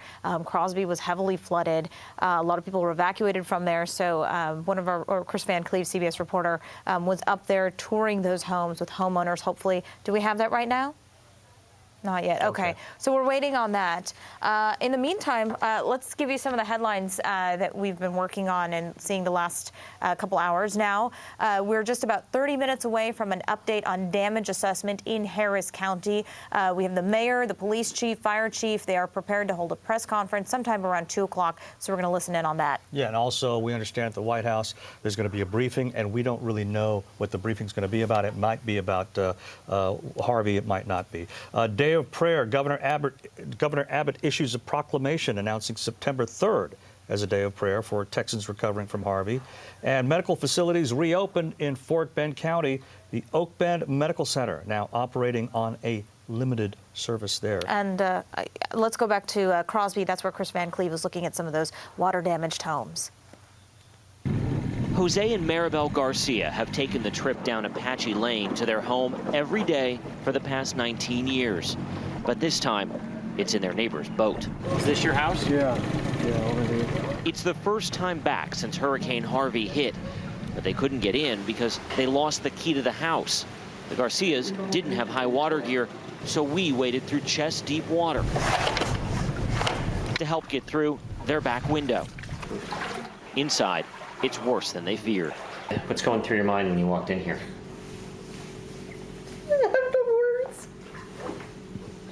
The couple lives here with 4 of their adult children and 1 grandkid. A baby's bottle and food sit unfinished on the counter. Reminders of how quickly they had to get out. As the water was rising, people parked their cars on the streets thinking it was high enough, but the water kept coming. It was a heartbreaking homecoming for many families in Crosby. Everything is gone. Angel Balderas lives down the street. He had to canoe to his house. During the storm, his family woke up to 3 feet of water inside their home and just had to go. What's in his truck bed is all he could salvage. What about like the baby pictures, the family photos? Yeah, we got some of it saved out, but not much. Everything is almost gone. Maribel was only able to find enough dry clothes for a couple of days. My kids want to come back home, but It's hard to imagine that will be possible anytime soon. So for now, they'll stay with family. I just feel overwhelmed, helpless. I don't know what to do right now. A feeling shared by so many around here as they come home to find there's not much to come home to. The waters here are starting to recede slowly, but estimates show as many as 80% or more of the people who live in this area and experience flood damage won't have flood insurance. No one we talk to has it, which means they may be on their own when it comes time to pay for the repairs. Chris Van Cleve, CBS News, Crosby, Texas. The hurricane and the flooding, it's like a nightmare in slow motion. And I think, you go through these, ups and downs. And the hardest thing is to go back to your home and look at not only everything being damaged, but what can you take with you? I know that we've had to experience that. You walk into a flooded home and you're like, what do I take with me at this point? You don't really know what to take, how long you're going to be displaced. So it's a really hard scene to watch. And you have to feel for so many people, the vast majority, I'm guessing, don't have flood insurance in the Yes. Houston area. Yeah, he mentioned no one there did. Yeah. That's why FEMA wants you to register. ASAP. Yeah, FEMA very wants you to important. register Disasterassistance.gov. So the issue in Crosby is the San Jacinto River. Let's check in with Brooks now. What's the latest with the San Jac and some of the other rivers? Well, the latest indications is that that one is way over its banks by 17 feet, and it's not coming down anytime soon because we've got all of the releases. We've got the Spring Creek, the Cypress Creek. It all runs into Lake Houston. So anyway, let's talk about the forecast here as we look at a couple crests happening today. We've got the Brazos River cresting tomorrow. It'll still go a foot higher than it is now. San Bernard River cresting tomorrow, also the Colorado River. So locally, we've got sunshine skies. Harvey's remnants moving that way. The only storm I can find in Texas right now is southwest of Corpus Christi. This is approaching the town of Mathis, but I don't expect any kind of rain in the Houston region today. This is pretty far away. Back up here to the severe weather. This is what Harvey's doing right now to parts of the deep south. This is producing a lot of tornado activity. Let's zoom in again to this one. This is just outside of Memphis in northern Mississippi. There's 3, 4, 5, 6 active tornado warnings at this point. So for folks here, this is a big deal. Harvey still pouring down rain on many communities. The system, though, thankfully getting out of here over the next couple of days. It'll be gone, heading up to Cincinnati by the end of the week. All right, so while Harvey makes its way out of here and a cool front makes its way down, I'm tracking this area of moisture in the Gulf. That could try and make a run at our region as soon as the middle of next week. But before it can get here, it does look like this cold front's going to grab it, bring it down, and then push it away out of our region. So it looks like we'll be getting out of this one by the skin of our teeth, and I hope that trend continues. Maybe a half inch or an inch of rain at the coastline, much less rain once you get inland. Future track, we're looking at just some partly cloudy skies across the area. No rain in the forecast of significance. So now let's talk about the next system. Let's talk about Irma. Irma now a hurricane. This one out in the middle of the Atlantic Ocean. It's a Category 2 hurricane, and it is located right here. Here's our enhanced satellite imagery. The latest, it's got an eye, and it's getting stronger. In fact, by the end of the day today, this will be a Category 3 hurricane. Again, no threat to land at this point. It's way out in the Atlantic, but it's a strong hurricane. The National Weather Service is already calling this one extremely dangerous. Now, at that point, it's extremely dangerous for folks out this way or across the Lesser Antilles. Martinique, if you have any vacation plans in the islands for early next week, it could be approaching as a Category 4 hurricane. Let's hit that bar one more time, get the wider view, and hold it here so you can see where Houston is in relation to the system. Far, far away, and it's way too soon to say if this is going to curve into the Atlantic or move into the Caribbean or maybe affect the Dominican Republic and Haiti and break up over the mountains there. Too soon to say, but that's certainly one to watch as we approach here the peak of the hurricane season, which happens on September the 10th. So winds outside, current winds, we've got them out of the west-northwest about 15 miles an hour. I want to show you this map because with the plant in Crosby having the threat of fire from those organic hydrogen peroxide products, any of that smoke would go southeast away from the city, but toward maybe Chambers County. Winds right now 90 degrees, temperatures right now 90 degrees at Bush. It is 88 in Tomball, 87 in Conroe. It's a warm day, and we'll see highs today pushing about 90, looking at future track temperatures this afternoon. And with that, it'll be a lot warmer than it's been over the days past. So for those of us without air conditioning who've lost power or our homes, it's certainly not the most pleasant weather. But for rescuers who are up to their chest in water pulling people out, it'll be a little bit more pleasant than 70-degree temperatures with the wind blowing, making it very cold for folks that are spending a lot of time in the water earlier this week. Here's the updated 7-day forecast. I put in a 20% chance for a stray thunder shower tomorrow. We'll still see a high around 90. 92 on Saturday. 90 degrees on Sunday. Outside chance for a thunder shower. Then on Monday, that's when we get into our slight rain chance with that system. About a 40% chance of rain that'll last through Tuesday and Wednesday of next week before it clears on Thursday. Temperatures a little bit cooler with the cloud cover becoming a little bit more humid.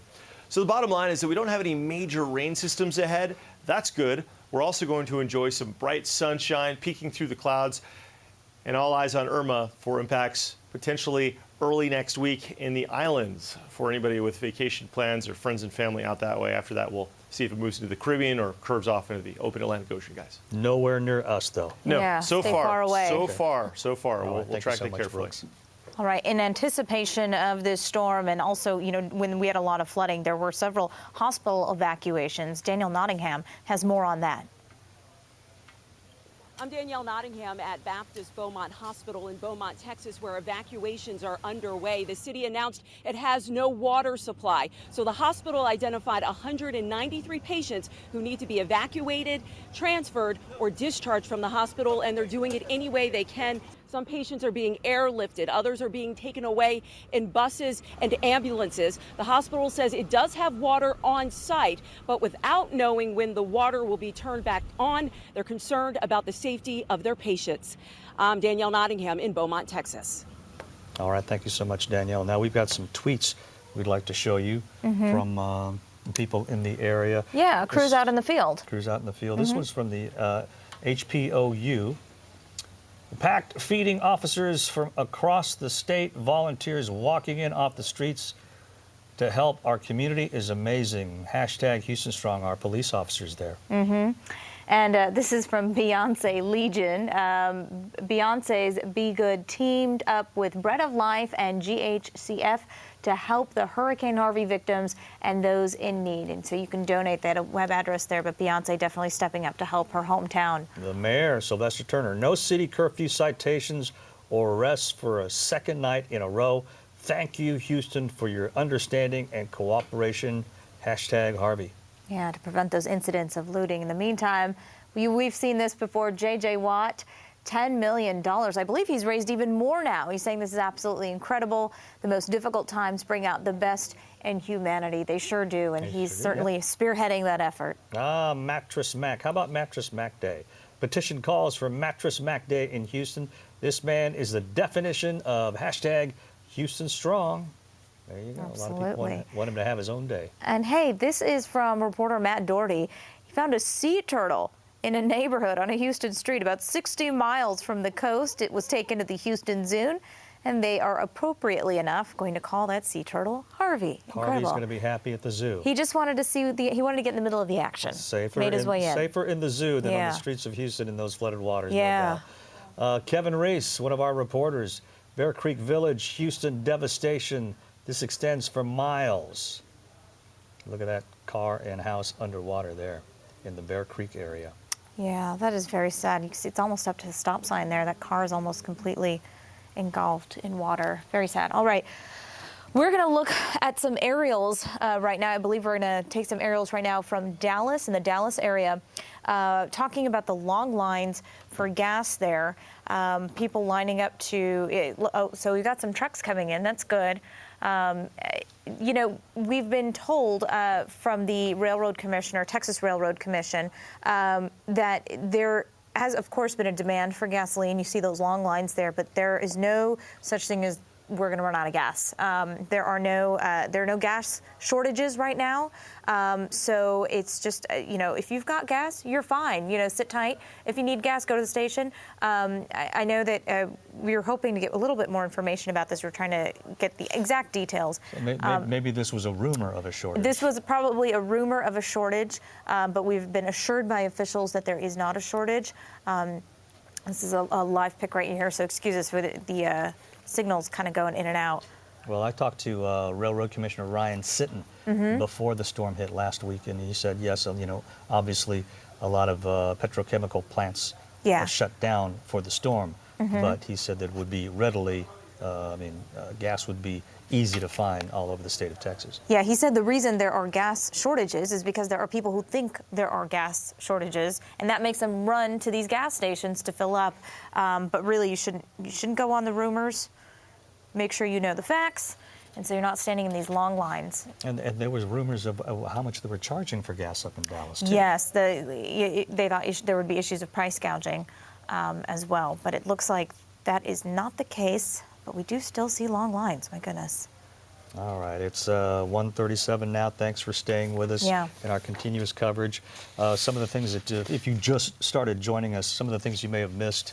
We've had news conferences, as we do every morning and afternoon, from local officials from FEMA talking about how they're going to try their best to get many of the people in our shelters out of the shelters and into housing, whether it be in hotels or apartments or other kind of housing options from them. Yeah, absolutely. And we're standing by for a couple things right now.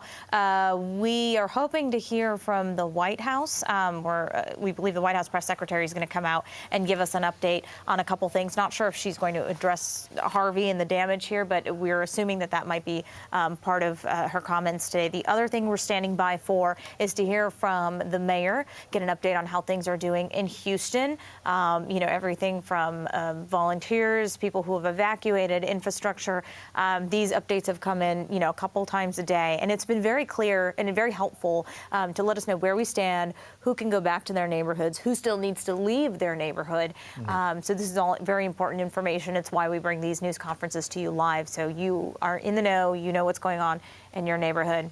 And we've been live all over the area. We've shown you some of people in Crosby returning to their flooded out homes. Yes. Also in Crosby is the issue of what happened to the Arkema plant and a fire there, and some deputies that were taken to the hospital to be checked out. We're taking a look at some video right now. This is in LaGrange, and it looks like evacuees are out there picking up clothing. You know, a lot of people got out of their homes with literally the clothing on their backs. If even that, If yes. even that. Sometimes, you know, they were running out so fast they couldn't even grab their shoes. Yes. And then now they've lost everything. So it's so incredible. People have come out and donated, and it's just everyone on Facebook. I see so many, you know, friends and acquaintances. Everybody is saying, I'm collecting clothing here. I'm going to give it to this shelter. And as you can see, there's a need. There are so many people there pulling clothing out because they will be displaced for quite a while. So a lot of help there in LaGrange. We thank you, LaGrange, for helping out the storm victims today. Yeah, absolutely. All right. All right. So anyway, so as I said, we're waiting on a few things to happen. The press briefing at the White House. The White House. The nature of which we don't know. Also, the mayor will be having a news conference shortly as well to update us on what else is going on in the area. Yeah. We've been live, as I said, in many places, including Wharton, where they had a number of evacuations and rescues last night because of the swollen Colorado River. We also have people in West Houston very nervous today. In places that have never flooded before, watching the water go up and then go down as we monitor what's going on with the reservoirs. Yeah, absolutely. And Buffalo Bayou along there. Yeah, that's still causing a lot of problems. The rain has stopped, but it's the reservoirs and the rising water there that is keeping a lot of homes flooded, and the water's not going down for maybe a week now. So we just need to keep an eye on that. Vice President Mike Pence touched down in Corpus Christi, was out there making comments, probably going to tour some of the damage out there. Again, promising federal support for helping Southeast Texas recover.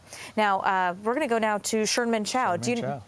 Lutheran South Academy. We spoke with her just a few minutes ago, and that school has been devastated, but a lot of kids and parents and others are already starting to clean up and try to rebuild. Sherman.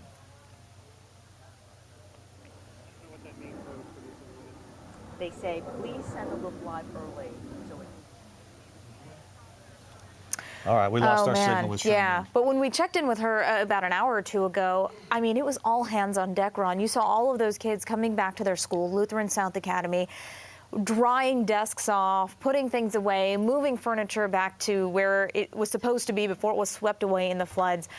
It's incredible to see people want to rebuild, and even kids learning so early on, sadly, after this tragedy, that you've got to do your part, you've got to pitch in to help. And it's good to see everybody this quickly, this soon after the storm, after the flooding going down, to go in there, you know, start to rip out that wet drywall and clean up the desk, as you said. But boy, they've got some extensive damage in that school. They do. And speaking of schools, you know, we reported this a few days ago. HISD came out pretty early and said they're going to give students 3 free meals a day during the 2017-2018 school year. The superintendent there, Richard Carranza, says, you know, this is the way for the district to aid in the recovery efforts. It's one less thing for parents to be concerned about. Their children are fed, their children are safe, so now parents can kind of think about rebuilding where they're going to live and what they're going to do next. And my goodness, that is a huge help to so many communities, because so many HISD students were affected in this.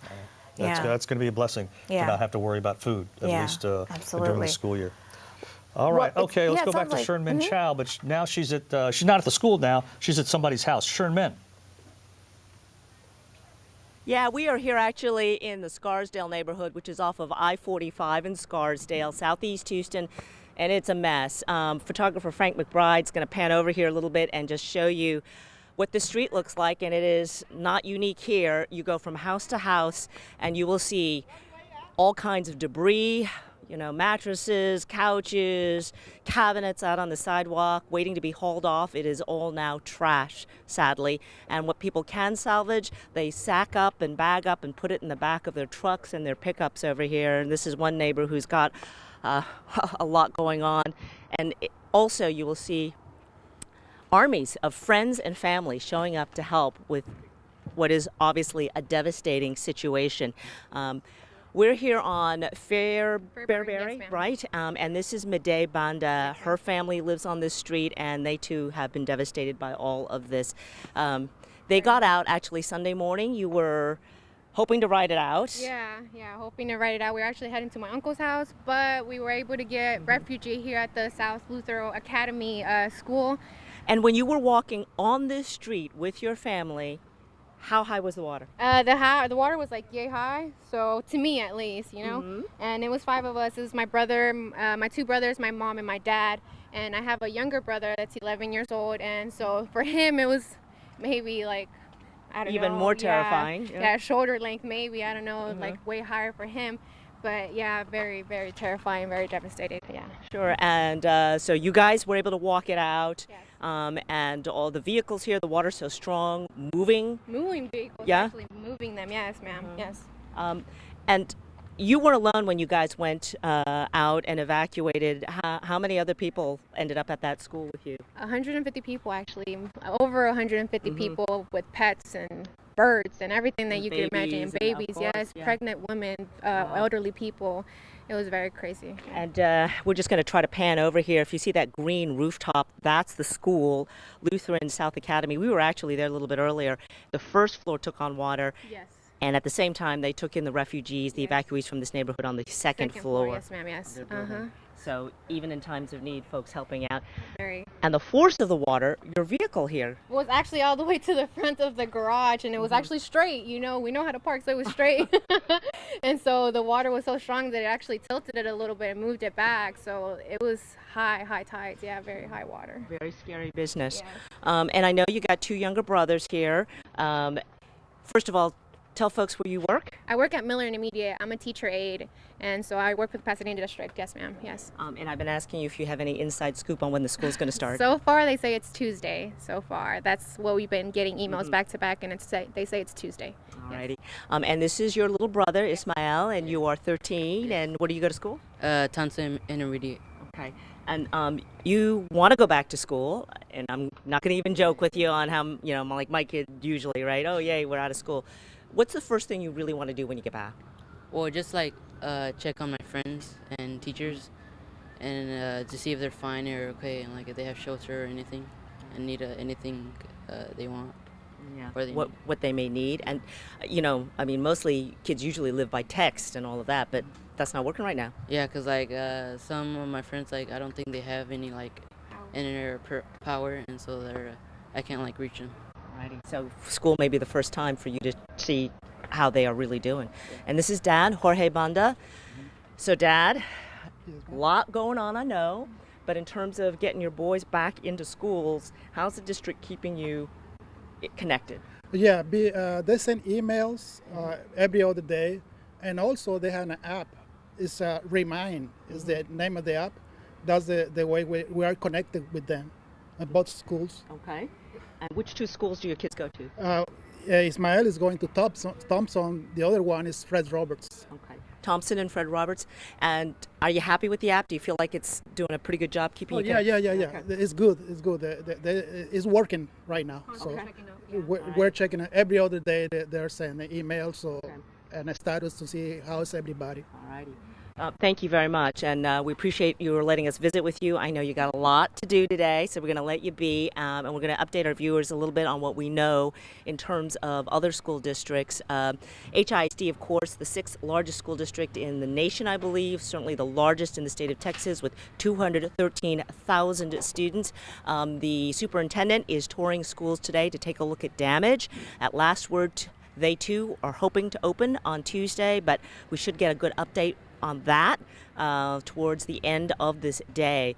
Spring Branch ISD says the schools north of I-10 look to be in good shape, south of I-10 being surveyed today. That seems to be what many of the districts are doing, trying to take a look. And the other thing they're worried about, even if their campuses are okay, they know that many of their families are in similar situations where they have been flooded out, where they are having to clean up, and families may not even have a place to stay. The Banda family, as for an example, they're not quite sure yet where they're going to go or how they're going to manage. But clearly, folks will be out of their homes at best for weeks, maybe months, before everything is returned to some sort of livable state. Pasadena ISD has 67 campuses here. It's got to manage, so 56,000 students. Lots and lots of families who have that on their mind in addition to everything else that is going on. So we're here in Southeast Houston. Back to you all. All right, Sherman, thank you. You're right. These families have so much to do right now. And the school districts trying to survey the damage, see what schools have the worst, see if they can even start school on Tuesday after the Labor Day holiday. So much to work out in the next couple of days. And we understand that HISD is going to be making an announcement sometime around 4 o'clock today. I believe Superintendent Richard Carranza will probably be telling the public when schools will resume, which schools will be back open. That's huge. And as you heard from Sherman Chow, just because the school is open doesn't mean all of the students can show up, because they are suffering from the effects of this storm. Speaking of which, where Sherman was, Southeast Houston, the Turkey Creek is what was affecting that area. So Brooks, you were telling me that the water levels are finally going down there. Yes. Yesterday at 4 o'clock, it was at top of bank at Turkey Creek in Southeast Houston, and where Sherman was Scarsdale and Fairbury, and that flooded the neighborhoods. And today it's 2 feet lower at this time, below bank. It's 2 feet lower and it's 2 feet below bank. So we're going to see the water continuing to drain out of those neighborhoods. That's why people are cleaning up flood damage in those areas and not dealing with existing flooding. So that's good news. And of course, the bad news that they flooded. Still, though, some of the roads there are submerged. Dixie Farm Road, as you head toward I-45, there's still high water that requires at least a large SUV to get through. I saw several stalled cars there this morning. So heads up in that location. All right, Scarsdale as well, a couple closed lanes in the right-hand lanes. So here's Harvey. Houston right now in the clear. Harvey continuing to cause some problems. The only rain I can find in Southeast Texas right now is located right here. This is southwest of Corpus Christi. Let's zoom in. There's the thunderstorm in that location. Just want to show this to you to just find every little possible drop of rain and keep it away, right? If only we had that power. This is drifting east toward the town of Mathis. This, by the way, just near Corpus Christi. And this area was, of course, hard hit by the wind component of Hurricane Harvey. So Mathis is about to get a downpour. Hopefully folks there have everything covered that needs to be covered. All right, let's go back to the big weather. This is Harvey, and it is producing a lot of tornado action on the northeast side of the storm. The dirty side continuing to flood people out around Memphis and Little Rock, southeastern Arkansas. Let's zoom into some of these tornado warnings. This thing is really pumping out a lot of twist in the atmosphere. In fact, at this time, at this moment, there are 1, 2, 3 active tornadoes. According to radar, and these two look to be the most vigorous in northern Mississippi, just north of Tupelo, heading up toward Ashland and Corinth and Bolivar once it crosses into the state of Tennessee. Duck, it's okay. It's all right. It's all right. Okay, so let's go to the next map, and we will. Bye, Reka. Yeah, we all have long days. We'll see this storm moving to the north and east, and it will eventually lose its tropical characteristics, becoming a non-tropical low. So let's talk about the next storm. While Harvey is out of here, I'm going to track the Gulf, because there's an indication that we may see a little bit of moisture pooling, and it could become a tropical depression. Outside chance here by early next week. Now, of course, that would mean bad news for our area if the rain came. But what looks like may happen, thankfully, is that a cold front will sweep down, escorting the system out of our region before it can do much damage in the sense of additional rain. We could see an inch or so of rain on the coastline, the immediate coastline, with rain chances tapering once you get farther north and west. So that is wonderful news as far as a potential of something that could make the existing flooding worse. So let's hope this continues. This front zips south, pulling it away. It's still a couple of days out, so the front, you know, it could change. It may not make it as far south, but we're hoping it will, and that seems to be the most likely indication based on all of the model data. So close call with this one. Now, out in the middle of the Atlantic, there's a new hurricane to talk about. This one shows no signs of affecting Houston directly. Oh, let's just hit the right-hand arrow and skip past this one. Future track is showing partly cloudy skies. So, right, Irma is the hurricane out in the middle of the Atlantic, and Irma, hit the right arrow. There you go. Okay, and Irma is way out here. Irma is thousands of miles away from anybody, but there are indications that it's going to continue to track west and could affect the Lesser Antilles, like around Martinique and Dominique. Here's a view close up of the system. Look at that red, very well defined. Here's the track moving west, Category 2 hurricane right now. Forecast to become a Category 3 and then a Cat 4 by Tuesday morning. Winds of 130 miles an hour. So vacation plans in the British Virgin Islands, places like Martinique, Barbados, just heads up on that. That's an extremely dangerous situation as described recently by the National Weather Service in one of the advisories as potential for early next week. Puerto Rico, U.S. Virgin Islands, we're going to have to watch out for that one. Now, where it goes after that, most of the computer models were keeping it on the northern edge of this cone of uncertainty, which would, for our interest on the Gulf, be good news because they would tend to curve it toward the east and hopefully out to sea. But some models take it either into Florida via the Bahamas, while other models push it into the Caribbean Sea, which we would have to watch very carefully. But that's a couple of weeks away.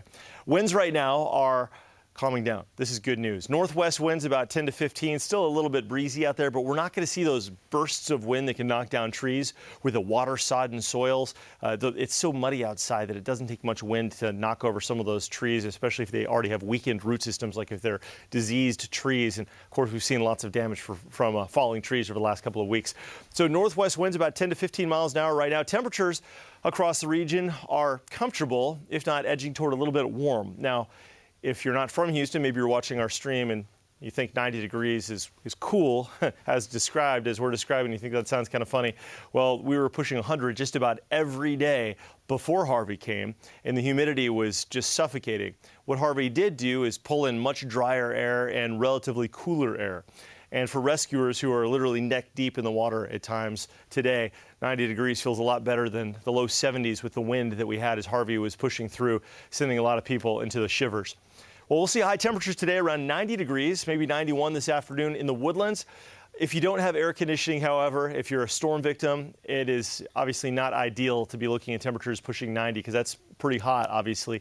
But at night, with the lower humidity values, we're going to see those low temperatures in the upper 60s to around 70. So that's nice compared to before Harvey, when temperatures were around 80 at night, and it was just absolutely smothering. Still uncomfortable, but it, of course, could be worse. So we'll take what we get, and we'll take the sunshine while we can get it. 20% chance for rain tomorrow. We may see a few isolated thunder showers, then another isolated chance for rain on Sunday. Monday, a 40% chance. Tuesday, probably about the same. We'll probably have to up the rain chance a little bit here. 40% chance on Wednesday. The tropical moisture from the Gulf of Mexico looks like it'll stay just south of our region. Now, if it does come closer, we'll have to up this rain chance. But at this point, it does look like this moisture is going to stay just south of us. And regardless, that'll lead to a beautiful Thursday. I'm not so sure about this morning low around 61. That's a little cool. We're going to have to check the update on that forecast. But regardless, we'll have much more comfortable air coming into. Has broken the back of the worst of our summer heat of August. So, guys, I'm trying to find scraps of hope for folks that are trying to find scraps of their life to keep them together after scraps being submerged. Are good. All right, thank you so much, Brooks. Now, we got some breaking news out of HISD. HISD announces school will begin September 11th. So that's the latest we have from HISD. Also, we have some tweets, though, from them as well. Yeah, absolutely. Just sort of reiterating that school's going to begin on September 11th. They're also relaxing the school uniform policy until January 2018. Of course, this is because so many students have had to evacuate their homes and, don't have much with them, so they've got to. They probably lost their uniforms. They lost their uniforms. Or didn't have a chance to go pick them up. Exactly, yes. exactly. That's the last thing we need to worry about. Yeah, right now. definitely. I mean, HISD is taking their students' safety and their parents into consideration, so that's very good. All right. Do we have any other tweets from HISD? I don't think so. I think that's it. We do have Kevin Reese. He's in the Bear Creek area on a boat near the Addicks Reservoir. Kevin Reese, how is it out there? It's pretty remarkable, and I mean that in the most negative sense. Bear Creek Park off this way, Addicks Reservoir in the distance. You're looking to the south, and I'm going to have my photographer Josh. I don't know if you can twist all the way around to the front of the boat. We'll come back here and show you at least the neighborhoods here. The fence that you're looking at, we're in the backyards of these houses. We're going down Clay Road right now. This is Clay Road you're in the middle of.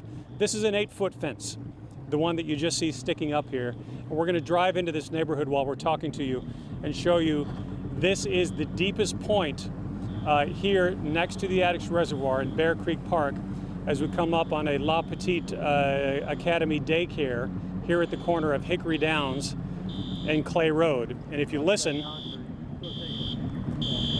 those are either the smoke alarms or fire alarms still going off here at this intersection.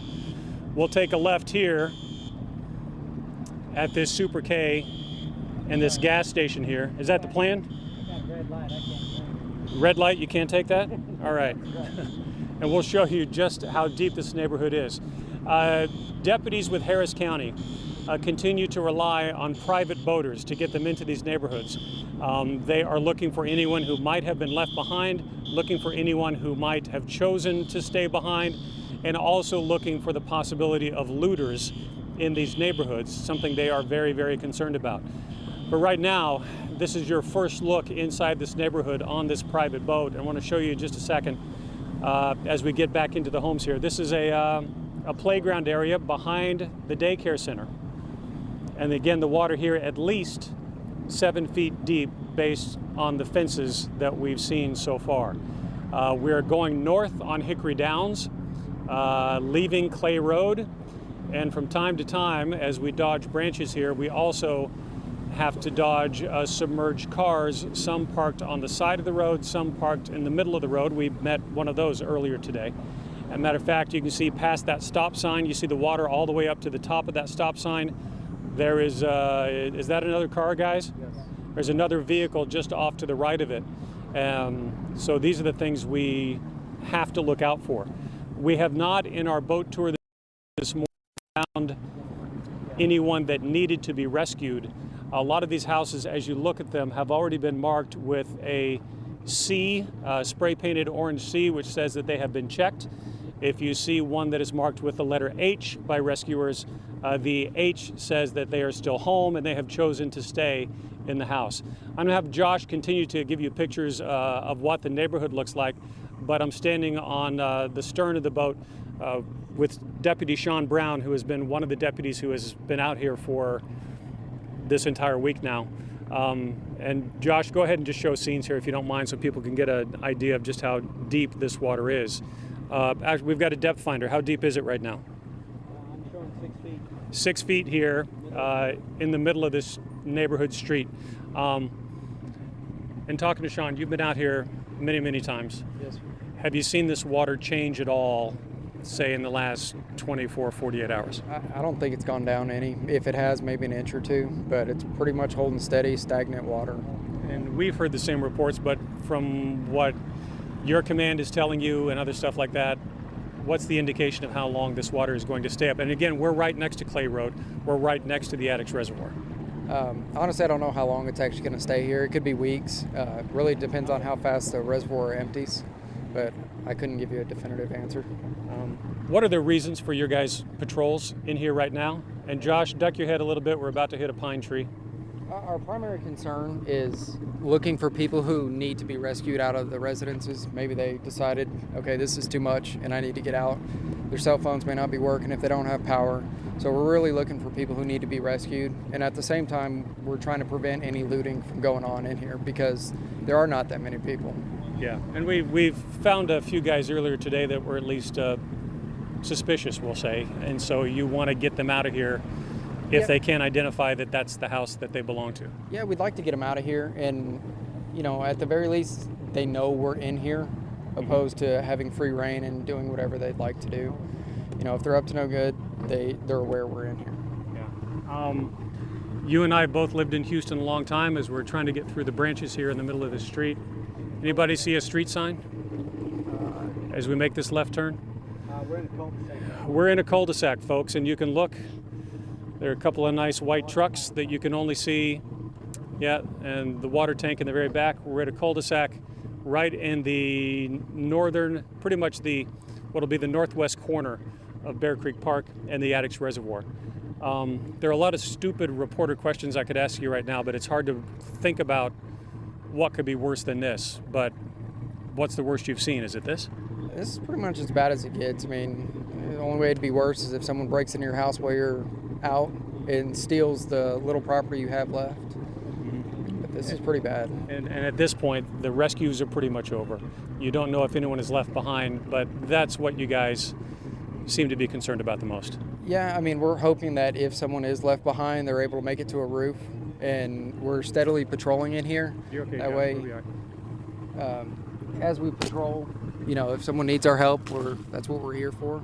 Yeah. And that's all we can do at this point. Probably obvious as well. Your thoughts on a looter at this point in a neighborhood like this are probably the same as mine, I would imagine. Yeah, we'd like to ID people that are in here. I mean, if you live in here, that's great, and you shouldn't have any issues with us IDing you, seeing how we're trying to look out for your property. If you're up to no good, stay out of the area, because we're here, and we're going to stay here until we deem necessary that we don't need to be in here. That's what I was going to ask you. Hey, Josh over here, did you see this sale pending sign? This house is a disaster for 2 families, at least, you know. There, that one was under contract, and now it's at least 6-7 feet high. This is pretty much the deepest that these guys have found for us, and I can't imagine it being much worse than this. And what's remarkable, yeah, American flag is still there. Maybe we'll go get it eventually. The amazing part for this is that, yes, this is the deepest, but this goes on to the north and to the west and the east for blocks and blocks and blocks. To West Little York. So, I mean, we're basically at Clay and Highway 6 area, and it goes to West Little York, so the colonies. Yeah, and I think I heard someone, maybe it was in national news earlier today, say something like, oh, well, at least Houston can now start getting back to normal. And I think it's important to show people that neighborhoods like this from here to Beaumont and Port Arthur are a heck of a long way from normal. This isn't normal. I mean, you know, if you were lucky enough to get out, you probably got some clothing, you know, photo albums out, but your entire house is here. Vehicles, I mean, everything. So nothing. We're going over a car right now. This is that's the rack on the top of, I'm gonna guess, it looks a little bit like my Jeep, but I could be wrong. Cars there, a ladder as if maybe someone tried to get up. But we're in 6-7 feet of water right in the middle of Hickory Downs with Clay behind us traveling north. And folks, it's kind of hard to explain. We've covered a lot of floods in, say, the last decade here in Houston, but never anything like this. These neighborhoods have flooded before. Yeah, they've had a couple of feet, but you're looking at an entire subdivision where recovery of the houses or repair of the houses without complete tear downs is questionable. I mean, I'm no expert. Sure, it's going to be another cul-de-sac. Give it a look, guys, if you want to, unless it's a real tight turn. So the images out here, and again, this is only one neighborhood, are just incredible. And the estimates that we are hearing, it could be weeks, it could be a month before this water goes down. So if you hear someone from across the country tell you Houston is getting back to normal, give them a peace of mind of the 5 guys who are on this boat right now.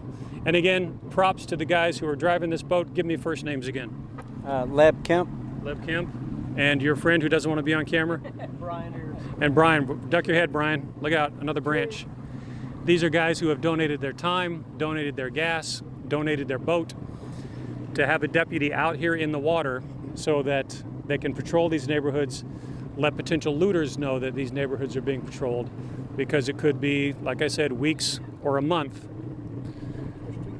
before people can even consider coming back to their homes.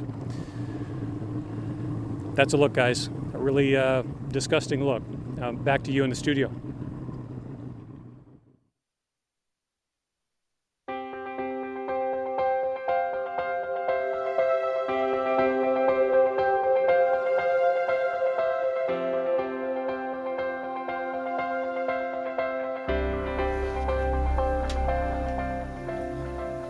Hi, good afternoon, everyone. It is 2:08 on this Thursday afternoon. Thanks for staying with us during our continuous coverage. I'm Rekha Mutteraj, joined by Jason Bristol, Brooks Garner. Here's a look at some of your headlines today. Yes, now at 2, an update on damage assessment in Harris County. Coming in a few moments, we'll carry a live news conference with the mayor, police chief, and fire chief as well. Also, Harris County Flood Control District is warning people who live near the Buffalo Bayou that releases from the Addicks and Barker reservoirs could increase flooding even more. And Vice President Mike Pence is in Texas. He touched down in Corpus Christi just a few hours ago. He is surveying the damage that was left behind by Harvey. And Texas is so much about football. And we can tell you the U of H football program has been relocated to the Austin area at UT. And right now, UH is doing exactly what it was hoping to do. We'll have more on that in a moment. In the meantime, as people are still being rescued, recovery efforts have already started. Mark Strassman has more on that. Although the rains have stopped, much of Houston looks less like a major city and more like a swamp. The life-saving missions go on. Border Patrol agents rescued this woman found clinging to a utility pole. So I'll push you up, all right? 1, 2, 3. Ed Emmett is the chief executive of Harris County, which includes Houston. He told us he has no clear sense of how many people are still missing. There could still be some people in some vehicles that we haven't recovered yet. Deputies found the bodies of an elderly couple and their 4 great-grandchildren.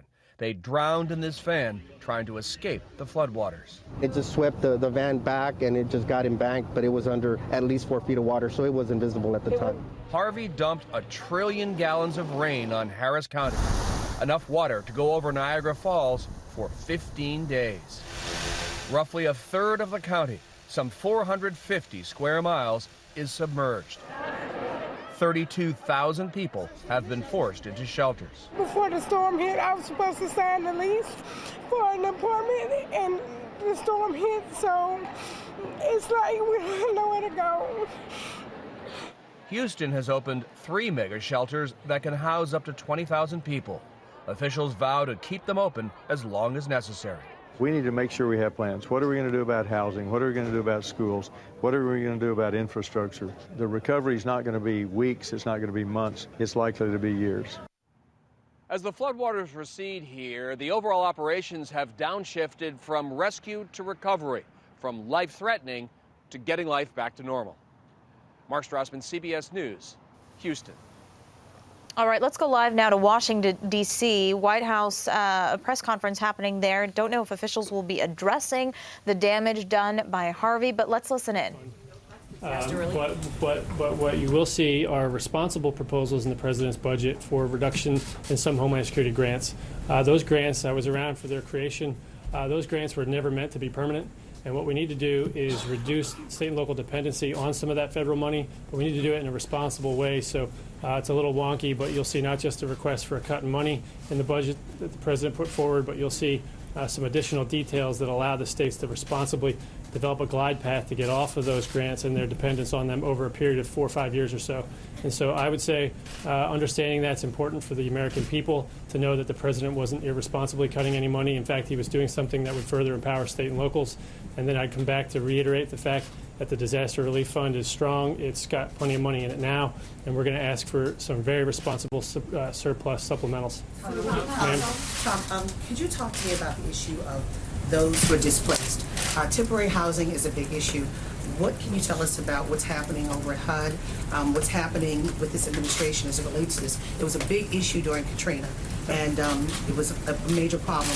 Are you looking at issues of finding and designating vacant locations for some of these people to, some of these victims or survivors to go into? So I met with the chiefs of staff of all of the cabinet today, and we talked about housing quite a bit.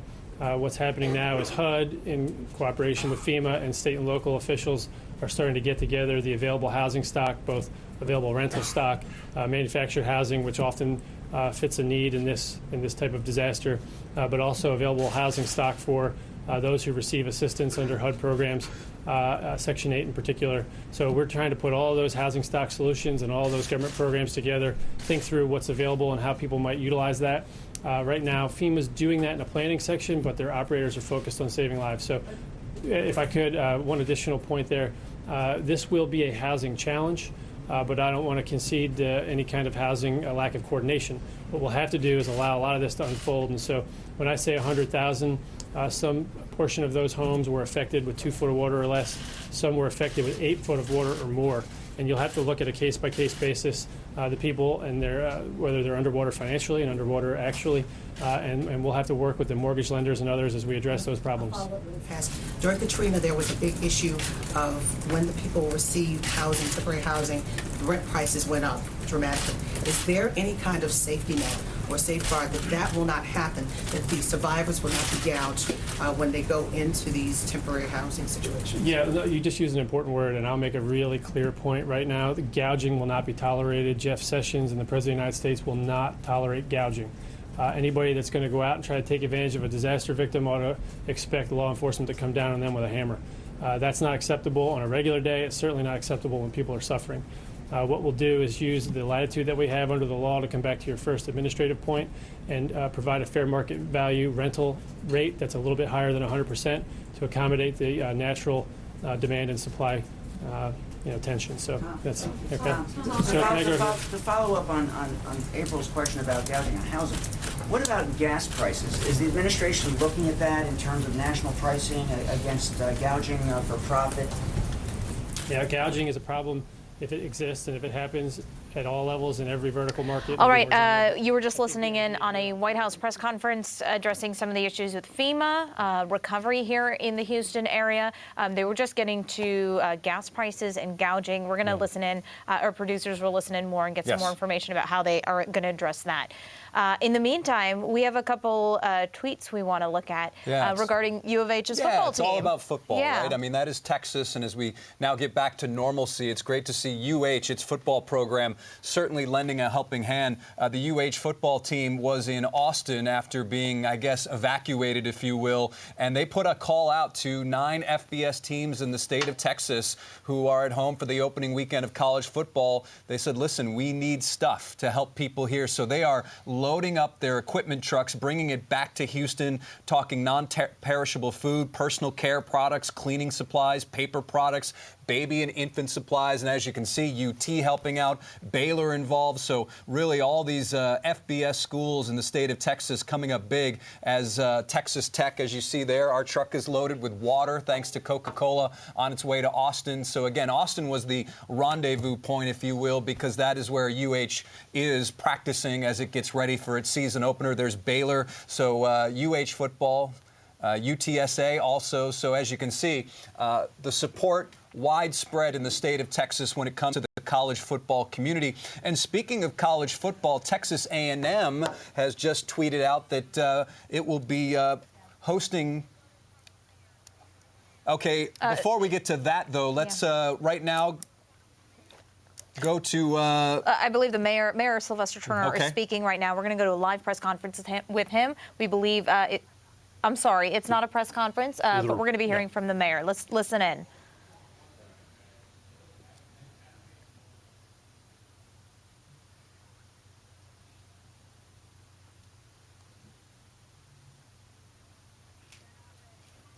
All right, I'm sorry. We were going to bring you that live press conference. We've been waiting to hear from the mayor for most of the day. Apparently, our producer tells us the mayor's about to walk out any minute now. He was supposed to speak at 2 o'clock, give us an update on where things stand in the city of Houston and in Harris County. But in the meantime, you were talking about all of these. It's interesting. These college football teams are rivals on the football field, but now they're coming together. U of H football team in Austin collecting donations to bring back home, and that's really incredible. And what's interesting, yes, they all wear different colors. And they represent different schools, but in many cases, let's not mince words. They all recruit from the same places. Houston is such a hotbed for talent in the state of Texas when it comes to football. So certainly a lot of these players, they know the other players at these other schools, so they feel what these other families and other people are going through because in many instances, it might be their family going through this because they are from the Houston area, they are from Galveston, they are from Port Arthur. So they're certainly feeling the effects of this storm as well. And as I was mentioning about Texas A&M just moments ago releasing a tweet, sending out a tweet saying the 12th man stands with you. To those impacted by Hurricane Harvey and to those who've assisted in relief efforts, we welcome you to 2 games, Nicholls State and Louisiana games, as their guests. So to me, that sounds like, listen,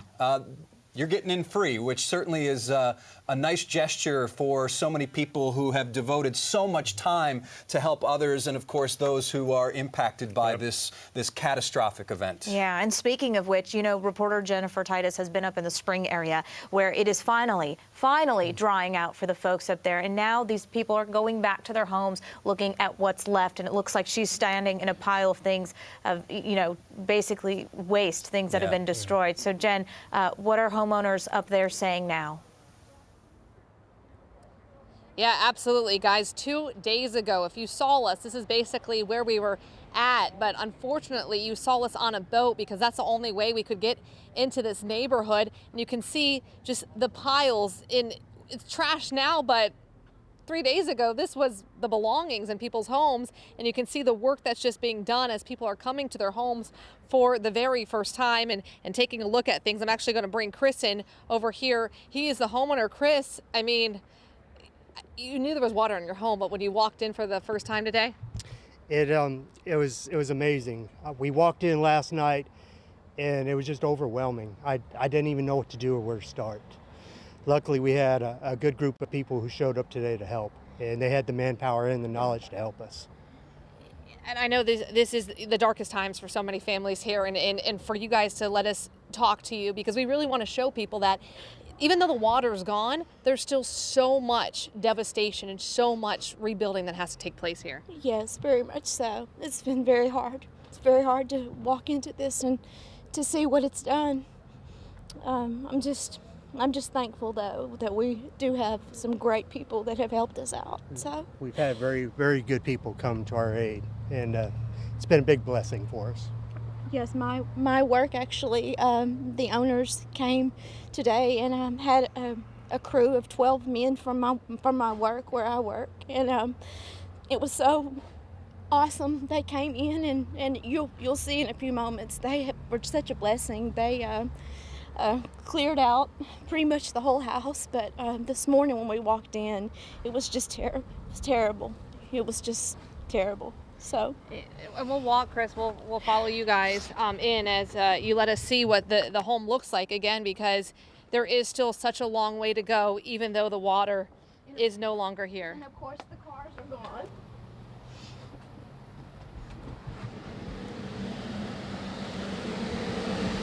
We are actually a little bit ahead of most people around this neighborhood, as I said, because you know, we did have people that knew what they were doing. So as you can see, we were able to get our air back on, which, you know, Ricky Martin and Tim Spencer, they knew a whole bunch of people and they called.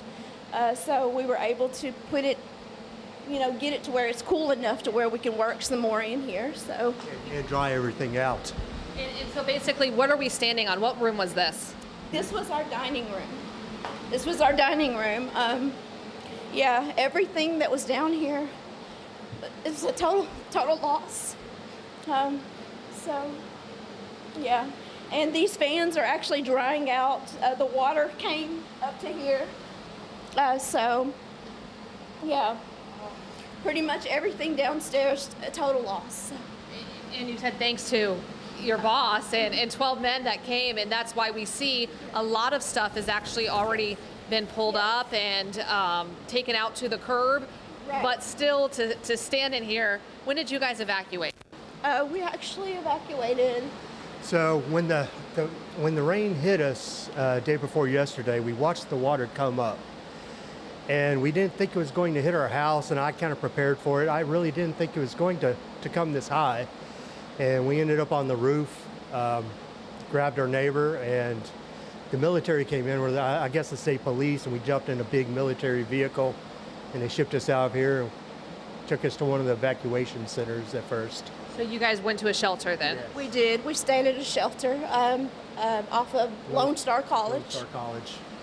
Jeez. Well, guys, just to hear what you've been through on a roof, you know, the water came in and now the water's gone. And I know you guys have a long way to go. And I just want to thank you for bringing us in and letting us see this.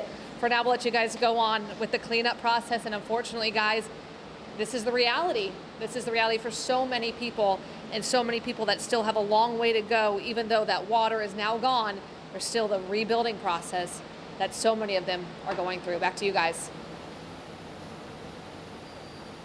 All right, Jennifer, thank you so much for that update. We want to go live now to the Houston Emergency Center. That's where reporter Michael Crow is, and it appears that Houston's Mayor Sylvester Turner is about to board a helicopter and leave the city. But where is he going, Michael? Well, guys, he's going to be going up to survey some of the flooded areas, some of the damage here today. You know, just about 2 minutes ago, you can't quite see them through the trees here, but a pair of helicopters has just landed here that the mayor and the chief of police will be going up in, again, to take a look at just some of this historic flooding, at some of the damage right now. At this moment, we are waiting for these public officials to emerge here from the response center, and they are going to head across the street here where they have shut the road down for these helicopters. So that's the word we're getting right now. We've been waiting for the last couple minutes for them to come out here and board these aircraft. We're also told that there's going to be a feed provided to news stations of this tour coming up after. So that's what we're waiting for right now. But again, the mayor, the chief of police expected to board these helicopters. I'm walking around here. It's a bit of a hectic situation. We're waiting for them to board these helicopters that I'll try to zoom in a little bit and give you a look at here and survey some of the damage here in Houston. Let me see if I can get out of the way of this car here. And we'll walk over towards the helicopters and take a look here. But again, we are just waiting right now for these public officials to board these aircraft. Let's take a look over here. I'll see if I can get you a better shot of the situation here. Just one moment here.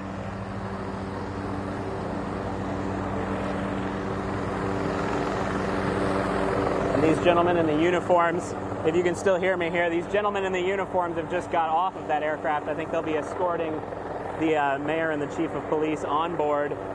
So that's what we're watching for right now. They got off of this much larger helicopter that is over here.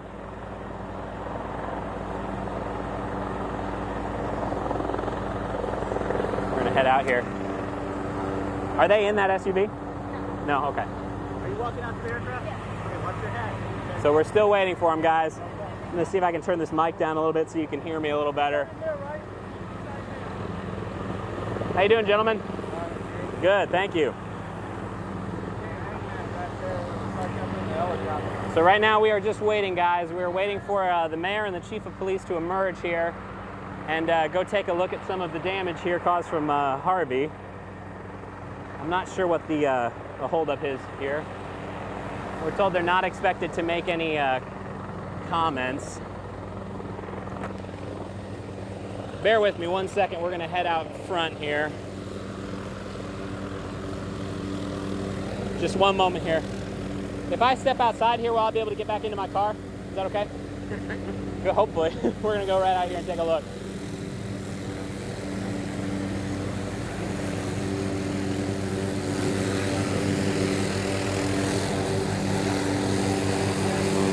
So guys, if you can still hear me, it's really loud out here, but we're looking at one helicopter down the way here that the mayor and the police chief are expected to get on board. And then we're looking at this one that just landed after. I'm not sure what the purpose of that one is, but let's see if we can get a couple shots here.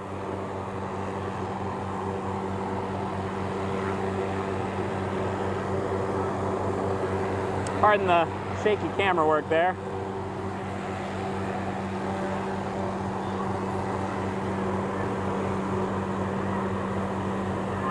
So that is the chopper that the mayor is expected to get on board here in the next few minutes, along with the police chief here in Houston. And that's what we are waiting for right now. Again, they are going to be going out to survey the damage here from Harvey. We're told they went out yesterday from this same spot. And right now they've closed down this road to make room for these choppers to land.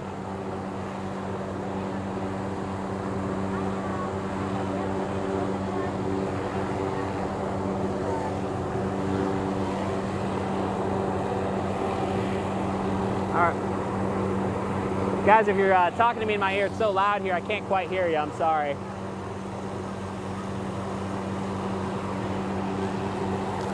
Let's take a look over at this second chopper. A lot of news media here gathered for these folks to head out here.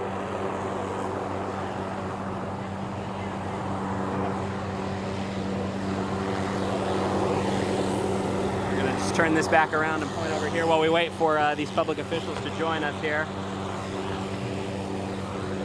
One of the mayor's aides is right here. I'm going to ask her how far out there. Guys, how far out do you expect them to be?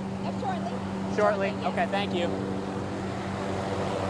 So somebody's from the mayor's office right behind me here is telling they are expected to depart shortly. I think I can see them leaving the building right now. I'm going to zoom over and see if I can give you a look here. So we're going to hang tight here. I can see them walking outside right now.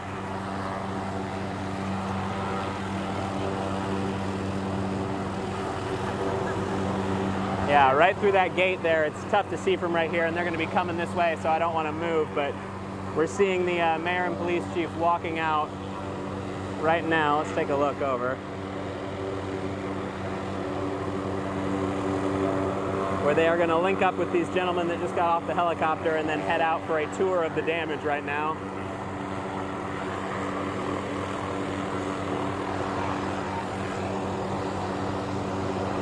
And here they come right now.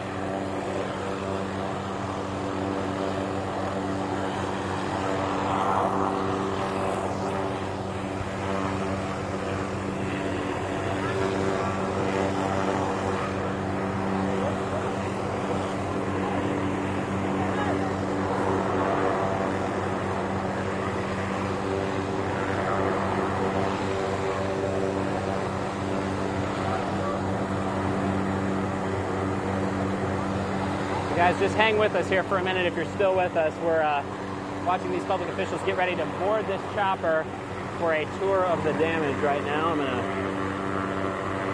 get this out.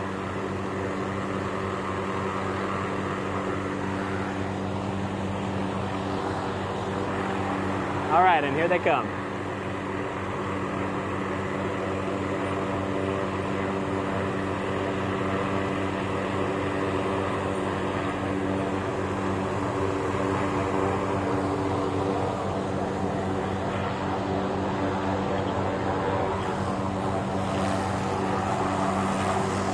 Try to get you the best shot we can here.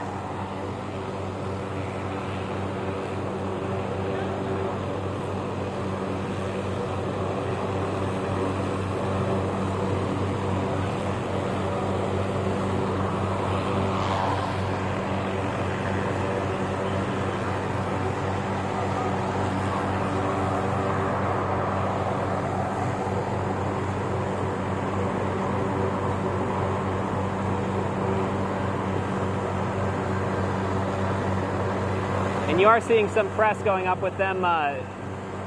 We are expected to get a pool feed of video from this event, from these folks going up again to take a look at, from the sky at some of this damage here.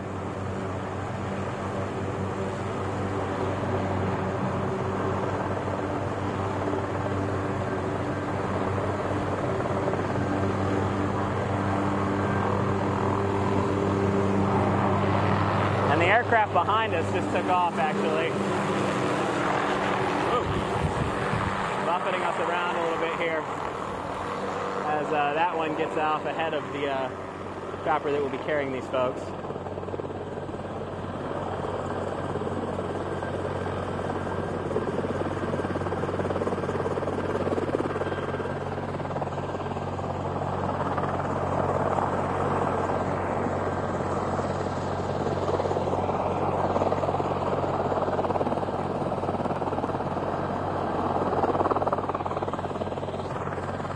We're going to try and move up a little bit and get a better shot here.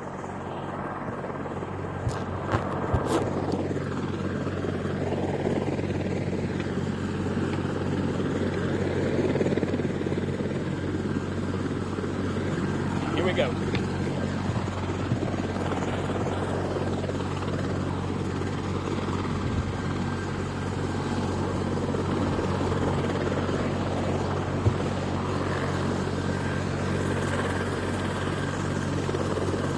Finally going up above, and I'm not sure how long this flight is going to last, but I'm going to assume that it's going to be at least a good hour. And we think this is his first view. And this is the first time he has seen it. Yeah, I think the mayor and okay. police chief and other officials are seeing it for themselves the first time. And yesterday we had a bird's eye view of the damage in Dickinson. Right. Yes. And right now we are going back there now with Alicia Nieves. Alicia, what are you seeing from your position there?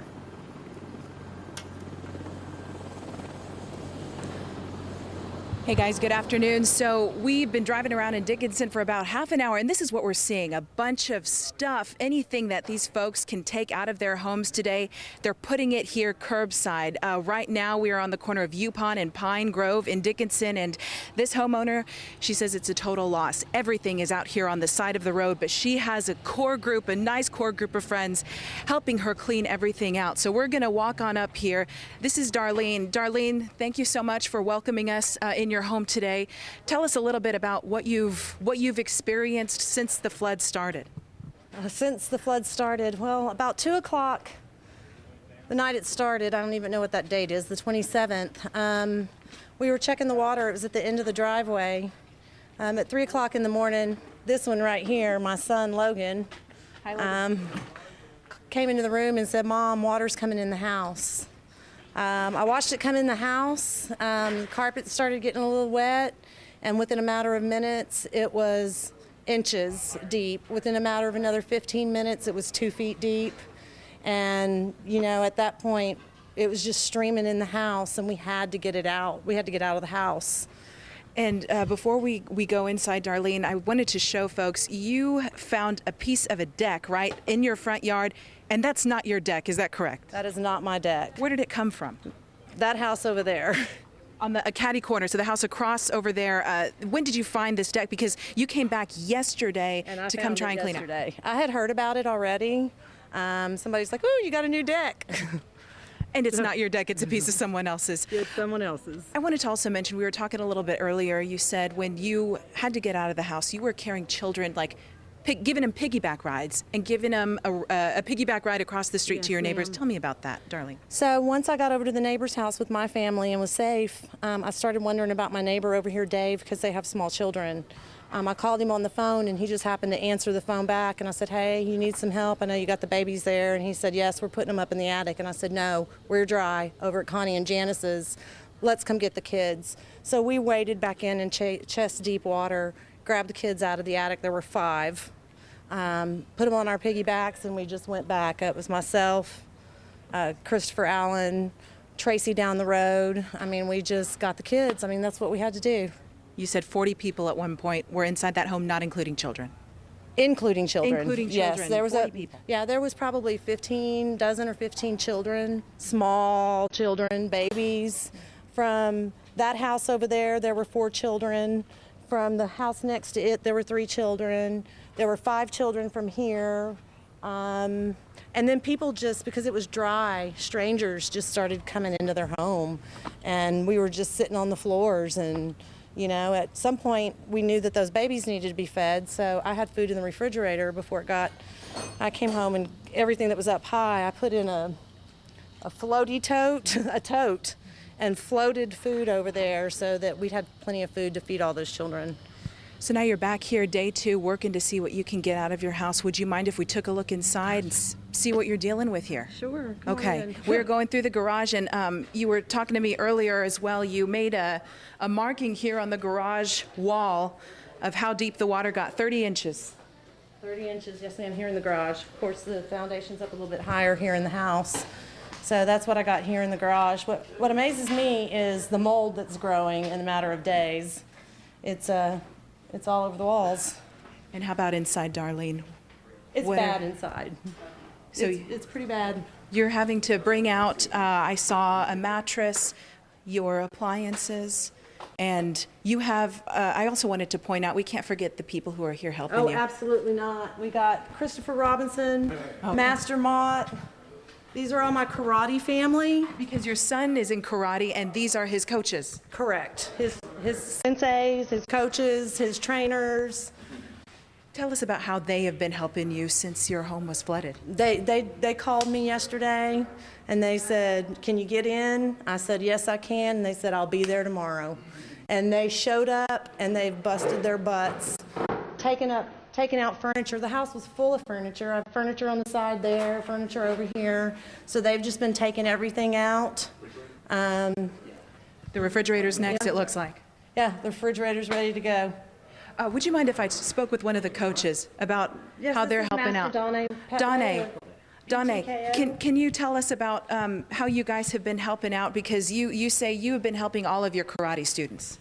Yeah, I've been in contact with all of my students trying to see who all needed help because we were fine. So I saw Darlene's message because I've been talking to her and she said that she needed help moving big stuff. So I got the fellas together and we came out to help her, and that's what we're doing for all of our students.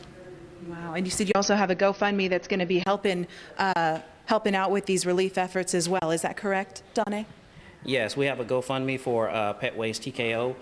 What we're doing is so they can keep some sense of mind and keep the kids doing their normal things. They won't have to pay tuition for 4 months. So we're doing that for our families and whatever else we can do to help. Wow, well, thanks for what you guys are doing. And Darlene, I think I was talking to Donne earlier. He said you even have a stump from a strange stump in your backyard from another area. Is that right? Oh, there it is.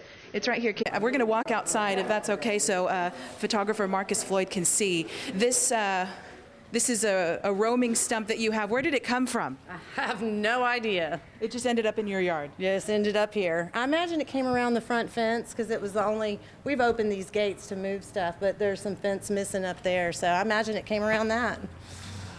Well, you guys are hard at work. You just finished eating lunch here. The group did, and so I know you have a lot of work to do. And I thank you so much for welcoming us inside your home. Thank you for coming out. We appreciate coming out and checking on us.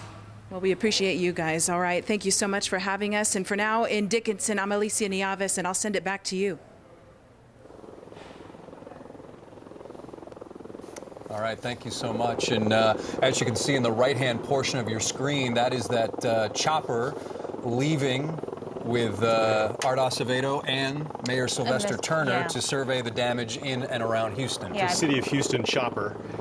Looked that up. And, so we know that's the chopper from the City of Houston, the Parks and Hobby, the Bell 412 EP. Yeah, and there are a couple other officials on there as well. And again, we think this is the first time city and county officials are getting an aerial view with their own eyes to kind of look at what's going on out there. A beautiful day to be flying after so much has happened, and just they're going to be taking a look at the devastation. Hopefully, when they land, they're going to give us an update on what they've seen, and we are all hoping, keeping fingers crossed for very good news. In the meantime, though, there are a lot of people still at the GRB who are being housed there, who have had to evacuate, and they've been taken to the GRB because it is a shelter. Deborah Duncan was there as well. She has more. What FEMA does. I've heard people say, oh, we're hoping they'll buy us a new house, or we're hoping they'll, take care of my car. That's not what FEMA does. Well, FEMA's here in cooperation with all the other voluntary organizations and organizations that are helping in the recovery. What FEMA is, we're a hand up. That means we're not going to rebuild your whole home, but what we're wanting to do is make sure you have materials to and grant money to put some repairs back into your house. Find a safe place to stay, whether it's in an apartment rental or a hotel, whatever the case may be. That's what we're here for. Help provide short-term, safe, and sound housing for those individuals. Yeah. So there's grants, and then there's actual loans, which you have to pay back the loan, right? But the loans come at a lower cost than maybe some standard loans. Well, FEMA can only provide so much based on our law and policy, and it's not going to be enough to rebuild everybody's home. It's just not. Those people that qualify for a loan will have to go through the Small Business Administration loan process to rebuild and recover fully. Eventually back to the way they were before the disaster. So it's a combined effort. Grants early on to help you do some repairs, get you in safe housing, and then loans in order to get you back where you were before. Same thing for businesses? Well, the same thing for businesses. Small businesses administration gives loans to small businesses, and as you can tell, this city was full of businesses that may qualify for a loan as well.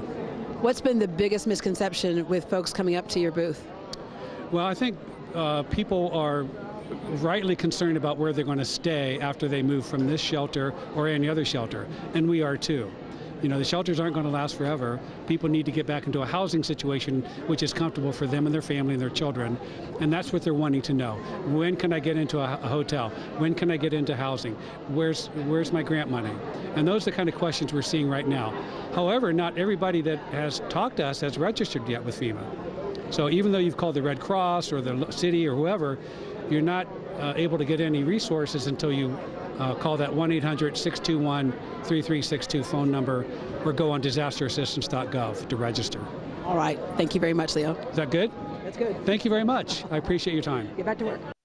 Deborah Duncan at the GRB. Also getting back to what Tom Bossert from the White House was saying, we saw his live news conference moments ago. He was saying when it comes to gas prices and home prices, he said, quote, anyone trying to take advantage of a disaster victim, expect law enforcement to come down on them with a hammer. So the White House being very stern in its reply to those questions about perhaps gouging of prices when it comes to gas, and as we move forward, inflated home prices for people who now need homes. Yeah, absolutely. And that's something, you know, local and state officials have touched upon as well.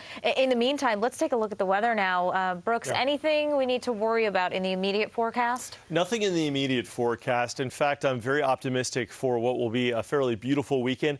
It is the end of August, early September. This time of year, we do typically see a few isolated thunder showers from time to time, and that's essentially what the forecast includes, although today will be a beautiful day.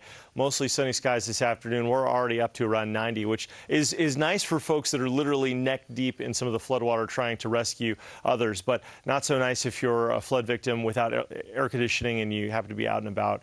But tonight it will get cooler. We're looking at lows in the low 70s, so at least at night it's much nicer. And this is nothing like we had before Harvey, where each day we saw highs around 100 with morning lows in the low 80s. So it's a much cleaner, nicer air mass so we can enjoy for a little while. Harvey moving out of the region, found one little shower around Corpus Christi, zooming in here, that has dissipated, had a couple of lightning bolts associated with it, but that's about it. So thankfully no rain in our forecast here today. But back to the severe weather over there around Memphis and Little Rock. This is the center of Harvey, and within this mass, not only are we seeing flash flooding with 3 to as many as 10 inches falling, we're seeing similar to here in Houston with some of that street flooding, but also getting tornadoes. Let's zoom in here. We've got a couple tornado warnings remaining. At one point, we had almost a dozen tornado warnings at the same time. These are in northeast Mississippi, heading up toward central portions of Tennessee. So Harvey still wreaking havoc across parts of the U.S. No doubt we'll see more flooding pictures coming from this system. The same system, by the way, that brought big floods to Sierra Leone a couple of weeks ago as a tropical wave. This system we've been tracking for the last 2 to 3 weeks, and it created mudslides in Sierra Leone outside of Freetown, killing about 1,000 people, then moved across the Atlantic, became a Category 4 hurricane in the Gulf, and then flooded Houston. So a horribly devastating storm. We look forward to it tracking out of the region once we head toward the weekend. So that's a look at Harvey. Another system to track, and this is one of these close call kind of situations. It is the peak of the hurricane season here, coming up on September the 10th, and there's another area of low pressure that looks to develop, and it wants to make a run at southeast Texas. But before it gets here, thankfully, as Harvey has changed our weather pattern, we're going to see a cold front dropping down and essentially escorting this thing away, which means its rain will also be escorted away. Good news, we may still see some heavy showers on the coastline along the time frame of Monday, Tuesday, Wednesday, but by Thursday this should get out of here. And the rain we see should not be enough to make the situation any worse right now. That said, we've got another system to track. This is way out in the Atlantic after a partly cloudy day today with just a few showers offshore. We look at some big weather happening out in the middle of the Atlantic. This is thousands of miles away. It's a couple weeks away from hitting any region whatsoever, but this is Irma. It's a hurricane expected to become a Category 3 hurricane over the next couple of hours. And that's a bad sign because it's been tracking a little bit farther south than the forecast, allowing it to strengthen rapidly. And eventually this thing is going to track toward the islands, which could have impacts in places like Martinique and Dominica. The track takes it toward the west as a Cat 4 with winds of 130 miles an hour by early next Tuesday. So if you have any vacation plans in Puerto Rico, the U.S. Virgin Islands, the British Virgin Islands, the Windwards, Lesser Antilles, this thing may be coming your way, but some of the models are now tracking it either due west or a little bit south of west, which could mean a Caribbean impact. So zooming out and holding the view, we can see that relation to Texas. It would have to do a lot to get into the Gulf of Mexico, but we can't rule that out yet. As Harvey has proven, even when these things look like they're going to die out, they can sometimes come back. But at this point, the official track keeps it east of the leewards, and then from there, we'll see what happens with it. Winds right now, thankfully not as gusty as they have been out of the northwest, about 5 to 10. Good news, because with Harvey, we had gusts to 40, even 50 miles per hour times. And with all the water out there, the water-sodden ground, it was enough to knock some of those trees down. So that's not the case anymore today. We're in recovery mode, and hopefully we can just keep all the bad weather out and have a nice day. And it looks like we're doing just that. 90 degrees right now at Busch, 93 at Hobby. It's 90 in Sugar Land. And for the rest of the afternoon, we'll see temperatures on Future Track demonstrating a similar setup. Highs around 90, 91 degrees. And tonight, we're going to cool down to the 70s. I'll show you that coming up in our next forecast, the Future Track for tonight. But if this is any symptom of it on the 7-day forecast, 70 degrees for tomorrow morning. That is going to feel nice, much like today did. 91, the high temp. We've got about a 10 or 20% chance for a thunder shower during the day tomorrow. 20% chance on Sunday, then a 40% chance of some rain Monday, Tuesday, and Wednesday. This would be associated with that Gulf system I showed you. But then after that, clearing it out and looking for a beautiful Thursday. I think 61, I still have to look at this. 61 may be a little bit too cool for Thursday morning, but this is a sign of fall right around the corner. We're going to start to see some of these pleasant mornings. I'm trying to find any scrap of hope here in what has been a very difficult week. At this point, we've got the sunshine, the lower humidity values, just trying to keep some of this rain off the 7-day forecast so we can dry it out, guys. Yeah, please. Things are looking better, but let me tell you, we do not want to see those rain showers on that forecast. Yeah, no, we certainly don't. All right, thanks, Brooks. Right now, we are going to go live to Jeremy Rogalski. He is in Fort Bend County. Cinco Ranch area, just on the north end of the mandatory evacuation zone, specifically Peak Road and Spring Walk Drive. You could see the Fort Bend County Sheriff's Department deputies right here directing traffic. You are looking directly south into the Grand Lake subdivision. That is part of the mandatory evacuation. We are on the cusp of that zone. 22 neighborhoods in all still under the mandatory evacuation here in Fort Bend County. To the left, if we could pan over, is an area that was part of an early morning mandatory evacuation. Residents in that area you're looking at now were receiving notices about 1:30 this morning of imminent flooding in their area, and they were told to get out. Fort Bend County officials have since refined that statement, have clarified that statement, and have shrunken the mandatory evacuation zone. Harris County flood officials are telling folks that, in fact, the Barker Reservoir rather, is not expected to flood anymore, and waters are in fact receding. I talked to some deputies here just a few moments ago, and they're being very flexible. If folks live in a dry area, all they have to do is flash their ID, show in fact that they belong, if you will, and everything will be okay, and they'll be able to go inside their homes. So things are very smooth at this point. Things are very smooth at this point. Deputies being flexible, letting folks in to areas where they're supposed to be, but still, of course, not allowing them into the mandatory evacuation zones. Fort Bend County officials stress that if you have questions on whether or not you live still in one of these mandatory evacuation zones, the best thing to do is go to their website, FBCOEM, as in Fort Bend County Office of Emergency Management.org, FBCOEM.org. They're constantly updating that map of evacuation zones as conditions warrant, and obviously they're trying to shrink those to allow people back in. The bottom line, according to the county judge who told me earlier, they want to make sure that they have a secure zone there. So they want deputies to be able to do police work and not let anybody into those zones that are flooded, those homes that are flooded, who don't need to be. It's still for everybody's safety until the coast is clear and you're able to go back into those zones. So again, Fort Bend County Office of Emergency Management is your best resource for ever-changing evacuation maps here in Fort Bend County. At this intersection, things are smooth, deputies letting folks in if they're on dry land, not part of the zone, and of course, not letting those in the mandatory evacuation zone. We'll continue to provide you updates. For now, we're in Fort Bend County near Cinco Ranch. Jeremy Rogowski, KHOU 11 News.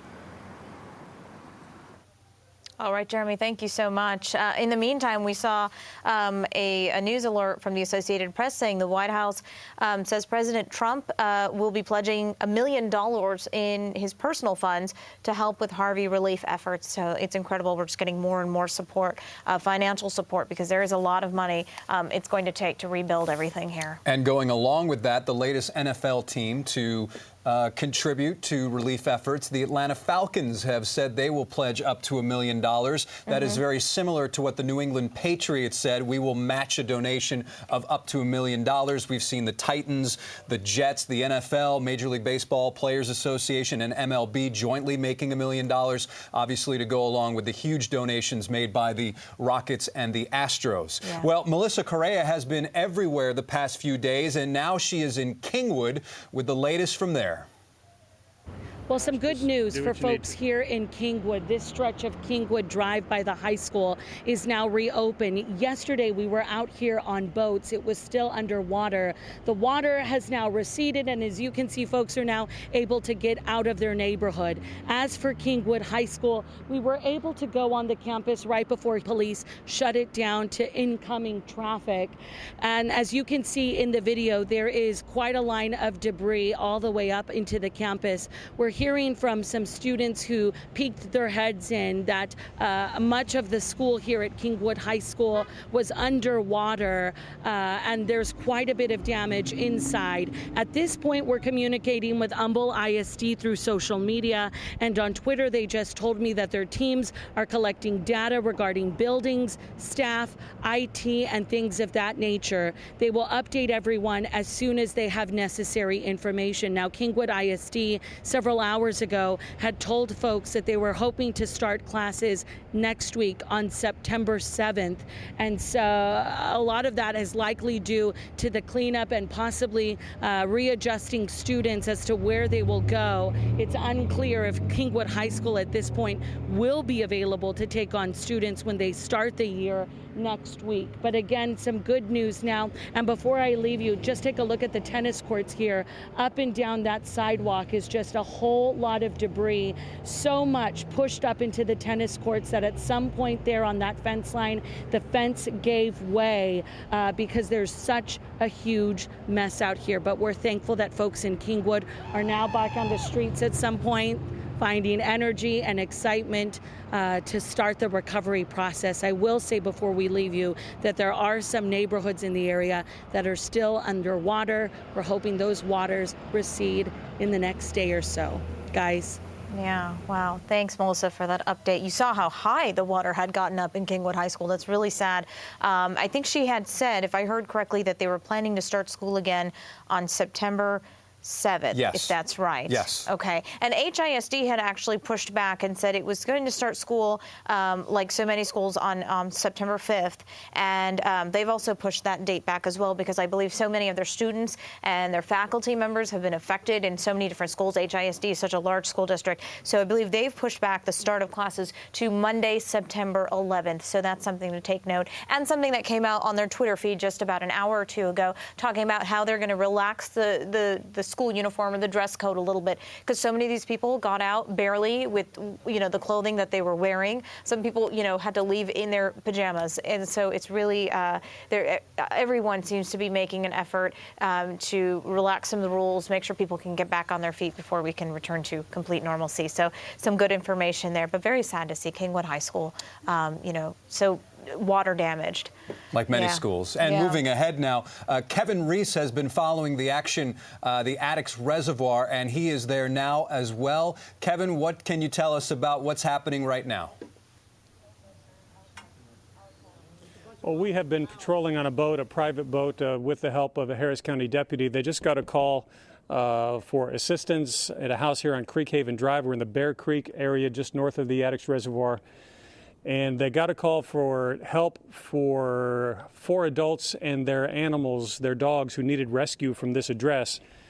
Right now, that's Deputy Sean Brown. They're trying to climb, get any access in this house that we can. At this point, no one has answered the door. No one has answered our shouts.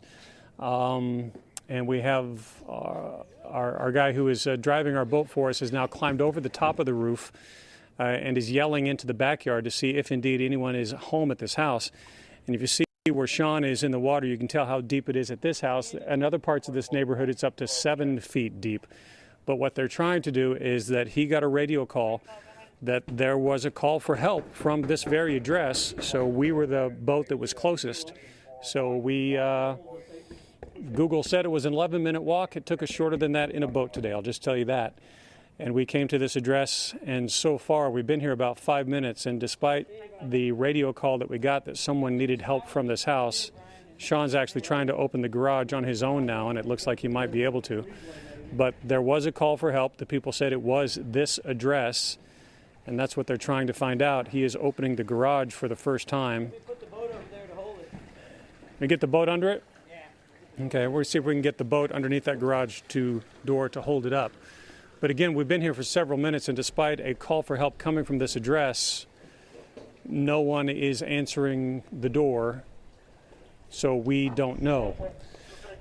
This gives you an indication of just how bad it is out here. Josh, while he's doing that, can you swing just to the left to show people this neighborhood?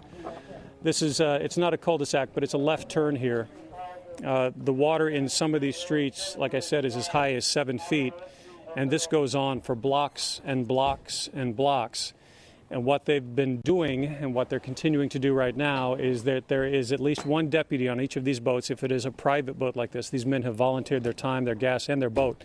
They're patrolling these neighborhoods, number one, to see if anyone is still inside these houses, like the call for help that we just got that we're trying to figure out. And also to give a presence to the looters that they know are trying to get into these houses. Let them know that deputies are patrolling as best they can. There are numerous boats out here, but we were the closest to this address, so we've come to check it out to see what's going on. At this point, there's no indication that anyone is actually in this house. We don't know if we were given a bad address or if the people that called for help to be rescued have already been taken out. And we can look around, you can see some of the problems. These guys have this great fishing boat. They've got a trolling motor in the front. They've got a massive outboard in the back. But we're still getting caught up in crepe myrtles and live oaks and everything else around here, trying to navigate our way to that garage. The worrisome part is that there is a recognized call for help that did come from this address, and at this point, they have not been able to get any answer from anyone. So I'm going to stay at the stern of the boat and stay out of the way and let them do their work until they need all of us to jump in the water and help whoever might be here. This neighborhood in Bear Creek, we've been patrolling it all morning with the help of these guys and a Harris County deputy. You guys okay? And we have found a few people who are using rafts to come back to their homes. One person came back to climb onto the roof because when he was rescued 2 or 3 days ago, he was told to leave his belongings hidden on his roof and he could eventually come back and get them. And that man did come back, and he had 2 duffel bags still on his roof that he was able to retrieve that were high and dry. The number of homes in here, who knows just how many homes are in this area right now,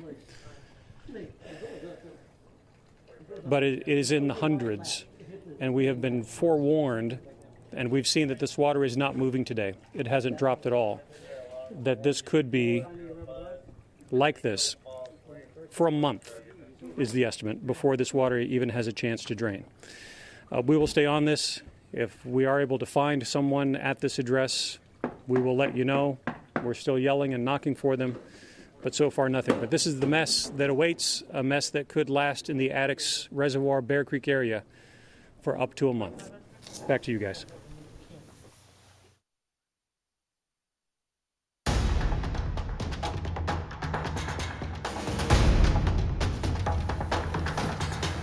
And it is 3:02. I am Reka Mutteraj. Jason Bristol here now. Here are some of the headlines we're working on. HISD has announced that it will not reopen its schools until September 11th, pushing back that date, knowing that so many families and faculty have been affected by these storms. And more headlines right now. CenterPoint Energy reporting just over 39,700 people without power, most of those outages in central to northeast Harris County. Also, in a half hour, we are expecting to hear from Harris County Judge Ed Emmett. He's expected to give an update at 3:30 p.m. today. Let us know what is going on in Harvey's aftermath and what needs to be done next. And in addition to that, we saw in our last hour that the mayor and police chief Art Acevedo boarded a helicopter from the Houston Emergency Center, HEC, in North Houston, and they are right now surveying the damage, taking an aerial view of exactly what has happened in our area. And we hope to get those pictures and video back as they were sending a photographer on that journey, if you will, above Houston and the surrounding areas. In the meantime, we head back to Dickinson, where Alicia Nieves is standing by. Alicia, what is the situation there right now?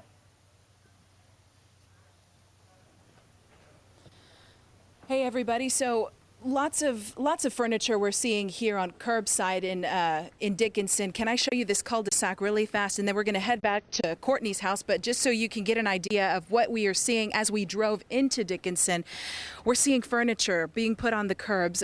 This water came about 30 inches high. People had to piggyback their children to get to a home that was a little bit higher up. So what we're seeing right now, they're clearing out their homes. And one of them joining me right now is Courtney. Hello, Courtney. Tell us about the work that you've been doing these past couple of days. Well, since we just got able to get back into our neighborhood yesterday, and we started clearing all our furniture out and getting everything ready for the walls to get cut off and get rid of all the mold and see what we can salvage. Right here I have a lot of clothes that maybe we can save, but we're going to go through them and see if there's anything else. Whatever was wet, we threw it away, but the rest of the stuff was hanging up, so making sure there's no mold or anything in it, trying to clean everything up in here. And what items were you able to save? Because I know that you were telling me you had to carry your grandkids through the water. Grandkids through the water, had to leave my dogs here, which they survived, so we came back and picked them up yesterday, and they were happy to see them. They ended up in the neighbor's yard next door. So. And they were floating on a mattress. You said you found your dogs floating on a mattress in your neighbor's. They left in the house floating on the mattress because the water was so high, and I figured it wouldn't get any higher than that, but they were floating on the mattress, happened to get out the house somehow after the water went down, and ended up in the backyard with a neighbor. So. When I walked up to you guys, thank you so much for having us. You were telling us, though, that next step, you guys have to start tearing down walls. Yes, we have to cut all these walls down about 6 feet high, get everything out of here. It's real bad inside the house. Would you mind if we took a look, Courtney? If you imagine, a lot of stuff just start coming in the house all at once. Okay, so you guys have been hard at work. It looks like tearing up the floor over there, getting everything out of this living room and kitchen. Yeah, and when the flood waters came in, obviously the refrigerator started floating around, and we were trying to get out of the way of the refrigerator. So. And how long have you lived in this home? We've been here for about a year now. A year now. I mean, I was speaking with residents just a short time ago, and they were telling me they've lived here for 40 years. They've never seen anything like this. I mean, after you tear down the walls, tell us what comes next. Where are you going to stay? The rebuild process, and then right now we're at my mother-in-law, but we plan on getting some kind of assistance to stay somewhere else other than piled in her house, because there's a lot of my brother-in-laws and her sisters and everybody staying at her house. So we're going to try to get some kind of assistance to stay somewhere else. I think FEMA was saying they were able to help some people stay somewhere else, so we're going to try to find somewhere to stay other than being piled up every day, because this is such a big family and everybody's piled up, so we're trying to stay somewhere else, trying to get a hotel or something like that. I can just imagine when you were telling me you had to carry your grandchildren, your beautiful granddaughters. What did they tell you anything because I can imagine, if they enjoyed it. They enjoyed They were being having fun. piggybacked through the water. They said, "Oh, we're going swimming," and it was at 3 in the morning. It was dark, so we had 3 in the morning. We had to swim back through our back door to the neighbor that has higher ground over there, and everybody was gracious enough to stay with her, and she was gracious enough to take everybody in too. So, but the kids had more fun than we did. Wow. They were happy. At least they were in a calm, having fun. Yeah, they weren't crying or anything like that. Wow, that's wonderful. It seemed like the dogs were more scared than the kids. So. But at least your dogs, when you got back, like you said, your dogs were waiting and so excited to see you. They were happy to see us. So now we're gonna take my dogs to my sister's house and then find us somewhere safe so we can get them settled. So don't want them too shocked to wherever they're going. So, but it's not seeming like they're calm right now. They're taking a nap and staying away from everybody. Well, Courtney, I just thank you so much for welcoming us into your home and talking with us today. That's what we're seeing here in Dickinson, Texas. But for now, I'm Alicia Nieves, and I'll send it back to you all. Stand by. All right. Thank you, Alicia. Now we're going to go back out live to Kevin Reese. We saw him just a few minutes ago along Bear Creek in a neighborhood there. Yes, water rescue. And they were potentially. Potentially. They had gotten a call for service from the address they were at. So let's check in with him now. Kevin? Yeah, that is still trying to figure that out right now. They did get a call for service at this address on Creekhaven Drive. We've been at this house for 10 to 15 minutes now, and no one has answered the door. They have gone back to dispatch now to see if they can figure out exactly where this call came from and how it came in. That's what actually Deputy Sean Brown is trying to figure out right now. Whether this is just a bad address or someone gave them a bad address on purpose, and all of the above possibilities. But that's what's happening here in the middle of Creekhaven, which he's trying to figure out. But if we've been at this address for how long, what do you want to do now, Sean? He said go ahead and back away from it. Okay, we'll go ahead and back away from it. The individual here is not cooperating. They don't know if he's actually inside or... Okay, the individual who made the call is not cooperating. They don't know if he's actually inside or is actually somewhere else, or if he is a friend of law enforcement or not. So we'll just describe it that way. But as we back away from this address, it gives you another indication of just how bad it is out here. And we'll get Sean back in the boat as this search in this neighborhood continues. All in a day's work, right? Yes. So they're out here on these patrols. They're answering any calls that they get. Even if they're calls, does that thing still work in the water? We'll find out. We'll find out. All right. Just in case we need it. And they're on alert for any looters in this area as well. That's part of the reason for these patrols. But if you look around us, you can see the depth of the water, as bad as it is. And again, this is not even the deepest neighborhood that we've found. This is going to be a mess for a long, long, long time. And an occasional fire ant mound as well. So the patrols out here will continue until further notice. Quite frankly, until this water goes down, the problem is, could that be a couple days? Could that be a month or more with water in some places at least 7 feet deep? So we're going to stay out here with this patrol for a while. If we run across something, we'll certainly let you know. But right now, all we can really show you is a lot of water and a lot of misery for the folks here in Bear Creek. Back to you guys. Thank you, Kevin. You know, as we had mentioned earlier, they got a call for service out at that address. But it's very hard to find an address right now. I mean, you can't see the streets, the street names barely. Some of those signs are covered up. You can't see the house numbers. You know, first responders were urging people hang a white sheet or a towel outside, try to make a lot of noise, wave someone down, because a call for service to a certain address is very difficult at a time like this when you really can't tell one house from another at some point. So I'm hoping that it was, you know, no one is in there. Of course. Yeah. Yeah. And while Kevin did mention the word misery, we can also mention the word hope, because when we look at the forecast, we also see a lot of sunshine. Is that right, Brooks? That's right. Yes. For the next several days, we are going to be blessed with beautiful sunshine. Through early next week, then we have some changes, but it looks like there are changes that are more of an annoyance rather than a danger, and that is a chance for some rain. But it doesn't look like it's going to be heavy enough to cause any big problems. Right now, Harvey is making its way through Mississippi. We are enjoying a relatively beautiful day, especially compared to the weather we had before Harvey, when every day was around 100 degrees with morning lows in the low 80s with all that horrible humidity. Now, the humidity has exited the region. We've seen highs in the upper 80s to around 90, morning lows in the upper 60s to around 70. It's been very pleasant. But here was some thunderstorm activity south of northwest Corpus Christi a little bit earlier. That has since dissipated. So let's go back to where Harvey is right now. That was the only rain I could find in Texas. Harvey is causing some problems up here in northern Mississippi and western Tennessee, eastern sections of Arkansas, with flash flooding, dumping between 3 and as many as 10 inches of rain here over the last day or so and in the next day or so. Also, some tornado warnings. Zooming in one more time, we've had some tornado problems, and currently this is happening near Savannah, Tennessee. So this is in central Tennessee, just north of the Mississippi line. But you can see all this rain continuing, Harvey continuing to cause huge problems.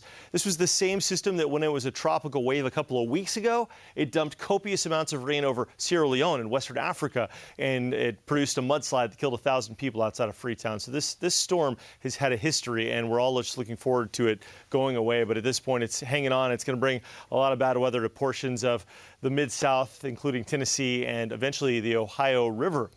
Okay, that's Harvey. There's another system I'm tracking. This one is in the Gulf. It's not yet developed, but it could develop later this week into early next week. It has an outside chance of becoming a tropical depression. But that said, it would represent a huge rain chance, and if it was to hit us, would be a bad rain chance. Fortunately, however, it does look like this cold front will move through Texas for the middle of next week, ushering in a much more comfortable air mass with lows in the 60s and highs in the upper 80s, and keep all the rain away from us. And so this would then dissipate along the frontal boundary. So that's what we're tracking. You can see all this moisture. By the way, just off screen is a hurricane affecting the southern Baja Peninsula right now. We'll maybe take a look at that later on, but there's no effects here from that. This whole area, though, is experiencing disturbed weather, and so our tropical depression would form somewhere in here over the next couple of days and then work north, get cut up by the front and pushed out. But let's check out Hurricane Irma. This is a big, bad one, and Irma is located way out in the eastern Atlantic. Irma forecast to become a Cat 3. Let's zoom in, see the latest on this thing. This is way out in the middle of the Atlantic. Will it affect us, you're asking?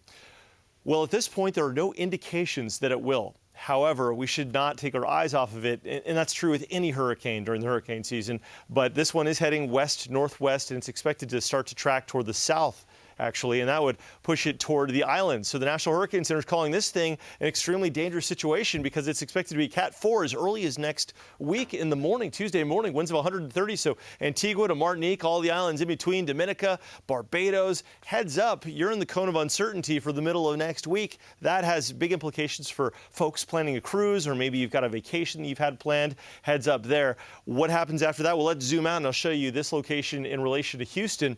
Here is Houston, and the system would be still several thousand miles away. Some models take it up through the British Virgin Islands, maybe up to the Bahamas before curving it away and hopefully not affecting the continental U.S.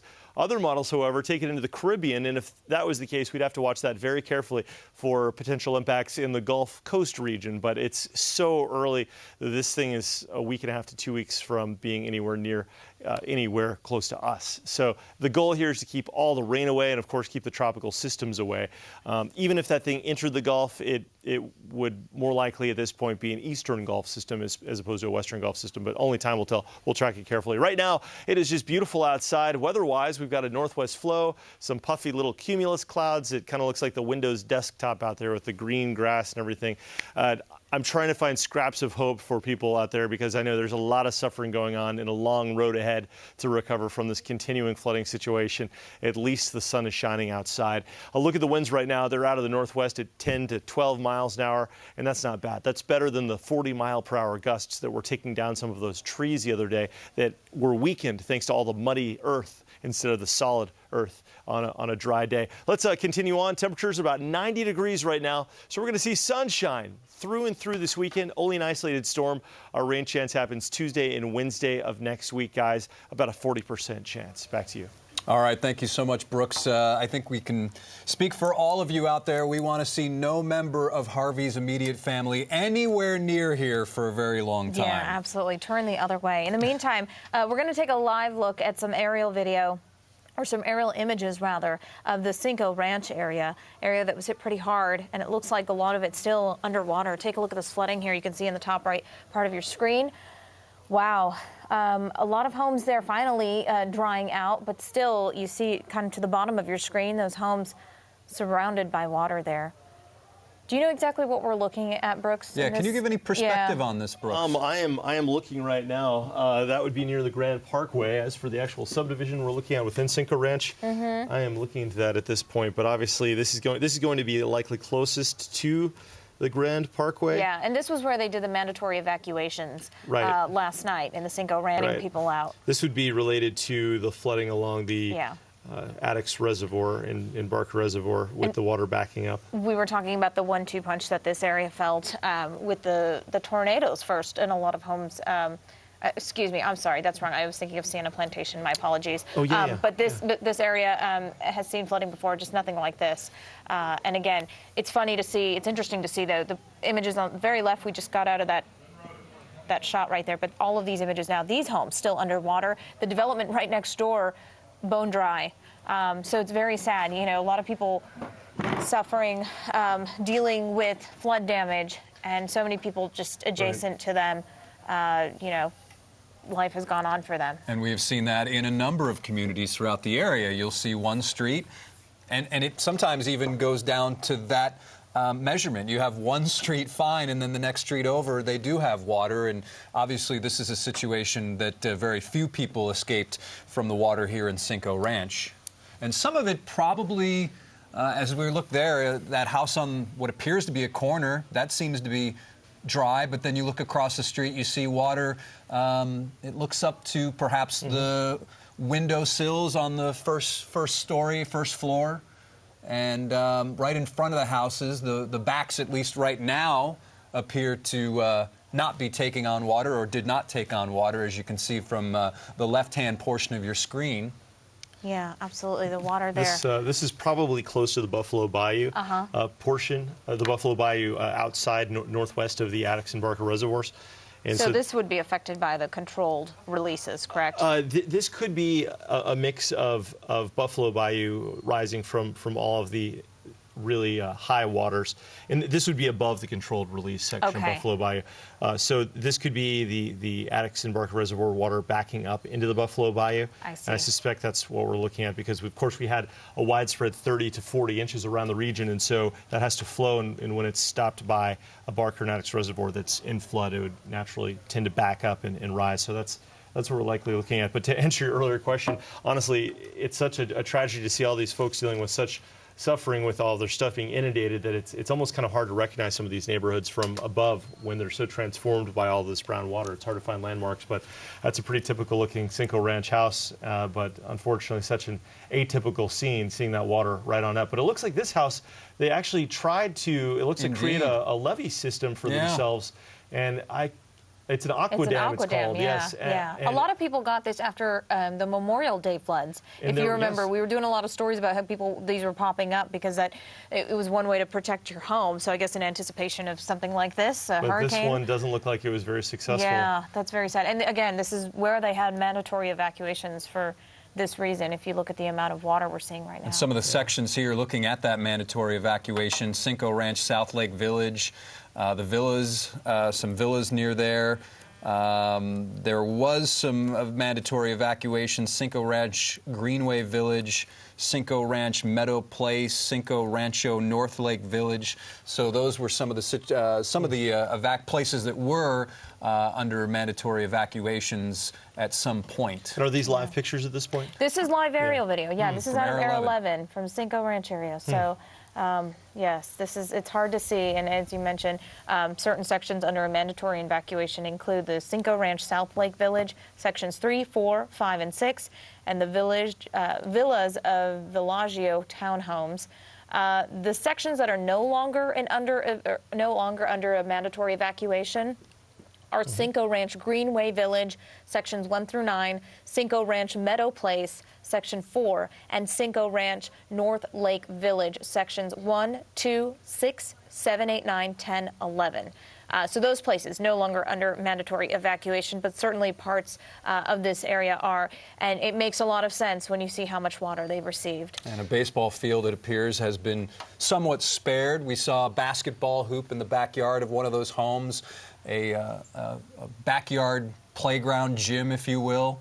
And again, the images here, you see some homes that are very much underwater, and then you see some ones that perhaps were spared. And that is, again, what we have seen throughout the area and throughout the greater Houston limits. Yeah, look at that water flowing.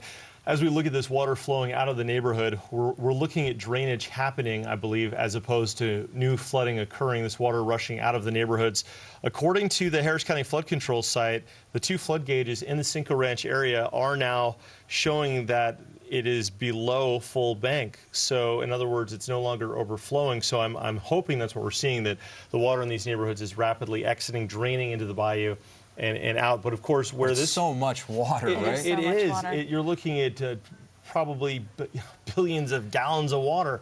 But quantitating it aside, this water has to go somewhere. It's flowing into the Addicks and Barker reservoirs, and then it's going to, this is new water, in other words. It has not yet flooded those neighborhoods that will be in flood for several weeks. So unfortunately, even though, and I don't even know how to say this, because it's sort of like it helps Katy and it helps Cinco Ranch, but it hurts Barker and Addicks just based on the morphology of the system and where the water flows.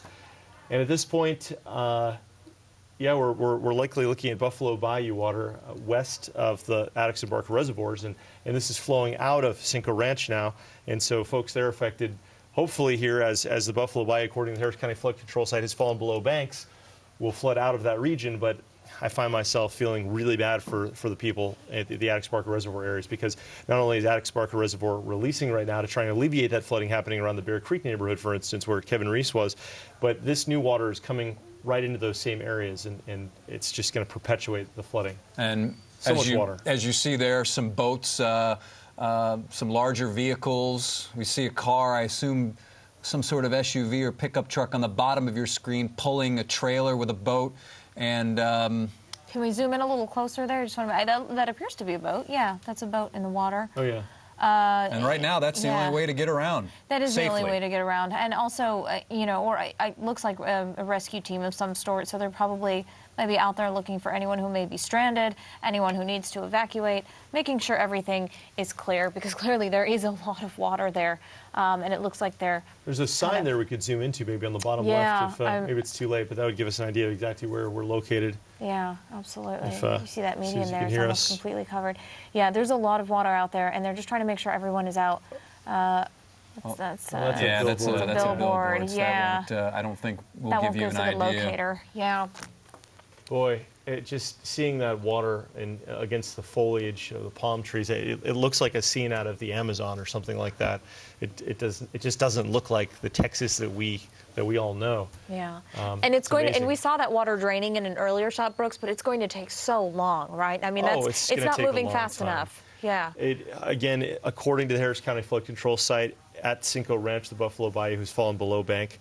I'm going to continue to confirm this, but that would mean that the water we're seeing flowing is flowing out of this region, but it's flowing out of this region and into the Barker Addicks Reservoir. Yes, the Buffalo Bayou at Greenbush Road is now safely below bank, and we'll see those flows continuing to dissipate. Buffalo Bayou at Peak Road is also below bank. Top of bank's 102 feet. It's currently sitting at, it looks like, bear with me here as I'm doing live research with you. It's currently sitting at about 101.3 feet, so it looks like it's about a foot lower than it was yesterday at this time, and that is now below bank. So we're not seeing new water spilling out of Buffalo Bayou. We're seeing water that had spilled out. It had been deposited, and it's just sitting there probably in some areas that are shaped like a bowl that are holding it, and in other areas it's starting to flow out. And You can see those guys boating around there looking. Yeah. looking for So people this or is. animals, This is, whatever it was. I'm sorry, this is Highway 359, just north of Highway 90. I think we had seen, our director had seen a sign that said Joy Lutheran Church. And so just a quick search on that, just north of Highway 90 on 359. Of course, this also means Highway 6 is going to be shut indefinitely at that location. Yes. And it's reminiscent of the Memorial Day floods, I believe it was, when it was last shut down for weeks. Yeah. And, this is technically Richmond, actually, is what we're looking at. Are we in Richmond? Yeah, where it looks like we're in Richmond, if that's where we were on the boat. Now, I'm not sure which direction Air 11 is now turning its camera. Okay, so but Rio with Vista, just a minute. is that what was told in my ear? So if this is Richmond, then this is the Brazos River. This is not the this is not Cinco Ranch then. But we don't know. We haven't confirmed that. We've just been told this is Cinco Ranch, right? We're just east of Richmond. Yeah, we're in the Richmond area. That's a very large home. Yeah. And there's a very nearby Old River Lake is there. So is this Richmond? The Brazos River is right there. We're just east of the Brazos River is what we were, when we were looking at those images. Okay, all right. So then it needs to be said then that flooding was not from the Buffalo Bayou and Katy. This is flooding from the Brazos River, which is cresting tomorrow. So that water that we saw flowing may have been flowing into the neighborhood from the Brazos River, which continues to crest. Wow. It continues to get higher. It's going to be about a foot higher tomorrow than it is today. So unfortunately, the news is not good. It's going to get higher before it gets lower. It's before only it gets getting better. higher. It's only getting higher as these neighborhoods are built in the floodplain, and maybe the levees broke, or maybe this particular neighborhood wasn't protected by a levee. Have any major waterways crested already? We've had several major waterways crest already, and several that have yet to crest. Let me talk about the ones that have not yet crested, because it'll be easier to name the ones that have. Yeah. So the Colorado River is currently cresting and will through tomorrow before it falls. The San Bernard River crests tomorrow. So that's the San Bernard River, which is Matagorda County, Brazoria County line. The Brazos River crests tomorrow, so it has not yet crest. But a lot of our creeks, like the Spring Creek and the Cypress Creek and the Little Cypress and the Turkey Creek and the Clear Creek, all of those have now fallen below flood. You'll see that the creeks in the bayous are first to fall below flood, with the exception of Buffalo Bayou, because it's receiving water artificially from the Attucks and Barker reservoirs. But these waterways, unfortunately, just from the science point of view, are doing what they're designed to do. The Brazos River is designed to transport huge amounts of water, and when it overflows around the river bends and those oxbows, it takes the path of least resistance, which is through its floodplain, where unfortunately these neighborhoods were built. And it's unfortunate, obviously, because these people are dealing with this unimaginable situation that will go on for a long time. And as we are looking at this, we can tell you information just in the city of Pasadena says citywide curfew to remain in effect until 12 a.m. until 5 a.m. every day until further notice. So while we're looking at this video, we can tell you the city of Pasadena says citywide curfew to remain in effect from 12 a.m. until 5 a.m. every day until further notice. You can see here how feet matter. This neighborhood right now on the right is dry. I can't tell from the air if it's a foot or two higher, but if it is, they're going to be right on the edge of it, potentially being wet tomorrow, and hopefully it's not. But it just shows you that when you're along the banks of a major waterway, this area has a history of being agricultural, and in doing so, and being an agricultural area, it's almost designed to periodically flood, because that adds nutrients to the soil to keep the crops vigorous for the future years. But as Houston has grown so much, especially since 2001, the last major flood, Hurricane Allison, a lot of neighborhoods have been built in places where the space is available. And the space is available in places right now around Houston, which is being built out closer to the rivers, where before it was maybe not the first choice to build a neighborhood, but now that's the real estate that's available for new construction. So that's one of the problems. But to mitigate that, levees have been built around these neighborhoods, and levee improvement districts have been built. Yeah. But when you're man versus nature, nature will usually win. Keeping up with the growing population, Houston has grown so much over the last few years, and so you're right.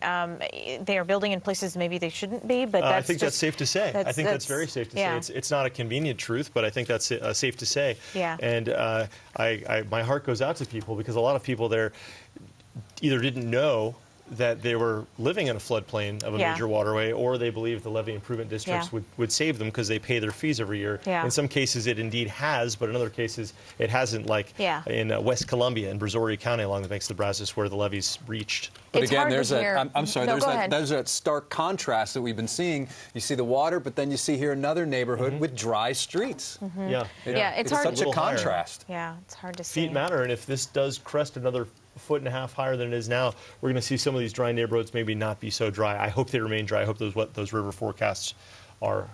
So in some areas where, for example, where I live out in Cypress, people are saying, you know, if you haven't flooded now, the chances are you're not going to be flooded moving forward here, because for many people the worst is over. But for many people, perhaps here, the worst is not over.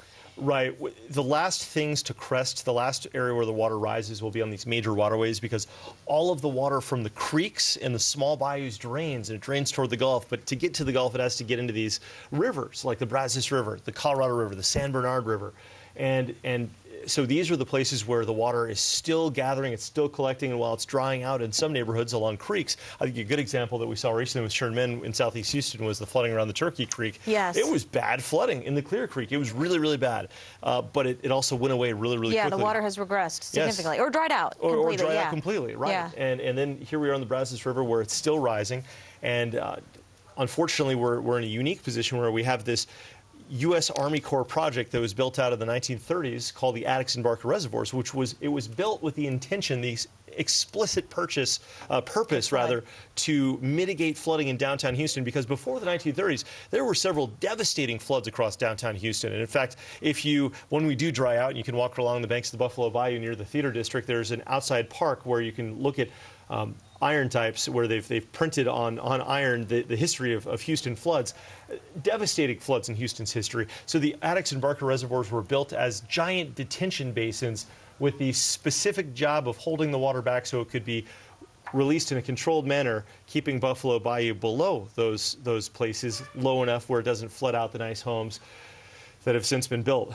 But in this case, we've had so much rain, and so many neighborhoods have been built in places where arguably maybe they shouldn't have been built, that we're getting water backing up. For instance, the horrible stories for those poor people dealing with what will be weeks of suffering in the Bear Creek area, the Addicks Reservoir neighborhoods.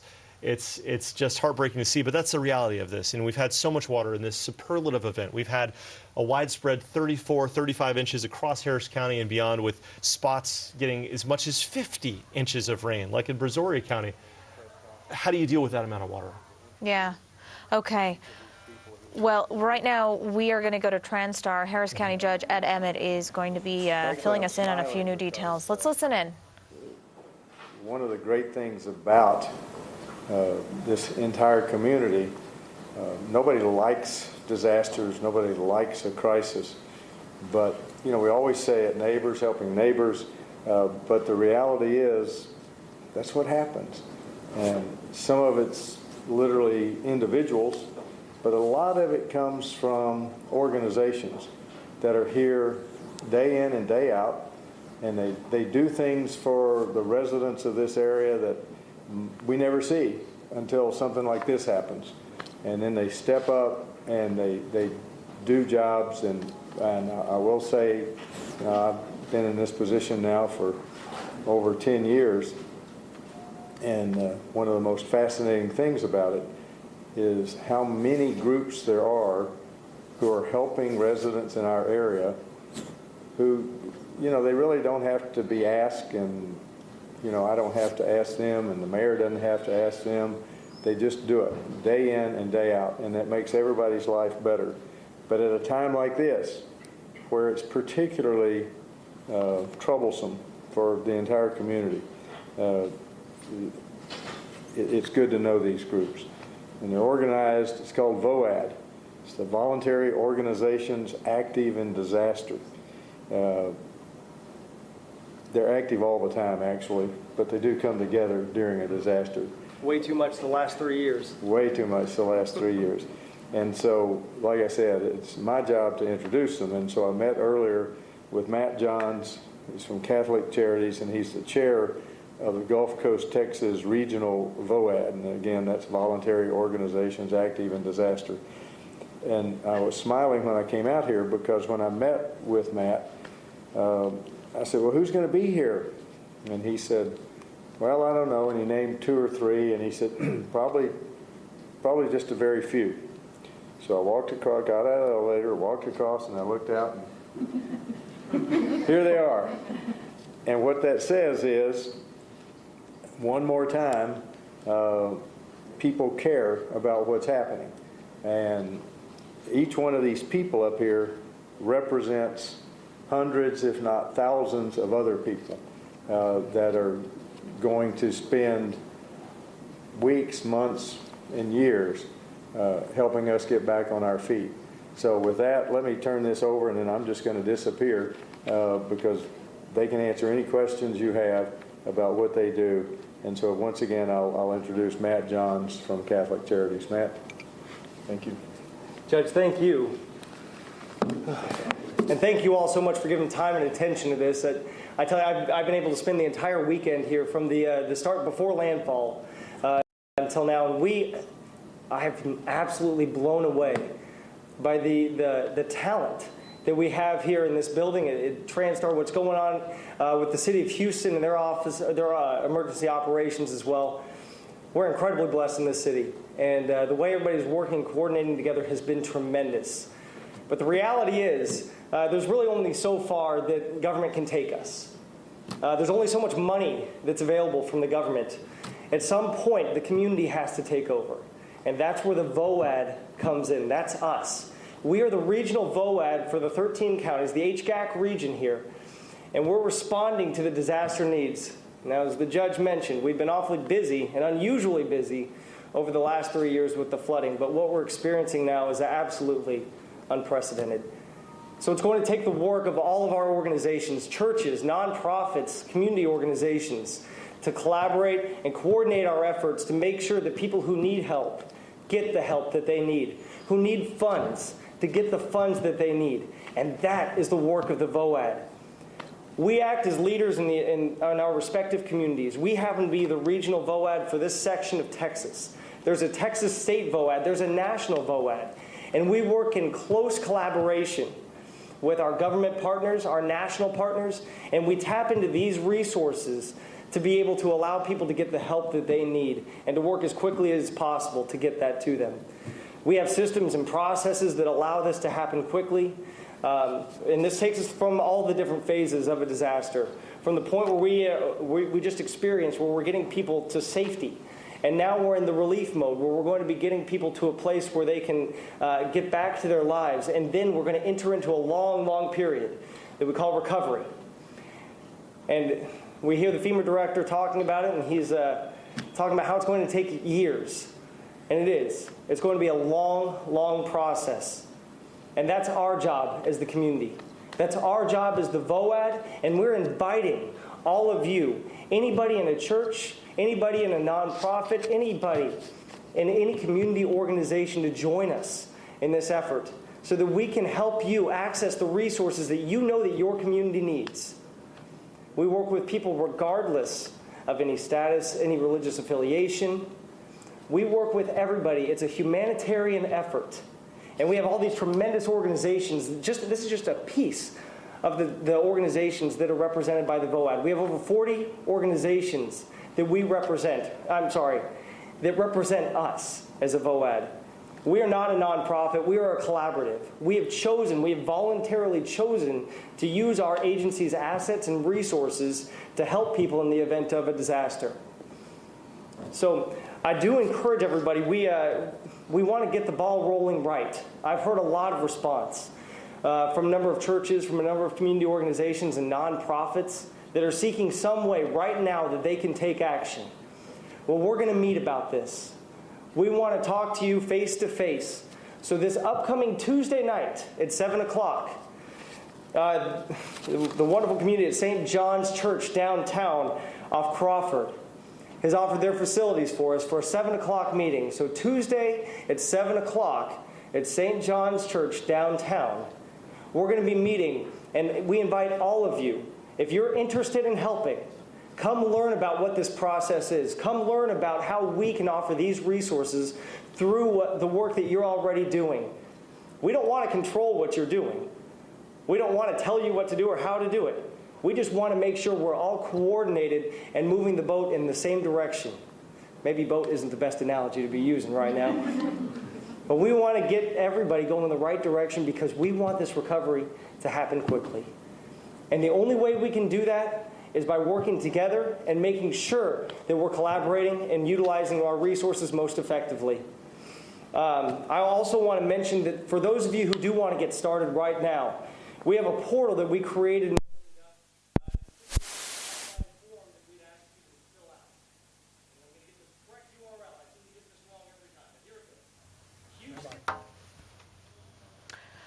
All right, it looks like we lost our audio there, and I think our video as well. Live press conference at Transtar started with Harris County Judge Ed Emmett talking about volunteers, and then they stepped aside and allowed Matt Johns with Catholic Charities to talk about how to get involved, coordinating efforts with several different organizations. Let's listen back in. What kind of resources you have in your area, and maybe we can even start connecting you with other organizations you didn't know existed that are doing similar or the same work and can enhance the work that you are already doing. So that kind of covered most everything? Yeah. All right. Thank you. Yes. I'm opening this up to any questions you may have at this time as well. One question. Go ahead. Following social media, you see a lot of people basically reaching out to each other, hey, who's accepting volunteers? Who's accepting donations? Some people are getting turned down because they have too many volunteers. Yeah. Some people are not accepting donations because they just have too many. Will this process that you're talking about maybe kind of help streamline that process of guiding people in the right direction, knowing where to drop stuff off, knowing where to help out? That's a perfect question to start out with. Everybody wants to help right now, right? So the question is, what do we do about volunteers? If I want to volunteer, where do I go? If I want to donate, where do I go? We already have two great portals to get there right now. But I need to explain something first. There are a lot of people who want to help at this time. A lot of people who want to help, not just from here. I took a call the other day from the call center upstairs. Somebody was offering to bring their 14-foot skiff from Minnesota. So people from all over the country want to bring whatever they can here, but especially people here want to help.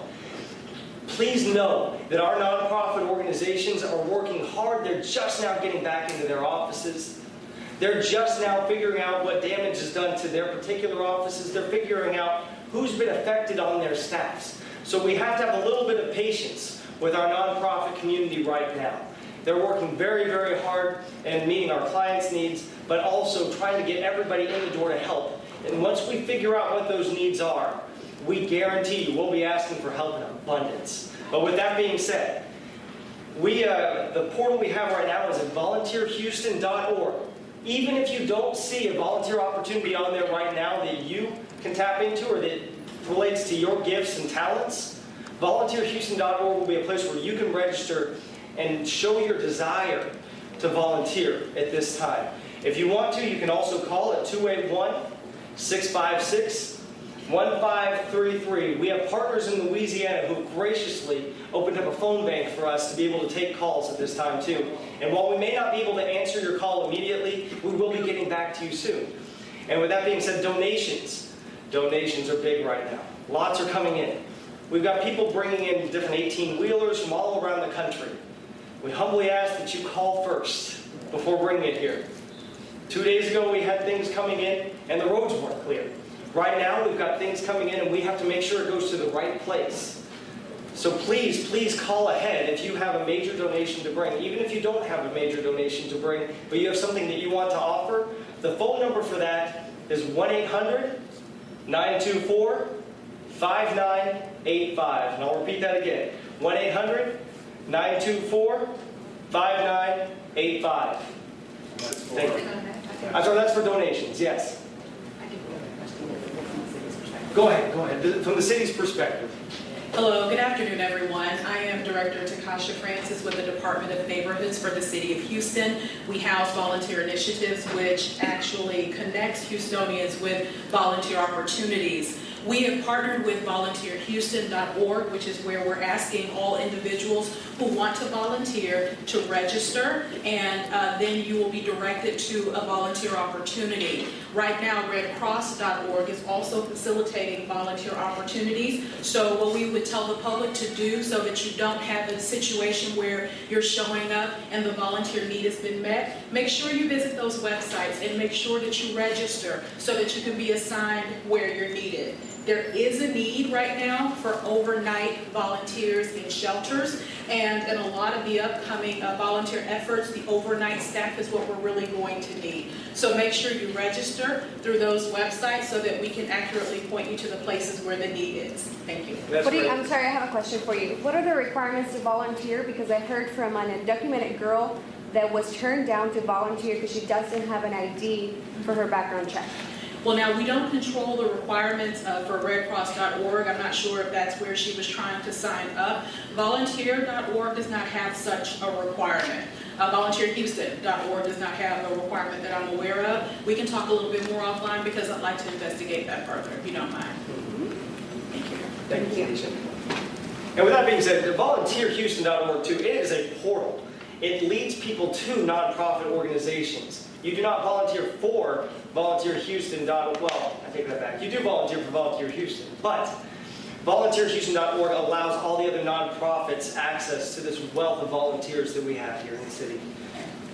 So, was there another question? I'm sorry.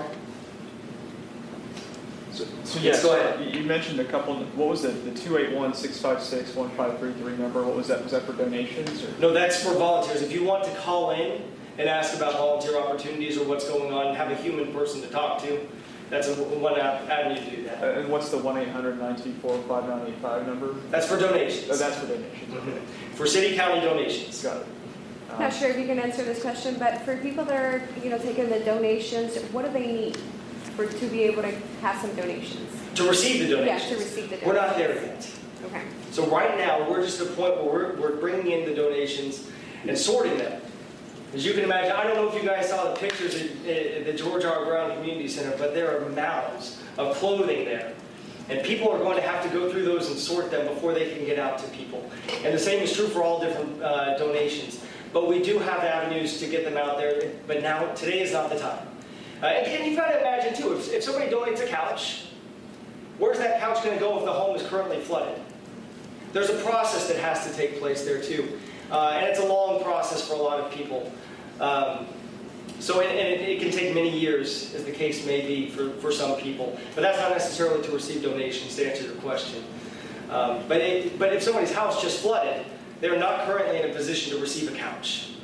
They're going to have to gut the house. They're going to have to clean it, and then it's going to have to be ready. Then the couch is available for them, of course. That meeting on Tuesday next week, is that for the public? Is that for? It's open to the public, absolutely. But it's designed for people who want to sort of understand what's going on to come in and so on? Okay. It's directed toward the community leaders for those respective organizations. Okay. So for organizations, not for like the layperson to necessarily come in and just... Of course the layperson can come, right. But it's really directed toward organizations that are already striving to do work in some capacity. Can you just generally talk about maybe what types of efforts that you've already done for what, so is it like, rebuilding homes or something like that, for how many people, like providing food for how many people, like just a sort of overview of some of the services. Are you asking for numbers right now? Some sort of ballpark numbers. Or we don't have numbers. Okay. We've got no numbers at this point. In fact, right now, there's so many assessments going on, even at the city and county level. We don't know our numbers in general. But right now, what I can tell you is the volunteer efforts have primarily been neighbor to neighbor. The images you're seeing are not being coordinated through a nonprofit mostly. They're being done because neighbors are genuinely helping neighbors. This is what the country is looking at right now. When they see the outpouring of support of Texans to Texans, they're seeing neighbors helping neighbors right now. So we're just taking that heart, that effort that we're already putting forth, and we're organizing it to move forward on a more broad scale. So no, I don't have any numbers, but the numbers are pretty staggering right now looking at what we have ahead of us. So I'm not looking forward to reporting the numbers once we do have a better understanding of it. But I'm going to be really proud of the work that we've accomplished at that time. Anything else? I know a lot of you guys have been here this week too, this whole weekend.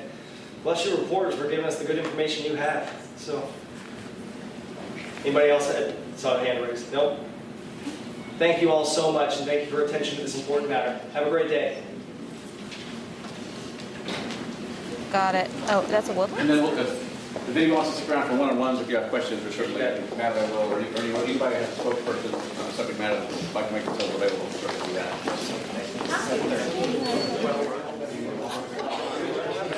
And they have wrapped up that news conference at TransStar. Matt Johns from Catholic Charities, who was, of course, introduced by Ed Emmett.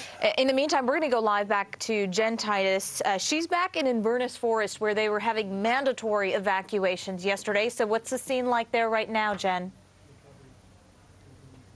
Hey, guys, in Inverness, we were there just a little while ago, but everything seems to be under control. People actually, a lot of them decided to stay as they just wanted to see if anything was going to happen. They made that decision. So we've moved up into Spring, Texas, where we're just watching people come to these homes for the first time. Take a look over here. This it's incredible in the worst way. Just seeing each house filled with their furnitures. I mean, those are mattresses that were just slept on 3 days ago, or that are now just ruined. I mean, over here we have kids' toys, we have pillows, we have lamps.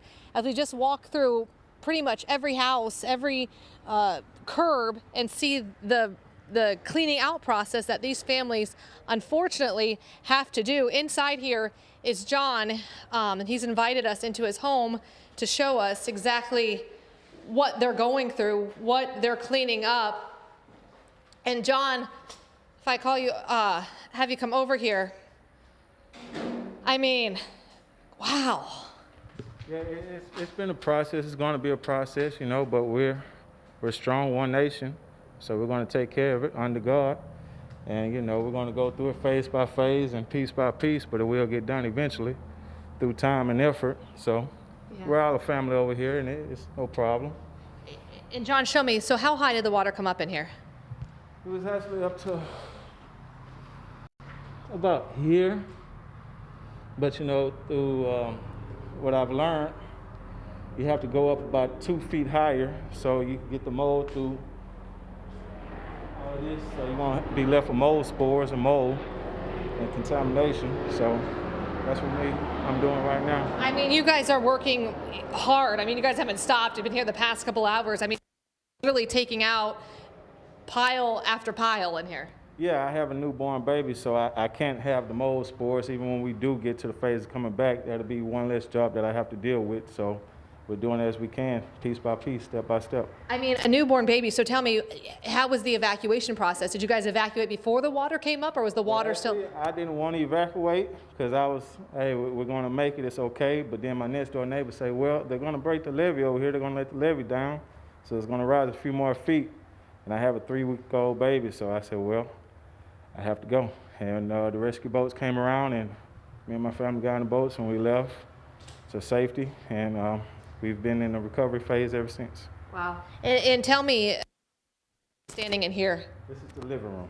So this was the living room. This was the living room. And let's walk over here a little bit and kind of just, you know, show. And that's again, guys, why we're showing people that it's the damage is, I mean, has been done, and there's just now this recovery process that this is just the beginning of everything. Yes, me and my wife, we're taking it piece by piece, step by step. This is where we're at now, and as soon as we finish this, we want to move on to our next project. And you guys are just kind of pulling out the drywall and stuff right now. Yeah. Oh my goodness, how have you been through this all with the newborn baby and everything? I mean, you have to be strong because we have 3 kids, and we don't want them to see us fall apart or, you know, break down or anything. I want them to see us strong, and we can handle it, and, you know, you don't let anything break you down. You stay as strong as you can, you know. And that's what I want to teach my sons and my daughter. So. Well, thank you guys for letting us come through your house and seeing, you know, because that's what we want to see. We want to show that there's still damage and there's still a lot of work to do. So thank you guys. We're going to walk outside here into this neighborhood again in Spring, Texas, where it's not just John's house that looks like that. Unfortunately, it's pretty much every single house on the street. It's just a small glimpse into this big picture of what these neighborhoods are dealing with. I mean, it's just pile after pile after pile. This is Dane here. Dane lives in this house. I actually met Dane a couple days ago. You were hopping on a boat to try to save some stuff, and Dane, making it back to your house. It was pretty interesting. I did see y'all on the main street of Alding, Westfield. I come back just to survey the area, And I did hop on a boat with just some fellow people out of Galveston, which meant a lot because they come down from Galveston after being hit by the hurricane. And we made some loops around the neighborhood and helped other families out. And went back, took them to their house, and some people were still getting evacuated that day as well. So How was it to your house, though? Well, I guess it's a pretty surreal experience. I've been in war. You see a couple things, but me and my family, we were here to actually reconning the area every single morning. We would get up and drive. And then when we start seeing the water creep, we knew we were going to get affected from the front, not the rear. Our biggest threat was Aldine Westfield, but it ended up coming from the front. And so just watching it rise, we come back, I think it was Monday morning. We woke up, the water was in the garage, I opened the front door, and I looked around, walked to the front of the neighborhood, and I said, guys, we got to go. And that's when we evacuated. Oh, my gosh. And can we go through to see what you guys are dealing with, and just like so many of your neighbors that are coming to their home for the first time after, like you said, being evacuated Monday morning because you just couldn't stay here. It was getting way too high. And so as we can see, I mean, everything ripped apart. You know what I've noticed today too is people aren't just standing here and trying to, think of what happened. They're just making it happen. Everybody's like on it. Drywall's ripped apart. Everybody's doing the cleanup process, Correct. Starting over. Yes, man, because when we evacuated, we took our two next door neighbors. John, I think he mentioned, they were trying to ride it out, and I was like, John, it's about to get really bad, so they departed their residence. And so we grabbed the neighbor next to him, and we grabbed everyone, and we went to the shelter. But as we come back, we brought everyone back in, and we was like, okay, look, this is what we're going to do. I went this morning and bought all the tools necessary to rip out drywall, all your bleach and all that. And we just start working. As you can see, all the neighbors across the street and this cul-de-sac, and even on the other side of the neighborhood, we've been pitching in, helping everybody out. Because that's what you do. Texas spirit. As you can see, I got up yesterday when I come back, and I put the United States flag on top of my chimney up top, and it's just waving. So the United States flag is out there outside. So we'll walk outside as we send it back to the studio here. And it's not just houses. If you guys see all these cars in these driveways, none of these cars work. So for now, as we walk out and we look for that American flag, that there it is, standing up there way on top of the roof, we can see that. We'll send it back to you guys in the studio. How fitting indeed. Thank you, Jen Titus. All right, now let's go live to Matt Doherty. He's with us in the studio with some things we've been seeing on social media. Hey, Matt. Hey guys, yeah, we're continuing our complete coverage online as well. I want to take you through some of the top stories that we found on social media today. Check out this tweet that I sent out earlier today. A sea turtle found on a neighborhood on a Houston street 60 miles from the coast. That turtle was taken to the Houston Zoo. They found him on a street way out in Sharpstown. No telling how he got there. Let's take a look at the next one that we've got. The Houston Health Department is saying do not eat any food that came in contact with Harvey flood waters. When in doubt, you need to throw it out. They're saying this because of all the bacteria that we've been hearing so much about that's inside of that water. Let's say that you had a pantry that flooded. You need to throw out all that stuff that you've got in there, even the canned goods too. They say if you want to save those, maybe drop them in a bucket of bleach, but I wouldn't even take a chance. Take a look at the next one that we've got up here. So the health department is also saying, reminding everyone to practice good hygiene. You want to wash your hands with contact with any Harvey floodwaters. I've taken an extra precaution, even washing my hands after I take off my big rain boots from reporting out in the field. You don't want to touch any of those things and go touch a doorknob, maybe go home and, grab something to eat. Don't want any of that stuff inside of your system. Let's take a look at the next one. Sheriff Ed Gonzalez is saying that he has spoken with members from the Harris County Medical Examiner's Office. This is the sad, frightening reality of this situation. If you find a deceased body, they're telling you to call 911. That's a pretty frightening message, but they say it is the sad truth. Let's look at the next one. Back to the beginning. That's all we got. Your continuous coverage of KHU 11 News begins right now.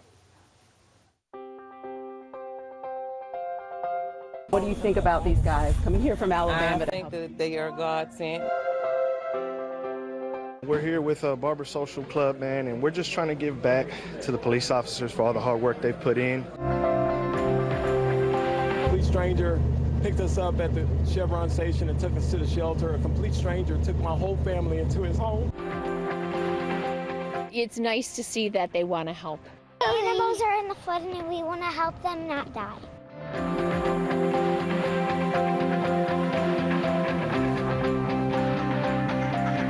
Good afternoon, and thanks for joining us. Now at 4, I'm Rekha Muniraj with Jason Bristol. This is what's breaking right now. A mandatory evacuation has been issued in Brazoria County. Sweeney Office of Emergency Management says until the San Bernard River has crested and water subsides, it is not safe for residents to return home. Also in Harvey's aftermath, students are now heading back to school. HISD announced students will begin school on Monday, September 11th. And some optimistic news, a sign of recovery. The Houston Zoo will open its doors tomorrow with discounted admission. Children and adults can enjoy the zoo from 9 a.m. to 5 p.m. for only $5. And also some news that we've learned in the last few hours, HISD pushing back their date to resume the start of school. Now classes will start on September 11th. The school district also providing free meals to students for the upcoming school year. That's incredible news for everyone. It is. And as we continue to cover this story, Harvey's aftermath, we have a huge team of reporters both here and from across the country, because every one of our journalists here at Tegna and KHOE 11 are helping us cover this story. We are talking 2,000 in all. Yeah, let's start our coverage with Noel Brennan, who's in West Houston. The last of the boats here are coming in at Gessner and Briar Forest. This is what we've been seeing all afternoon. Boatloads of people, those who've decided maybe in the days prior that they didn't want to come out of their homes, but realizing that the water just was not going down to the point that they were expecting. So this is what we're seeing. Boats filled with people, volunteers. The police department was here. The fire department's still here. Things are kind of winding down. Much earlier, it was a lot more activity. In fact, we actually saw a huge dump truck come through here carrying a woman from this neighborhood where the level is kind of varying. Some parts it's up to your shins, other parts it's up to your waist, and there are cars that are practically submerged into this neighborhood. The trouble is there are still people left in their homes, and it's going to tie up resources from the fire department, the police department, and all of these volunteers that we're seeing. Some people are wanting to stay in their homes. Perhaps they have generators and power and are able to do that. But the thing is, the water is still here. And right now, a boat may be the safest way to get out. So while it was a long, busy day here in this West Houston neighborhood, it's likely to be busy again tomorrow and in the days to come. Reporting in West Houston, Noel Brennan, KHOU 11 News. All right, thank you so much, Noel. And as we continue to be here on KHOU 11 News, some information just coming in from the Red Cross. It's a story that we had done earlier. We had received reports that some viewers claiming that Red Cross volunteers at Toyota Center had turned away elderly evacuees and families with infants. We have just heard that, listen, they are debunking those rumors.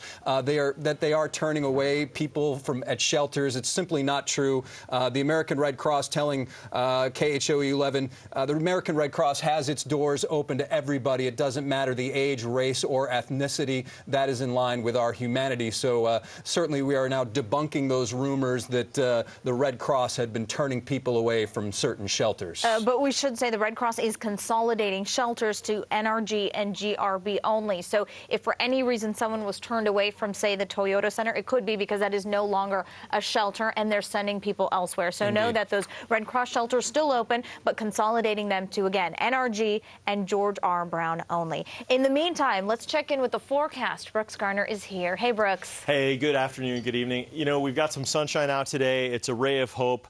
Be careful in the floodwaters, though. Even though the sun is shining, it doesn't mean that flowing water is safe. We unfortunately had some problems with that this morning with a couple that drove through floodwater in the newscast we talked about. But in our weather forecast over the next couple of hours, we've got some fairly decent weather. Harvey is now making its way out of the region. For us, it's sunshine mixed with a few clouds. We earlier had a thunder shower southwest of Corpus Christi. I've tracked every little drop of rain I can find in Texas, trying to keep that stuff away just by good vibes here, trying to push that out. And that has died out before it even works in Mathis, which is just northwest of Corpus Christi. Meanwhile, the heart of Harvey continues to spin over Mississippi. This will be heading into the Tennessee River Valley. It's flooding Memphis right now. It's also producing flooding east of Little Rock, and it's producing tornadoes. We've had a couple of tornado warnings this afternoon, to say the least. This latest one near the town of Darden, and that's just south of I-40 in Tennessee. But earlier today, we had a probably, gosh, half a dozen to as many as a dozen tornadoes, as indicated by radar in northern Mississippi. So Harvey continuing to cause huge problems as it makes its way out of that region and into Ohio, where it will soon interact with the frontal boundary, squeeze out even more rain and cause even more flooding. Harvey, by the way, the same system that as a tropical wave before it developed into a hurricane brought so much rain to parts of Western Africa, like in the nation of Sierra Leone, that outside of its capital, Freetown, over 1,000 people died when a mudslide hit. That storm then moved into the Atlantic, became a hurricane, and, well, the rest is history. The impacts here far-reaching with heavy rain. Again, the storm almost having that trait to it as it not only crossed the Atlantic but then worked into Houston.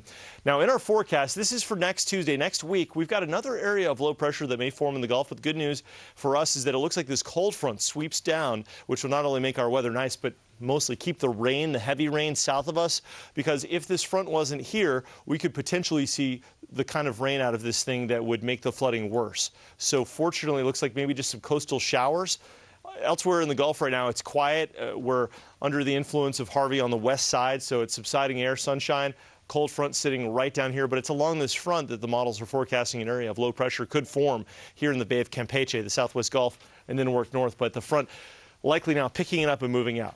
Where it is very likely, however, that we're going to have bad weather is in the southern Atlantic Ocean, because Hurricane Irma right now located right here, really far away from the U.S., but nonetheless out there in the Atlantic, has developed. It's a Category 2 for now. It's got winds of 115. It's about to become a Category 3, and then after that continue to strengthen into a Category 4. So let's look at the track of this thing. Here it is, Cat 2 becoming a Cat 3 later today. It's got winds of 115 right now, forecast to get winds of 140 miles per hour, a huge system by early next week.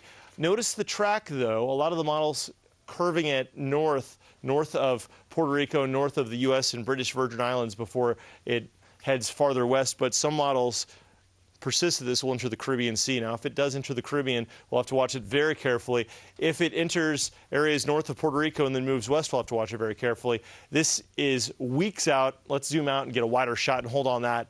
It's impossible to say where it's going to go once it gets into this side of the Atlantic Ocean, but it's just another reminder that, of course, here we are in the heart of the hurricane season, a hurricane season which peaks on September 10th. Statistically, that's when we get the most storms, and so we've got a lot of stuff to track. Okay, that's a look at the tropical update. We're out of the woods for now. There's nothing impending. There's no threat of anything serious. We've got a partly cloudy day outside. It's a beautiful day at that. There's a northwest flow. Temperatures right now on the warm side, but it's a pleasant warmth because humidity levels are noticeably lower. It's pretty warm, though. 94 at Hobby, 92 at Bush. This is a consideration for people that do not have power thanks to the flooding. Obviously, it's going to be very warm outside for them, but if there's any good news with this lower humidity, that means tonight, overnight, it'll be better sleeping weather with lows around 70 instead of pre-Harvey when lows were around 80 or 85. So that's good. Future temperatures, in fact, these are the lows for tomorrow morning. We'll see about 71 in Houston, 69 Katy, 68 in Brenham, 66 in Navasota. A little warm down by the beaches, but overall, that's a late summer, early fall kind of a forecast. And that's one thing that Harvey has done is usher in much cooler air, changing our weather pattern for an extended time, if not for the rest of the summer. We may not see that really serious heat for the rest of the summer. We'll have to see how that goes, because we still have about another 30 to 60 days of the intense heat potential. But at this point, it looks like we're going to see stuff more like this, with upper 80s to 90s for high temperatures with lows closer to 70. Before Harvey hit, we had high temperatures pushing the century mark every day with lows around 80. So it's a noticeable change, at least cutting that humidity in half. But here's our rain chances. We've got a chance for it. Tomorrow, there's an outside chance for an isolated thunder shower. Then we'll see some sunshine on Saturday. And then on Sunday, about a 30 to 40% chance for a couple of showers. Monday, that's our better rain chance with that system in the Gulf I showed you.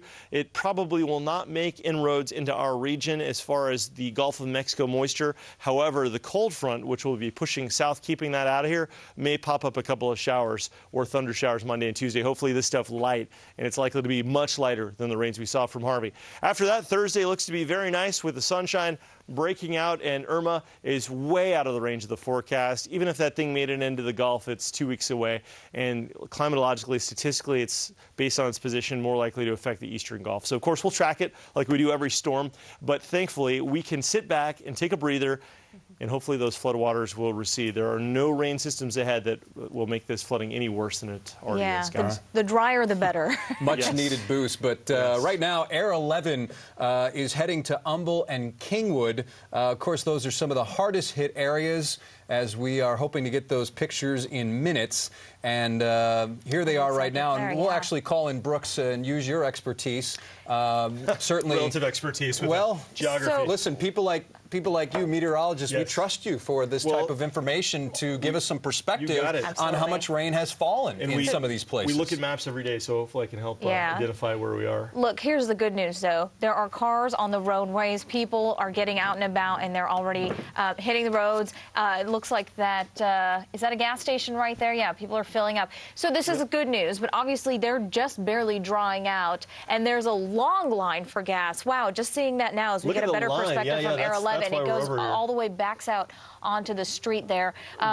People leaving their house for the first time in a few days, you know, wanting to fill up the gas and get some supplies. Well, there's a rumor mill going around that there's a gas shortage, and there's not. And there is not a gas shortage, yes. But anytime there is a rumor like that, that's what causes a lot of long lines like this. Now, you know, people could be just filling up because it's the first time they're kind of getting out of their house, getting their vehicles going, and starting to fill up. But that is quite the line out there as we take a look at a dried out area. Now, is this Kingwood now? I'm asking our producer.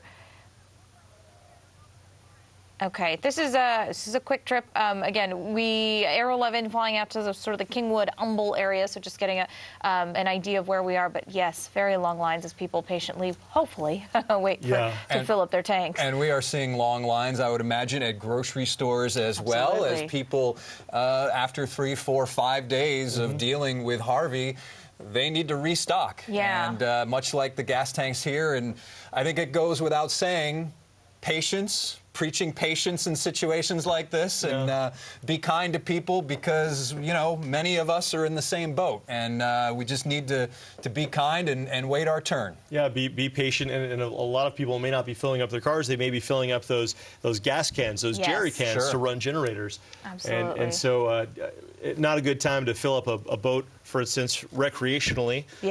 Obviously, there's boats out there that are doing the work of heroics. Yes. Rescuing. So again, though, to reiterate, there's no gas shortage in Houston, so people should not go to the pumps in a panic buy. Correct? Yeah, absolutely. There is not a gas shortage. But prices are expected to rise a little bit. That's correct? They will. I mean, I don't have any official information on that. You would expect gas prices to rise a little bit, but then there are issues with price gouging. With the interruptions to supply. So investigators, people are looking out for any sort of price gouging incidents. That's huge. Wouldn't want to be a price gouger. Let us know. We were talking to the BBB yesterday about that, and they were talking about how some of these infractions can cost $25,000 if you're found to sell a 12-pack of water for $30. That could be a $25,000 mistake. And the White House also reiterating much of the same stance that you're speaking of today during a news conference and a briefing about certainly gas prices, and then moving forward and in the distant future when people who have lost their homes will have to go find new homes. There's Houston. So I thought I saw a sign that said Wesleyan, so that must have been... Okay. Yeah, this is not Humble. I'm sorry. But they are heading to Humble and Kingwood. But right now, this is along the way, from what we understand. That's here in downtown Houston, where people are lining up for gas, going around the corners like that, filling up.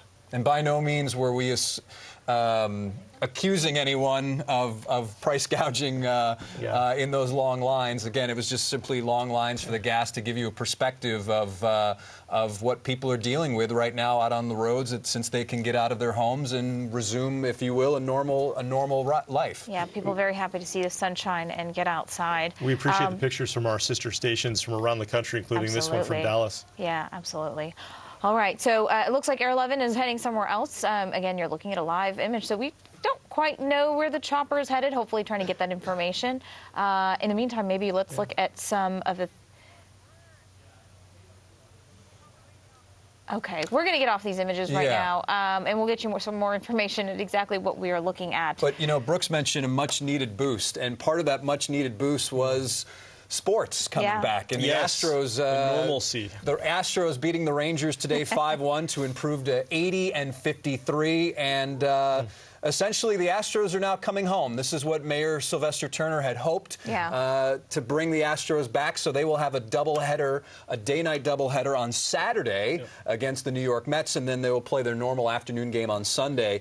What is interesting and very cool to see is the New York Mets on their day off when they arrive here, they are making arrangements to go and contribute and help with efforts around the community. I just saw that. So, again, baseball players, they wear different jerseys, but listen, underneath the skin, they're just like us. And absolutely. Doesn't matter where they're from. Right now, they certainly know that people here in Houston need help, and the Astros, that game will be in many ways a fundraiser, and also the Astros are donating 5,000 tickets to the mayor's office for first responders, volunteers, and evacuees currently housed in shelters set up by the city. So as we get back to normal, it's good to see baseball as we approach October baseball and the playoffs. And something that has emerged in all of this, if you've seen it on social media, the hashtag Houston Strong. A lot of people talking about the spirit of our area, how, you know, we're not going to let a hurricane take us down. And you've seen this hashtag all over social media. So let's get to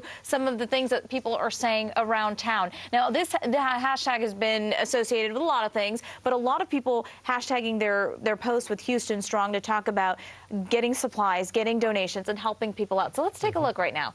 See what we've got here. And I can speak to this. I can speak to this first one.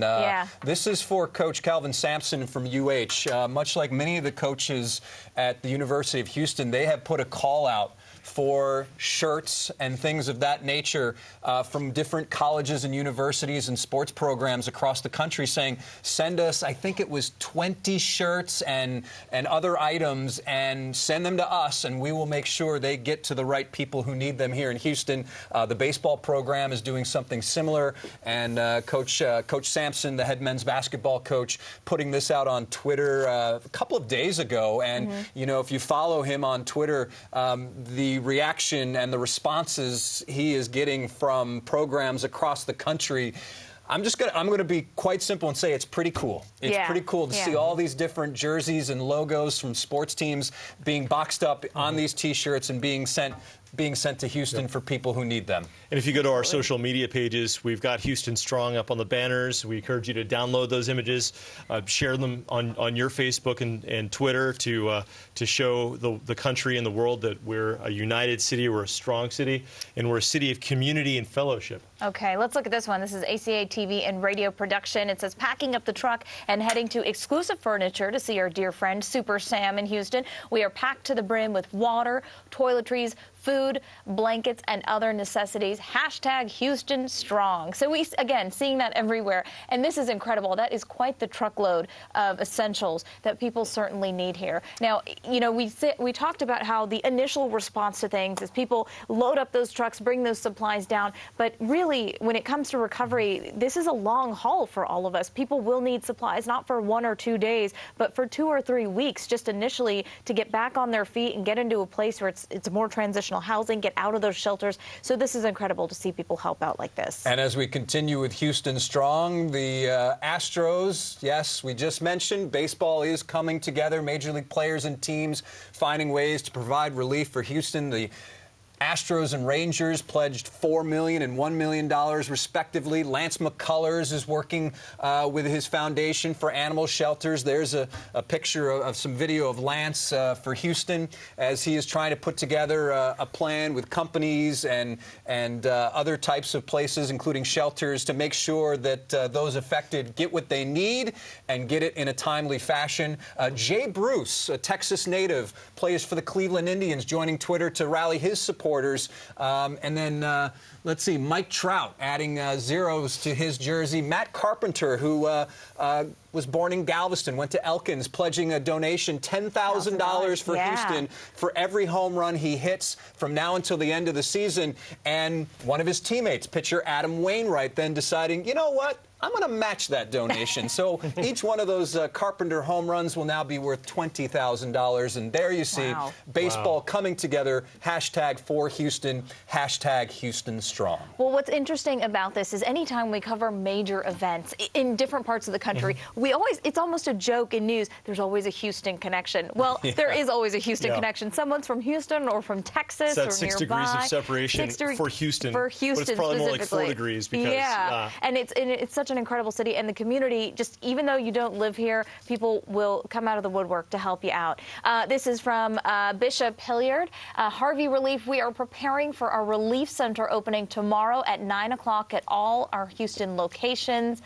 This is incredible. #Houston Strong. Thank you so much. We can't thank the volunteers, the people who have come together so quickly and mobilized so quickly to get people the things that they need. And it's everything. You know, I have friends saying, hey, I'm taking food to first responders at Memorial City. I have, people gathering toiletries for, young women in shelters. This is a really great, incredible thing that we're doing. And this is our own J.J. incredible, Watt. yes. I mean, J.J. Watt, what he has done unprompted on his own, we are highlighting the number. His latest goal earlier was 10 million. Again, I think his original goal was 200,000. He is up now nearing $12 million. And JJ has posted videos saying that many of his teammates, they will be getting involved with operations on the ground because this money is going to people in need. So he is busy trying to find ways to make sure generators are being bought, supplies are being bought. And basically,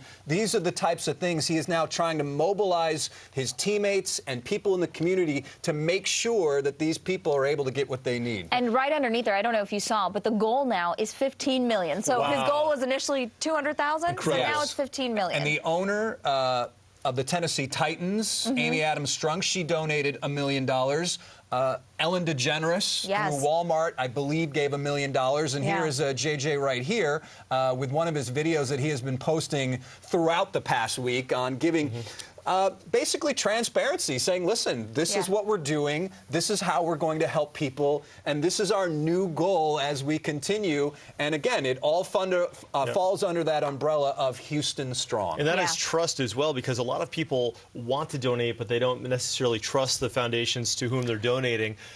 We trust J.J. Watt. We trust organizations that are reputable, and it's important to do your research as well before you make a donation. Absolutely. He's very recognizable. Hey, before we, let's get to Sherman Chow now. She's actually live out at Lutheran South Academy, where that school is cleaning up after being flooded. It was an incredible show of support by these students to get their school back on its feet. Sherman?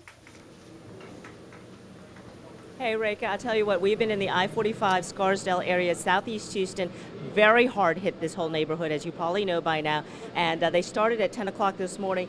Take a look at this. They've already taken out the drywall, I think, in all of the buildings that need it. They have 5 buildings on this campus. This particular one took in 1 foot of water. And they put out the call last night, and they have had literally hundreds of volunteers. And I want to show you perhaps what is the most dramatic image of all. This is their gymnasium, their basketball gym, and wow, you can take a look. It is a mess right now. This is the principal, Sheila, say your last name. Pensick, excuse me. And I know this is heartbreaking for you. When was the gym refinished, the floor? Just in the last year. It was completely redone. But all right. Let's take a walk a little bit over here because I want to show folks this, and we'll walk carefully. Yep. So as you can see down here on the floor, there is still a whole lot of water underneath this gym floor, which they are pumping out. And all of these wooden tiles have had to come up. How many volunteers have you had? All in all, today we have had 500 volunteers show up on campus to help. Yep. And you put out the call last night? Yeah, at 6 p.m. last night we put out the call, and over 500 volunteers showed up today to help. And we're planning on another work day tomorrow starting at 8:30. All righty, and we're going to walk on over this way. I know Frank is taking a look at some of the, tiles coming up, but this is just such a dramatic image, I think. The water literally warped the wooden floors, and you can see the tail end of it. I mean, it's like, I've been saying, it's like a wooden wave. It is. And when we came in this morning, it was just incredible. It looked like an ocean with waves rolling onto the shore. in here. But of wooden tiles. But of wooden tiles, exactly. And we were guesstimating that maybe 2 feet or more over in that. Probably 2.5 feet over by the wall. It worked. Incredible. And this is hard work. Very hard work. These guys have been at this for 4 hours in here. And what is truly remarkable is all of this has been done since 10 this right. morning. 10 o'clock this morning is when our volunteers showed up, and we've been able to get all the carpets out of the building. Almost every wet drywall has been removed. All of the contents from the classrooms have been taken out. Everything that's been salvageable, cleaned, and everything that is not salvageable has been put out to the trash. Alrighty. Wow. Thank you. We're going to take a little walk along this way, some more out, I guess, to your cafeteria. Yes. And take a look at that, because that's your quote-unquote clean room. That is the quote-unquote clean room, if there is anything such as clean right now in here. But everything that's been cleaned and hosed down, I know you are going trying to store over there as a temporary spot. And at this point, do you have any thought about when you may reopen, or too early? It is too early. Right now, we need to get through these next couple of days with cleanup, and then we're going to make a decision from there on how we're going to go forth with education. And we're going to start as soon as we possibly can. Obviously, and there is a lot going on. So we're going to poke our heads in here and take a look at your sort of the stuff that's already been cleaned up, which is pretty impressive. I was joking earlier, it's like, Office Depot. The way warehouse, everything has been organized, and we've got some young men here who have been volunteering today. Jake Justice, you play basketball, maybe? Yes, ma'am, I do. Okay. Just teasing with you. What have you been doing today, you and your buddies? We've just been moving stuff out of the school. I mean, we had to take out all the drywall here, and then just working all day. Alrighty. You sore at all? Oh yeah, very sore. A little tougher than that basketball practice, maybe? Hey, I know you have on your phone some photographs of the school during the height of the storm, so I'm going to ask you to go ahead and show those to us. I don't know if we can get that full screen or not. And let's see. Wow, that is dramatic, yeah? What part of the campus is that? That is the pavilion right out there where they're holding everything. Alrighty, and let's go. What's the next picture? This is outside of the middle school. Okay, you got an estimate? Oh, yeah, go ahead. Okay. Next one. That's inside of the middle school. And that's got to be, I think we're estimating about... I think it was 2 feet. 2 feet of water, Yeah. Okay. Let's see, do you have any more pictures you want to show us? Oh, good grief, look at that. And while we look at that, let's tell folks how these pictures, obviously the photographer was inside, so how did that happen? Why was there someone in the building at the height of the storm? Well, there was people around the school that had to come in here to have shelter, and some of the staff members just were walking around and took pictures for us. Okay, and so we should give a little shout out to you guys, because even though your school was taking on floodwaters during the height of the storm, you opened up the second floor. Yes, ma'am. And you have any idea how many people came from the local neighborhood? I think it was about 100, 150, somewhere around there. Okay. Yeah, I understand that some of the parents were literally carrying their children on their shoulders and bringing them up to the second floor here in the next building. So, all right, good work, gentlemen. Curtis and Jake, thank you very much. I'll let you get back to work, and we're going to wander outside here. This is where they are cleaning up with all of the Clorox and the antimicrobial stuff. We can see the buckets coming in through. This is where they sort of hose everything down, and they have been doing a tremendous job here. And pretty good, because this had been in bad shape earlier. I mean, it was really full earlier, but looks like they have cleared out a lot of it. And I wanted to introduce to you also the principal of the nearby elementary school, Burnett Elementary. There's a sort of special relationship. This is a private school, Lutheran South Academy. Their students here go and help tutor at Burnett Elementary, which is a public Pasadena ISD school. This is the principal, Principal Lee. First and foremost, what's the latest word on schools reopening in Pasadena ISD? Yeah, so there's a lot of schools that have sustained a lot of damage. So right now, administration is looking at that and trying to figure out how we can restart school. So they still haven't communicated that with us, but hopefully soon. That's our hope. And we should say, originally people had hoped it would be Tuesday, but we know for sure it's not going to be that at any rate. Actually, they said we really don't know yet. Okay, so all right. yeah, we're just waiting as principals to know exactly what that date's going to be. Okay. And I'm going to let Frank come by and take a look at some of the activity that's going on behind us as we talk to you a little bit, because one of the great things surprise and wonderful things is that Burnett was not flooded, even though if you stand on your steps, you look right across the street, and what do you see? Yes, you see lots of debris, people pulling carpet out, pulling and cutting out drywall. So just lots of devastated things, but we are very dry.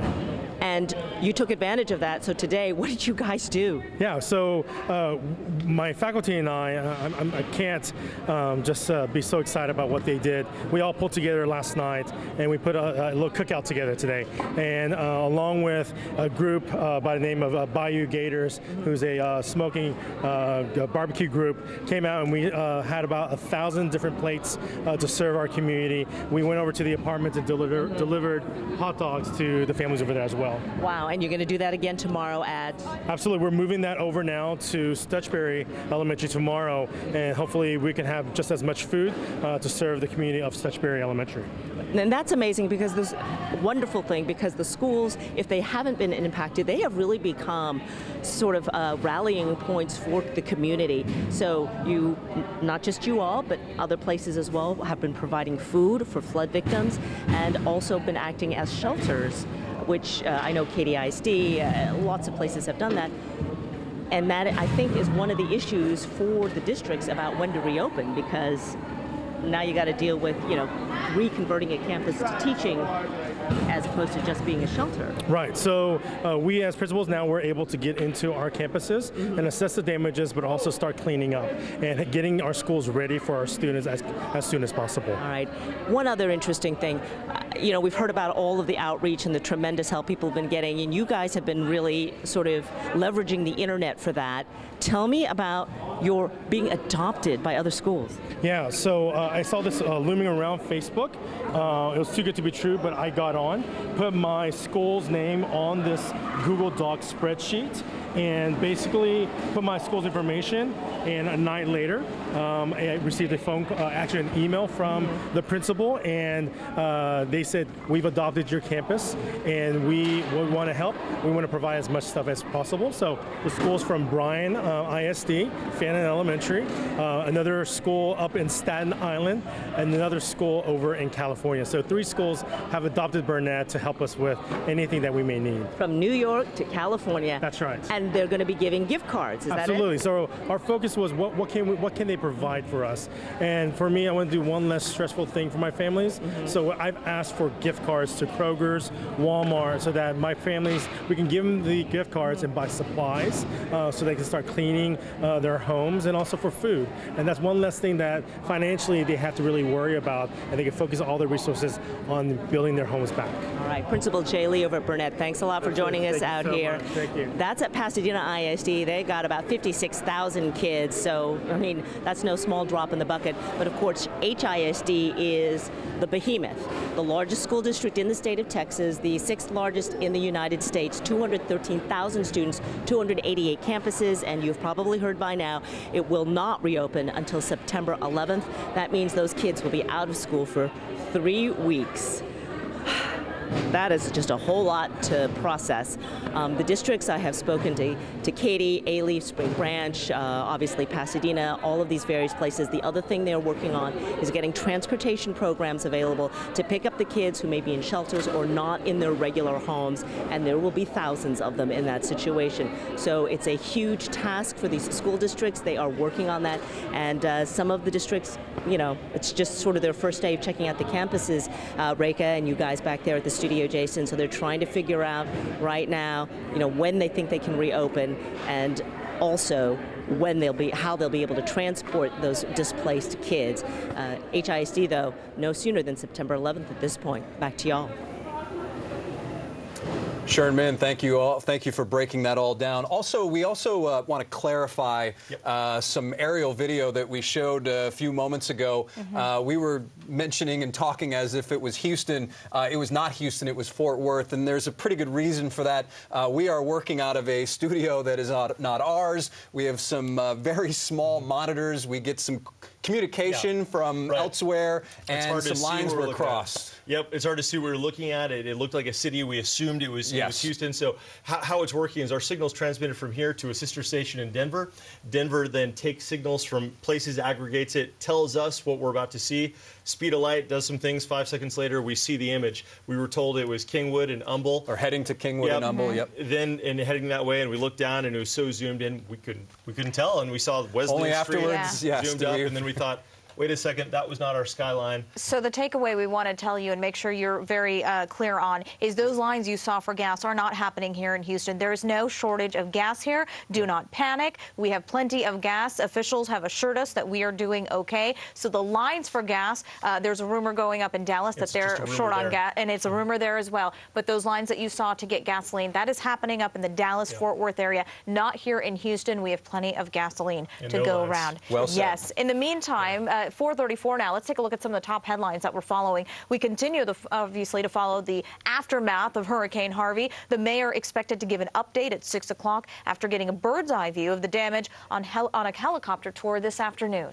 Also, Governor Abbott suspending vehicle registration, titling, and inspection rules in the wake of Harvey, plus a sign of recovery. As we mentioned, students will be heading back to school, various dates depending on the district. Klein ISD says it will now resume classes on Tuesday, September 5th. All right, and right now standing by on the phone for us is Jeff Saunders. He is with the Texas Task Force 1. Jeff, are you there? I am here. Hi, Jeff. Thank you for joining us. Now, Texas Task Force 1 is FEMA's search and rescue task force, and I believe you guys are in College Station. Is that where you're based? That's correct. We're one of FEMA's 28 teams, but in this particular case, we are responding as a state of Texas resource for the governor of the state of Texas. Absolutely, and we are so thankful for your help. You know, we heard from a FEMA official a few hours ago talking about going to shelters and filing claims with FEMA, but his first priority, he says, is we're clearly still working on rescues. So where do those stand right now? Are there more rescues underway, and are you hoping that you're coming to the near end of that? Well, at this point, with the additional rainfall that we had out in the Beaumont, Port Arthur area, our task force and the FEMA teams and Texas military departments, aviation and high-profile vehicles are all actively doing rescues and evacuations and moving people to a area where they can be taken out of the area and evacuated to a location in the north of Texas. And how taxing is this on your resources? Do you have enough to get to one place, or are you then I mean, what are the numbers in terms of shifting to other areas? Right now we have adequate resources in the areas that were affected. We've built everything out into branches and divisions with our federal partners that have come in from the other 27 states. All of the task forces in the United States, the FEMA teams are represented, including Texas. We're working under a unified command, and the organization allows us to flex to areas of immediate concern if there's a special need or a report of a body of water that we need to get people out of the way of. We have that ability to flex to those areas as well. Jeff, I'm assuming you've been doing this for a while. What are some of the obstacles you're facing with this particular event? You've done rescues before, but is there anything different about these search and rescue efforts after Hurricane Harvey? The sheer magnitude is different than anything that we've done. In 2015, during the May floods of 2015, it hit the hill country in Austin. We had a probably 5-county area that we worked in for 30 days. Last year in 2016, we had the Great Brazos flood, which affected Brazoria, Fort Bend, and Wharton County. That was another 30 days of rescues and evacuations. You can add all of those up and you still only come to about a quarter of the size of this event. So we used all of our historical knowledge of flooding in the state of Texas to order in additional resources, and we're still ordering additional resources because we realize that as the teams and personnel in the field start needing a rest because they've been working hard since the event started, we're going to have to start rotating in new and fresh crews of rescue boats and task forces and other personnel and equipment that we're going to need. And you mentioned concerns. Are there any areas right now that are of immediate concern? Not of immediate concern, but certainly significant. The flooding on the Sabine in Beaumont and Port Arthur and those areas, we want to make sure we can, just like the greater Houston area, Harris County was affected early on. The effects of the latter part of the storm affected them later. So a lot of our assets were put over there, and we're doing the exact same thing, moving people out of their houses, rescuing people off of the rooftops with helicopters, and moving as many people out of the affected area with high-profile vehicles. All right, if you're just joining us now, to our viewers, we're speaking on the phone with Jeff Saunders. He's the operations chief of Texas Task Force 1. This is basically FEMA's division of search and rescue. Do you have enough people out there? Do you think there are enough resources with you and other federal and state agencies and local agencies, or do we need more? Right now, I think we're in a good place with the resources that we have on hand and the resources that we have requested from other states. There's still more teams that are coming in, and we're working. We have a plan. We're working the plan, and the plan is very effective at this point. How many states are represented? Can you give us an idea that are helping? I would guess, I haven't counted them up exactly, but I would guess 40 or 50 states almost. Impressive. That's incredible. All right.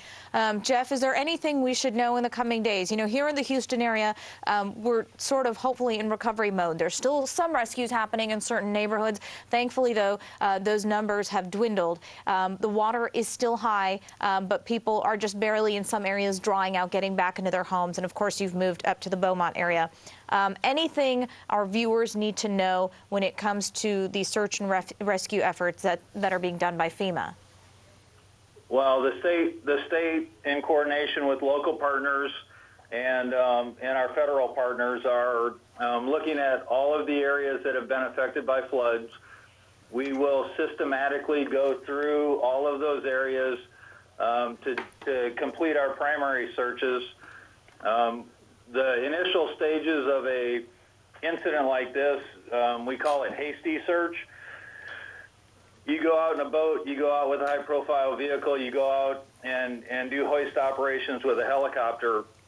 You're looking for all the people that are obvious.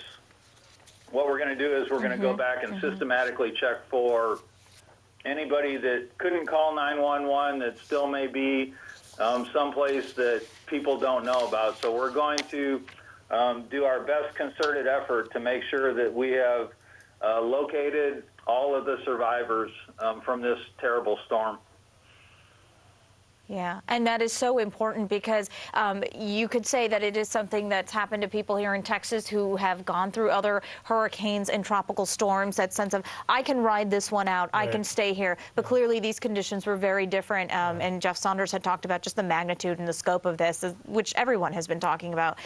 So going back, that second, that third time, making sure everyone's safe is so key in all of this. Jeff Saunders with Texas Task Force 1, thank you so much for speaking with us. We appreciate it, and stay safe. Thank you, ma'am. All right. Okay, let's go now to Rosenberg. That's where Kaya Edwards is, and she's got an update from there. It looks like you're inside a shelter, Kaya. Hey, good evening. So Normally, this is Navarro Middle School, but today it is more of a donation drop-off center, a bustling one at that. And to tell you all about it, we're going to bring in Pastor Emilio from the church, and that's what it's actually called, the church. It is, the church. Yes. So what all is going on? So where's the food and the items? Where are they coming from? And then where are they going? All right, so we have various organizations around the country that are just partnering with us. We have Joyce Meyer Ministries. We just have Convoy of Hope. A lot of organizations just sending their materials here. So we're organizing them, as you can see, shifting them, putting them in boxes, and then we're going to send them out to the community. Other shelters, other places where they are needed, you know, where they're being devastated by the storms and everything. And mostly in the Fort Bend area. Yeah, Fort Bend area. This is what we're focusing on right now, Fort Bend area. Now let's get another look at some of these items here. So you've got essentials like food, right? We've seen some a taco kit. What else have we got here? So you got granola bars. You got cereal. You have a couple snacks. You got your essentials, diapers out in the background. Toiletries, just the basic needs that we need right now for the situation that we're living and people are going through right now to be able to sustain them. Fantastic. So not only are you guys seeing a lot of items, but you're probably also noticing all the people around me. How many volunteers have been helping out with this effort? So we actually have had over 900 volunteers in the 3 days that we've been open, and it's just been good. The committee's come out to just give back and help those in need. That's fantastic. Emilio, thank you. We're going to head over this way now because even though you see all of these things here, I want to show you up here because this place actually could use your help. We're going to get around the corner here and show you this board because they've been updating it. And here's what they could use today, unless it's gone now. Oh, nope, it's on this side. All right. So today's need, a big one, I'm told, are non-perishable food items. So that means canned goods and bread is a big one, they told me. They could also use things like school supplies. So if you are able to donate, you can come over here to Navarro Middle School. Another location is at 1400 FM Farm to Market Road in Rosenberg here too. So 2 locations in Rosenberg, right, Emilio? Yeah. Wonderful, wonderful. So again, you can also come here to Navarro Middle School. That's the latest at this donation drop-off center, and we will send it back to you. All right, Kaya, things look very busy there. Glad to see so many donations have come in. Also busy as well in Dickinson, where Alicia Nieves has been all day. And Alicia, can you give us an update on how things are going there?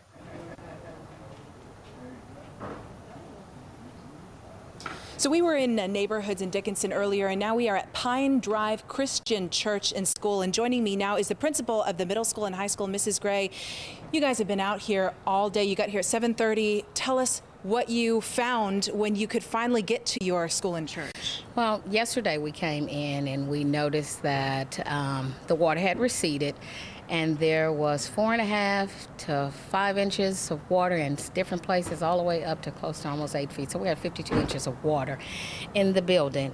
The teachers have lost all of their curriculum, everything. We have piles and piles and piles of things, as you can see around here. We are just thankful that we had parents that were able to come out to help us. Students. And students, yes. We had plenty of students to come out and help us do that. So we are just in the process of gutting the place out and starting the rebuilding process. It's going to take us some time, so we are in need of, any kind of assistance that we can possibly get.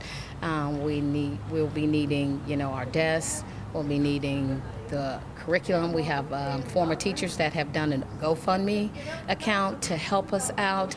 So we're just needing a whole lot of assistance, and we're thankful for the community, for them stopping by. They just drive by, they ask if you need help, they come out and help us, and we're so excited about that. And we know it's only by the grace of God that we have been able to do this where we are now. So that's where we are with this. I was talking to some more teachers earlier. They were saying how they were trying to clear out the bookshelves and the file cabinets with a bunch of paperwork.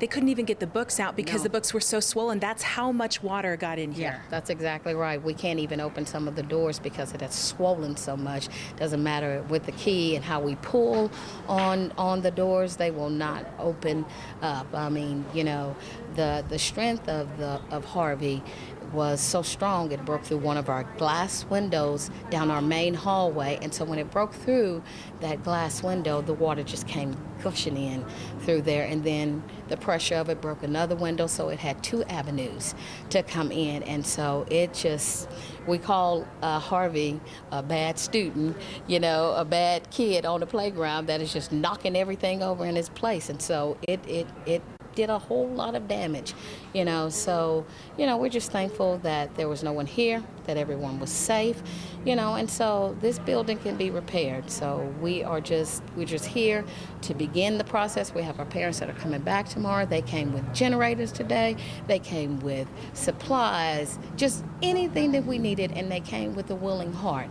And so, you know, before we started, we prayed, you know, and I thank God, you know, for them being here and knowing that they love the school as much as we do, because they would not have come out if they didn't love it. And the kids, you know, you teenagers, it's kind of difficult to get teenagers to do something.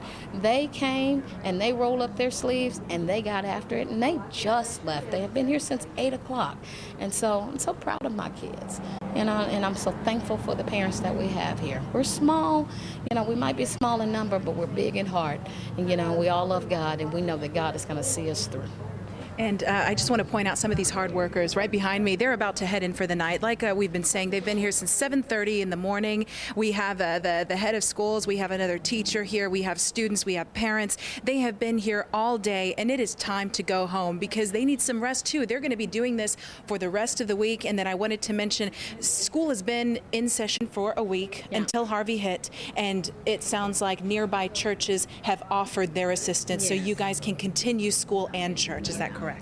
Nearby churches have offered the assistance to us, you know, and so we're in communication with them. There's no decision that has been made because we want to make sure that they are comfortable, their congregation is comfortable, but it seems as though that they are, you know, and so we're just thankful that people would take the time to open up, you know, their facility to us. And they don't know us. We're strangers to them. But when you are a believer, you're not strangers. You're always family.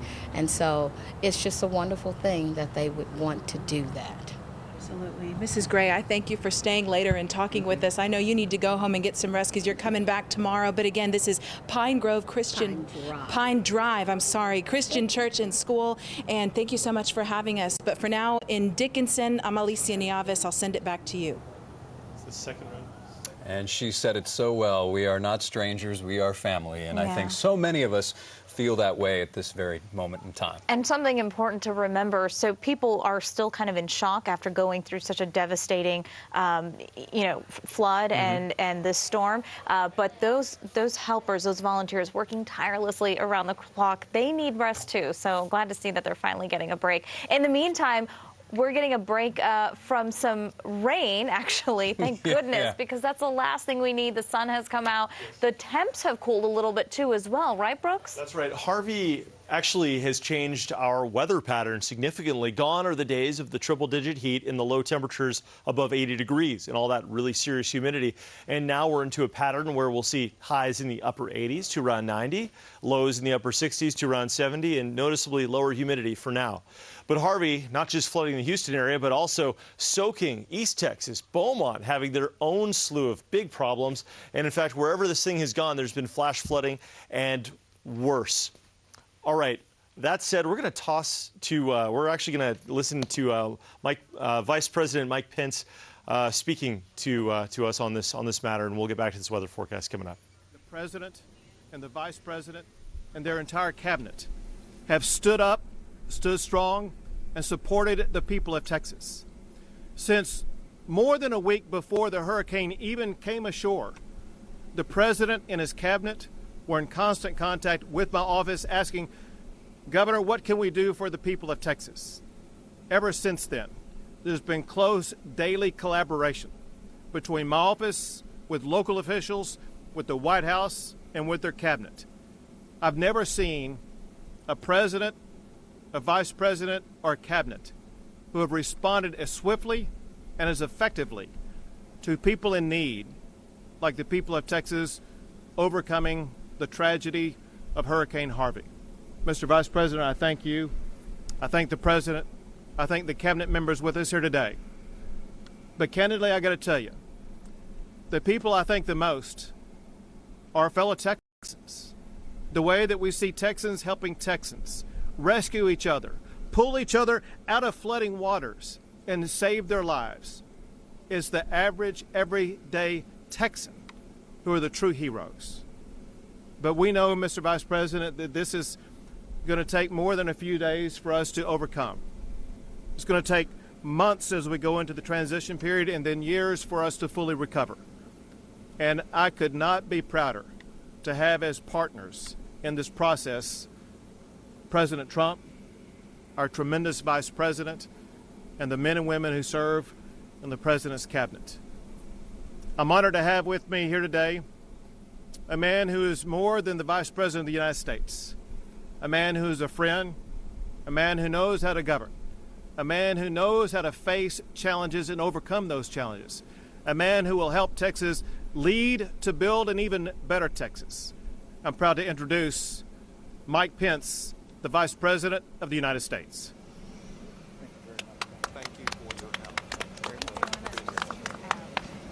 Thank you, Governor Abbott, and Cecilia, thank you for the extraordinary leadership that you're providing for the people of Texas. I think the President said just yesterday that you were doing an incredible job. And traveling as we did today here through Corpus Christi and Rockport and Victoria, seeing the response on the ground and seeing the results. I echo that with a grateful heart. So thank you for your leadership. I'm also grateful to be joined by members of our cabinet, the Secretary of Transportation, Elaine Chao, Secretary of Veterans Affairs, Shulkin, and who else is back here? Secretary of Labor, Alex Acosta, and we'll hear just momentarily from each one of them, as well as our Secretary of Homeland Security, Elaine Duke. The President sent Karen and I here today to survey the damage and ensure that the full resources of the federal government are being brought in support of the effort of state and local officials to rescue those that are in harm's way, to help communities begin to recover, and to lay a foundation to rebuild Texas in the wake of this horrific storm. The President will be returning to Texas this Saturday with the First Lady, and will be traveling to Houston and other destinations within the state, again to reinforce our administration's commitment to bring the resources and the compassion of the American people to this dire moment in the life of Texas. The President also sent me here with a very simple message. First, a message of gratitude to this governor and to state and local officials who have stepped forward with such professionalism and such consistency in this historic storm. Secondly, a word of gratitude to all of your first responders here in Texas, those who at this very hour are continuing to put themselves in harm's way to rescue people and deliver them from danger. They and you have inspired the nation, and we commend them on behalf of our President. I'm also here to express our appreciation and admiration for the federal team, some 21,000 federal officials that are here on the ground in Texas, Department of Defense personnel, FEMA personnel. Our President, our entire administration are proud of the long hours and the efforts that each of you have put into this effort to date and the commitment you have to see this through. And lastly, as the governor alluded, I think Karen and I today were most inspired by the volunteers. To see the outpouring of compassion and concern was deeply inspiring to us. And every American should know that even in this difficult time, in this disastrous storm, the very best of the people of Texas and the very best of the people of America is shining forth. We stood in a yard. We watched total strangers helping to remove debris, helping people put their families and their lives back together. And on behalf of the President, I want to urge every American to do what Texans who themselves are oftentimes dealing with hardship in their own household and their own family are doing, and that is find a way to help. You can go online, you can donate resources, or you can do like thousands of Americans are already doing and will be doing in the weeks and months ahead, and that is find a way to get here and be the hands and feet and compassion of the American people to help these families, help these communities rebuild. President Trump often reminds us that we are one American family, that when one hurts, we all hurt. We stand together in difficult times. And to the people of Texas, on behalf of President Donald Trump, I say you are in our prayers and in our hearts. And we are with you. As the President said in his visit here earlier this week, and said again yesterday, I say today, on behalf of the American people, with the leadership of President Donald Trump, to the people of Texas, we are with you today, we will be with you tomorrow, and we will be with you every day until this great state and these great communities recover and rebuild to be even better and stronger than ever before. With that, allow me to recognize the Secretary of the Department of Homeland Security, Elaine Duke. Good afternoon. As the Acting Secretary of Homeland Security, my job is to tell you about the work that the federal government is doing in supporting the governor and the state of Texas in its recovery. As the Vice President said, we've rescued more than 10,000 people from the state of Texas, and we're in the process of individual assistance to help people get back to their lives and homes. To date, we've approved already over 100,000 requests totaling $50 million of individual assistance.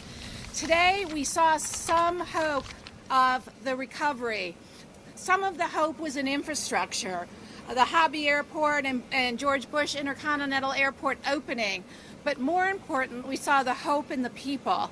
This is a real partnership to complete the work that needs to be done in Texas. We, as the federal government, will be supporting the state and its people. The not-for-profits that are here, hugely important. Congress, everyone, it is important that we all come together. And I think what was most momentous to me, led by the survivors that we met with today, was how much hope, joy, and love is still in Texas. And I just pray that that flows throughout the world and grows in the United States and beyond. We will continue with the infrastructure recovery. We expect search and rescue to continue for the next couple days, the waters to peak, hopefully within 2 days, and then as we recede, we can get out of the search and rescue mode and more further into recovery for the survivors in the area. And again, I thank you, and it's an honor to be here and be able to support this and take the energy back to DHS, where we will continue to work with the people of Texas. Thank you. I'd like to turn it over now to Secretary Chao. Thank you. Thank you.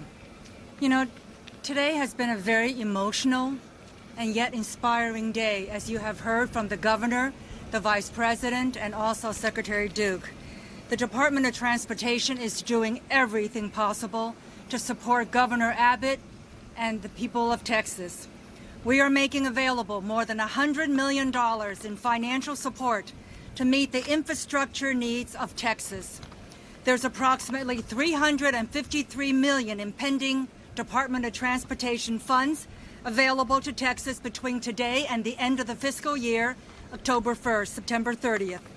The department has over 40 staff from the modal administrations, ground, air, transit, railways, waterways, on the ground coordinating, getting transit assets back up and running, finding drivers for buses and trucks, for example.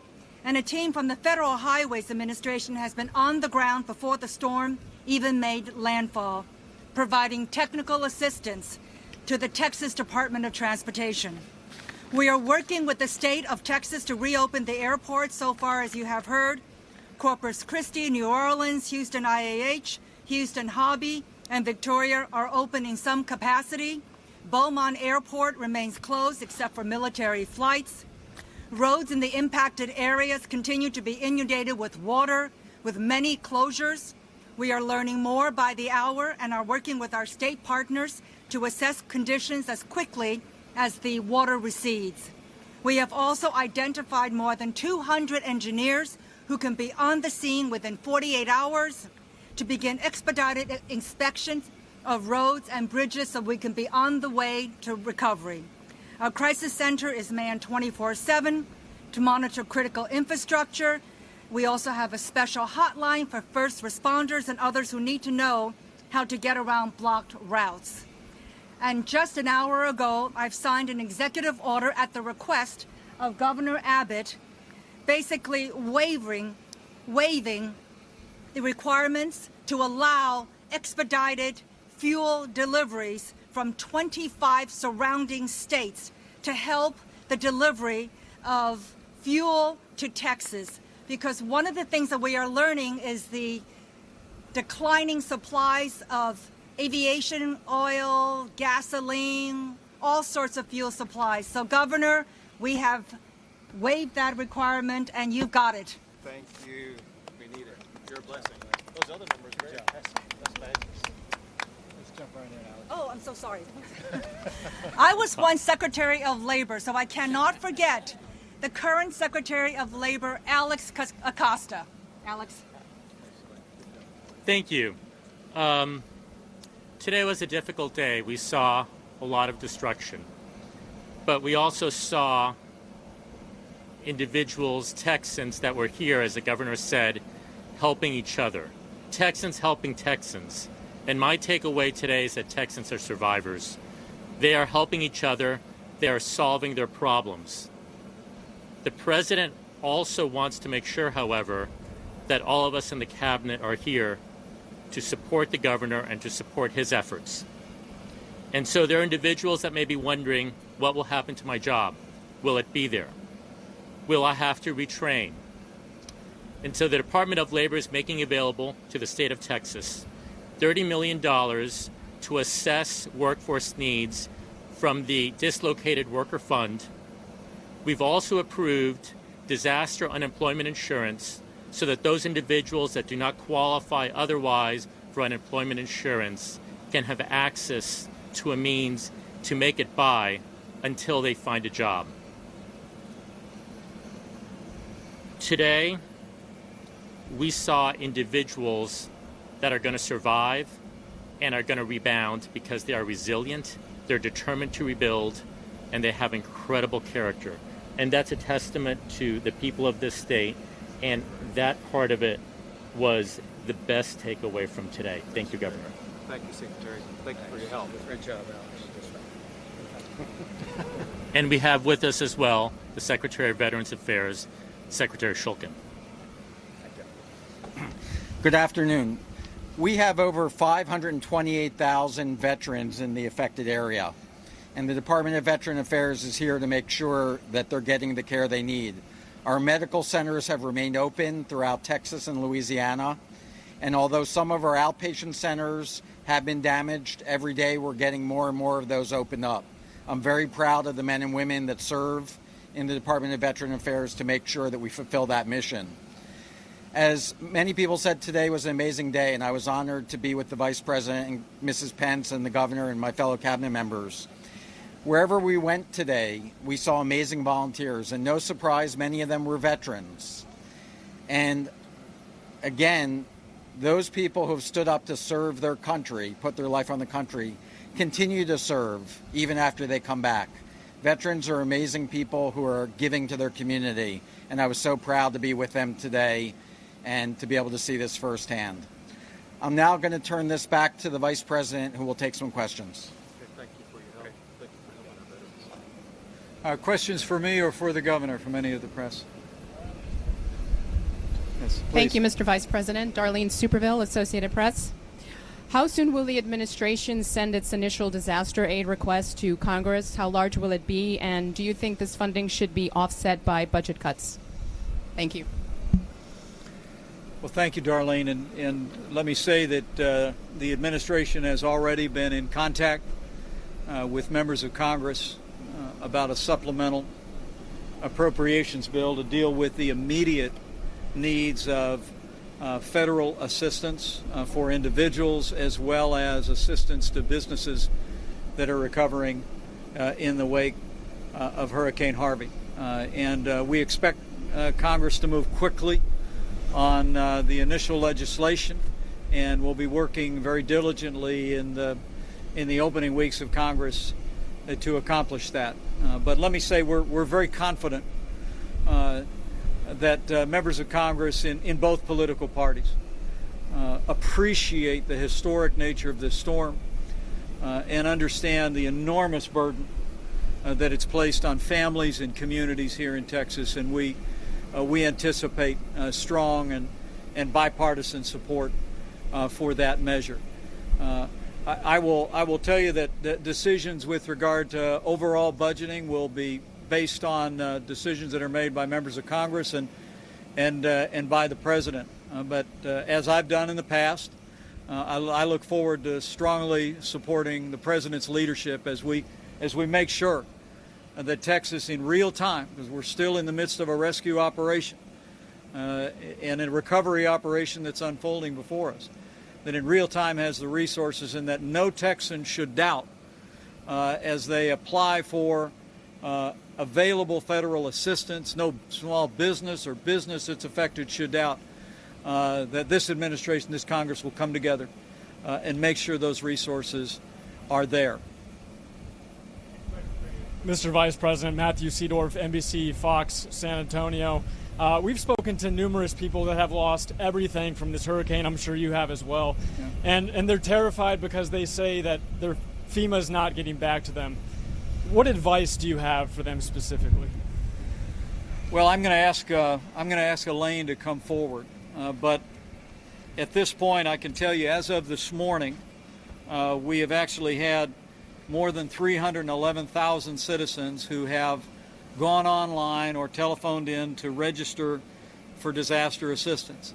And I am pleased, and I think Texans should be encouraged to know that we've already distributed more than $530 million in assistance. But as we focus on the rescue operation, and as of this morning, there were still 900 calls per hour coming in, and saving lives has been the #1 priority of the governor, of the president, of all of us, and continues to be.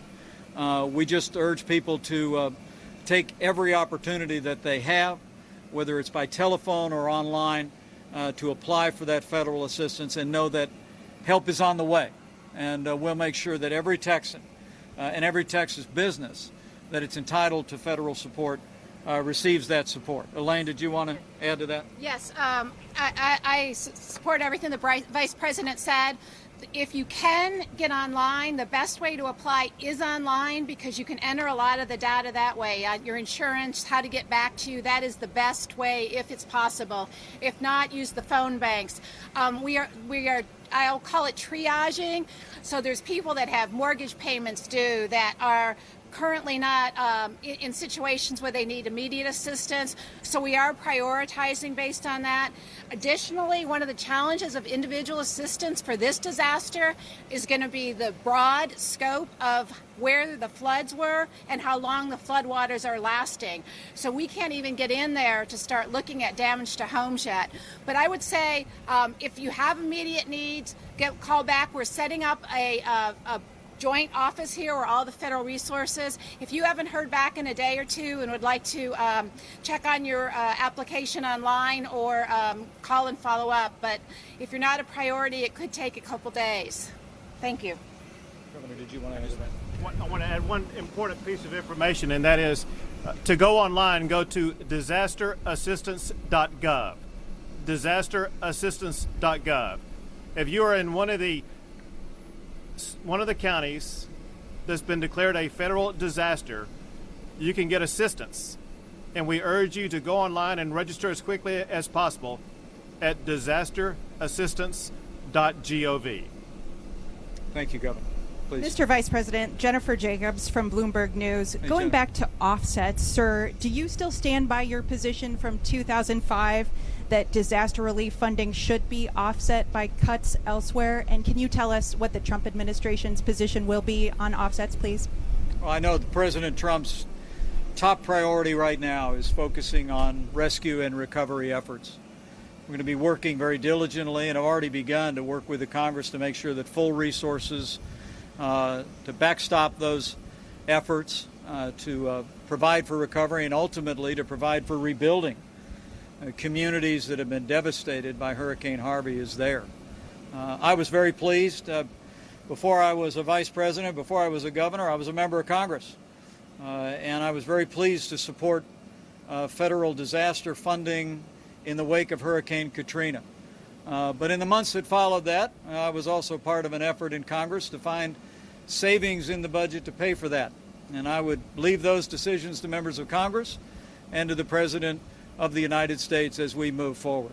But I can tell you right now that the focus of President Trump, myself, the focus of this governor, our entire administration, and I believe the focus of every member of Congress, the local congressman of whom is with us today, Congressman Blake Farenthold, will be to work together on a bipartisan basis and make sure that none of the families that are feeling that anxiety we just heard about in the last question have any reason to be concerned. That the resources will be there, the assistance that the American people have approved will be available, and as communities prepare to recover and to rebuild, I'm very confident that members of both political parties will work with our administration to move the legislation forward to rebuild Texas bigger and better than ever before. This question's Liz. Hi, Mr. Vice President. Elizabeth Landers representing the network pool today. Just wondering, after seeing the damage here today with your members of the cabinet, what do you think is going to be the hardest part of rebuilding Texas? Anything specific?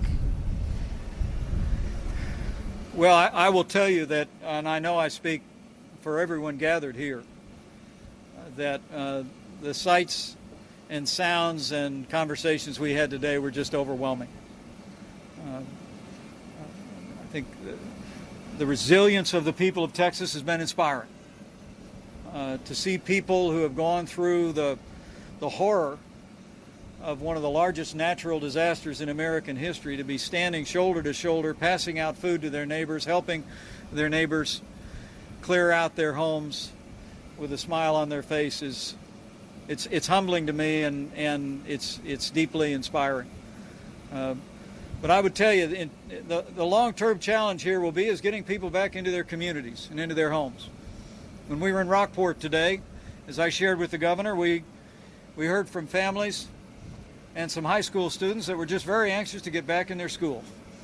They wanted to have their senior year in their school in Rockport. We talked to families that were anxious to get back in their homes. I know as of this morning, FEMA had pre-positioned some 2,000 manufactured homes. We've ordered another 4,000. We're looking to secure additional housing. The priority will be, once we work our way through the rescue efforts, which are ongoing, and we move through recovery and then rebuilding, the priority of our administration, working very closely with Governor Abbott and his administration, is to get people back in their communities, to get people back on their streets as quickly as possible. And so housing and finding available housing will be a long-term challenge. But again, the sheer magnitude of this storm, its impacts that we saw on the ground and from the air, are not lost on anyone here. The President was deeply moved by the suffering and the struggle of the people of Texas when he was here on Tuesday, and he and the First Lady will be returning this Saturday. And we're just going to stay with the people of Texas all the way through in not just the weeks and months, but very likely the years that it will take for us to rebuild Southeast Texas. And we know we will, with these good and strong people, bigger and better than ever before. Okay. Thank you all very much.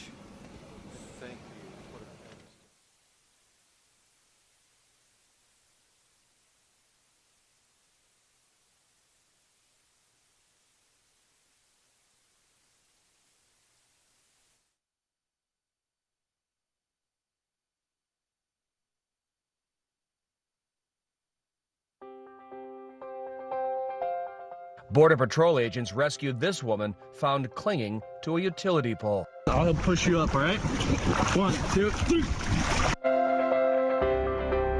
What was it like when you first saw me today? Oh, it was so happy. Max, a woman called and she is offering you temporary shelter. For sure, in the morning, she'll be here to get us. She's going to come to GRB and pick you up. She's going to send for us and take us to live out there. You can't break down because I'll break down. Good evening, everyone. I'm Len Cannon, along with Mia Gradney, with our continuing coverage here on KHOU 11 News in the aftermath of Hurricane Harvey. We have been with you every step of the way, with reporters blanketing the entire area, watching and checking on our neighbors.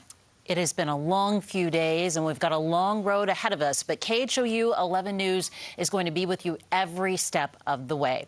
Right now, let's get to the headlines at this hour.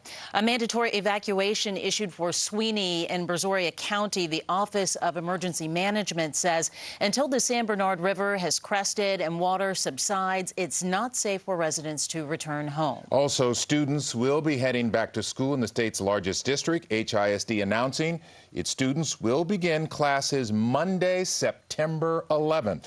And we are a little less than 1 hour out from an update on Harris County disaster relief. At 6 o'clock, the mayor will hold a press conference that we will carry for you live right here on KHOU 11. And as we said, we have reporters blanketing the area. Let's start with our Ted Land. He joins us in Midtown. I'm Ted Land in Midtown Houston, where some small businesses are reopening after the storm. These are small steps that are happening all across the city, and together these small steps will help get Houston back to where it was before the storm. But some companies and storefronts worry maybe their customer base might not be there the way it was before. In Midtown Houston, I'm Ted Land reporting for KHOU. I'm Sherman Chow in Southeast Houston at one of the many campuses that have been impacted by Hurricane Harvey. We are standing in a high school gymnasium, and the floor on this gym was put in just this summer, and this is what is left. The water still ponding heavily underneath the wooden floors, and as we pan around, you can see what the force of that water has done, lifting the floorboards in the gym up into a veritable wooden wave. Hundreds of volunteers have been here throughout the day to help clean up this campus. We will have the latest happening on our local school districts, including HISD. I'm Kaya Edwards in Rosenberg at Navarro Middle School. Right now, it is a donation drop-off center. Trucks are dropping off a lot of items, and as you can see, there's a lot of activity here. Things like bottled water, diapers, you've got personal hygiene kits here, and then volunteers are going ahead and sorting them out into different categories so that they can then go out into the different shelters that are around the Fort Bend area and the Houston area, all around.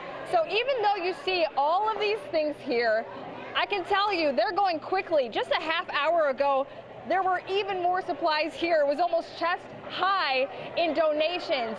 But they could really use things like canned goods. They could use bread. That's a big one for today. Even things like school supplies. So if you'd like to make a donation, come on over to Navarro Middle School. We'll send it back to you.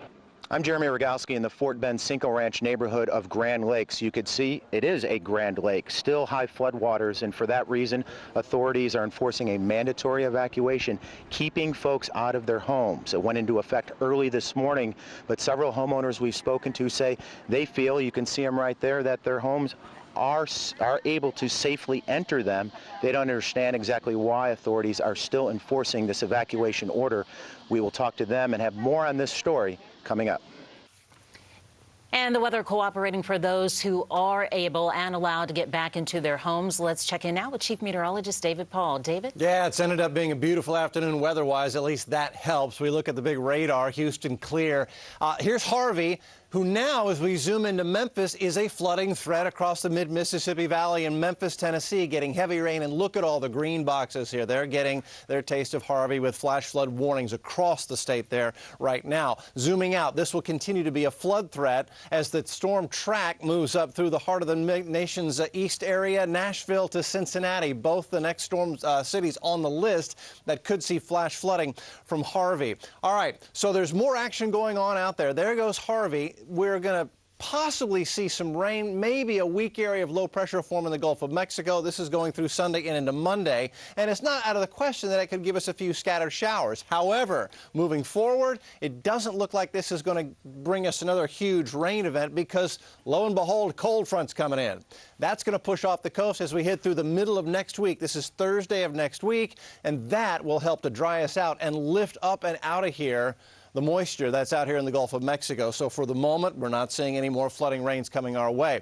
Now, the tropics are still busy. As we get up and zoom out, you can see we've got Irma out here. That is Irma, who is now a hurricane, in fact, a very strong hurricane. Let's zoom in on Irma, and we'll take a look at what's going on here. Boy, it's got an eye to it already. This storm is rapidly becoming a major hurricane. And let's look at the forecast for Irma right now. So the bad news for the Guadalupe Islands is that they may have to deal with a Cat 4 hurricane going into the late portion of next week on the Lesser Antilles Islands here. Currently, winds are at 115 miles an hour in Irma, and Irma is Cat 3 now, forecast to go Cat 4. But as we zoom out, the good news for us is that the Global Computer Model Solutions continue to advertise that Irma will not make a run through the Caribbean into the Gulf. They are suggesting that Irma will move through the Bahamas and up the East Coast. And so at the moment, we're not overly concerned with Irma. We'll keep you posted, but right now it looks good for us that Irma won't hit us. We mentioned how nice it is outside. This is the satellite, just a few puffy cumulus clouds out here. We're getting a lot of sunshine. This is helping the whole slow process of healing. Believe me, at least Mother Nature is helping out. Hobby's at 93, Bush is 91, Conroe's 89, and I don't see over the next several days the temperatures running away into the mid or upper 90s, which is good. In fact, lows tomorrow morning, 6:30 Friday morning, a lot of them in the 60s, which is very comfortable. We'll see high temperatures as we move forward into the 80s to low 90s, but once again, we keep a very light northeast breeze, and that should help keep things comfortable as we're all working outside. Extended forecast. Can't rule out a stray shower tomorrow, but it looks good. Saturday is looking good. There is a slight chance for scattered storms going into Sunday and Monday as this front approaches and we get a little moisture off the Gulf of Mexico, but I'm not expecting any flooding rains as we head into the middle of next week, just the summertime stuff. So, guys, the weather continues to cooperate with us. Yeah, we need the cooperation. David, thank you. And let's join Matt Doherty now. He's checking information that is pouring in online. Matt? Yeah, Lenny, we're continuing to follow this story, both out in the field, our newsroom, keeping track of everything that's developing online. I want you to take a look at some of these social media updates that we've been getting. This one is a tweet from the U.S. Coast Guard, and it shows some of that unbelievable video that we'd been hearing about. You know how they were saying, don't go into your attic if your home starts to flood? If you do, this is what's going to happen. If you're lucky, you know, the Coast Guard comes and has to make a rescue. You can see this guy in this video from this tweet actually hacking into the roof of that home to rescue those people inside. Let's take a look at the next one. This one is from Rebecca Lopez at our sister station, WFAA. Lots of people are talking right now about possible gas shortages, and it's caused a big backup. This one is out up in the Dallas area. We've heard of some others out in San Antonio, also near Austin. Some people have been talking about it here, but the answer that the experts are telling everyone is that there is actually no gas shortage. It's just a bunch of hype, and that's causing a lot of people to go rush to the pumps right now to try to get their hands on some gas. But as the experts are telling us right now, there is no shortage. Let's take a look at the next one. Okay, J.J. Watt has this tweet, $12 million. He only wanted to raise $1 million. Now he's up to 12. Let's see how high that one can go. Let's look at the next one. Here is Kevin Hart's tweet. He's soliciting donations from a lot of celebrities, and he's up to $1.2 million for the people who are donating to the Red Cross in his name. Let's see the next one. Oh, and the Rockets. The Rockets are showing their support and asking you to as well by asking you to purchase this Houston Strong t-shirt. All the proceeds from that also go to the Red Cross. the Texans are doing exactly the same thing. So, of course, lots of charitable organizations trying to help out. All of these go to the Red Cross, so these are verified. We're going to keep our eyes open to everything else that's happening on social media. We'll give you another report later this evening. There's a lot to track there, Matt Doherty, that's for sure, online. Thank you so much. Among the hardest hit areas impacted by Hurricane Harvey, Tropical Storm Harvey, is Dickinson. That's where we find our Alicia Nieves this evening. Alicia?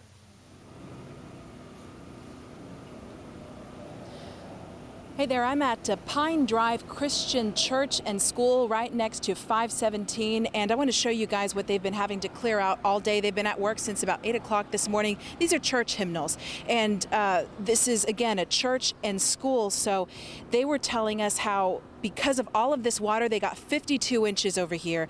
They were unable to pull a lot of the books from the school and from the church out of where they were storing them, like the cabinets, all the papers that were in the file cabinets, because of all the rain and how swollen the books and the papers got. So they were able to get these out today. And then over here, you'll see the church pews. This is a day's work. They were only able to access this area yesterday. And so it's been the teachers, the parents, and the students at work all day. They cleared all of this out yesterday and today. And one of the most amazing things I saw was just the effort. People drove by on this, because this, again, is next to a major highway. People drove by and stopped in. They saw everyone working out back, and they said, hey, can we help you guys? And so they will take any help they can get. Again, this is Pine Drive Christian Church and School, and one of the teachers, everyone just left because they needed to get home and rest, but it was pretty amazing. One of the other teachers, as she was clearing out another area of this campus, she found one teacher's peppermint jar, still with peppermints inside and filled with, I guess, red water, and she was just so happy that she was able to find that peppermint jar because the kids love those peppermints. So she took it home because she still couldn't believe that it survived all of these floodwaters, but it was found on the other side of the building. So that was just incredible to see. More of what they've brought outside, some furniture over there, but we have on this side predominantly just the church pews, because we're standing next to the church, the school's on the other side, and then these hymnals over here. But we're working on a full report for you guys. We talked to the principal of the middle school and high school, and then the head of the school. So we are working on a full report, hopefully for later on this evening, but just wanted to share this story of just an amazing community coming together, neighbors helping neighbors, strangers helping strangers over here in Dickinson. Alicia Nieves, thank you so much indeed. That is happening, neighbors helping neighbors, and it is, in fact, desperately needed. Let's join Michelle Choi now. She's at Houston TransStar, where we've been getting constant information on updates on the levees and the reservoirs. Michelle?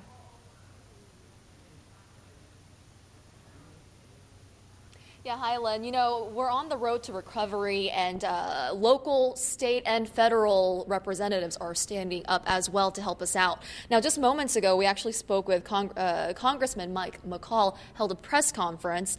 He represents West Harris County, and he is the chairman of Homeland Security, and he's also in charge of overseeing FEMA as well. Now, he told us he spent the day today sort of going around his district to see how the recovery process is and just how much damage West Harris County has taken from Harvey. Now, just to give you a little background on who this congressman is, he provided oversight during Katrina, Sandy, and he said, quote, "This is the best recovery response he's seen in probably one of the worst circumstances." I wanted to give you guys an update. As far as FEMA goes, he told us that FEMA has activated first responders from 28 different states to come help us. 28, that's quite a range there. And he said that because we're in the rebuilding phase, Congress will be taking action soon to help Texas recover. Now, here's how they're going to do that. He says he's going back to D.C. soon to get funding, but that the relief package, get this, will surpass the amount used for Sandy. So we're thinking a large amount of money will be coming our way. He anticipates when he returns to Washington, Congress will be voting on the first down payment to help with flood relief, which is great news for us. Now, he was also talking a little bit about temporary housing for people who are displaced as well. Now, this is a last resort, but they are thinking of some mobile temporary housing as well, like trailers. These are things that are still being worked on, but it's something he touched on earlier. All in all, what he really wanted to talk about, though, of course, the reimbursement and getting funding down here was the hot topic, but he also said he was so impressed by the way volunteers, Texans helping Texans, people from across the nation coming down to Houston and surrounding areas to help people who are down on their luck. And he said he was just really overwhelmed by the beauty that was. And so it was quite inspirational to hear that. Guys, we're going to send it back to you. All right, Michelle Choi, live there from Transtar. Thanks so much. 5:33 now. I want to bring you some more headlines. It will be another week before school opens in Fort Bend County. When kids head back to school there, the district says school will begin September 11th. The same thing happens for HISC the very same day, September 11th. Also, Vice President Mike Pence says President Trump will make another stop in Texas, and this time he is coming to Houston this coming weekend. That makes his second trip to Texas. And more passengers are seen in Houston airports. The Houston Emergency Ops Center says both Bush and Hobby are running as normal. And circling back around to Fort Bend ISD and resuming classes there, Fort Bend has about 70,000 students within their school district. And they're saying while the plan is to resume school on September 11th, obviously it will take longer to get some campuses restored. They're going to do their best to stay in communication with families to let them know if, in fact, they'll have to delay for certain schools. Some hit harder than others in Fort Bend ISD, and likely the case in other school districts as well as we move forward. They're also going to go in and assess each campus here starting tomorrow, getting a good look at the work that needs to be done there and just how soon they can get back to their normal schedule. Yeah, slowly but surely things are starting to return. People are going back to work. I notice there's more traffic on our highways because at least those are clear. However, we know neighborhood after neighborhood, as we've been showing you, devastated. Even if the water is gone now, they've got a lot of cleanup to do to get all the wet stuff out, which is always recommended. Get that out, get the insurance folks in, make the claims. It's going to be a very long and difficult process. Another good sign today, though, businesses reopening. Yeah. Everything from restaurants to grocery stores, and boy, were they busy. A lot of people swooping in and getting things that they need or just resuming their everyday lives as well. Yeah, I'd urge everybody to use caution and be careful out there. I noticed a wreck today out on the freeway. It's going to start getting more crowded. We talked about HISC in Fort Bend. They don't start till September 11th. However, some other schools will be starting next week, like Tuesday and Wednesday. So bear that in mind. It is starting to get busy again out on the roads as people try and return to some sense of normalcy. And take your time. A lot of folks anxious to get back home after quite possibly being away for several days. So take your time in doing so. We're all going to get through this together, that's for sure. And KHOU 11 News is here with you, standing for Houston all along the way. Yeah, we've got like 2,000 staff members covering this storm. It is such a magnitude that we thought it was necessary to get as many boots on the ground, so to speak, as possible. So we're in every nook and cranny, checking out people's homes, continuing to keep an eye on places like Wharton, the west side of Houston, parts of Fort Bend County, where there's still a flood threat, either because of the St. Bernard, the Brazos, or the reservoirs. The Addicks and the Barker reservoirs that are then streaming downflow into Buffalo Bayou, where we're also seeing problems along there as well, too. Yeah. A lot of roads still impassable as well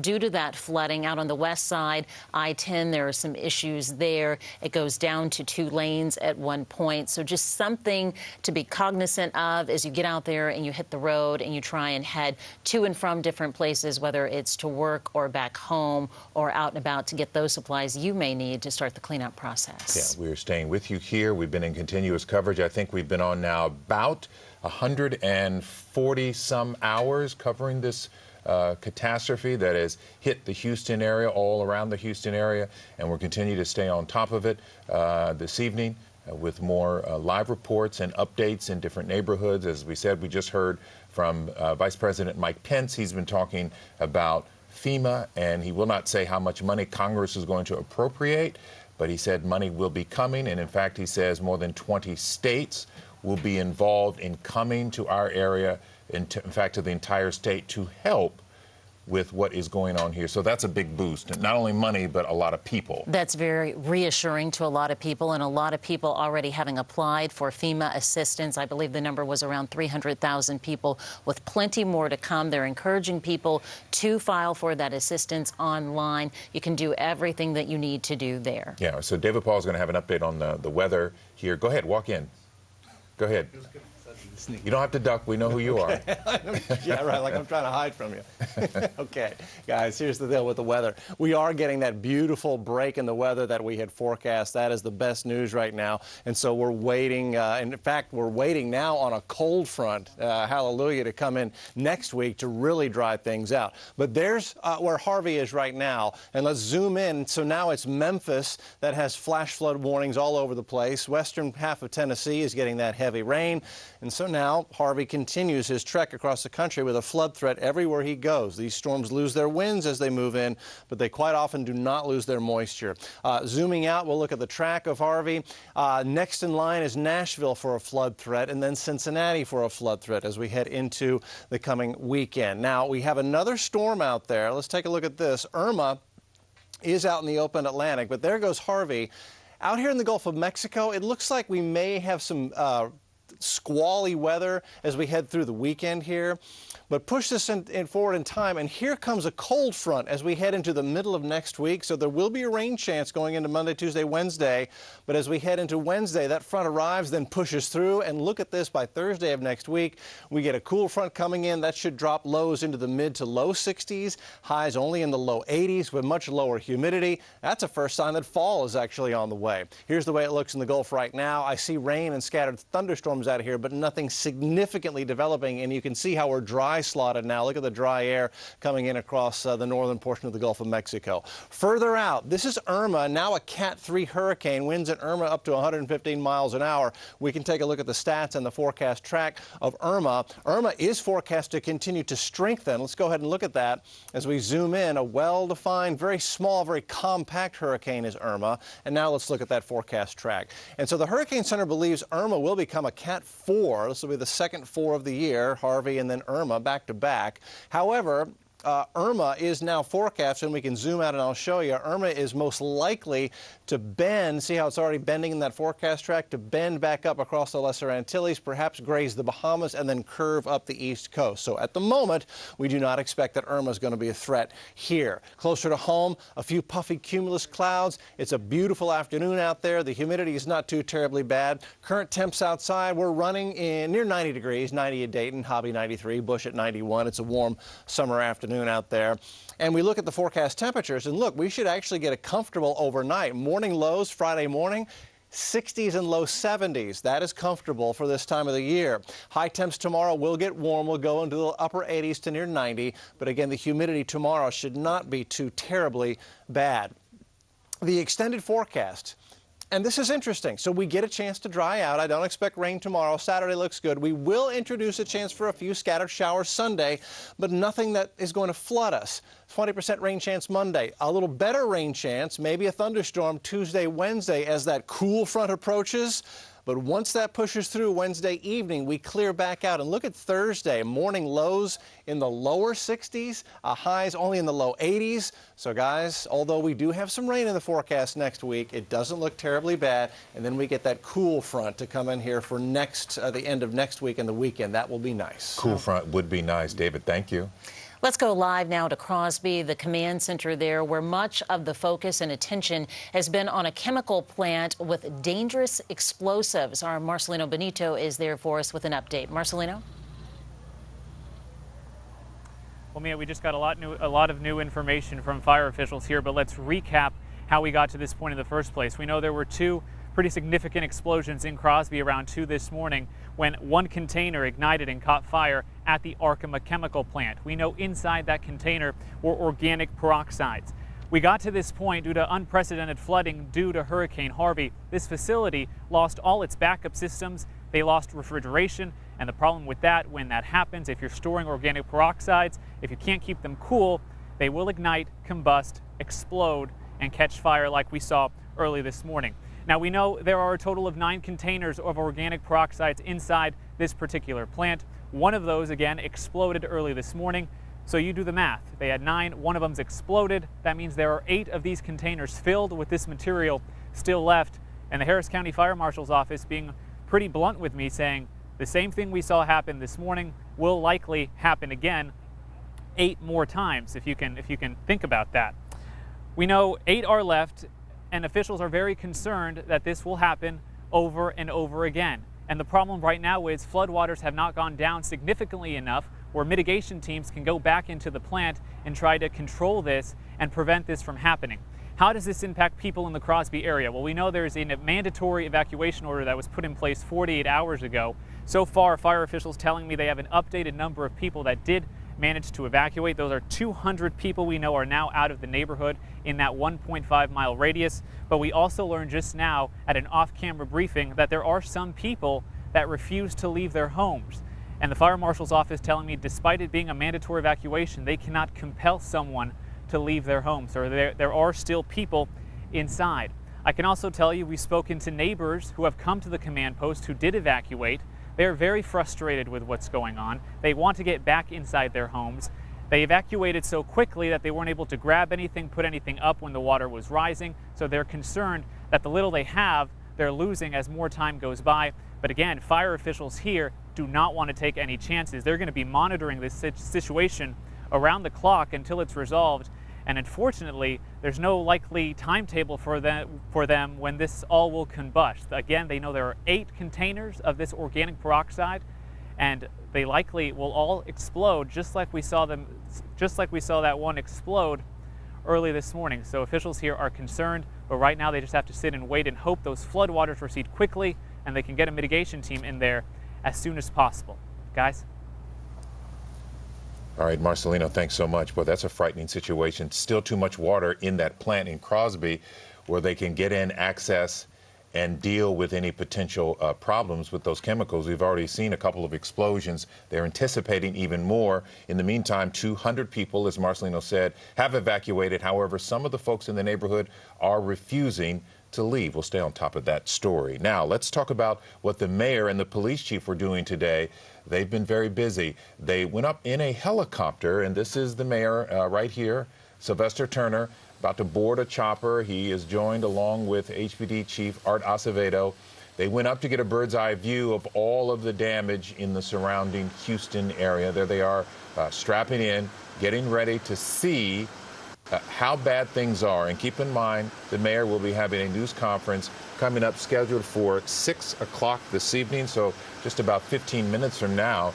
This trip certainly will help in his assessment of the damage that his city is facing. There you see Police Chief Art Acevedo sitting right next to him. All of the aerials that we've seen really illustrate the widespread damage in so many different parts of the city of Houston, Harris County, Montgomery County as well, all around. So they're really going to get a clear perspective of just how bad it is and which areas still have a ways to go with draining all of that flood water and where potential threats still exist. Of course, out on the west side, which this looks like where those aerials are from, out on the west side of Houston, we're still seeing floodwaters inundate communities due to the Barker and Addicks reservoirs overflowing and spilling into Buffalo Bayou. As they zoom in there, once again, you're looking at aerial footage from a flight that Mayor Turner and Chief Art Acevedo took earlier today to assess the flooding here in the Houston area. And this looks like, as we zoom in here, Buffalo Bayou flowing through a neighborhood and overflowing as well. All right, so we've been trying to make sure you get as much information and help as possible. Let's join our Melissa Nord. She's at our help desk where you can get information. Melissa?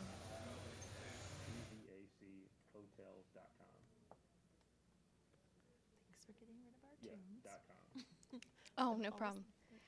Hey, welcome to the KHOU 11 Help Desk. And all the way until 7 o'clock, we are here with volunteers, and we want to help you answer all of the questions that you have after Harvey. If you have questions about whether roads are open, questions about if you haven't had a hot meal in several days, you're wondering where you can go, or if you need a shelter to go to, we have several volunteers here and a representative from the American Red Cross here to answer your questions. How do you get in contact with us? 2 different ways. Number 1, we have a Facebook Live going right now on the KHOU 11 Facebook page, or you can call us. Again, that number is going to be 833-2-HELP-TX, like Texas. So that's 833-243-5789. Lots of questions coming in, and Crystal's been answering lots of questions about where do they go for shelters. We have questions about pets. You see the phone lines are opening up, and we're going to have so much more coming up a little bit later on the newscast. We're going to send things back to you. All right, Melissa Nord there with the KHOU 11 Help Desk. Again, that number, 833-243-5789. I know a lot of you have a lot of questions and concerns, and they have somebody with the Red Cross there, so you can get some answers at that number. A lot of people, of course, interested in how to apply for FEMA assistance. I'm sure those folks there can help you as well. Disaster unemployment assistance as well. They probably have that information. Really, any question that you may have, you should reach out to them. If they can't get you an answer immediately, they'll likely take your information and be back in touch. A wonderful resource at this time when we know people are just clawing for any type of information. Yeah, and I think the unemployment insurance, there's the deadline to apply is September 27th. I think we talked about that yesterday. It's toward the end of the month in September. So you have a little bit of time to take advantage of that. Hopefully you won't need it. Hopefully you can get back to work as soon as wherever your job is functioning, and you can get back and get that paycheck. We know that is all very important. You were talking earlier about all of the areas, as we were seeing the aerials with the mayor and the police chief, where it's still a flood threat. Yes. Wharton County, they're still having problems. The town of Wharton still having problems. Parts of Fort Bend County still having problems. And that will continue probably for the next few days before the water. We were told by officials it could be 2 to 4 weeks before the water subsides enough for people to even get inside their houses and begin the process of tearing out all of the wet stuff. So for those folks, they've got a really long way to go. And they sure do. And of course, we're anticipating the Brazos River, and that's really the body of water that greatly impacts Fort Bend County, areas like Sienna Plantation, where that neighborhood is still closed, mandatory evacuation there, because they're anticipating for it to crest tomorrow late morning. So we're going to be sure to stay on top of that, bring you information in regards to that waterway. The Brazos River, Buffalo Bayou, another big one for a lot of people, especially in West Houston, as the Addicks and the Barkers reservoirs spill over. They're spilling into Buffalo Bayou and then flowing downstream. And in some cases, there are these great bottlenecks created that spill over into the communities and inundate them. So a lot of people nervously watching that. The very good news that we have, you probably have seen the sunshine out today. Things starting to calm down weather-wise. It is cooperating with us, and David Paul says it's going to continue for quite some time, and even a cool front, David. Yeah, exactly. We get a bonus next week. We get our first real cool front of the season. The worst thing that could happen right now is more rain. And sometimes, after a tropical storm makes landfall, a day or two later, we get more rain. But not this time. We're really getting a break, and that is so important as we move forward. Here's where Harvey is now, moving into northern Mississippi. But look, as you get into Arkansas and Tennessee, Memphis, for example, let's zoom in here. They're getting flooding rains now from Harvey, as Harvey's track will be a path that has flooding along it everywhere that he goes. In fact, let's look at that forecast path from the Hurricane Center, still giving us updates on the storm. Memphis, and then Nashville, and then Cincinnati as we head into the weekend will all have flood threats along the path of Harvey. Houston, we're done with Harvey, and we're looking good, and we're clearing out. There he goes. Now, in the Gulf of Mexico, there is going to be more activity. Scatter showers and thunderstorms. However, this cool front that comes in here Wednesday morning, although it brings us a chance for rain on Wednesday morning, it doesn't look like it's heavy, and it's moving. So watch what happens. The front pushes out. We end up drying out again with the north wind going into Thursday. Again, this is next week. This is a week away, but it's so important because the last thing we need is a stalling frontal boundary. Those can also cause flooding. That one's going to blow through. You see the storms out in the Gulf, but again, at the moment, nothing forming out here of a tropical nature, and the models continue to say, no, we're just going to have rain out here, maybe a little rain for us in the middle of next week, and then that front blows it out of here. Now, there is another hurricane Cat 3. Irma, but Irma is 3,000 miles away from us, way out here off the west coast of Africa. Irma is a very compact storm, but you can see the eye just beginning to open up. That's when you know it's becoming a major hurricane. Let's look at the forecast track for Irma. So just looking at this track on its basis here, you know, it's heading west. It goes to Cat 4. If another storm is going to threaten us from the open Atlantic, it almost always has to shoot the gap into the Caribbean Sea. But that does not appear to be what Irma is going to do. Although Irma goes Cat 4 and it's looking a little iffy, it looks like Irma is going to scoot up the east coast and perhaps be more of a threat to Bermuda. So at the moment, we are not forecasting a shot down the Caribbean Sea into the Gulf. That is not what's in the cards for Irma right now. All right, closer to home. Puffy clouds, gorgeous day.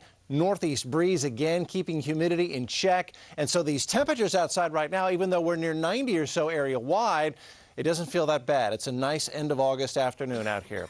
In fact, overnight lows dropping down into the 60s in some neighborhoods for tomorrow morning. 68 Liberty, Katy 69, Sugar Land 69, so at least the temperature will be comfortable. And then highs tomorrow get up to about where they are today, upper 80s to near about 90 or so, with humidity staying low to moderate. It should be a beautiful end of August and beginning of September as we head into this big recovery weekend. Here's your extended forecast. So let's just take this day by day. Tomorrow, Friday, lows near 70, maybe upper 60s with low humidity to moderate humidity in the morning. Not bad. Then 91 tomorrow afternoon. Saturday, we'll kind of do it again. We warmed to 92, but it really looks like a pretty good day.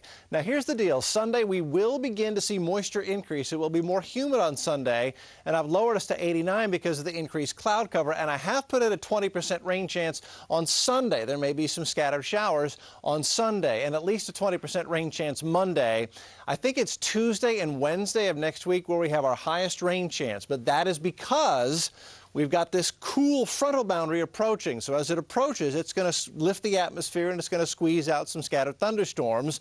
The good news about this front, a couple of things with it, even though it's going to give us some rain, it does not look like it's going to give us any more flash flooding rain.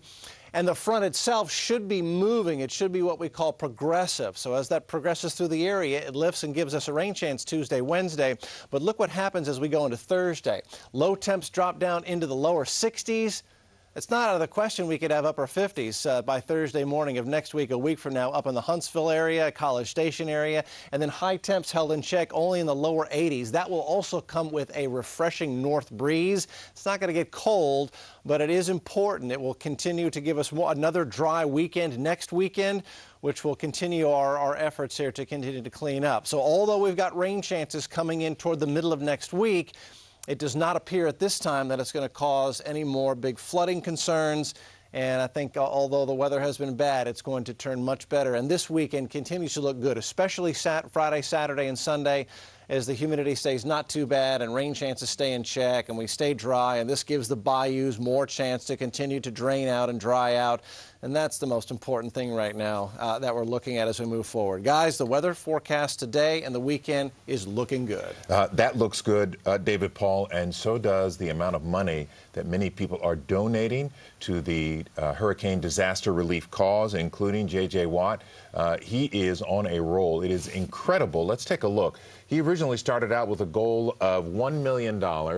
Now he's at $12,263,000 that he has since raised, and the goal is now, what's the goal now? What is he heading for? $15 million. $15 million is what he wants to go to. So there seems to be no end in sight to what JJ is able to raise. And of course, you know, so many others are contributing as well. But he's the biggest name that we are so familiar with that is out there really driving this this money. He has big heart for Houston. You know what I mean? He moved here to play football, but he adopted this as his city. Yeah. And he stands for Houston in almost everything that he does, whether he's on the field or off the field. You know what? I think we'll be at 20 million before we know it. You know, knowing him. No pressure, JJ. No pressure.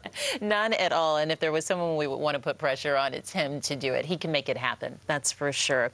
You know, that's really reassuring for a lot of people to hear from JJ and to hear from all of those people looking to support Houston. Something else reassuring, and especially for kiddos out there. I know my own daughter has been asking me about going back to school. Yep. When are we going Mine back? too. Some kids never even started because of Harvey. So it'll be reassuring for kids to know that in Fort Bend ISD and HISD, they're looking to resume classes on September the 11th. Now, some campuses may be worse than others as far as the damage, the extent of damage that they received there. Especially in Fort Bend. Yes, and they have officials there going into schools, looking at them, making detailed lists, a plan to see what they need to do to have the school ready by September 11th. And if they don't have it ready by September 11th, they're going to let families know. Also, something HISD preparing to give meals to children throughout the remainder of the school year, that is. Students who qualify for a free and reduced lunch there,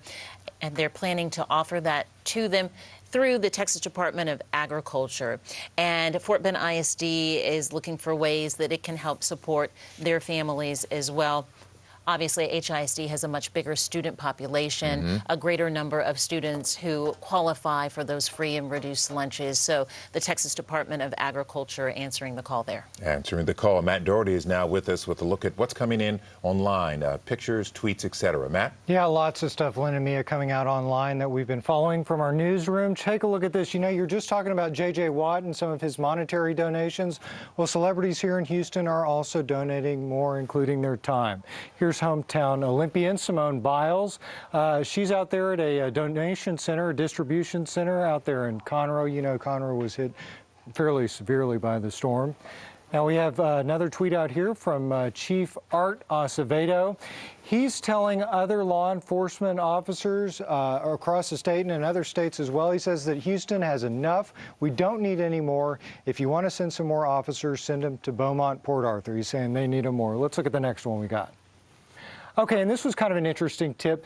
What can you do for a friend or stranger who's experienced flooding? Well, there's a lot of things that you can do, including manual labor. You can do their laundry, give them a ride if their car got flooded out, and you can share your home for a temporary friend. All those things can help. Lynn, Mia, back to you. All right, Matt, thank you so much for coming up.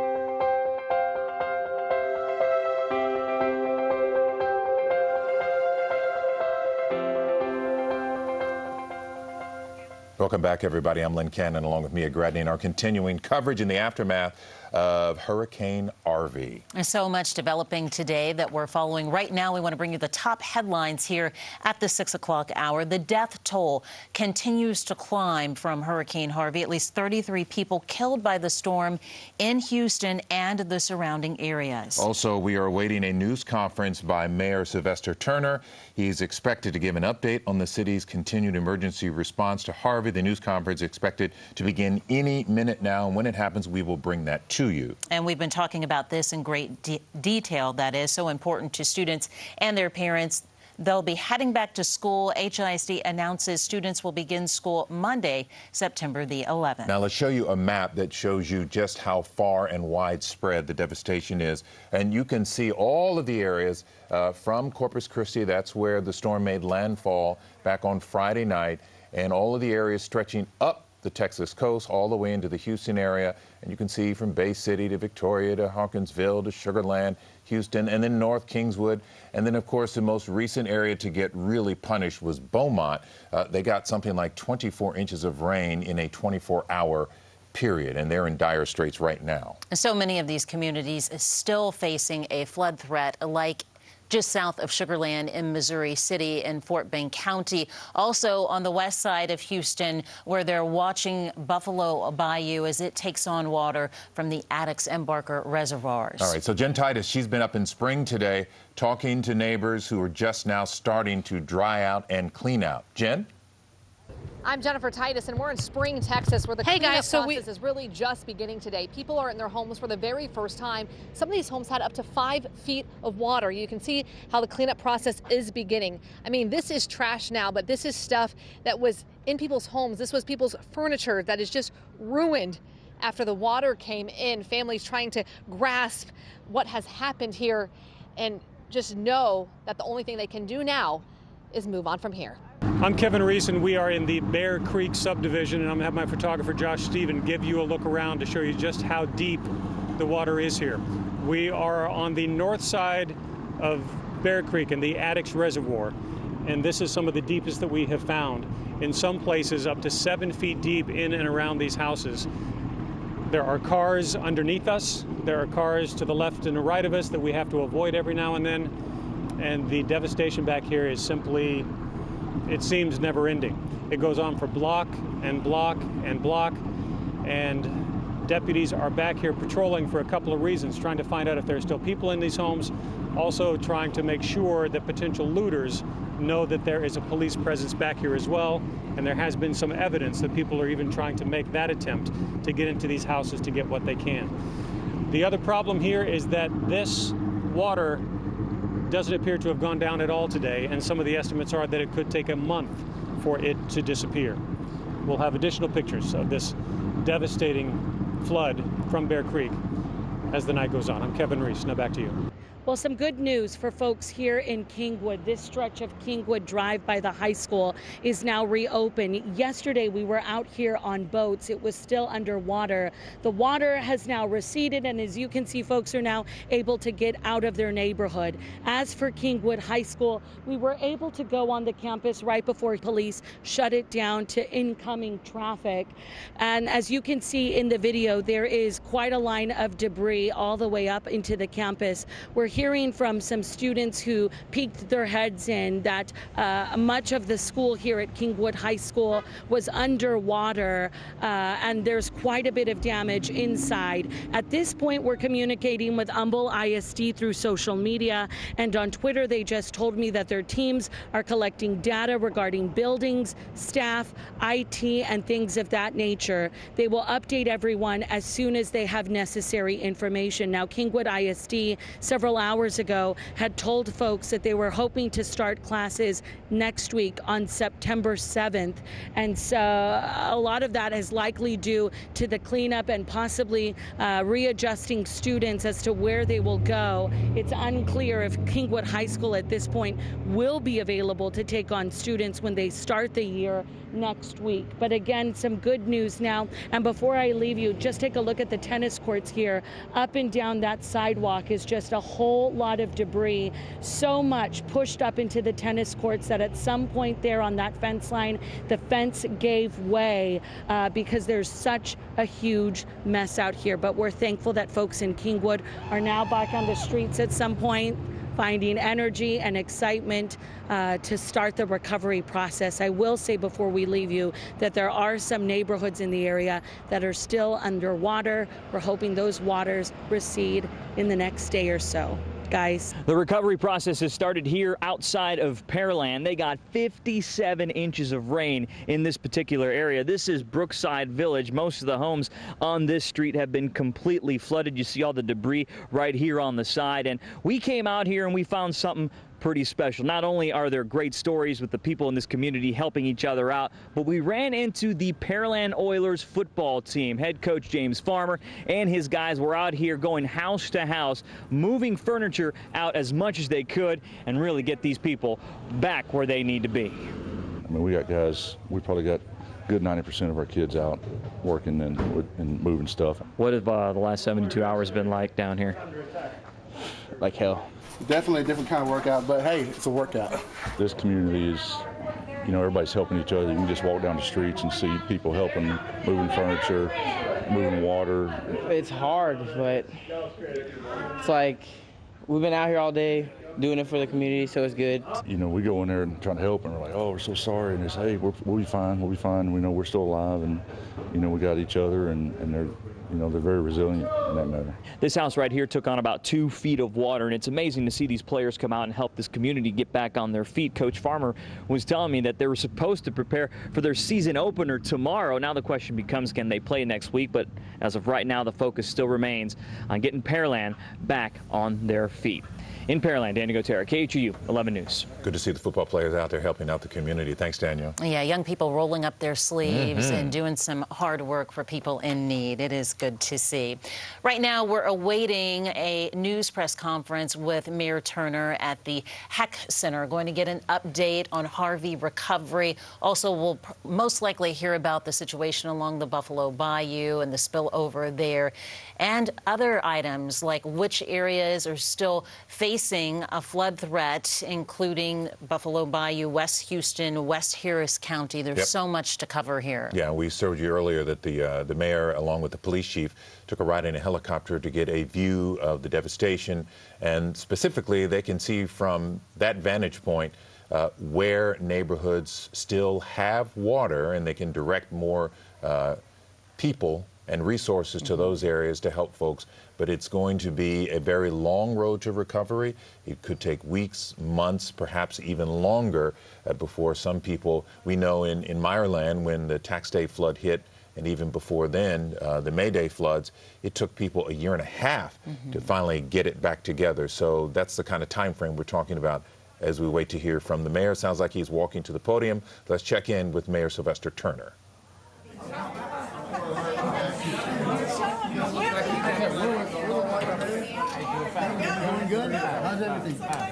All right, we're seeing the mayor there greeting other city leaders, county officials, dignitaries there gathering for an update. They typically do this at the top of the day and early evening to give us just a briefing, a wrap of what has transpired over the course of the day and what needs to be done looking to the next day as well. I would not be surprised to hear the mayor be he's very gregarious and uplifting.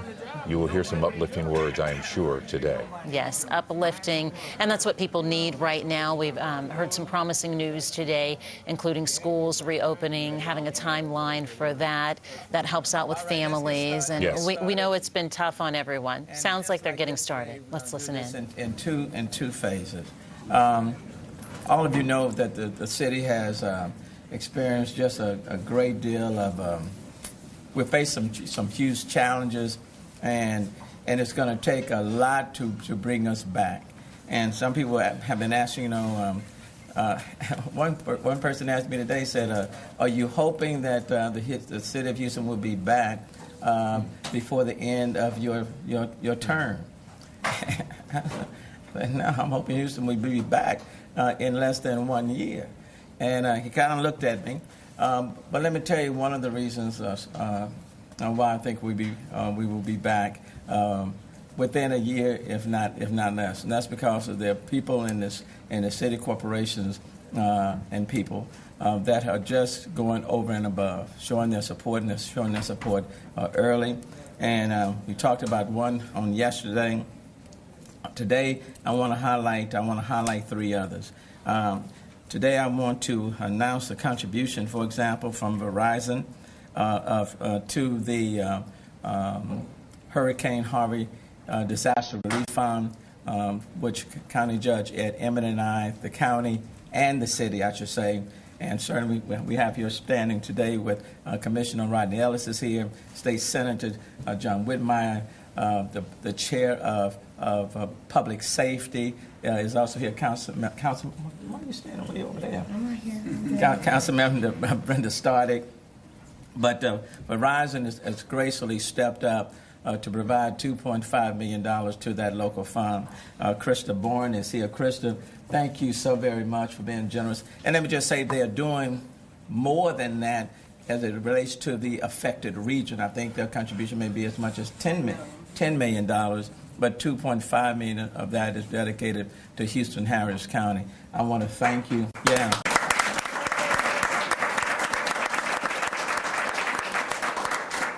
I want to thank Verizon. And in addition to that, they're doing other things to assess this as well. So it's not just about the money, but they actually have boots on the ground. So thank you. Thank you, Krista Bourne, on behalf of Verizon.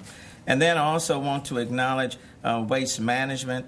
Waste Management is represented by Jim Fish. Waste Management is contributing $1.5 million to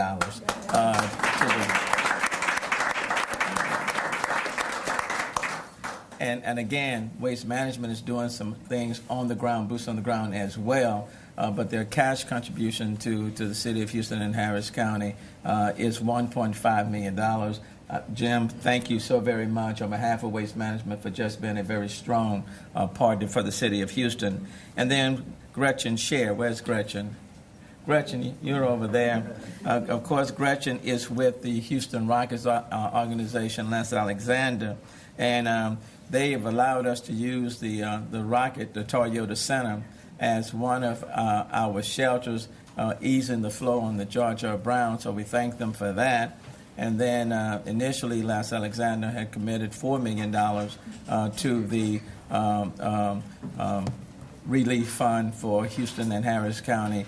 And then he came back after saying yes to the shelter, up that contribution from $4 to $10 million.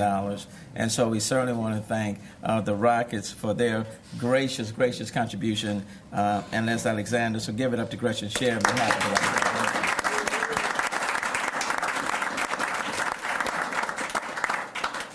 When you just add what's standing before us, when you add that together, 4 plus 10 equals 14, if my math is still good.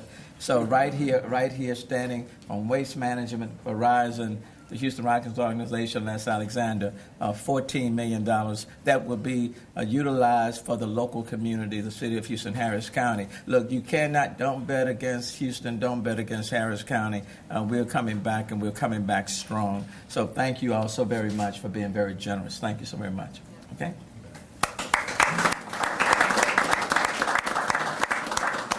Now, let me get y'all to segue off, and I'm going to bring another group on. No, y'all stay. We're trying to get back to work, Mayor. We're going to stay here.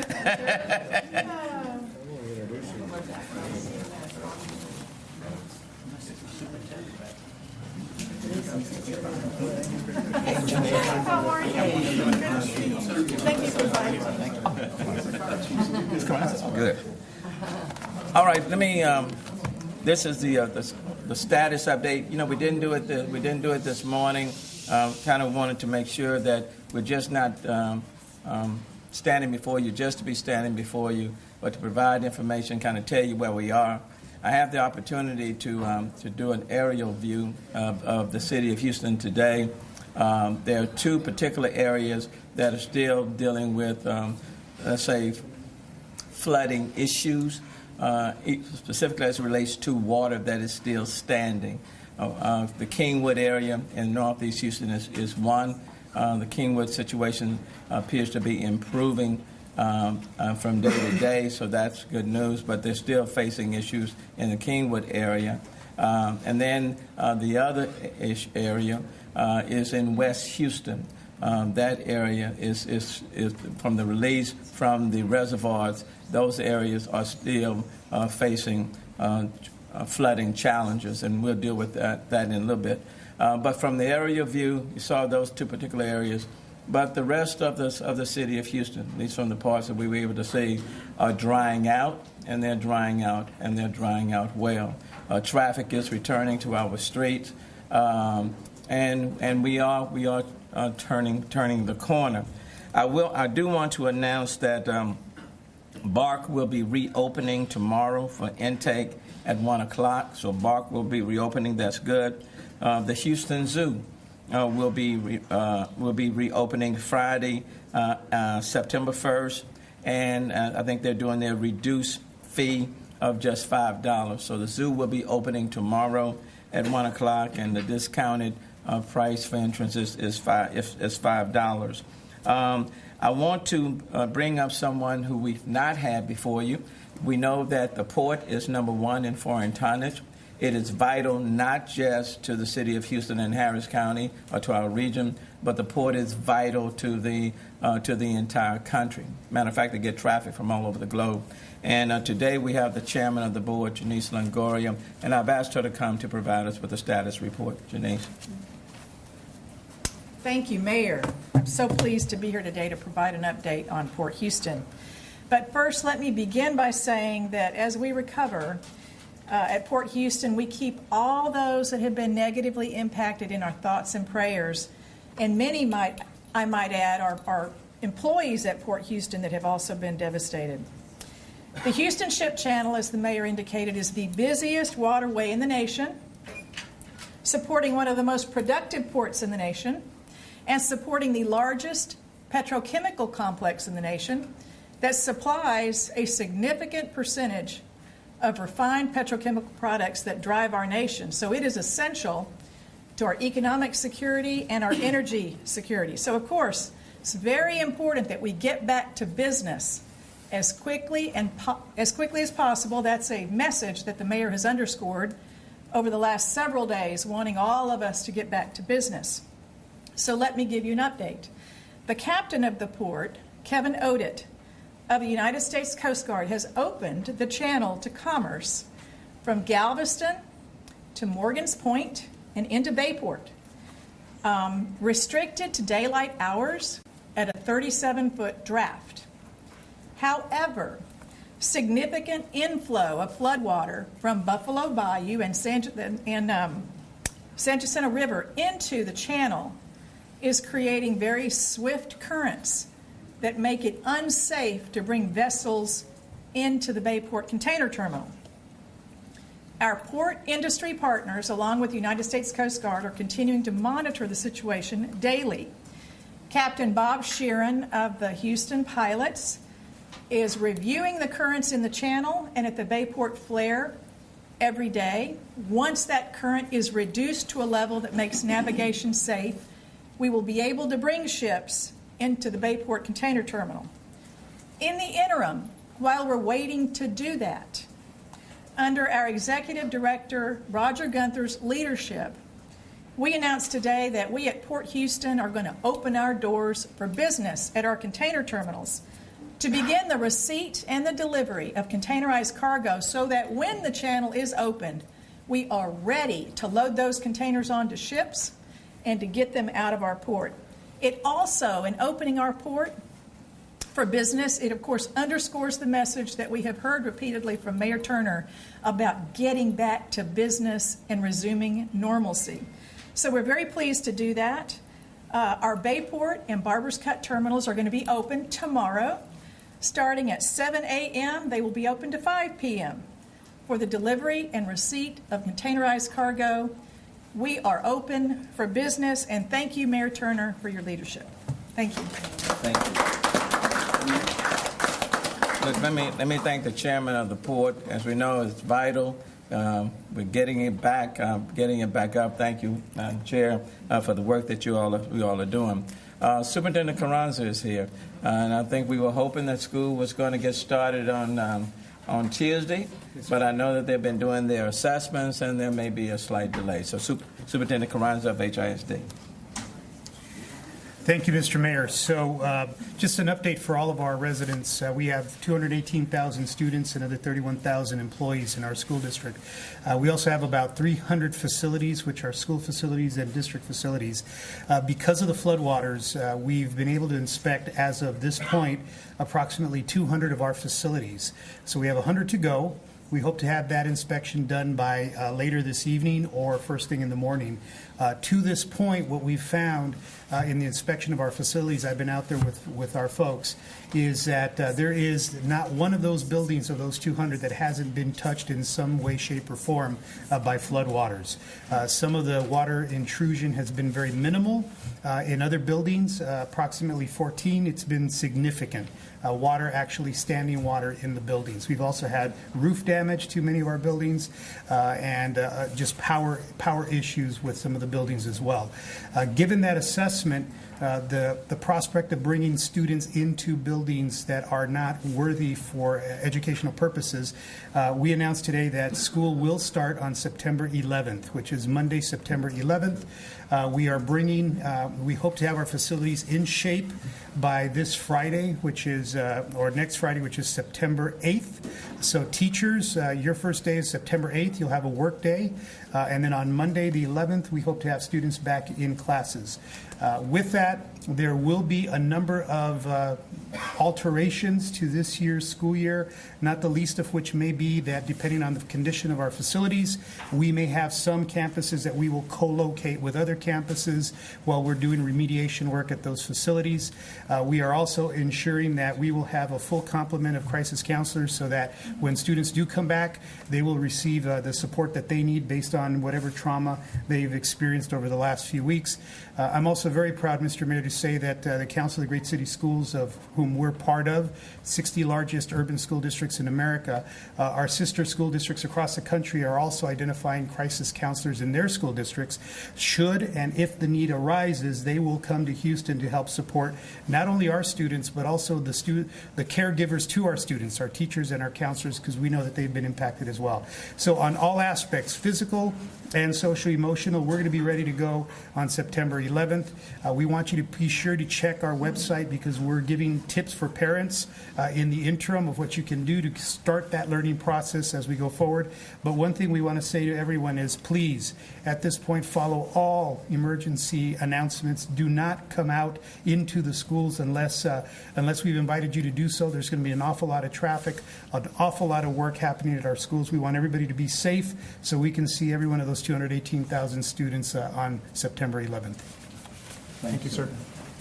Let me thank the superintendent. We want things to get back in operation as soon as possible, but we want us to be safe at the same time, especially for our kids. So I think we all understand that. And I went in the closet the other day and I found my hammer and toolbox. So I'll be out there doing what I can with some of your schools. You're looking at me like I don't believe me. All right, with regards to fire, the firefighters been out there, 24/7 trying to make it happen. Chief Pena. Thank you, Mayor.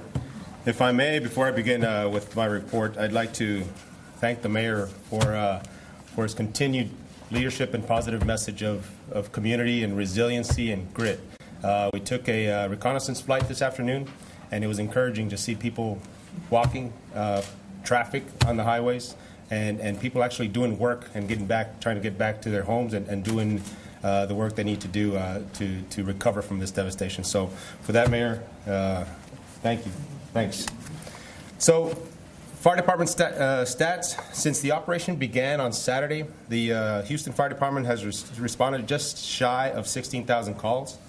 Over 7,600 of those have been water rescue or water-related incidents. As of today, midnight, 800 calls is what we've received for service, and only 22 water rescues. So they're steadily diminishing. We do continue to effect certain rescues, but at a much smaller scale. So today at 9 o'clock, we began the second stage of our response and recovery phase. We're starting our wide area search in the first of 6 major areas that were heavily inundated throughout the city of Houston. The process entails going door to door and ensuring that we have secured and searched for any individuals that may need help or otherwise. So we will complete that first area today, and we hope to have the rest of the 5. Well, we don't hope. The projection is that we will complete the other 5 by the end of the day tomorrow. So as far as that goes, what I do want to take this opportunity to state to the people that are coming back to their homes to assess the damage and start the recovery is be cautious of the hazards that exist because of the flooding. Certainly, wildlife, snakes, rodents, they get displaced during this time. They seek shelter in the homes and food, so be cautious of that. Flood waters, bury, displace, or damage containers for pesticides and poisons. So again, be very cautious. It is a hazardous environment. Watch what you're doing and call 911 if you have a true emergency. So, thank you. Can you give some of that information in Spanish? Seguro. Todo. Todo el reporte. Can we do it afterwards? Okay. Bueno. Las precauciones. Okay. Las precauciones. Lo que quisiéramos decirle al público es que está regresando a sus casas para cesar el daño que sostenieron en sus hogares.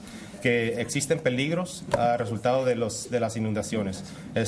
Hay víboras, puede haber víboras, ratones, cosas que están buscando refugio en las casas o comida.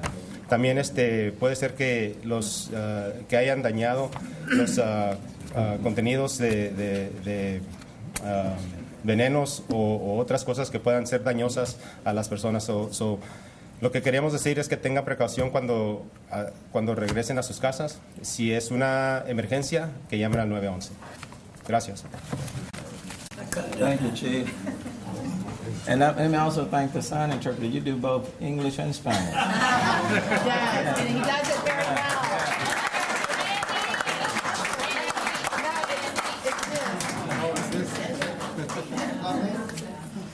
Okay, and then with respect to police, and again, they've been working 24/7 as well, and so I want to thank them for their service. Chief Satterwhite.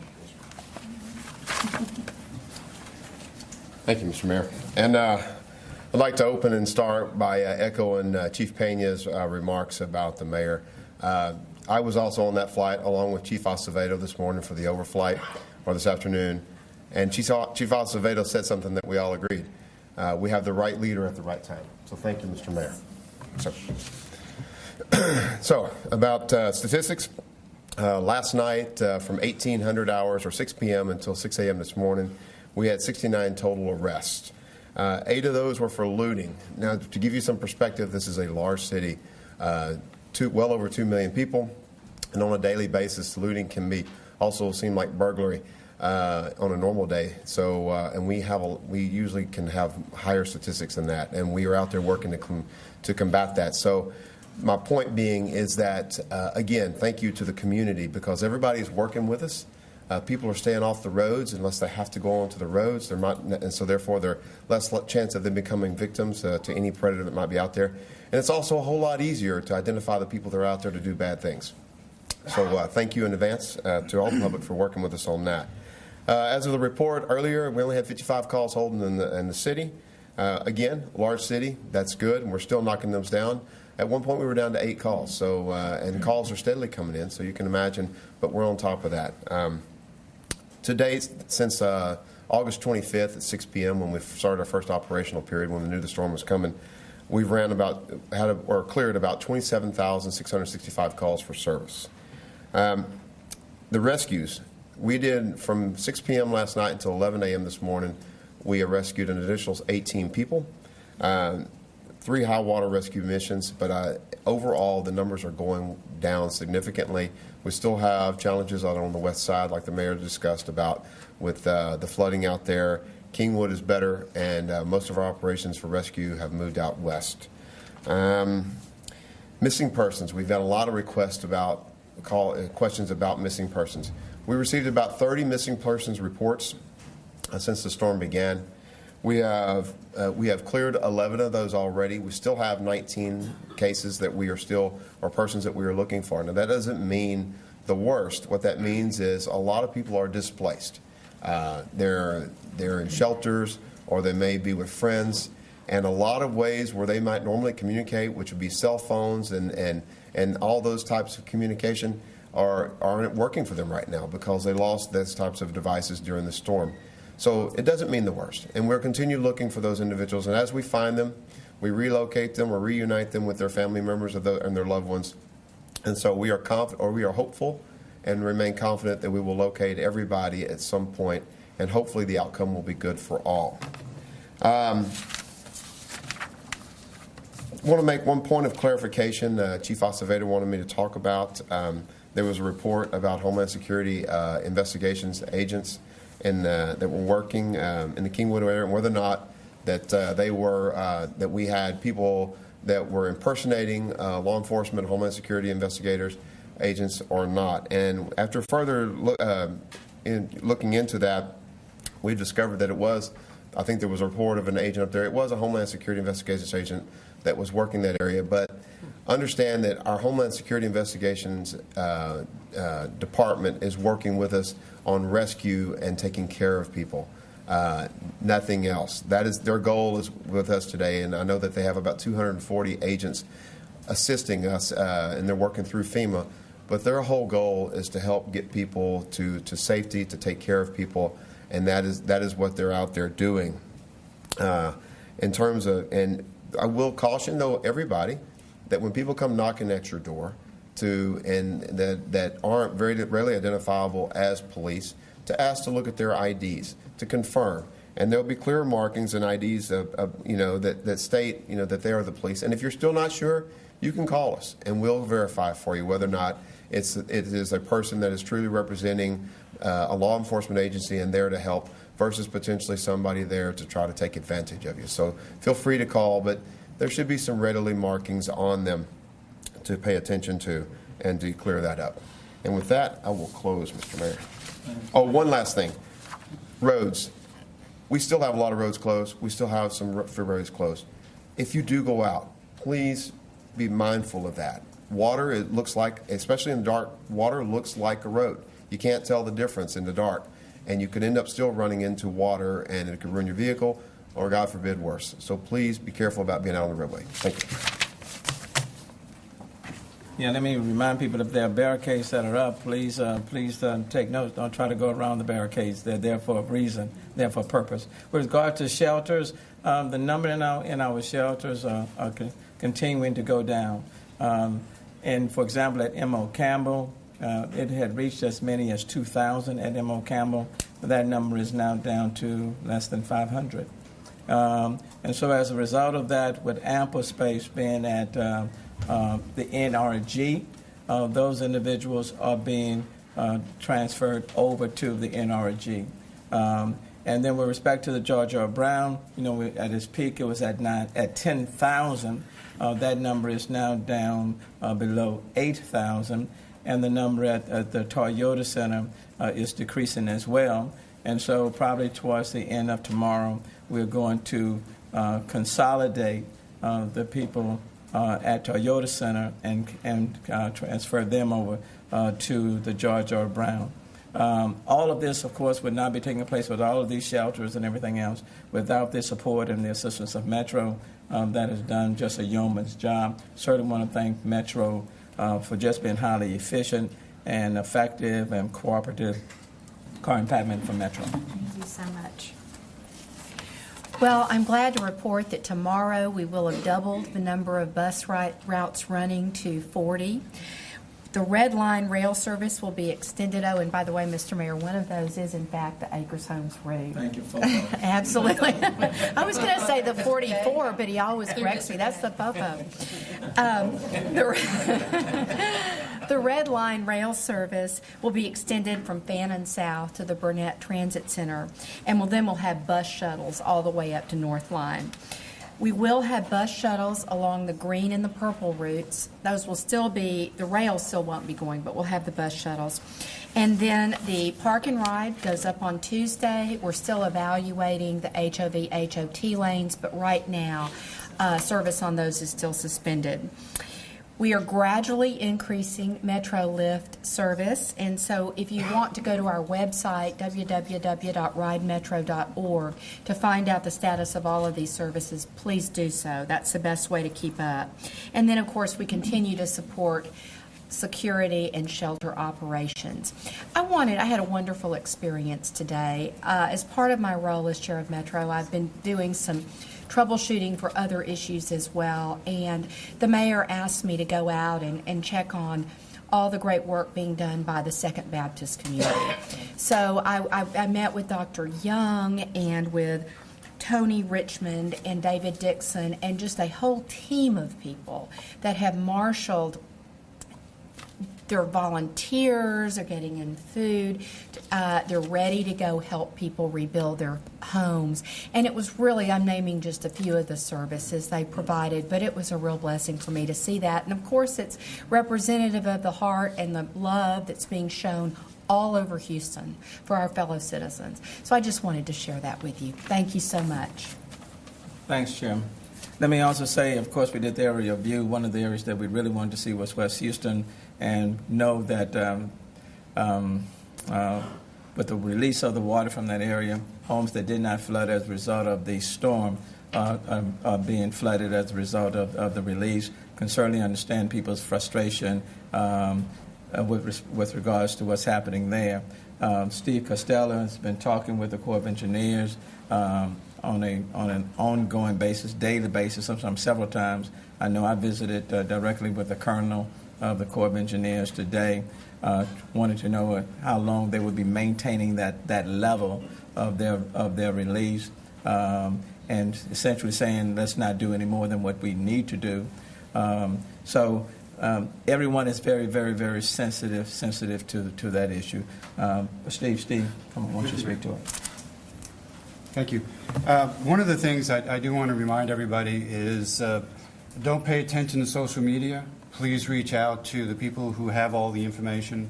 All the district council members have been calling the office and calling me directly to get the correct information. And in particular, we are obviously a little disconcerted in the fact that we still have flooding going on in Kingwood area, and we have flooding going on in District A and District C, District G around the reservoirs. The good information about Kingwood area is that the water levels are declining. Actually, 3 feet has been declined over the dams at the Lake Houston, which is a good sign, so things are improving in the Kingwood area. We've been talking with Councilmember Martin quite a bit. Unfortunately, he's had some house flooding problems. Councilmember Stardick and I have been talking almost on a daily basis, as well as Councilmember Travis, about what's going on with the reservoirs. The advice, or what we were told today by the Corps, is that the reservoirs are fairly full, particularly Barker is about 80% full at the present time, and Addicts is a little over 100% full. We still have some what we call uncontrolled spillway going into a ditch alongside the reservoir. That uncontrolled spillway will terminate probably sometime on Saturday. But as the mayor said, he's been in constant contact with the Corps. He's talked to the Colonel. They have assured us that they're going to be monitoring this. We want to lower that discharge as quickly as possible because we're impacting quite a few people on the west side. Thank you, Mayor. And I know, Councilmember Stardick, that also includes a part of your area, so please, if you want to have any comments on that. Thank you, Mayor. I didn't have anything prepared, but I want to let everyone know in West Houston, I've been out in the field. I've gone up on the dam. It's not good. I've talked to our police officers that are actually at Jerry Ashford. They've watched the water line come forward and recede and then come forward again.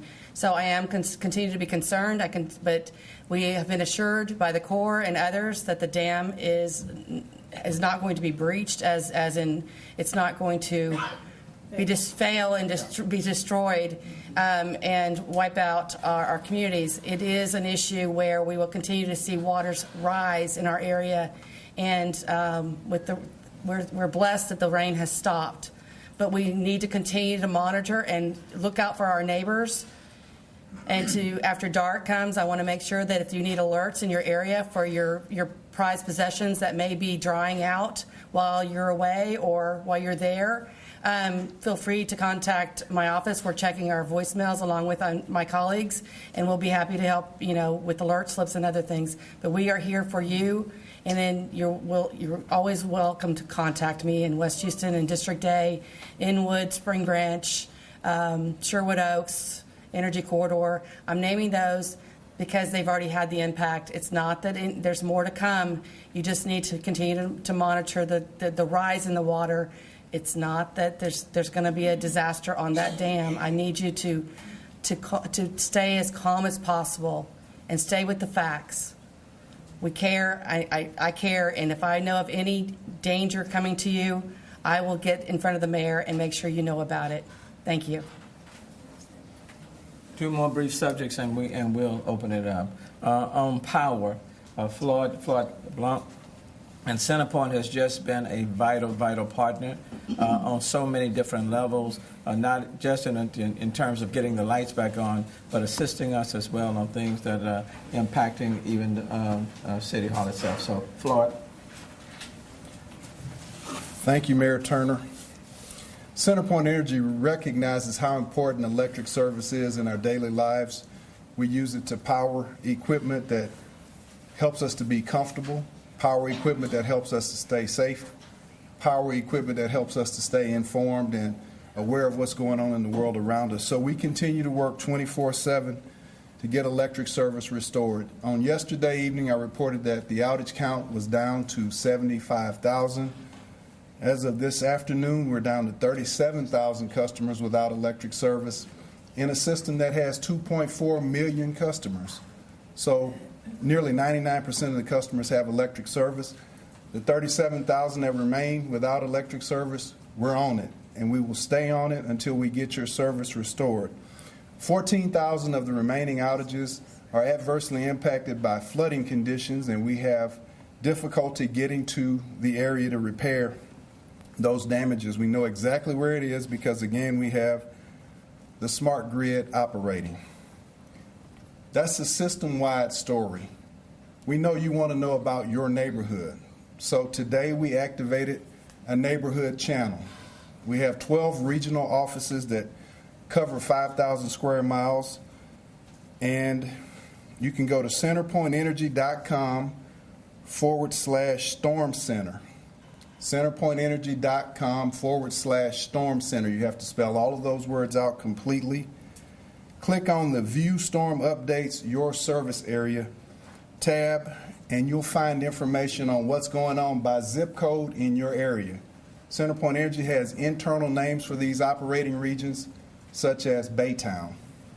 That includes the city of Baytown and the surrounding area. And in the Baytown region for CenterPoint Energy, a total of 27,000 customers have been without electric service across the course of this event. That number is down to less than 400 in the Baytown region. You can go and find the zip codes and see what's going on in your area. You can see where water is hindering the restoration effort. We have an area called Greenspoint. That's a lot bigger than Greenspoint Mall. 140,000 customers have been impacted by a loss of electricity in that area. That number is down to 6,300 remaining in the CenterPoint Greenspoint area. We have an area called Humble. The main office for that area is in Humble, but it covers Kingwood. It is the hardest hit area in this storm. 172,000 customers were without electric service. That number is down to 11,000. So you can go and see by your neighborhood what's going on, and we encourage you to do that. The natural gas utility system is very stable. We want you to call us if you smell natural gas. First, leave the area, go to a safe place, and then call CenterPoint Energy. We want to get people out to make sure that it's not a natural gas leak. That phone number is 888-876-5786. 888-876-5786. Thank you. Thanks, Floyd. So the city and the area is coming back, and we started the general regular trash pickup today. We started doing the heavy trash pickup on yesterday. We're going to be constantly ramping up, but getting people's homes rehabilitated or rebuilt, getting people out of the shelters and back in their homes, all of these things cannot be done without the assistance of FEMA. Red Cross is for those immediate conditions. Then they hand off the baton to FEMA, and we need FEMA just in a major way. That's just being straight to the point. We need them. Can't get it done without them. And quite frankly, we need it done like yesterday, because right now, people understand the conditions, but they're going to want to get back in their home and move forward, and we can't do it without FEMA. And I got my good friend, good friend. He and I are just like brothers, We're just that close, and we're going to stay so close. He knows when I'm about to call on him. Come on, Dwayne, and kind of walk us through it. Thank you, sir.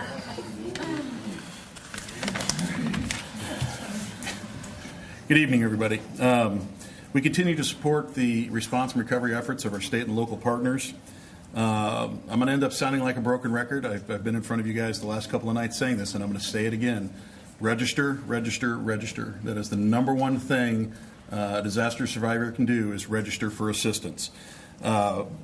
Statewide in this disaster, we've already taken over 380,000 registrations. That's just that important to get in and get registered for services. You can either go... When you say registered, what do you mean?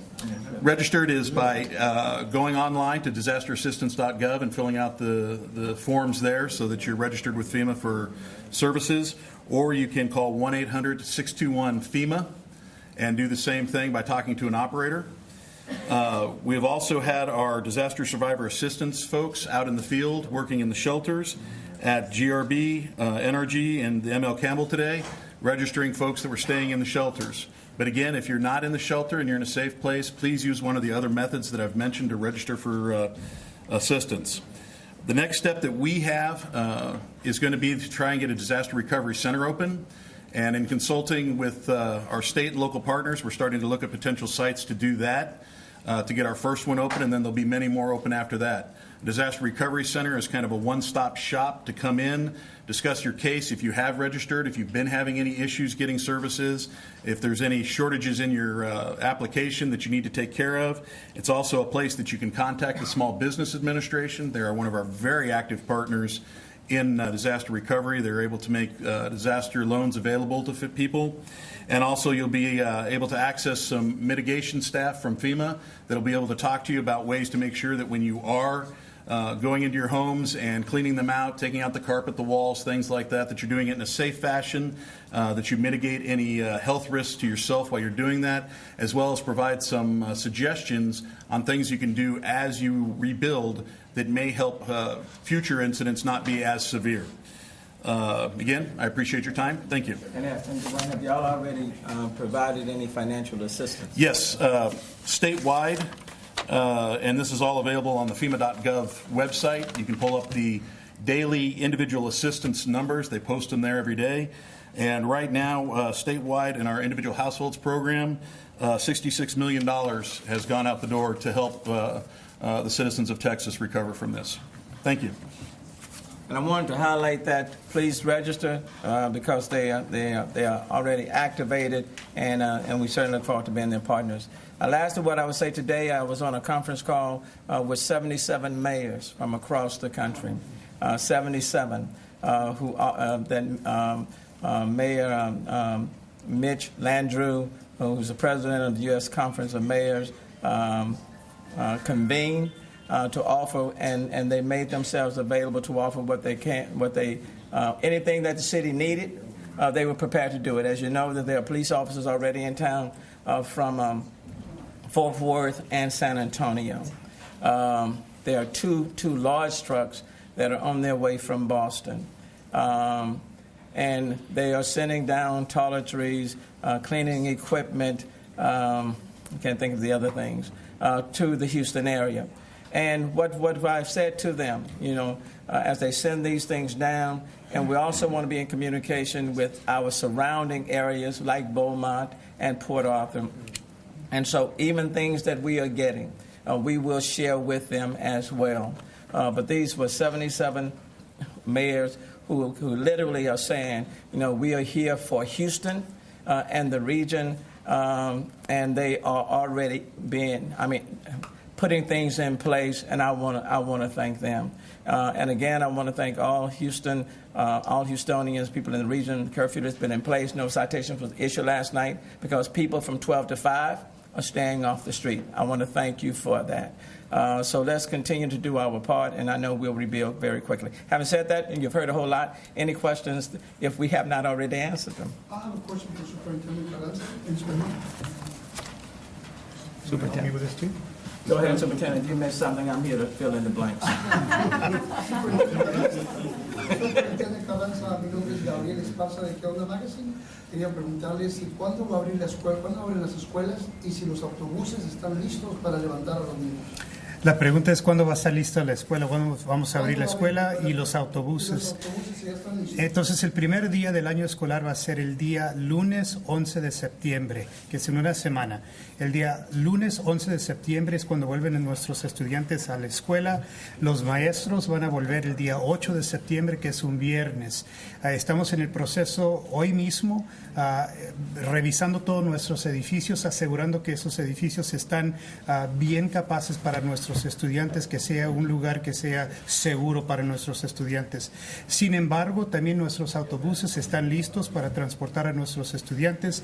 Estamos trabajando muy acerca con las autoridades de emergencia y nuestros compañeros de la ciudad y del condado, asegurando que las calles están abiertas y que están listas para tener esa transportación de nuestros estudiantes. Entonces, todo según el plan, el día 11 es el primer día de escuela para todos nuestros estudiantes. Muchas gracias. Gracias. Sir, while you're there, you talked a little bit about the widespread damage. Can you talk about if there were any schools that were impacted in particular by the storm, especially maybe in the Meyerland area? Sure. So I'm going to refrain from talking about specific schools. Most of that is because some of those schools do have some breaches in them that we want to make sure are secure until we can get them secured. But we have seen some flood or water intrusion in schools in the Meyerland area. Absolutely. On the west side, we've also seen some significant damage to some of our buildings as well. So we do know that if the schools are impacted, obviously the neighborhoods are impacted as well. And one follow-up for you. Will you be trying to get a waiver from the state to shorten the number of required school days since you're going to lose a couple weeks here on the front end? Absolutely. We've been in touch with the Commissioner of Education, the Deputy Commissioner. HISD is not alone. There are 17 sister school districts in the greater Houston area. All of us have nightly communication where we're planning as well. So all of us have been impacted in to some degree or another, but all of us have delayed school starting. So we're working in unison in those petitions to the Commissioner as well. Thank you, sir. Actually, I have a question, and Mayor, this might be for Dr. Purse. Anything that we need to know to let people know about health issues or tips or anything like that now that we're going into a different phase? Yeah, thanks for that question. It's a pretty broad question, but a couple of things. One is I want to piggyback on what Fire Chief Pena said about being careful as you're re-entering your homes. You know, in some places where the water still is, there are dangers or anything, like potentially a missing manhole cover or something like that, so you can step and get hurt. The water is dirty.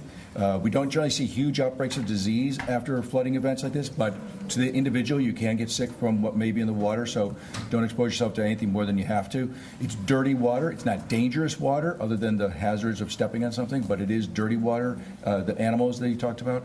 In terms of the overall healthcare system, the hospitals are coming back online. They're not quite at 100%. A number of hospitals went completely offline, but for the most part, they are coming back online. The clinics, unfortunately, are a slightly different story. A lot of the clinics are coming back. Some of them sustained quite a bit of damage, and it's going to take weeks to months for them to completely come back online. And there are a couple of hospitals in the city and in the region that sustained a lot of damage. And so, for the most part, things are coming back, but we're not going to be back to 100% for a couple of months. Thank you. I have a question for Chief Pena. Given the situation Yes. in Crosby, is HFD doing anything to check known hazmat sites for leaks, problems, other issues? So right now, our response profile is based on reports. Certainly, we do. We are part of the plan. It will include to check critical infrastructures if we need to, but unless we have a report on there, that's not the first priority. Our first priority is to get through these wide area searches and to ensure that we've covered every area that's been devastated by the floods. You know, and again, I want to thank the firefighters who keep working out there, even those that have experienced damage in their own homes. So, you know, credit to them and the public safety, first responders, police officers, and everybody. But certainly, you know, my firefighters are important to me, and I want to acknowledge their work. So. One other question. We saw one of the deaths related to the storm was a man who was electrocuted by a wire in the water. Right. Have we anything you can tell people about avoiding the risk of that, noticing something that's been wrong? Exactly. So as the power comes on, and you know, CenterPoint is doing an excellent job of getting the service back up. It's a flood zone. It's a disaster zone. So there are going to be some inherent dangers in these zones. The electrocution aspect is something of concern. We're taking certain precautions as we approach these scenes. In that we have sticks to measure any electricity present in the water. So I can tell you that the areas that we've already searched have been cleared from our perspective. But certainly, as you All right, approach we are your home, going to dip now out of the Transtar news conferences happening downtown. We've got some updated information we want to share with you. Now, tragically, we've learned the Harris County Sheriff's Office has pulled the body of a young man from Greens Bayou this afternoon, raising the number of dead to more than 30 from Hurricane Harvey. And recapping what we heard from the mayor this evening, there are still two big areas of concern, those being up in Kingwood in northeast Houston. It is improving there, he said, and also in West Houston with our reservoir releases. The Barker Reservoir, 80% full. The Addicks Reservoir, 100% full with overflow still happening. It should stop this Saturday. Rescues have slowed significantly, and the Toyota Center is to be consolidated to the GRB by the end of tomorrow. Folks, we are going to step away from our continuous coverage for the time being as we take a look at the primetime schedule. Some of you have been asking. This is what's coming up at 7 p.m. tonight. We have been involved in 138 hours of continuous coverage.